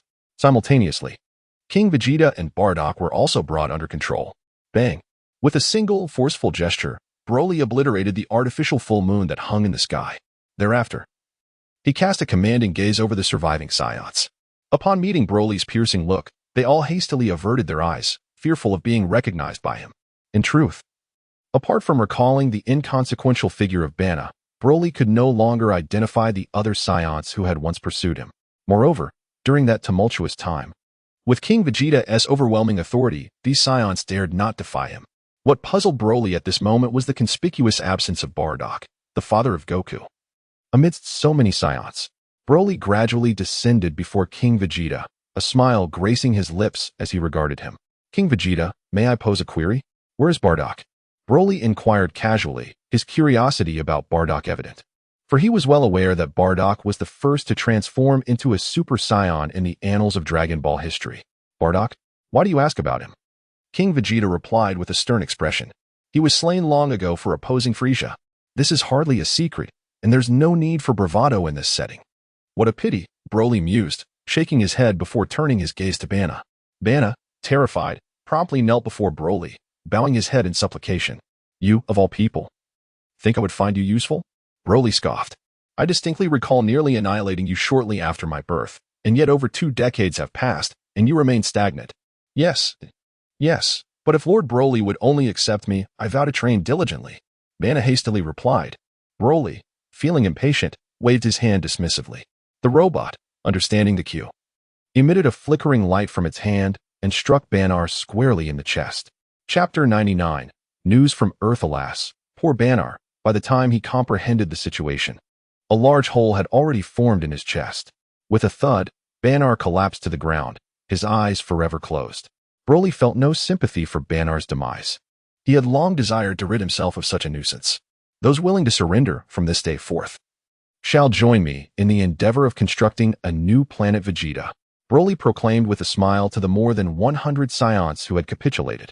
One of the Saiyans approached, eager to curry favor, and said, Lord Broly, since we are to build a new planet, should it not be named in your honor? Broly cast a sidelong glance at him, remaining silent. The Saiyan was taken aback, fearing he had misspoken. What is your name? Broly inquired with a hint of indifference. I am called Kakarot, son of Bardock. The Saiyan quickly responded with respect. That name is rather lengthy. From now on, you shall be referred to as Saiyan number 1. Broly commanded, having discerned that this Saiyan possessed considerable combat prowess, ranking among the most formidable of his kind, second only to King Vegeta. Thus, Broly discreetly instructed his robotic army to spare his life for the time being. Broly harbors no penchant for slaughter. Had any Saiyan chosen to surrender, he would have contemplated sparing them. Indeed, though he holds a certain disdain for the title of Saiyan number 1, he reflects that being no one is far more imposing than his previous moniker, Kakarot. He is unaccustomed to naming planets after himself. Thus, this celestial body retains the esteemed name of Planet Vegeta. Broly has no intention of altering its name, for Planet Vegeta has a storied history. The planet was named in honor of Vegeta due to his formidable combat prowess, not the other way around. Moreover, Broly is not so vain as to christen a planet with his own name. Your Excellency Broly, we beseech you to reign as the king of Planet Vegeta, Saiyan number 1 respectfully implored. Upon hearing his words, the other Saiyans bowed in unison, pleading for Broly to ascend to the throne. Enough, I have little interest in kingship. Broly shook his head. Your Excellency, without a king, we Saiyans will be but a scattered mob. Saiyan number 1 continued. Besides, we have always revered the strong. Should you take the throne, none would dare oppose. King Broly. The remaining Saiyan survivors proclaimed in unison. Allow me to ponder this, Broly replied, his expression impassive. Despite his words, he found the situation rather amusing. In his previous life, he had often perused historical accounts where those who ascended to royalty did so only after at least 3 reluctant nominations, as though the throne was an unwanted burden thrust upon them. Little did he expect to experience such a phenomenon firsthand today.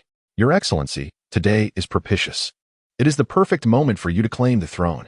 As the saying goes, there is no time like the present, so we implore you to acquiesce. Saiyan no.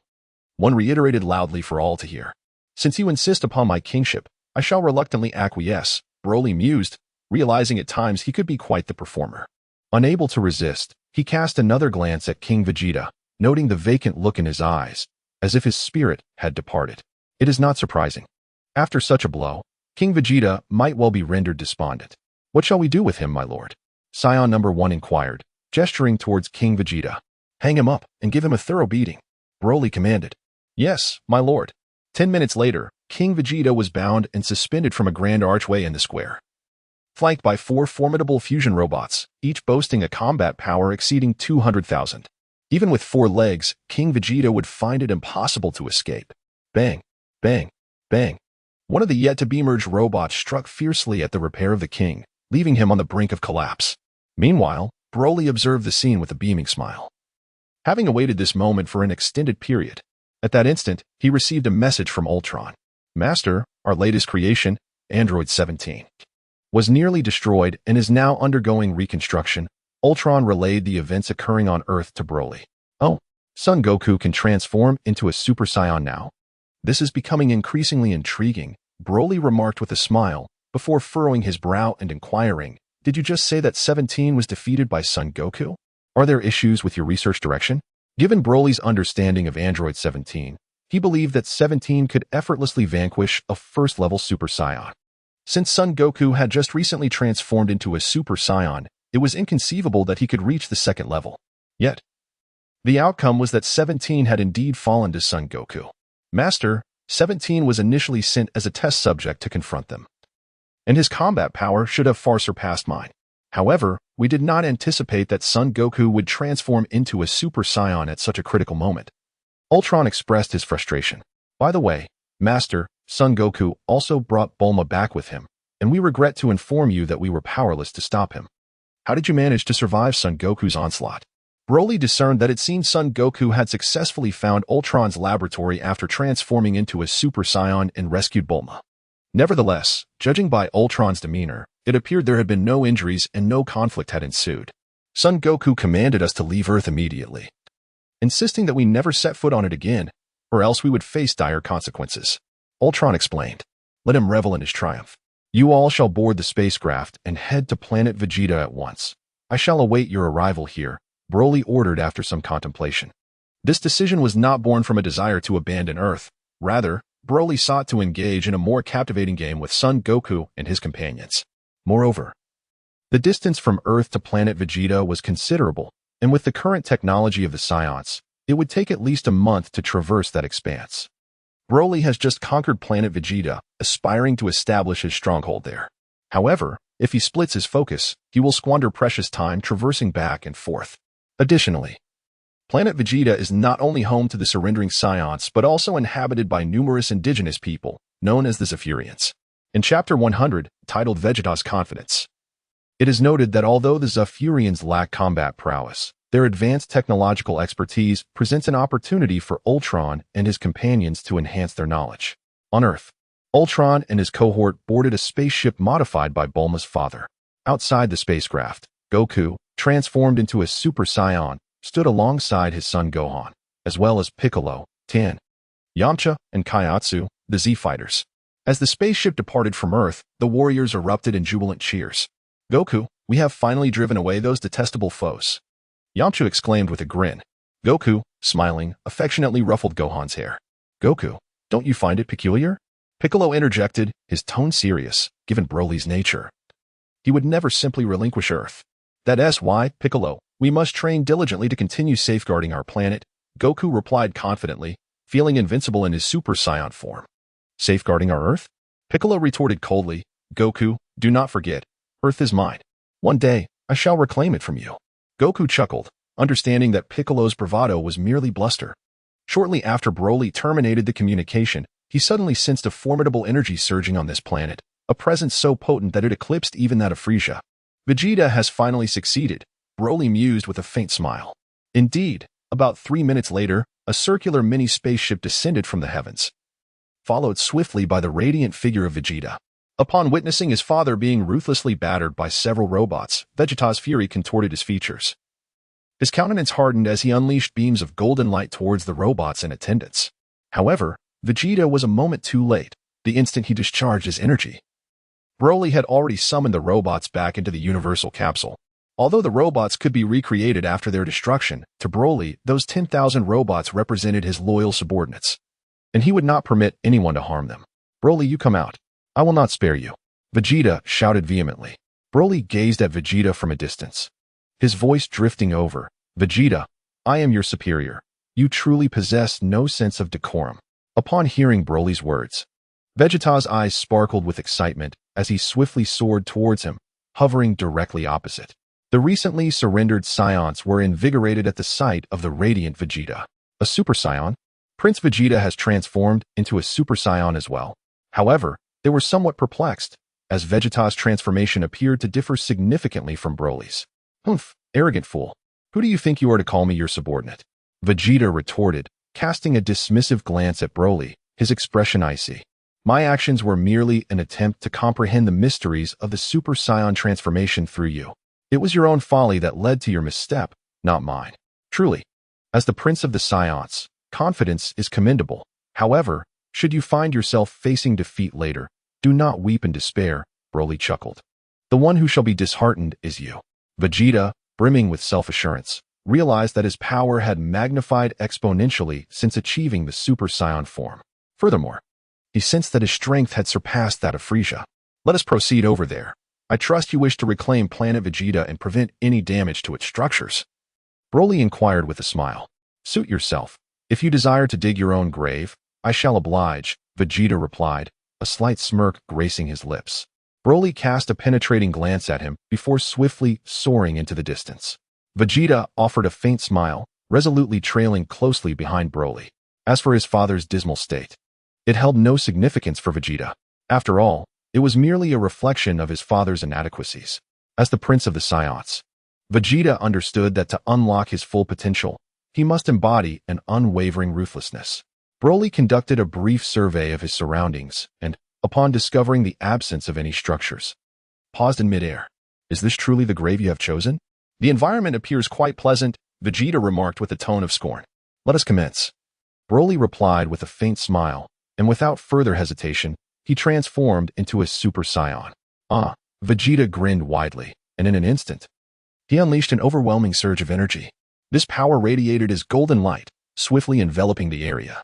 Within the blink of an eye, the rocks and mountains in the vicinity were reduced to rubble under Vegeta's immense energy.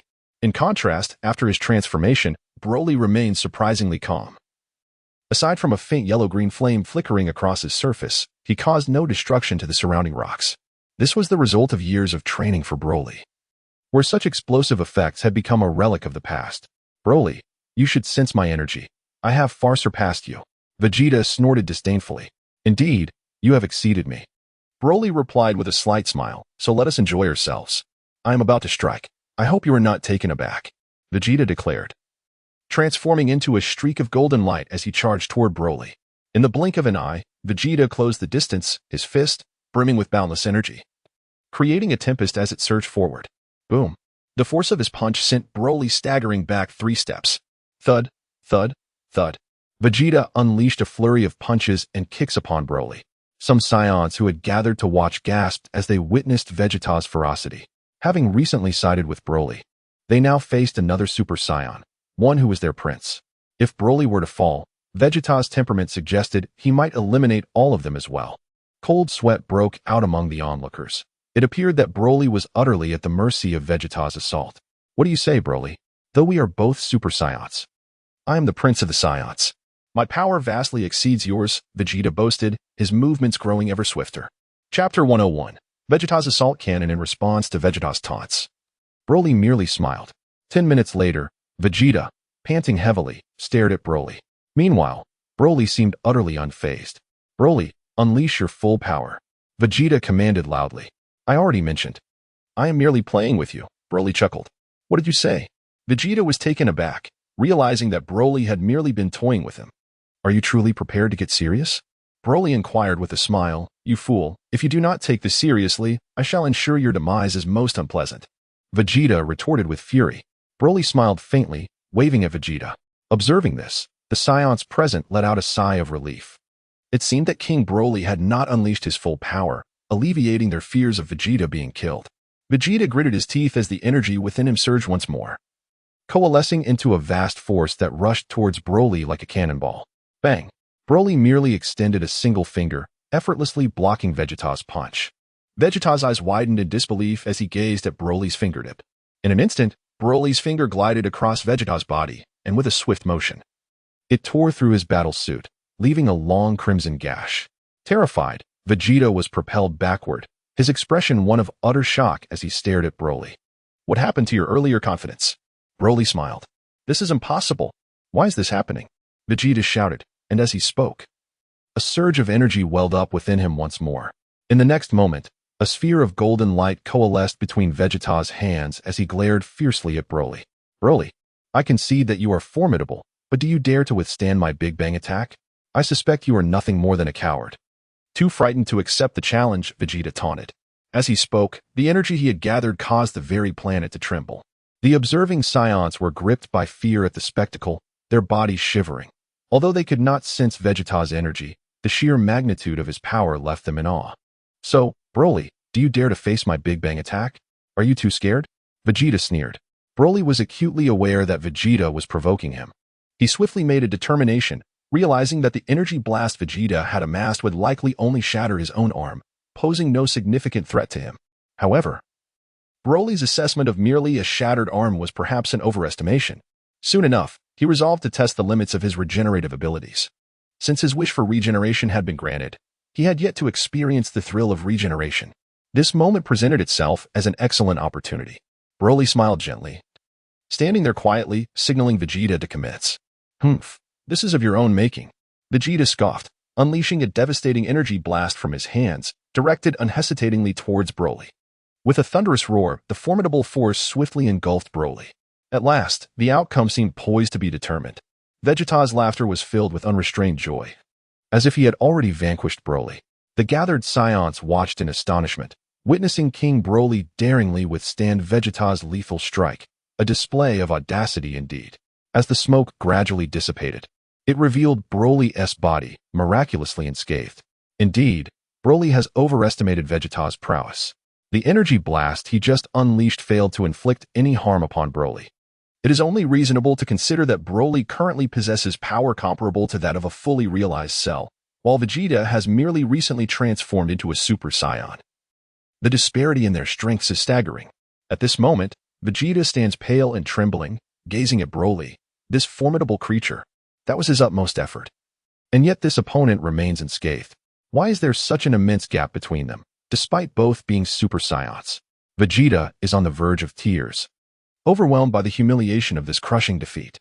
Meanwhile, the watching Saiyans can hardly contain their excitement. King Broly! King Broly! After a brief moment of silence, they erupt in cheers for their new sovereign. I apologize for disappointing you, Broly chuckles, advancing steadily towards Vegeta. Oh no! Vegeta exclaims in alarm, hurling energy spheres in desperation. Though he is fully aware that these attacks are futile against Broly, he still chooses to expend his energy. Broly chuckles once more, delivering a swift kick. Bang! Vegeta is sent hurtling backward, his body skimming the ground, leaving a long trail etched into the earth. Broly approached and planted his foot firmly upon Vegeta's head. This time, Vegeta truly wept, after enduring countless hours of arduous training, despite both being Super Saiyans. He unleashed a lethal blow yet failed to even disturb a single strand of his opponent's hair. Broly showed no mercy, stomping on Vegeta several times to vent his frustration. Meanwhile, Vegeta had completely lost his fighting spirit. The golden aura surrounding him had dissipated, returning him to his normal state. He was on the brink of collapse. Hang him alongside his father. Broly commanded the Saiyan number 1. Yes, yes. Saiyan number 1 hurriedly scurried over, secretly elated. With such a powerful king, the rise of the Saiyans was imminent. The cosmic Emperor Frieza had already fallen to Broly, and now even Vegeta, the proud prince who had transformed into a Super Saiyan, was effortlessly defeated by Broly. This was the essence of a true king. Soon, with the help of several Saiyans, Vegeta was suspended in the square alongside his father, King Vegeta. As for Broly, he summoned his robotic army and began constructing a new palace for himself. Master, what shall we do with Vegeta and his father? Should we leave them hanging? Saiyan number 1 cautiously inquired, noticing Broly's relatively good mood. Send them into space to fend for themselves. I have lost interest in them. Broly instructed. Chapter 102. Frieza's brother, Cooler yes. Saiyan number 1 dared not defy the order and nodded vigorously. After giving Vegeta and his father a thorough beating, Robot No. 1 cast the 2 former royals into the void of space. Meanwhile, aboard a colossal spaceship, an alien resembling Frieza received a message from his subordinates. What? Frieza has been gravely injured? He nearly died? Yes, Lord Cooler. Fortunately, Lord Frieza possesses a robust vitality, and we are currently administering treatment, came the reply. Do we know who did this? Cooler inquired. It is said that Lord Frieza visited planet Vegeta prior to this incident. The specifics remain unclear, his subordinate responded. Bring Frieza to me immediately, Cooler commanded in a deep voice. Approximately 10 days later, the unconscious Frieza was transported to Cooler's enormous spaceship. Upon seeing his brother's severed left arm and lower body, Cooler was taken aback, pondering who could inflict such devastating injuries on Frieza. Lord Cooler, on our way here, we encountered the severely injured King Vegeta and Vegeta, one of his subordinates continued. Cooler paused, then asked, where are they? I will bring them to you at once. The subordinate replied. Upon witnessing the battered appearances of King Vegeta and Vegeta, Gula's brow furrowed tightly, and his long tail lashed against the ground in agitation. Wake them, Gula commanded. One of his subordinates rushed forward, delivering several harsh slaps across Vegeta's face. Gradually, Vegeta regained consciousness, his eyes devoid of emotion, almost numb. Vegeta, what transpired on your planet? Gula inquired coldly. Vegeta, however, chose to remain unresponsive, his demeanor still somber. Vegeta, return to me. Gula barked. Lord Gula is addressing you. Do not be so ungrateful. A subordinate scolded, gripping Vegeta's hair. A flicker of anger ignited in Vegeta's eyes, and in an instant, he unleashed a burst of energy. Yet, having exhausted his strength, the moment he released the energy, he collapsed onto the ground. First, treat the two of them, Gula ordered. After approximately 3 hours, the injuries of King Vegeta and Vegeta were fully healed. Upon seeing Gula, Vegeta's expression remained unchanged. In contrast, King Vegeta displayed a hint of respect. Why do you appear like a stray dog? What happened on planet Vegeta? Gula asked, his tone icy. Lord Gula, do you remember a certain individual named Broly? King Vegeta retorted. Broly? Broly? Gula murmured, pondering the name. After a moment of silence, he suddenly realized, are you implying that you were defeated by that Broly? What about my brother Frieza? What became of him? He was also easily vanquished by Broly, King Vegeta replied solemnly. Oh? Easily vanquished? Gula's eyes narrowed. I must see just how formidable this Broly truly is. Instruct the troops to prepare for immediate departure to planet Vegeta. Wait. King Vegeta quickly intervened. What is it? Gula asked, his expression still frosty, harboring little fondness for the Saiyans. Lord Gula, it is not my intent to diminish your prowess. But I fear that Broly is beyond our current capabilities, King Vegeta stated. Did you just say we? Gula chuckled derisively. What makes you think you can stand alongside me in battle? I certainly did not mean to suggest that I would fight alongside Lord Gula. I was referring to my son Vegeta. He will stand by your side. King Vegeta smiled, then turned to Vegeta, proclaiming loudly, Vegeta, we are the warrior race of Saiyans. Remember, no enemy is insurmountable, for you are a Super Saiyan. At the sound of King Vegeta's words, Vegeta slowly lifted his head, his gaze gradually regaining its composure. Super Saiyan? Gula's expression momentarily froze. Lord Gula, do you think a Super Saiyan is qualified to fight alongside you? King B chuckled softly. Oh? Gula, upon hearing this, retrieved his scouter to assess Vegeta's power level. Furrowing his brow, he remarked, indeed, his power has increased significantly, surpassing 50,000. However, do you truly believe that a power level of 50,000 qualifies one as a Super Saiyan? That is quite the amusing jest. Just as Gula finished speaking, Vegeta was enveloped in a radiant golden aura. With a resounding explosion, Gula's scouter shattered. Is this the power of a Super Saiyan? Gula found himself somewhat astonished. Indeed. King B smiled proudly, as if he too were a Super Saiyan. It is truly remarkable. A hint of coldness, even malice, flickered across Gula's face. Lord Gula, it would be wise to avoid infighting for now. Our common enemy is Broly.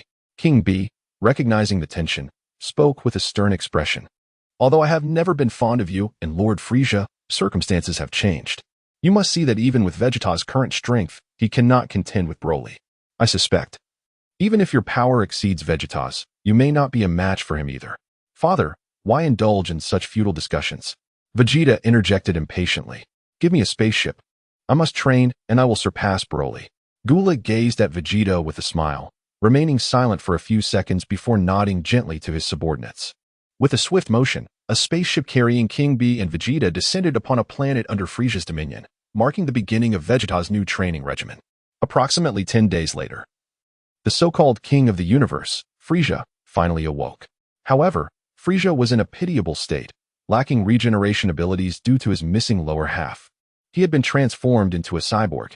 Upon hearing Frieza's account, Gula remained remarkably composed, stating calmly, a mere Super Saiyan has brought you to such a state? Fear not. Brother, I shall avenge you. Brother, let father join us. Together, the three of us can surely defeat Broly. Frieza trembled as he spoke. Whether from rage or fear remained unclear. Frieza, is it truly necessary to involve our father in such matters? Gula replied with a sneer. Before we confront Broly, King B and Vegeta will undoubtedly lose their composure. King B and Vegeta? What is their situation? Frieza inquired, perplexed. Vegeta has already achieved the transformation into a Super Saiyan. Gula stated nonchalantly. What? Another Super Saiyan? Frieza's body began to tremble once more, this time out of genuine fear. Chapter 103, Beyond Super Saiyan. Frieza, do not panic. Remember, our race is the true ruler of this universe. Cooler said solemnly. No matter how powerful the Super Saiyans may be, there will come a day when they are subdued beneath our feet. Brother, you can transform further. I believe you should be able to eliminate Broly, Frieza remarked. Gazing at his sibling. Frieza, I will not engage in actions without certainty. Cooler replied with a gentle smile. Frieza fell silent, and after a brief moment of contemplation, he inquired about Vegeta's whereabouts. In the next instant, Frieza summoned a spacecraft and swiftly set course for the planet where Vegeta was training. At that moment, Vegeta was engaged in battle with his father. A golden aura enveloped Vegeta, while King Vegeta remained in his ordinary state, clearly indicating that he had not ascended to Super Saiyan through his training. Upon witnessing Vegeta's transformation, Frieza was momentarily taken aback, a hint of murderous intent flickering in his eyes. Subsequently, Frieza discreetly observed the two from a distance. Suddenly, Vegeta halted in his confrontation with King Vegeta. Little B. What is it? King Vegeta inquired. It's Frieza's energy. Cannot you sense it? Vegeta retorted with a cold smirk. I am not yet familiar with sensing energy. It requires time to master. King Vegeta chuckled, his eyes darting. Little B, I presume Frieza has come to assess your strength. Humph. Let him come. If he provokes me, I shall not hesitate to obliterate him. Vegeta scoffed. Absolutely not. King Vegeta exclaimed urgently. Currently, aside from you, the only option to defeat Broly is to temporarily seek assistance from Frieza and his cohort. Father, you truly are lacking. Vegeta's face bore a disdainful smile. We are the warrior race of Saiyans. Broly is a traitor among us. Do you truly consider it an honor to bring in outsiders for assistance? This is a last resort. King Vegeta shook his head helplessly. If we do not pursue this course of action, how can we possibly defeat Broly? I must surpass Super Saiyan. Vegeta whispered to himself. Upon hearing his son's declaration, King Vegeta was left speechless. Surpassing Super Saiyan? That notion was indeed audacious. Moreover, King Vegeta had yet to transform into a Super Saiyan, while his son aspired to exceed that level. Yet, the thought of truly surpassing Super Saiyan was exhilarating. Could it really be possible? Could one genuinely surpass Super Saiyan? King Vegeta murmured to himself. The corner of Vegeta's mouth curled into a confident arc. Ah, is that not the illustrious king of the Saiyans, King Vegeta? Oh, and Prince Vegeta as well? You seem remarkably at ease. Despite the fact that traitors have seized your planet, showing no inclination to resist.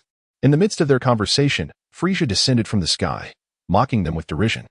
Upon hearing Frieza's words, Vegeta cast him a sidelong glance and replied coolly, Frieza, I have no interest in you. You would do well to distance yourself from me, otherwise. Do not blame me for my lack of courtesy. Ha ha ha, you lack courtesy towards me? Frieza's laughter was boisterous, yet his expression darkened ominously. Once a subordinate, he could not tolerate such insolence from Vegeta any longer. As the Emperor of the Universe, he would not let this affront go unanswered. Do you truly believe that I remain as easily intimidated as before? Vegeta scoffed. Vegeta, you genuinely think you can escape my control now? Frieza's countenance grew increasingly sinister. Do you think that transforming into a Super Saiyan will enable you to defeat me? Let me remind you, I am the strongest in the universe. Upon uttering the final word, Frieza unleashed a blazing orb of energy that surged directly toward Vegeta. With a fierce glint in his eyes, Vegeta leaped gracefully, delivering a powerful kick to the fiery orb. In an instant, the orb changed direction, shooting skyward and vanishing from sight. Frieza's expression darkened further as he stood there, sneering coldly. Frieza, you brought this upon yourself. Do not blame me for my lack of courtesy. As Vegeta spoke, he darted toward Frieza, his own energy flickering ominously in his hands.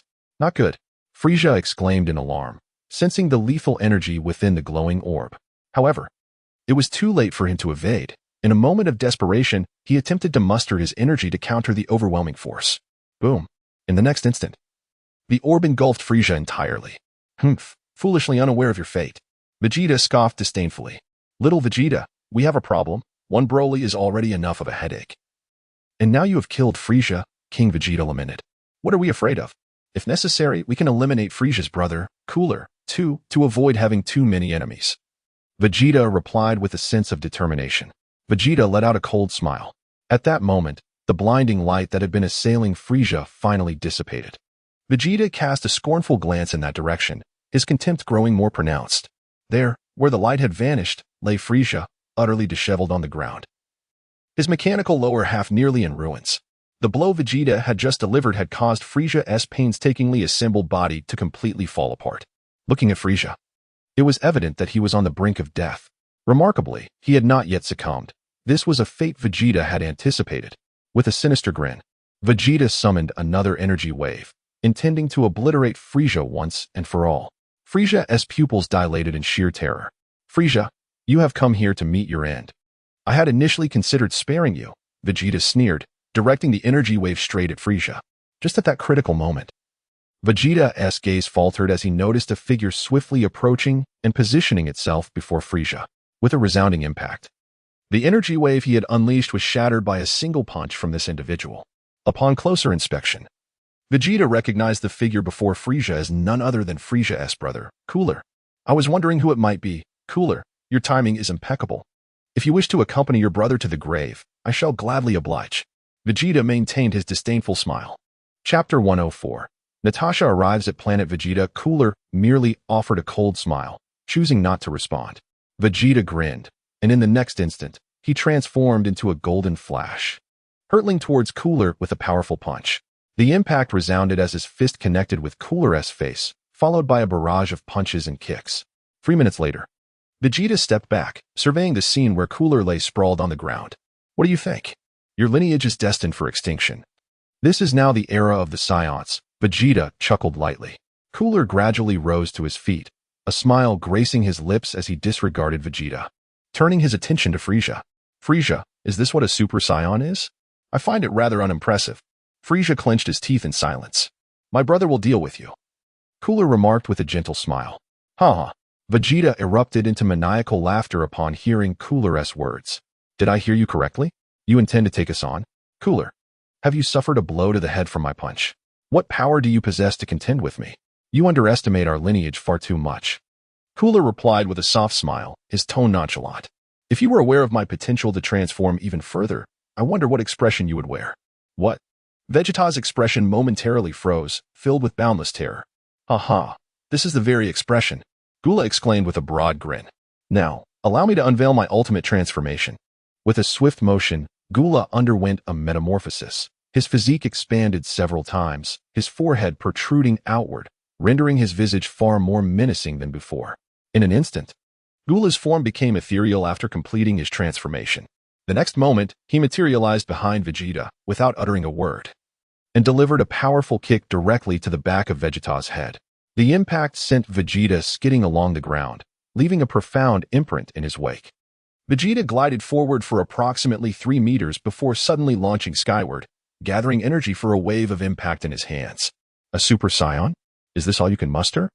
Just as Vegeta prepared to assault Gula, he was jolted by Gula's voice from behind, leaving him momentarily stunned. With another swift kick, Gula struck Vegeta's head once more. This time, Vegeta plummeted from mid-air, crashing into the ground and creating an unfathomable crater. By the time he managed to rise, he was gasping for breath. You two had better behave and train diligently.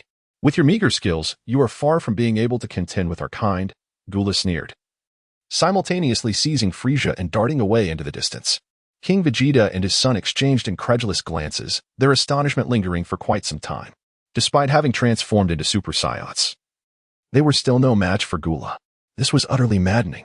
Vegeta trembled with rage, and after a prolonged silence, resolved firmly within himself. I will surpass the Super Saiyan. I will undoubtedly exceed the Super Saiyan. Meanwhile, after more than a month of travel, Ultron and his companions were nearing planet Vegeta. On planet Vegeta, Broly had directed the army of robots to construct a new palace in his stead. The palace appeared grandiose, and upon witnessing this magnificent structure from space, Ultron and the others were filled with awe. What a beautiful edifice! I would love to reside within, Natasha exclaimed joyfully. Perhaps it was built by the master for Natasha, Ultron suggested. Really? Natasha was elated. I find this planet far more appealing than Earth. At that moment, the spacecraft began its gentle descent. Broly commanded all the Saiyans to come forth and welcome the arrival of Ultron and his companions. During this time, he also instructed the robotic army to construct a new research facility for Ultron and his team, facilitating their ongoing studies. As the spaceship's hatch opened, Natasha caught sight of Broly from a distance and, filled with excitement, rushed out. However, just as she had taken a few steps, having barely disembarked from the spacecraft, she suddenly collapsed to the ground, a pained expression crossing her face. Broly was taken aback and promptly flew over, inquiring with concern, "Sister, what is the matter with you?" Natasha, with a sorrowful expression, replied, "I feel so heavy. As if an array of strange burdens is weighing down upon me. I feel utterly uncomfortable." Broly suddenly realized that the gravity on Vegeta's planet was 10 times that of Earth. If Natasha weighed 100 pounds, she would now bear a weight of 1,000 pounds. Such a burdensome physique would have caused an ordinary individual to succumb instantly. Fortunately, Natasha had undergone rigorous training. Nonetheless, the tenfold gravity proved to be quite taxing for her. Sure, initially eager to intervene, was halted by a mere glance from Broly. Immediately, Broly infused Natasha with some energy, enabling her to stand. "I'm beginning to dislike this planet," Natasha lamented, her mood exceedingly gloomy. "Sister, the gravity here is significantly greater than that of Earth. However, when we engage in certain activities, it should offer more depth," Broly remarked with a mischievous grin. "What are you thinking? Can you not contemplate anything beyond combat in such matters?" Natasha shot back, her eyes wide with exasperation. Once Natasha and Shur were settled, Broly led Okron and the others to the research facility. Everything on Vegeta's planet was satisfactory, save for one issue that troubled Broly: the gravity. Okron fared better, as he now possessed a battle power of 10,000, rendering the increased gravity less of a concern. However, the same could not be said for Zola and Dr. Gero. Had it not been for Broly's energy provisions, they would have met an untimely end. Regrettably, the energy Broly could provide was limited, enough only to last for about 6 months. Should Broly venture to another planet, their situation would become dire. Fortunately, both Zola and Dr. Gero were geniuses. They swiftly developed a device capable of altering the surrounding gravity. "What progress has been made with Android 18? Broly inquired. "Master, Android 18 is ready for activation, but her current strength is somewhat lacking, making it challenging to contend with Super Saiyans," Okron explained. "What of Android 17? Broly pressed further. "After reconfiguration, Android 17's power level is now comparable to that of a Super Saiyan," Okron responded. "Activate 17 immediately. I wish to assess his capabilities," Broly commanded. In short order, thanks to the efforts of Okron and his team, Android 17 was successfully activated. "Master, Android 17 reporting for duty." Upon seeing Broly, 17's demeanor shifted to one of utmost respect. "Let us proceed outside," Broly gestured, leading 17 into the open. Obediently, 17 followed closely behind. Once they reached an isolated area, Broly addressed 17. "Unleash all your energy and attack me. I wish to ascertain your true level of power." "Yes, Master," as number 17 vigorously nodded. In the next moment, his energy surged forth and launched an assault towards Broly. Bang! The formidable energy instantly engulfed Broly. Boom! In an instant, a powerful aura emanated from Broly, sweeping away the surrounding dust and debris, revealing his yellow-green hair and well-defined muscles. Quite impressive, he had surpassed the first level of Super Saiyan form. Broly nodded lightly. Presently, number 17 was remarkably similar to the one from Dragon Ball history, yet for Broly, that was far from sufficient. In the annals of Dragon Ball, number 17 was merely a transitional product. However, Broly did not wish for him to remain simply that. He believed that number 17's overall strength must at least surpass that of the complete Cell. Additionally, to Broly's surprise, Dr. Gero had also brought Cell along. As for the research concerning Cell, it was no longer Dr. Gero's concern. Cell was entirely under computer control. Upon returning to the laboratory, Broly retrieved the cosmic cube and infused a significant amount of energy into number 17's body. Consequently, number 17 was essentially complete, his overall power far exceeding that of the first level of Super Saiyan. Next, Broly and Autron focused on the research of number 18. With the experience gained from number 17, the study of number 18 became considerably more manageable. After approximately a month, number 18 was successfully activated. She glanced around, emitted a cold snort, and in the next moment, she shattered the ceiling of the laboratory and soared into the sky. Autron and the others were left astonished by number 18's display. What had come over her? Was she a failed project? However, upon noticing that Broly was not angered by this, Autron and the others breathed a sigh of relief. With a subtle smile, Broly swiftly pursued Android 18. "Why are you following me?" 18 inquired coldly, casting a frosty glance at Broly. "Where in such a hurry are you off to?" Broly responded with a grin. "Humph. Why should that concern you?" 18 retorted icily. "I am your master and, henceforth, your future husband. From this day forward, you shall unconditionally obey my commands." Broly declared. "You? My husband? Not a chance.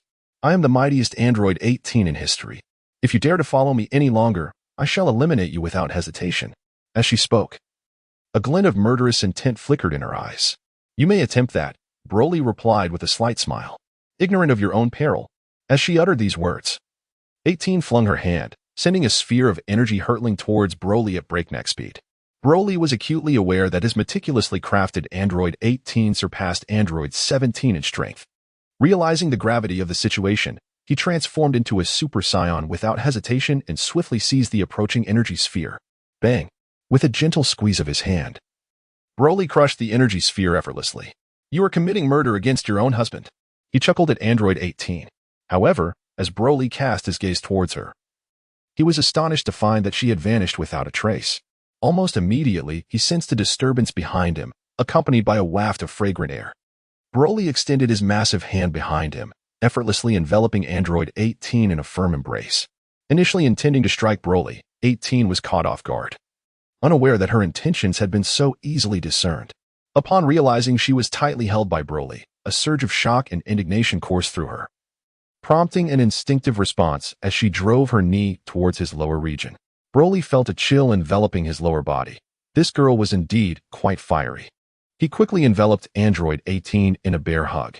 In an instant, her body lost its offensive strength, held tightly in his embrace. "Android 18, do you truly wish for your husband to be rendered incapable of having offspring? That seems rather cruel," Broly said with a smile, his lips nearly brushing against her petite mouth. However, Android 18 showed no signs of shyness. Instead, she glared fiercely at Broly and promptly opened her mouth to bite at his face. Broly was taken aback. This girl was undoubtedly a flawed creation. In that moment, he could only tap her lightly on the head. As 18's lips brushed against Broly's face, she gradually succumbed to unconsciousness. After a brief moment of reflection, Broly cradled Android 18 and returned to the laboratory. "Master," remarked Ultron, somewhat disheartened, "Android 18 should not be exhibiting such a reaction. I suspect that Bulma has meddled in some manner." "Perhaps," Broly conceded, showing no intention of holding Bulma accountable, especially since she remained on Earth. He contemplated that during his next visit to Earth, he would take the opportunity to confront Bulma and inquire further.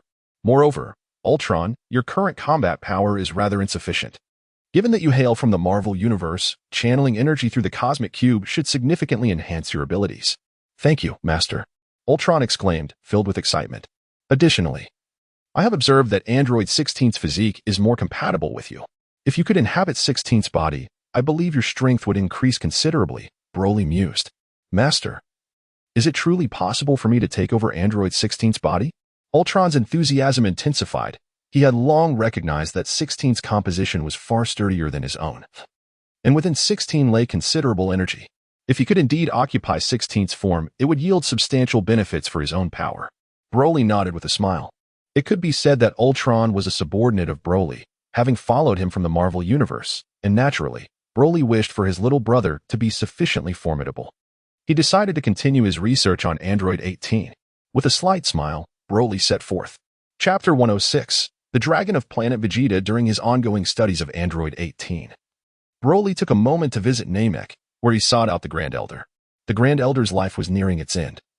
Yet he still remembered his promise to Broly and summoned Dandy, as he had once pledged. "Dandy, my time is short. According to our previous agreement, you must accompany Broly to Planet Vegeta and create the Dragon Balls for them. Do you understand?" The Grand Elder instructed. "I understand, Grand Elder. I will not let you down," Dandy affirmed vigorously. "Very well, Broly. I have fulfilled your request." The Grand Elder smiled at Broly and continued. "I hope that you will consider Namek your home and return to visit when you can, while also protecting Namek from any harm." The Grand Elder's voice grew increasingly faint, clearly approaching the end of his life. "Rest assured, Grand Elder, as long as I am here, I will not allow Namek to suffer destruction." Broly nodded in agreement. In any case, Broly regarded the Grand Elder as a commendable individual, at least one who honored his word. "Then it is a task I entrust to you." The Grand Elder smiled. "I believe that one day you will become the pinnacle of strength in this universe." With those words, the Grand Elder peacefully departed from this world. After ensuring that the Grand Elder's remaining affairs were settled, Broly returned to Planet Vegeta with Dandy. Dandy, being an exceptional member of the Dragon Clan, immediately set to work carving the dragon upon their arrival at Planet Vegeta. After approximately a month, the dragon Dandy had sculpted stood before Broly. Broly fixed his gaze, nearly contorting his nose in disbelief. What he beheld was not a divine dragon, but rather a bewildering amalgamation. The creature bore its own visage. It sported hair reminiscent of Vegeta's, leaving Broly momentarily speechless. As King Broly understood it, the dragon represented a totem. On Earth, this totem manifested as a long dragon. Whereas on Namek, it took the form of Porunga. This was an immutable fact. Dandy observed Broly with concern, apprehensive that this revelation might incite his wrath. Thus, it appeared that the warriors from Vegeta's planet still harbored fantasies of Vegeta and his son ascending to the throne. Broly comprehended the situation and, surprisingly, felt no anger. Broly contemplated deeply, for the father and son duo of Vegeta had indeed carved a profound legacy in the hearts of the Saiyans. Having ruled planet Vegeta for an extensive period, becoming symbols of pride and strength. Yet, Broly firmly believed that such totems could one day be transformed. Indeed, this was the case. Dandy lowered his head and responded, "If that day arise when their totem shifts, would not the visage of the dragon also alter?" Broly inquired further. Indeed, should the totem in their hearts change, the appearance of the dragon would correspondingly transform, Dandy affirmed with a nod. Could we not, akin to Namek, fulfill 3 wishes? Broly shifted the topic away from totems, seeking clarity. Yes, a total of 3 wishes, Dandy confirmed. For instance, if I wished for all those slain by Frieza to be resurrected, would that count as 1 wish? Broly expressed his concern regarding the nature of wishes. Although Namek allowed for 3 wishes, he felt it somewhat wasteful that the same wish would need to be articulated thrice. This matter would likely require prior adjustments, otherwise. Such a wish would reduce the total to 2, Dandy explained. Can the wish also bring back those who have died once? Broly pressed on. Dandy shook his head, elucidating. Though I am a member of the Dragon Clan, my prowess pales in comparison to that of the Elder. Currently, I am unable to resurrect those who have once perished. This implies that the dragon cannot grant the same wish more than once. However, if I continue to train diligently, I believe that one day, I shall attain that capability. Very well, then continue your efforts, Broly reassured him, displaying no concern, for at present, there existed no adversary capable of besting him. In the ensuing days, through diligent endeavor, Dandy ultimately succeeded in resurrecting the Dragon Balls. Broly commanded his robotic army to seek out the Dragon Balls. Upon gathering all 7, he summoned the Eternal Dragon before the watchful eyes of the numerous Saiyans and Zephylians. For his first wish, Broly naturally wished for the woman he had shared an intimate relationship with to remain eternally youthful. As for his second wish, he fulfilled his promise to Zora, granting him the same boundless youth. Zora was overjoyed, unable to sleep for several days due to his excitement. After the wishes were granted, the Eternal Dragon transformed back into the 7 Dragon Balls, which then turned to stone and scattered across the far reaches of planet Vegeta. As long as you contribute positively to planet Vegeta, I shall allow you to summon the Eternal Dragon and fulfill your desires, Broly proclaimed, casting an enticing lure to the gathered Saiyans. Upon hearing his words, the multitude of Saiyans and Zephylians erupted in cheers, exclaiming, "Long live King Broly." Broly also noted that the model of the Eternal Dragon had undergone subtle alterations, resembling him more closely. Nearly a year later, after further research, Android 18 was reactivated. Master. Android 18 reporting for duty, she said, exhibiting considerably more obedience as she respectfully greeted Broly. It seems this modification has yielded positive results, Doctor. Jero remarked with a smile. Broly smiled gently, acknowledging that Android 18's performance had indeed improved significantly this time. Master, it feels a bit stuffy in here. I would like to take a stroll, she said with a charming smile. Then go ahead and take a walk, Broly replied with a grin. Android 18 slowly exited the research facility, glancing around her surroundings before soaring into the sky. However, upon noticing Broly watching her from below, she obediently descended and, with a playful smile, asked, Master, would you like some special services? Special services? Broly was momentarily at a loss for words. Indeed, I possess a variety of skills. Android 18 said, her face adorned with a mischievous smile. As she spoke, she swiftly leaped into Broly's embrace, closed her eyes, and puckered her lips. Broly was rendered speechless. Could it be that the recent modifications to Android 18 had encountered yet another issue? Rather than hastily indulging in her advances, Broly chose to observe her quietly. Noticing that Broly remained still for an extended period, Android 18 slowly opened her eyes, a hint of anger flickering within them. Humph, never mind then. I find myself lacking interest at the moment, she retorted. Chapter 107. The Imperial family strikes. Broly felt a slight headache, realizing that he needed to incapacitate Android 18 and return to his research. However, at that moment, he suddenly sensed 5 formidable energies rising from the distance. Noticing these powerful auras, 18 furrowed her brow and gazed in that direction. Broly was not particularly surprised by 18's awareness. He had intentionally equipped her with a detector capable of sensing others' energies. In the conventional Dragon Ball timeline, androids 17 and 18 lacked such devices, rendering them incapable of detecting the presence of warriors. Nevertheless, to forge the most powerful androids in history, Broly had outfitted them with detectors, enabling them to comprehend their foes' strengths. "Shall we make a deal?" 18 said with a smile. "Go on," Broly replied with a grin. "If I eliminate those 5 approaching individuals, will you grant me my freedom?" 18 proposed. Broly remained silent for a considerable time before finally nodding in agreement. In comparison, he found himself rather fond of this spirited android. After all, if a robot were to be created that obeyed without question, what difference would it have from an inflatable doll? It would be far better to allow Android 18 her freedom, especially since Broly already had more than enough subordinates. "I can grant you freedom, but you must not leave planet Vegeta. If you wish to depart, it must be alongside me," Broly added. "Very well, it's a deal." After contemplating, Android 18 concluded that planet Vegeta was vast enough for her to live comfortably, rendering a journey to other planets unnecessary. The arrangement was swiftly settled, and Broly wasted no time in soaring with Android 18 towards the location of 5 formidable energies. Upon arriving at planet Vegeta, they found none other than Vegeta and Frieza among others. This time, in addition to King Vegeta and his son, both Frieza and Cooler had also come, along with Frieza's father, King Cold, who had descended upon planet Vegeta. "King Vegeta, you two will lead the charge. Is that acceptable?" Cooler commanded with a sneer.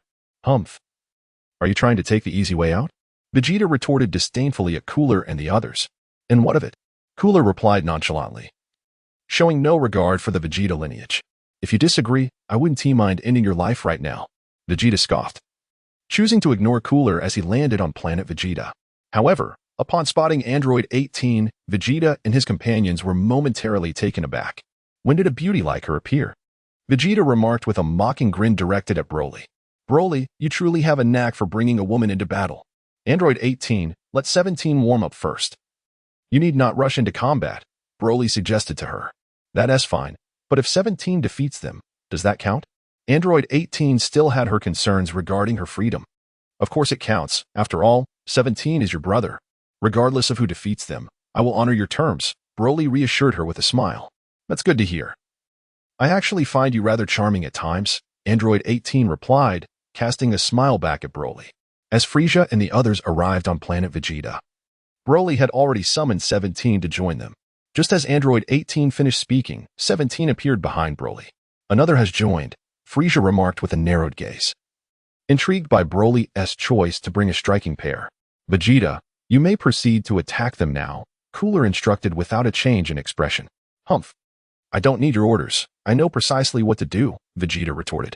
Vegeta let out a cold snort. He had made up his mind. If he truly vanquished Broly later, he would simultaneously eradicate Frieza and the others as well. Indeed, today was a day worthy of celebration. In the next moment, Vegeta fixed his gaze upon Broly, his eyes brimming with an indomitable fighting spirit. "Number 17, I leave it to you," Broly commanded. "Rest assured, my master.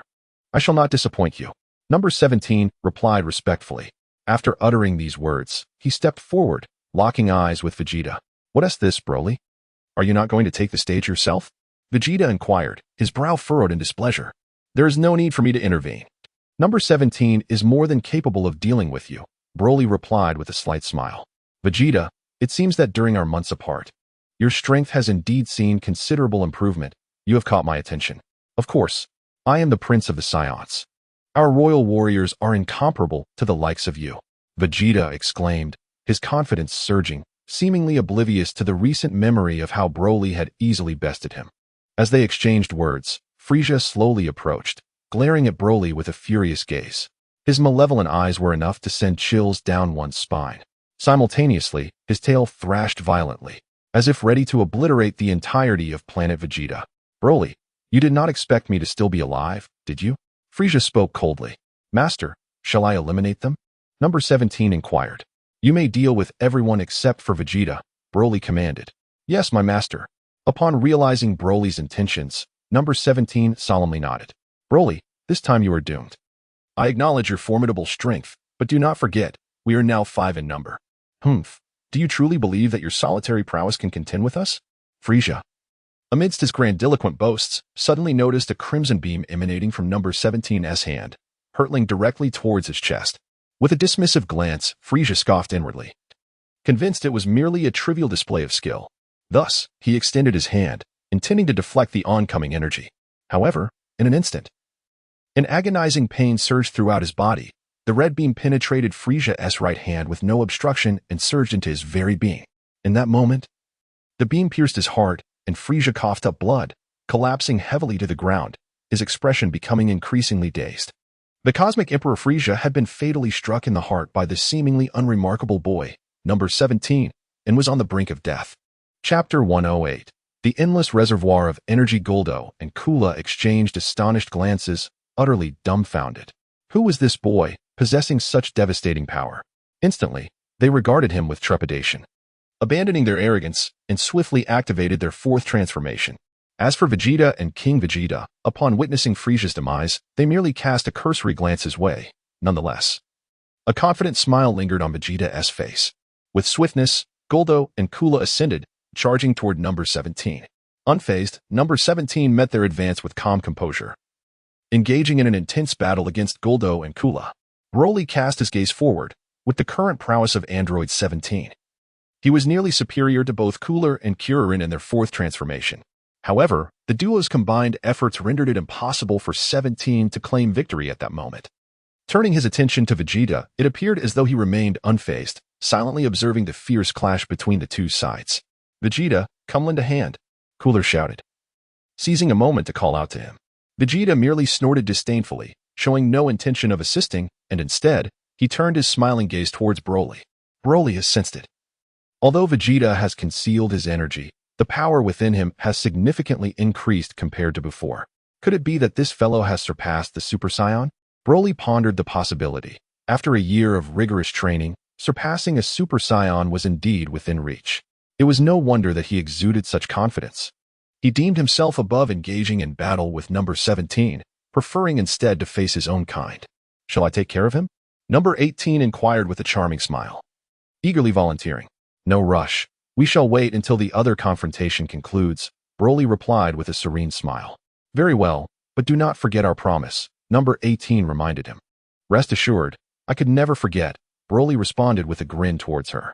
Suddenly, a powerful aura erupted from Gula, who swiftly charged towards number 17, delivering a devastating elbow strike to his face. Number 17 fell to the ground. Hey! Gula conjured a massive orb of energy in his hand and hurled it viciously at number 17. However, number 17 was swifter, in the blink of an eye. He evaded Gula's assault and soared into the air. Abruptly, number 17 sensed an ominous presence behind him. The next moment, he discovered Kurd materializing behind him, wielding a colossal energy sphere. In an instant, this sphere enveloped number 17, trapping him within. Perish! Kurd shouted, launching the energy sphere towards Gula. Gula smirked, and in a flash, unleashed a powerful energy blast. Boom! The overwhelming force consumed number 17 within the sphere, plunging the arena into silence. Is number 17 dead? Number 18 murmured in disbelief. You can sense his energy, only we can perceive number 17's presence, Broly remarked with a smile. How simple. Thank you. You are far more delightful than I imagined, number 18 replied, returning Broly's smile. As the smoke gradually cleared, number 17 appeared somewhat disheveled. Vegeta, how long will you observe? Come and assist. Gula barked. I apologize, but I have no interest. I prefer to fight alone. Vegeta retorted lightly, showing no intention of intervening. That scoundrel. I knew he would act this way. Gula gritted his teeth in fury. In the next moment, he and Cooled launched into another fierce battle against number 17.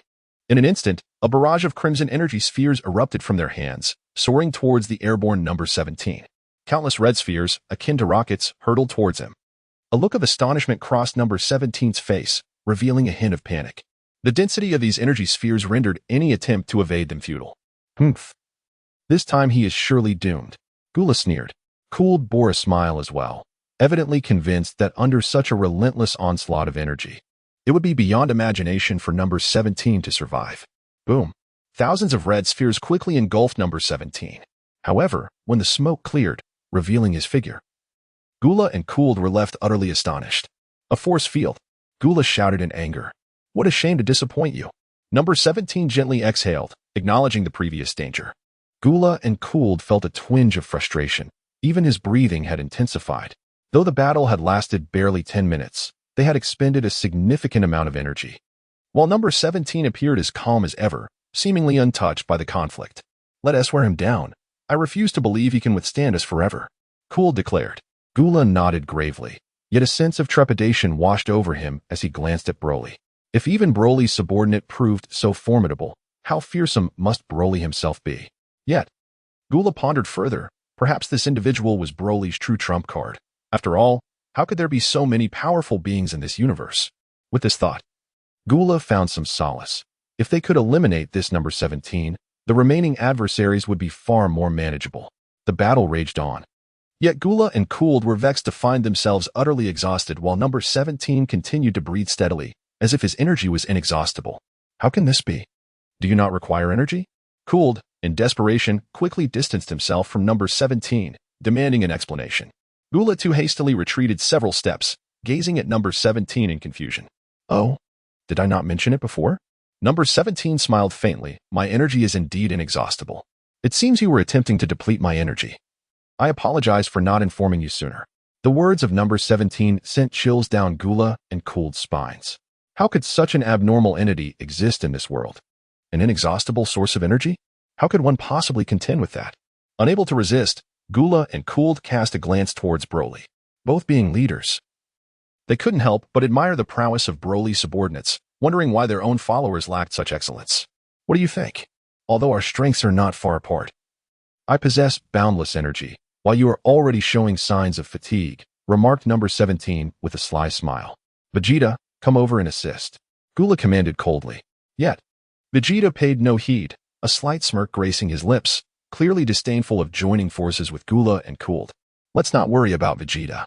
We shall eliminate him together, Cooled stated with a stern expression, while simultaneously signaling his son Gula with a subtle glance. Gula understood the cue and nodded slightly. In an instant, their figures became ethereal. The next moment, they materialized behind King Vegeta, with Gula wrapping his tail around the king's neck. What do you intend to do? Vegeta inquired, his face a mask of coldness.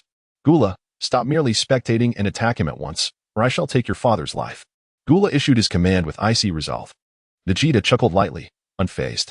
Do you think I would still be intimidated as before? You are mistaken. My father's fate is of no concern to me. Do as you wish. In fact, I could kill Frieza without hesitation. As he spoke, a flash of golden light erupted from Vegeta's hand. Boom.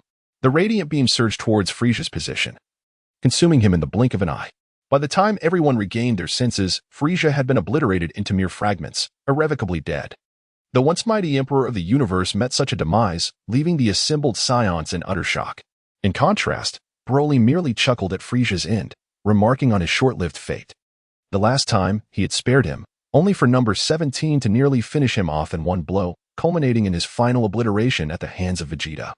Broly felt a tinge of bewilderment. Given Frieza's innate talent, it would stand to reason that with 4 months of earnest training, he could transform into Golden Frieza, thus attaining an almost invincible stature. Yet, a year had elapsed, and it was surprising to find his strength stagnant. This piqued Broly's curiosity. Unfortunately, Frieza had already perished.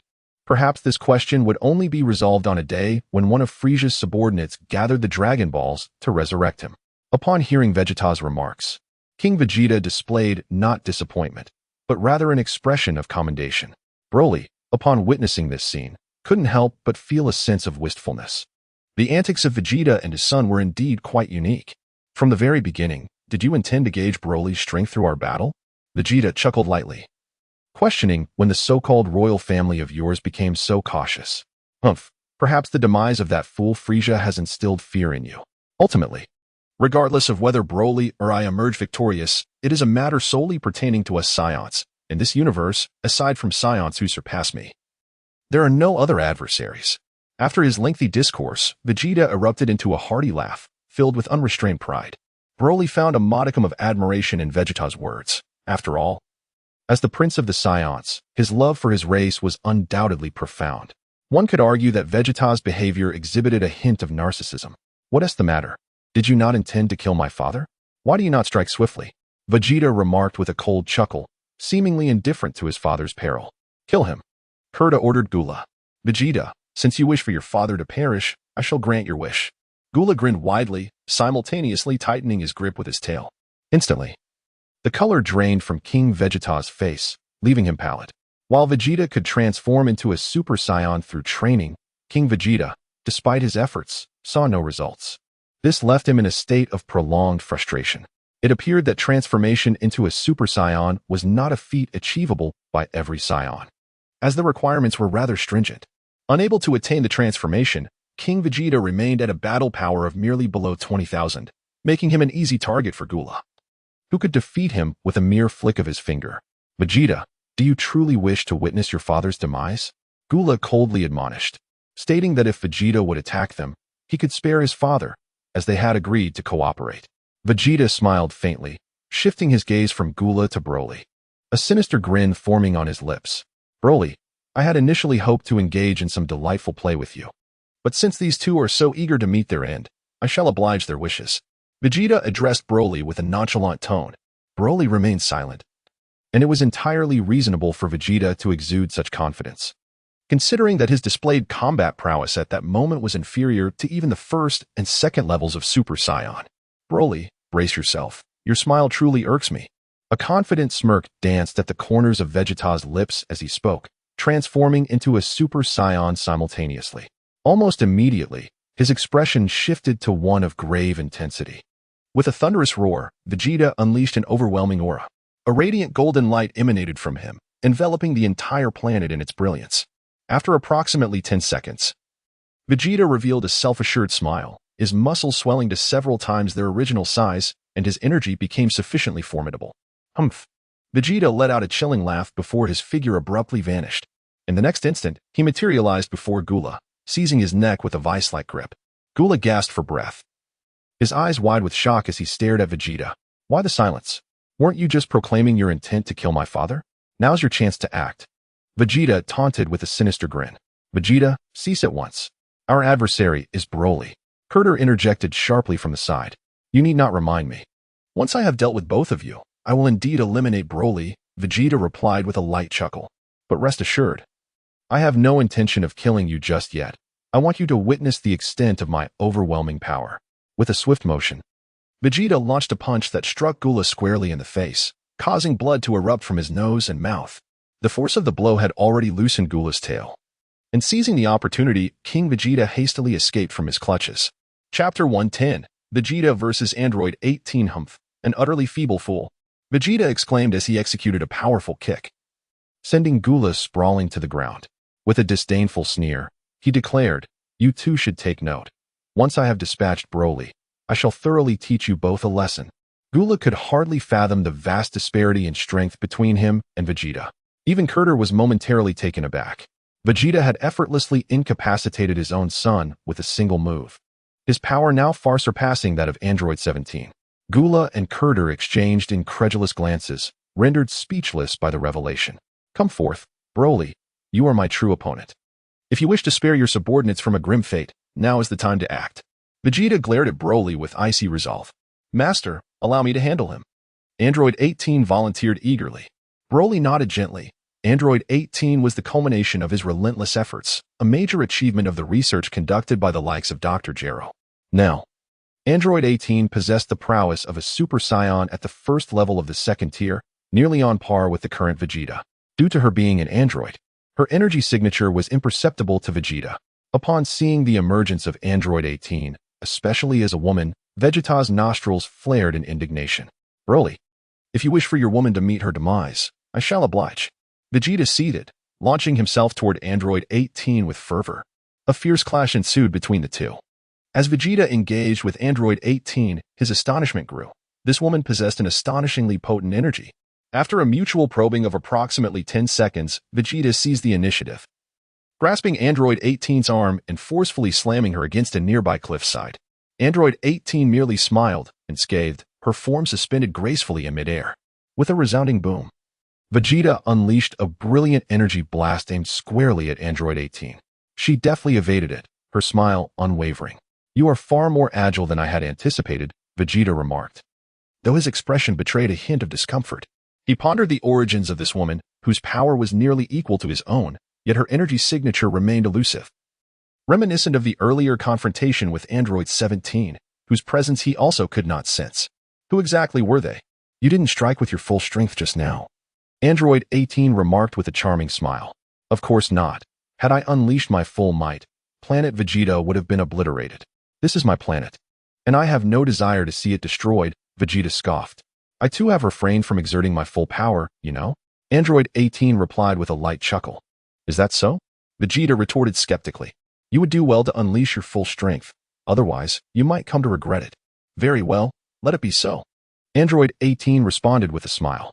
In an instant, she transformed into a streak of light, hurtling toward Vegeta. With a resounding impact, her fist connected with Vegeta's face, causing a trickle of blood to seep from the corner of his mouth. Vegeta wiped the blood away, gritting his teeth before retaliating with a powerful punch aimed at her abdomen. However, Android 18 appeared unfazed, seizing Vegeta by the hair and delivering a brutal knee strike to his head. In the next moment, she swung her palm towards him with tremendous force. Vegeta darted into the side of the mountain, his entire body melding into its surface.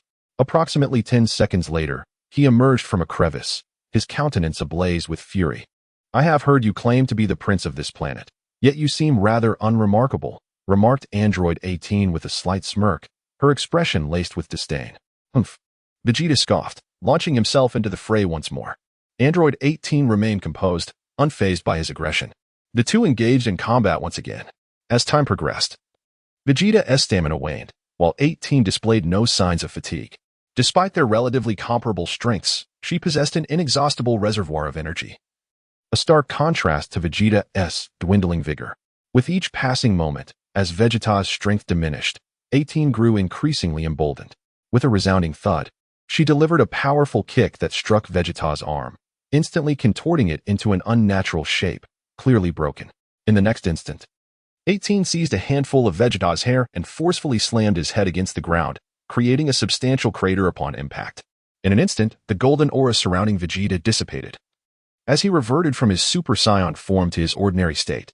This is dire. He is no longer a Super Saiyan, Goldo exclaimed in shock.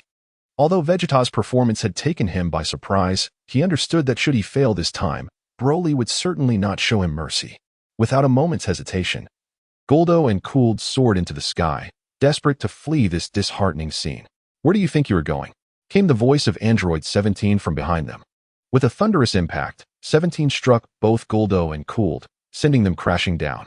King Vegeta trembled in terror, hardly able to fathom that his son, Vegeta, had surpassed the Super Saiyan level, yet had not even faced Broly, only to be bested by Broly's companion. Should we eliminate them? Android 18 inquired with a smile. Turning to Broly. Broly remained silent, his expression inscrutable. Witnessing such a demeanor from him, King Vegeta and his companions felt an overwhelming sense of dread. Cooler, in particular, was drenched in sweat, his body trembling uncontrollably. Kudo, with a cunning glint in his eyes, suddenly knelt before Broly, pleading. This whole affair was instigated by Vegeta and his father. It has nothing to do with us. I implore you, spare us. Oh, is that so? A wicked smile crept across Broly's face. Boom. Seizing the moment when Broly was momentarily distracted, Kudo unleashed a powerful wave of energy, engulfing Broly entirely. Not to be outdone, Cooler also launched an attack, his energy wave overlapping with that of his father's. Ha ha ha, this fool has fallen into my trap. I can see it clearly now. These two are mere automatons. Once Broly is vanquished, they shall lose all control. Kudo laughed maniacally, as if he had already triumphed over Broly. Chapter 111. A guiding light. 17 and 18 exchanged glances filled with incredulity towards Kudo and his father. Meanwhile, Vegeta had completely lost consciousness, seemingly oblivious to the unfolding chaos. As the smoke began to dissipate, Broly emerged unscathed before Cooler and Kudo, their eyes wide with shock. Impressive, indeed. Far superior to Frieza, Broly mused with a slight grin. I had considered sparing your lives, but your actions have provoked my ire. What? Cooler and Kudo trembled in terror. Please, spare us. With those words, a radiant beam of energy flickered to life in Broly's hand. Whoosh. The beam shot forth, piercing through Kudo's heart. His eyes widened in disbelief as he succumbed to the eternal darkness. Cooler was utterly terrified. Broly was far more formidable than he had anticipated, his strength was not merely reliant on the two robots, but inherently formidable. Eliminate him, Broly commanded with indifference, gesturing towards 17. Without hesitation, 17 soared into action, delivering a powerful kick to Cooler's head. In an instant, Cooler's skull contorted, and by the time he comprehended what had transpired, he had already drawn his last breath. King Vegeta was engulfed in despair. This time, it was evident that not only Broly but even his underlings could easily obliterate Frieza and his kin. Now, with the entire Frieza clan annihilated, King Vegeta was at a loss for words, confronted by the grim reality of their demise. He resigned himself to his fate, realizing there was no escape from this place. As for you, I offer a glimmer of guidance. I hope that when we meet again, your strength will have improved. Broly smiled gently and addressed King Vegeta. What do you mean? Are you suggesting that I spare both you and Vegeta? King Vegeta trembled internally and quickly inquired. If you wish for death, I can certainly grant that. Broly chuckled lightly. Then may I inquire as to the path you propose? King Vegeta hastily shifted the topic. A trip to Earth. Perhaps Goku possesses a means to defeat me, Broly replied with a smile. The reason Broly refrained from annihilating King Vegeta and Vegeta at this moment was that he desired to engage them in a bit more play, while also instilling a sense of awe and authority among the Saiyans on the planet. According to Dandy, altering the totemic perception of the Saiyans would require a lengthy process. During this time, it was not simply a matter of eradicating King Vegeta and Vegeta. Should they be eliminated now? The Saiyans might still hold a reverence for their former king. However, if King Vegeta and Vegeta were persistently challenged, over time, the Saiyans would begin to doubt their once grand image. Thank you for your guidance. We shall take our leave, King Vegeta said as he lifted his son, Vegeta, and soared into the sky. Broly, are you truly allowing them to depart just like that? Number 18 asked with a playful smile. With a gentle smile, Broly refrained from offering an explanation. Following the conclusion of the battle, the Saiyans erupted in a chorus of cheers. Broly made a special visit to Dandy's residence, observing the model of the dragon. As he suspected, the dragon's appearance bore a striking resemblance to his own, which brought him a sense of solace. 4 hours later, aboard the spaceship, Vegeta, after receiving treatment, had finally recovered fully. However, his expression reflected profound despondency, devoid of any spirit. Vegeta, do not lose heart. I believe you can certainly defeat Broly. King Vegeta consoled him. Why did he let us go? Vegeta queried, perplexed. He indicated a promising path for us to travel to Earth, where we might reap greater rewards, King Vegeta elucidated. To Earth? Vegeta pondered this choice with uncertainty. Indeed. He mentioned that Kakarot might be capable of defeating him. It's baffling what he is truly thinking. King Vegeta shared his own confusion. Humph. This fellow clearly seeks to toy with us. His intent in urging us to continue training is merely to manipulate us further. Vegeta clenched his teeth, trembling with anger. Then you should train all the harder. Once you surpass Broly, you can turn the tables and confront him. Wouldn't that be splendid? King Vegeta chuckled. Vegeta cast a deep glance at his father and let out a soft huff. We should indeed venture to Earth and see what that lowly warrior Kakarot is capable of in dealing with Broly, King Vegeta stated gravely. Very well. I also wish to settle the score with Kakarot on Earth. This presents an excellent opportunity. A smile finally graced Vegeta's face. In their previous encounter on Earth, he had suffered humiliation at the hands of Goku, a score he had long desired to settle but had never found the time. Since he could not contend with Broly, taking the chance to unleash his frustrations on Kakarot seemed a favorable endeavor. Approximately a month later, the spaceship carrying Vegeta finally landed on Earth. As the Z-Warriors, including Goku, diligently trained, they soon sensed Vegeta's formidable energy. Could this energy be Vegeta? Goku pondered gravely to himself. Let us go check it out, Piccolo suggested solemnly. Goku, you are now a Super Saiyan. You should have no trouble dealing with Vegeta, right? Lepin chuckled beside him. It's not as simple as you think. Vegeta's return means he has likely enhanced his combat prowess significantly, Goku replied. From his energy, it seems he is stronger than before. Could it be that he too has attained the Super Saiyan transformation? Lepin's demeanor grew tense. Piccolo, Gohan, Lepin, Tien, Sun Wukong did not respond to the question. Instead, he turned to the three and instructed, you stay here. I will go take a look. Father, I want to go with you, Gohan declared, clenching his fists. Wukong, are you jesting? Do you think I am a coward? Piccolo snorted coldly, not waiting for Sun Wukong's reply, and soared into the sky, heading straight toward Vegeta's location. Gohan, you stay here. Sun Wukong commanded his son. All right, father, Please be careful along with Uncle Piccolo, Gohan said, lowering his head. You all go ahead.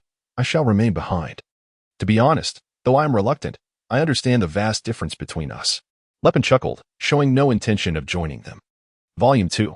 The Age of Ultron, Dragon Ball World, The Metamorphosis of Ultron, The Reappearance of the Black Hole Chapter 112, Sun Wukong vs. Vegeta. Tien Shinhan hesitated for a moment, gritting his teeth before exclaiming, Vegeta killed Chaozu. I cannot let this vengeance go unavenged. As he spoke, Tien Shinhan shot into the sky. Sun Wukong, though reluctant, was aware of Tien's character and allowed him to proceed. Soon, Sun Wukong, Piccolo, and Tien arrived at the location where Vegeta's spaceship had landed. Who is that person with Vegeta? They bear a striking resemblance, Piccolo remarked solemnly. Perhaps it is his father. That fellow's combat power is significantly weaker, Sun Wukong deduced. Perhaps I can handle him. Piccolo chuckled, noticing that King Vegeta's aura was considerably feeble, indicating that he should not be difficult to confront. The two parties soon faced each other. Vegeta wore a confident smile, gazing at Sun Wukong with a grin. Kakarot, I didn't expect you to return. Sun Wukong smiled back as he spoke. Stop the chatter, Kakarot. You know better than I what my purpose for returning is. Vegeta replied with a slight smile. Unleash your full power, if you wish to avoid death. Indeed, I have diligently trained during this time, and have made significant progress. You may be disappointed, Sun Wukong asserted, his aura suddenly shifting as golden light radiated from him. He manifested the form of a Super Saiyan. Upon witnessing Sun Wukong's transformation into a Super Saiyan, Vegeta was momentarily taken aback. Then, his brow furrowed as he realized that Sun Wukong's transformation was nearly indistinguishable from his own. However, what was the nature of Broly's Super Saiyan transformation? He is also a Super Saiyan? This lowly warrior can transform into a Super Saiyan? King Vegeta felt a surge of frustration, nearly choking on his vexation. As the king of the Saiyans, a being of such noble lineage, after so long in training, he found himself unable to transform. Yet, Kakarot, a lowly warrior exiled to Earth, could achieve the Super Saiyan form. This was utterly unfair. Is this truly the result of your training? The one who should be disappointed is you. Vegeta, upon reaching this point, unhesitatingly transformed into a Super Saiyan. The onlookers, Tien and Piccolo, were utterly astounded by this spectacle. Particularly Tien, who, despite harboring immense hatred for Vegeta, lacked the courage to seek vengeance. To confront Vegeta now would not only fail to eradicate him, but would also jeopardize Tien's own life. He was not foolish. Humph, Kakarot. I previously mentioned that it is your honor to spar with a warrior of my caliber, Vegeta remarked with a slight smile. His transformation was merely that of a Super Saiyan at its first stage, primarily to ascertain who among the ordinary Super Saiyans possessed greater prowess. Goku chuckled softly, remaining silent. Last time, I left in haste and neglected to share several matters with you. Allow me to enlighten you now, lest you perish in ignorance of our Saiyan heritage. Vegeta continued. As a Saiyan, one is subjected to his scrutiny of warrior qualities from birth. Individuals like you, with subpar combat abilities, are dispatched to Earth, devoid of formidable adversaries, signifying your elimination from the ranks. I consider myself fortunate to have arrived on Earth, Goku replied with a slight smile. Moreover, with relentless effort. The discarded can surpass geniuses. My ability to transform into a Super Saiyan serves as the finest testament to this. Utterly ridiculous. Vegeta scoffed. Let me elucidate what true genius entails. I believe the genuine prodigy is not you or me, but rather that Saiyan named Broly. Am I right? Goku chuckled at the mention of Broly's name. Suddenly, upon hearing Broly's name, Vegeta seemed to have struck a nerve, his expression darkening. With a swift motion, Vegeta ascended rapidly, unleashing a merciless punch. Goku, not daring to be negligent, responded in kind. The two engaged in a fierce battle within the expansive arena, evenly matched. The more they clashed, the tighter Vegeta's brows furrowed. As the Prince of Saiyans and a superior warrior, why was it that Goku, also a Super Saiyan, could stand toe-to-toe with him? Yet, in the next moment, Vegeta noticed a significant surge in Goku's speed. In the blink of an eye, Goku vanished from his sight. Immediately, Vegeta sensed Goku's aura appearing behind him. Behind me, Vegeta swung his hand toward Goku, only to grasp at thin air. With a resounding impact, Goku struck Vegeta, who was sent spiraling downwards, transformed into a flash of golden light, and plunged into the earth. A thunderous roar echoed as Vegeta soared into the sky, enveloped in dust, his expression increasingly grim. Kakarot, I have grown weary of this battle. Now, Let me reveal to you my true strength. As Vegeta uttered these words, a radiant golden aura enveloped his entire being. In an instant, the brilliance surrounding him expanded outward, and his energy reached unprecedented heights. Upon sensing such a breathtaking aura emanating from Vegeta, cold sweat dripped down Goku's face. What do you think, Kakarot? Though you have transformed into a Super Saiyan, you perhaps never anticipated that I have surpassed the Super Saiyan level. Vegeta sneered. A bitter smile crept onto Goku's face, as he too was taken aback by Vegeta's newfound power, one that transcended that of a Super Saiyan. This is bad, he thought, casting a profound glance at Vegeta before abruptly dispersing his golden aura, returning to a more ordinary state. What happened? Why have you reverted? Are you feeling hopeless? Vegeta mocked. I admit it. No matter how hard I try, I cannot match your strength. Goku shook his head, a shadow of melancholy crossing his features. Since you have come for me, I will allow you to do as you wish, but please, do not destroy Earth any further. With a resounding thud, Vegeta launched a powerful punch that struck Goku squarely in the abdomen. Goku coughed up blood, his face paling dramatically. Is this your surrender? Kakarot, you truly disappoint me. Vegeta continued to assault Goku, landing blows with both fists and feet while addressing his father. That fool Broly claims Kakarot has a way to defeat him. If he cannot even overcome me, how could he possibly contend with Broly? Chapter 113. Only one day's time. King Vegeta shook his head in resignation. Father, just kill him, Vegeta suggested, delivering another merciless kick to Goku. Due to his severe injuries, Goku lost consciousness, collapsing into oblivion. Piccolo gritted his teeth, recognizing the dire situation, and called out loudly to Vegeta, dare you grant Goku just one day's time? With merely one day, he could surely defeat you. Vegeta slowly turned his head to regard Piccolo, pondering softly, oh, is that not the Namekian I killed? I did not expect you to be resurrected. Does this imply that the Dragon Balls have also returned? Indeed, the Dragon Balls have been restored. But I regret to inform you that they have just fulfilled a wish and have turned to stone. To restore the Dragon Balls, we will need at least another year.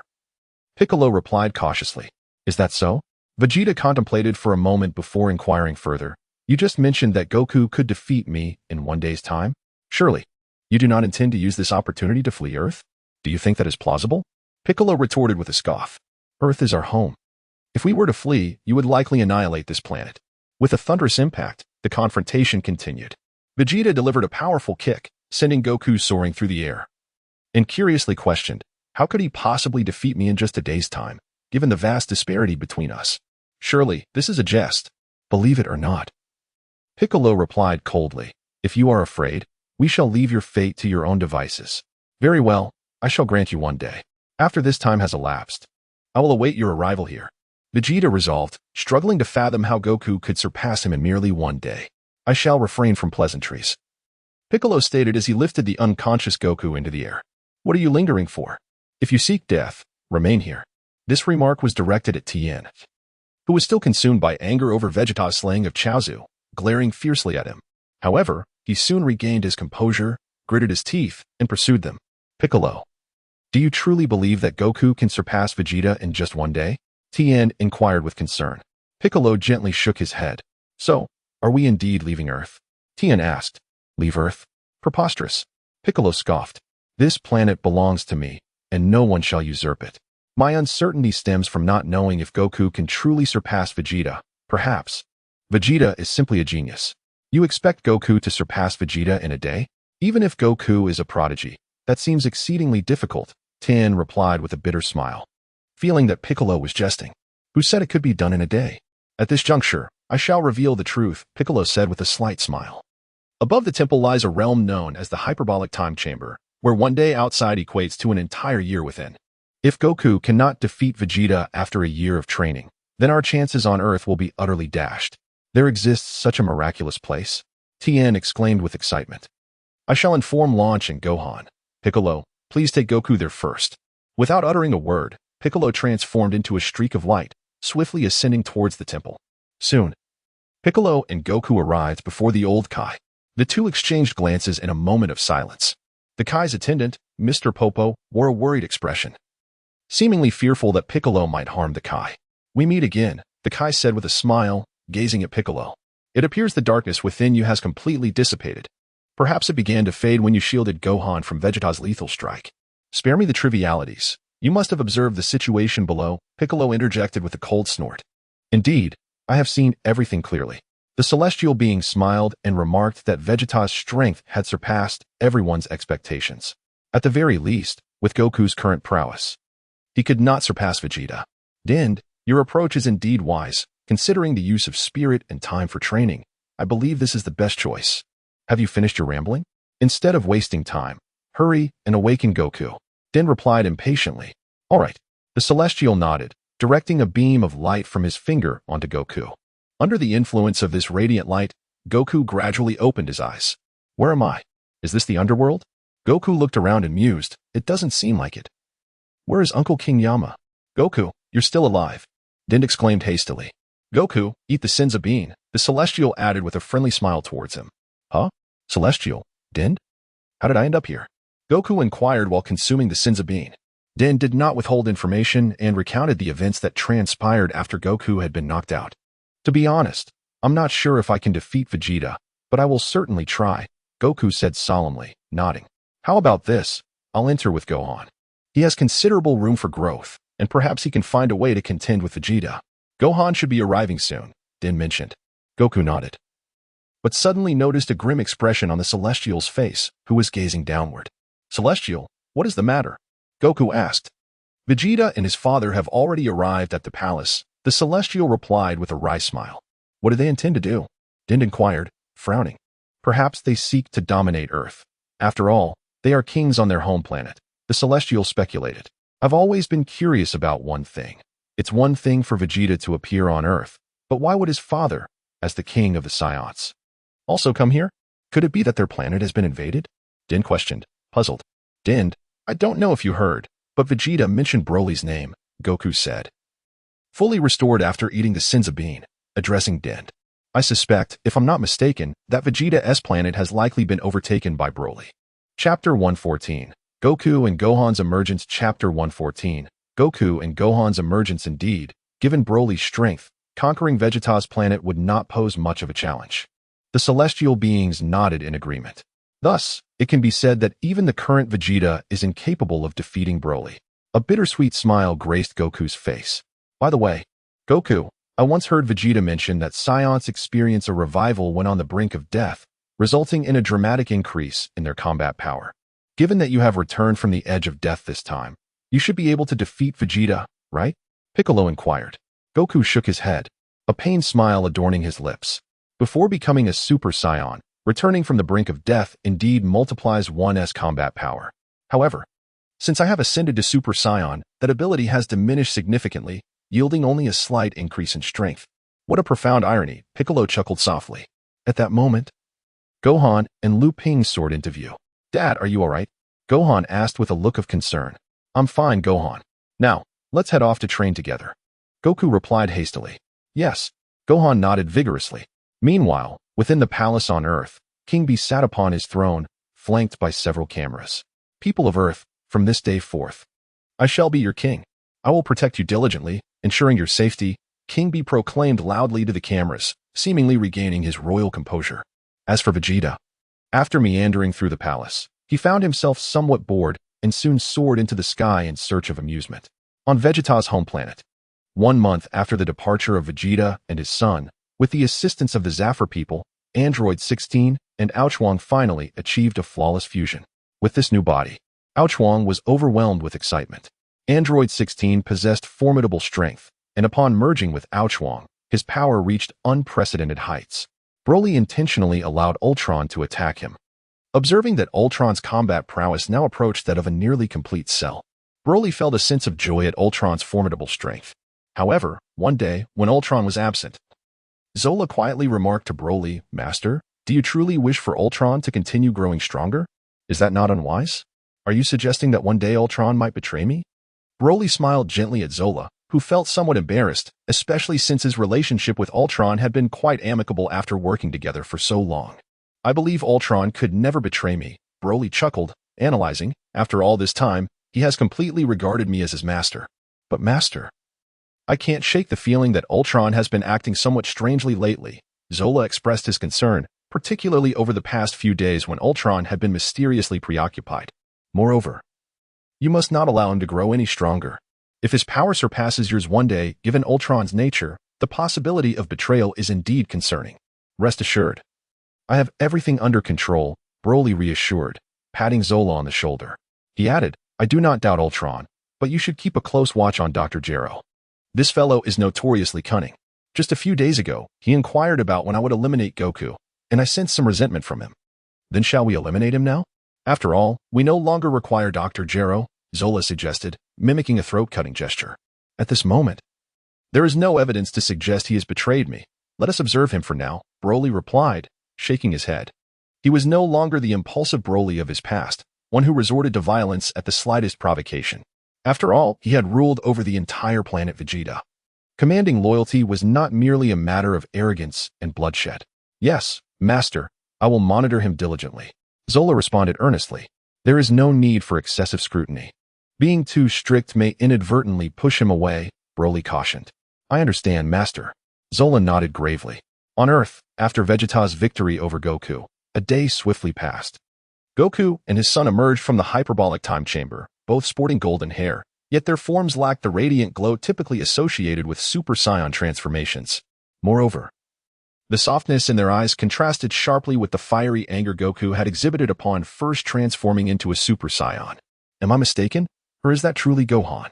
Piccolo exclaimed with a mix of surprise and joy as he gazed at Gohan. Goku, what do you think? Are you confident you can defeat Vegeta? Tien Shinhan hurriedly inquired. If Vegeta fought me without holding back last time, I believe the outcome will not be problematic, Goku replied. Son Wukong smiled with confidence. Wukong, you should head over immediately. I leave Vegeta to you, said Piccolo, his expression grave. I think I should also go and train, even if it may not be of much help. Uncle Piccolo. Do your best, Gohan exclaimed, giving a determined fist pump. Piccolo chuckled and ruffled Gohan's hair. All right, Gohan, let's be off. Sun Wukong patted Gohan on the back and soared into the sky, heading towards Vegeta's location. Meanwhile, Vegeta, idly wandering on Earth, abruptly looked up in the direction of Sun Wukong. Kakarot, you finally emerged. Let me see if your day of training has indeed made you capable of defeating me. Vegeta couldn't fathom how one day of training could surpass his prowess. Kakarot was either boasting or a true prodigy. Approximately 10 minutes later, Sun Wukong and his son arrived beside Vegeta. They found themselves in a mountainous jungle where Vegeta often hunted dinosaurs for leisure. Something feels off, Vegeta thought. Momentarily taken aback upon seeing Sun Wukong and Gohan transformed into Super Saiyans. Their transformation appeared oddly tranquil, devoid of any trace of rage. One must remember that Super Saiyan transformations are typically fueled by anger. In contrast, the serene aura surrounding Sun Wukong and Gohan instilled in him a sense of calm. When did that little brat become a Super Saiyan? Normally, his energy would be so potent that I could sense it from any corner of Earth, Vegeta pondered, perplexed. Then it struck him. Perhaps the boy had been a Super Saiyan all along. He simply hadn't come to battle yesterday. With this realization, Vegeta felt a sense of relief. Chapter 115, The Remarkable Beings. Yes, I must have overestimated them. They're merely putting on a show. Vegeta analyzed as he observed Sun Wukong and Gohan. Thank you, Vegeta. For granting me a day, Sun Wukong smiled amicably at him. Kakarot, do you truly believe that one day is sufficient for you to surpass me? Let me tell you. Even a year may not be enough. Achieving my level is quite commendable, Vegeta sneered, a smirk dancing at the corners of his mouth. Sun Wukong chuckled, his face radiating confidence. Then let me see the fruits of your training. Vegeta laughed heartily. Gohan, this is a splendid opportunity, come forth. Sun Wukong fell into a momentary silence, yet he showed no inclination to confront Vegeta. Instead, he gently patted Son Gohan's shoulder, signaling him to take the stage in battle. Son Gohan turned to look at Sun Wukong and nodded softly. Upon witnessing Sun Wukong's decision to let his son engage in combat, Vegeta's fury warped his features, perceiving it as an outright affront. However, Vegeta quickly regained his composure and swiftly eliminated Sun Wukong's son with remarkable ease.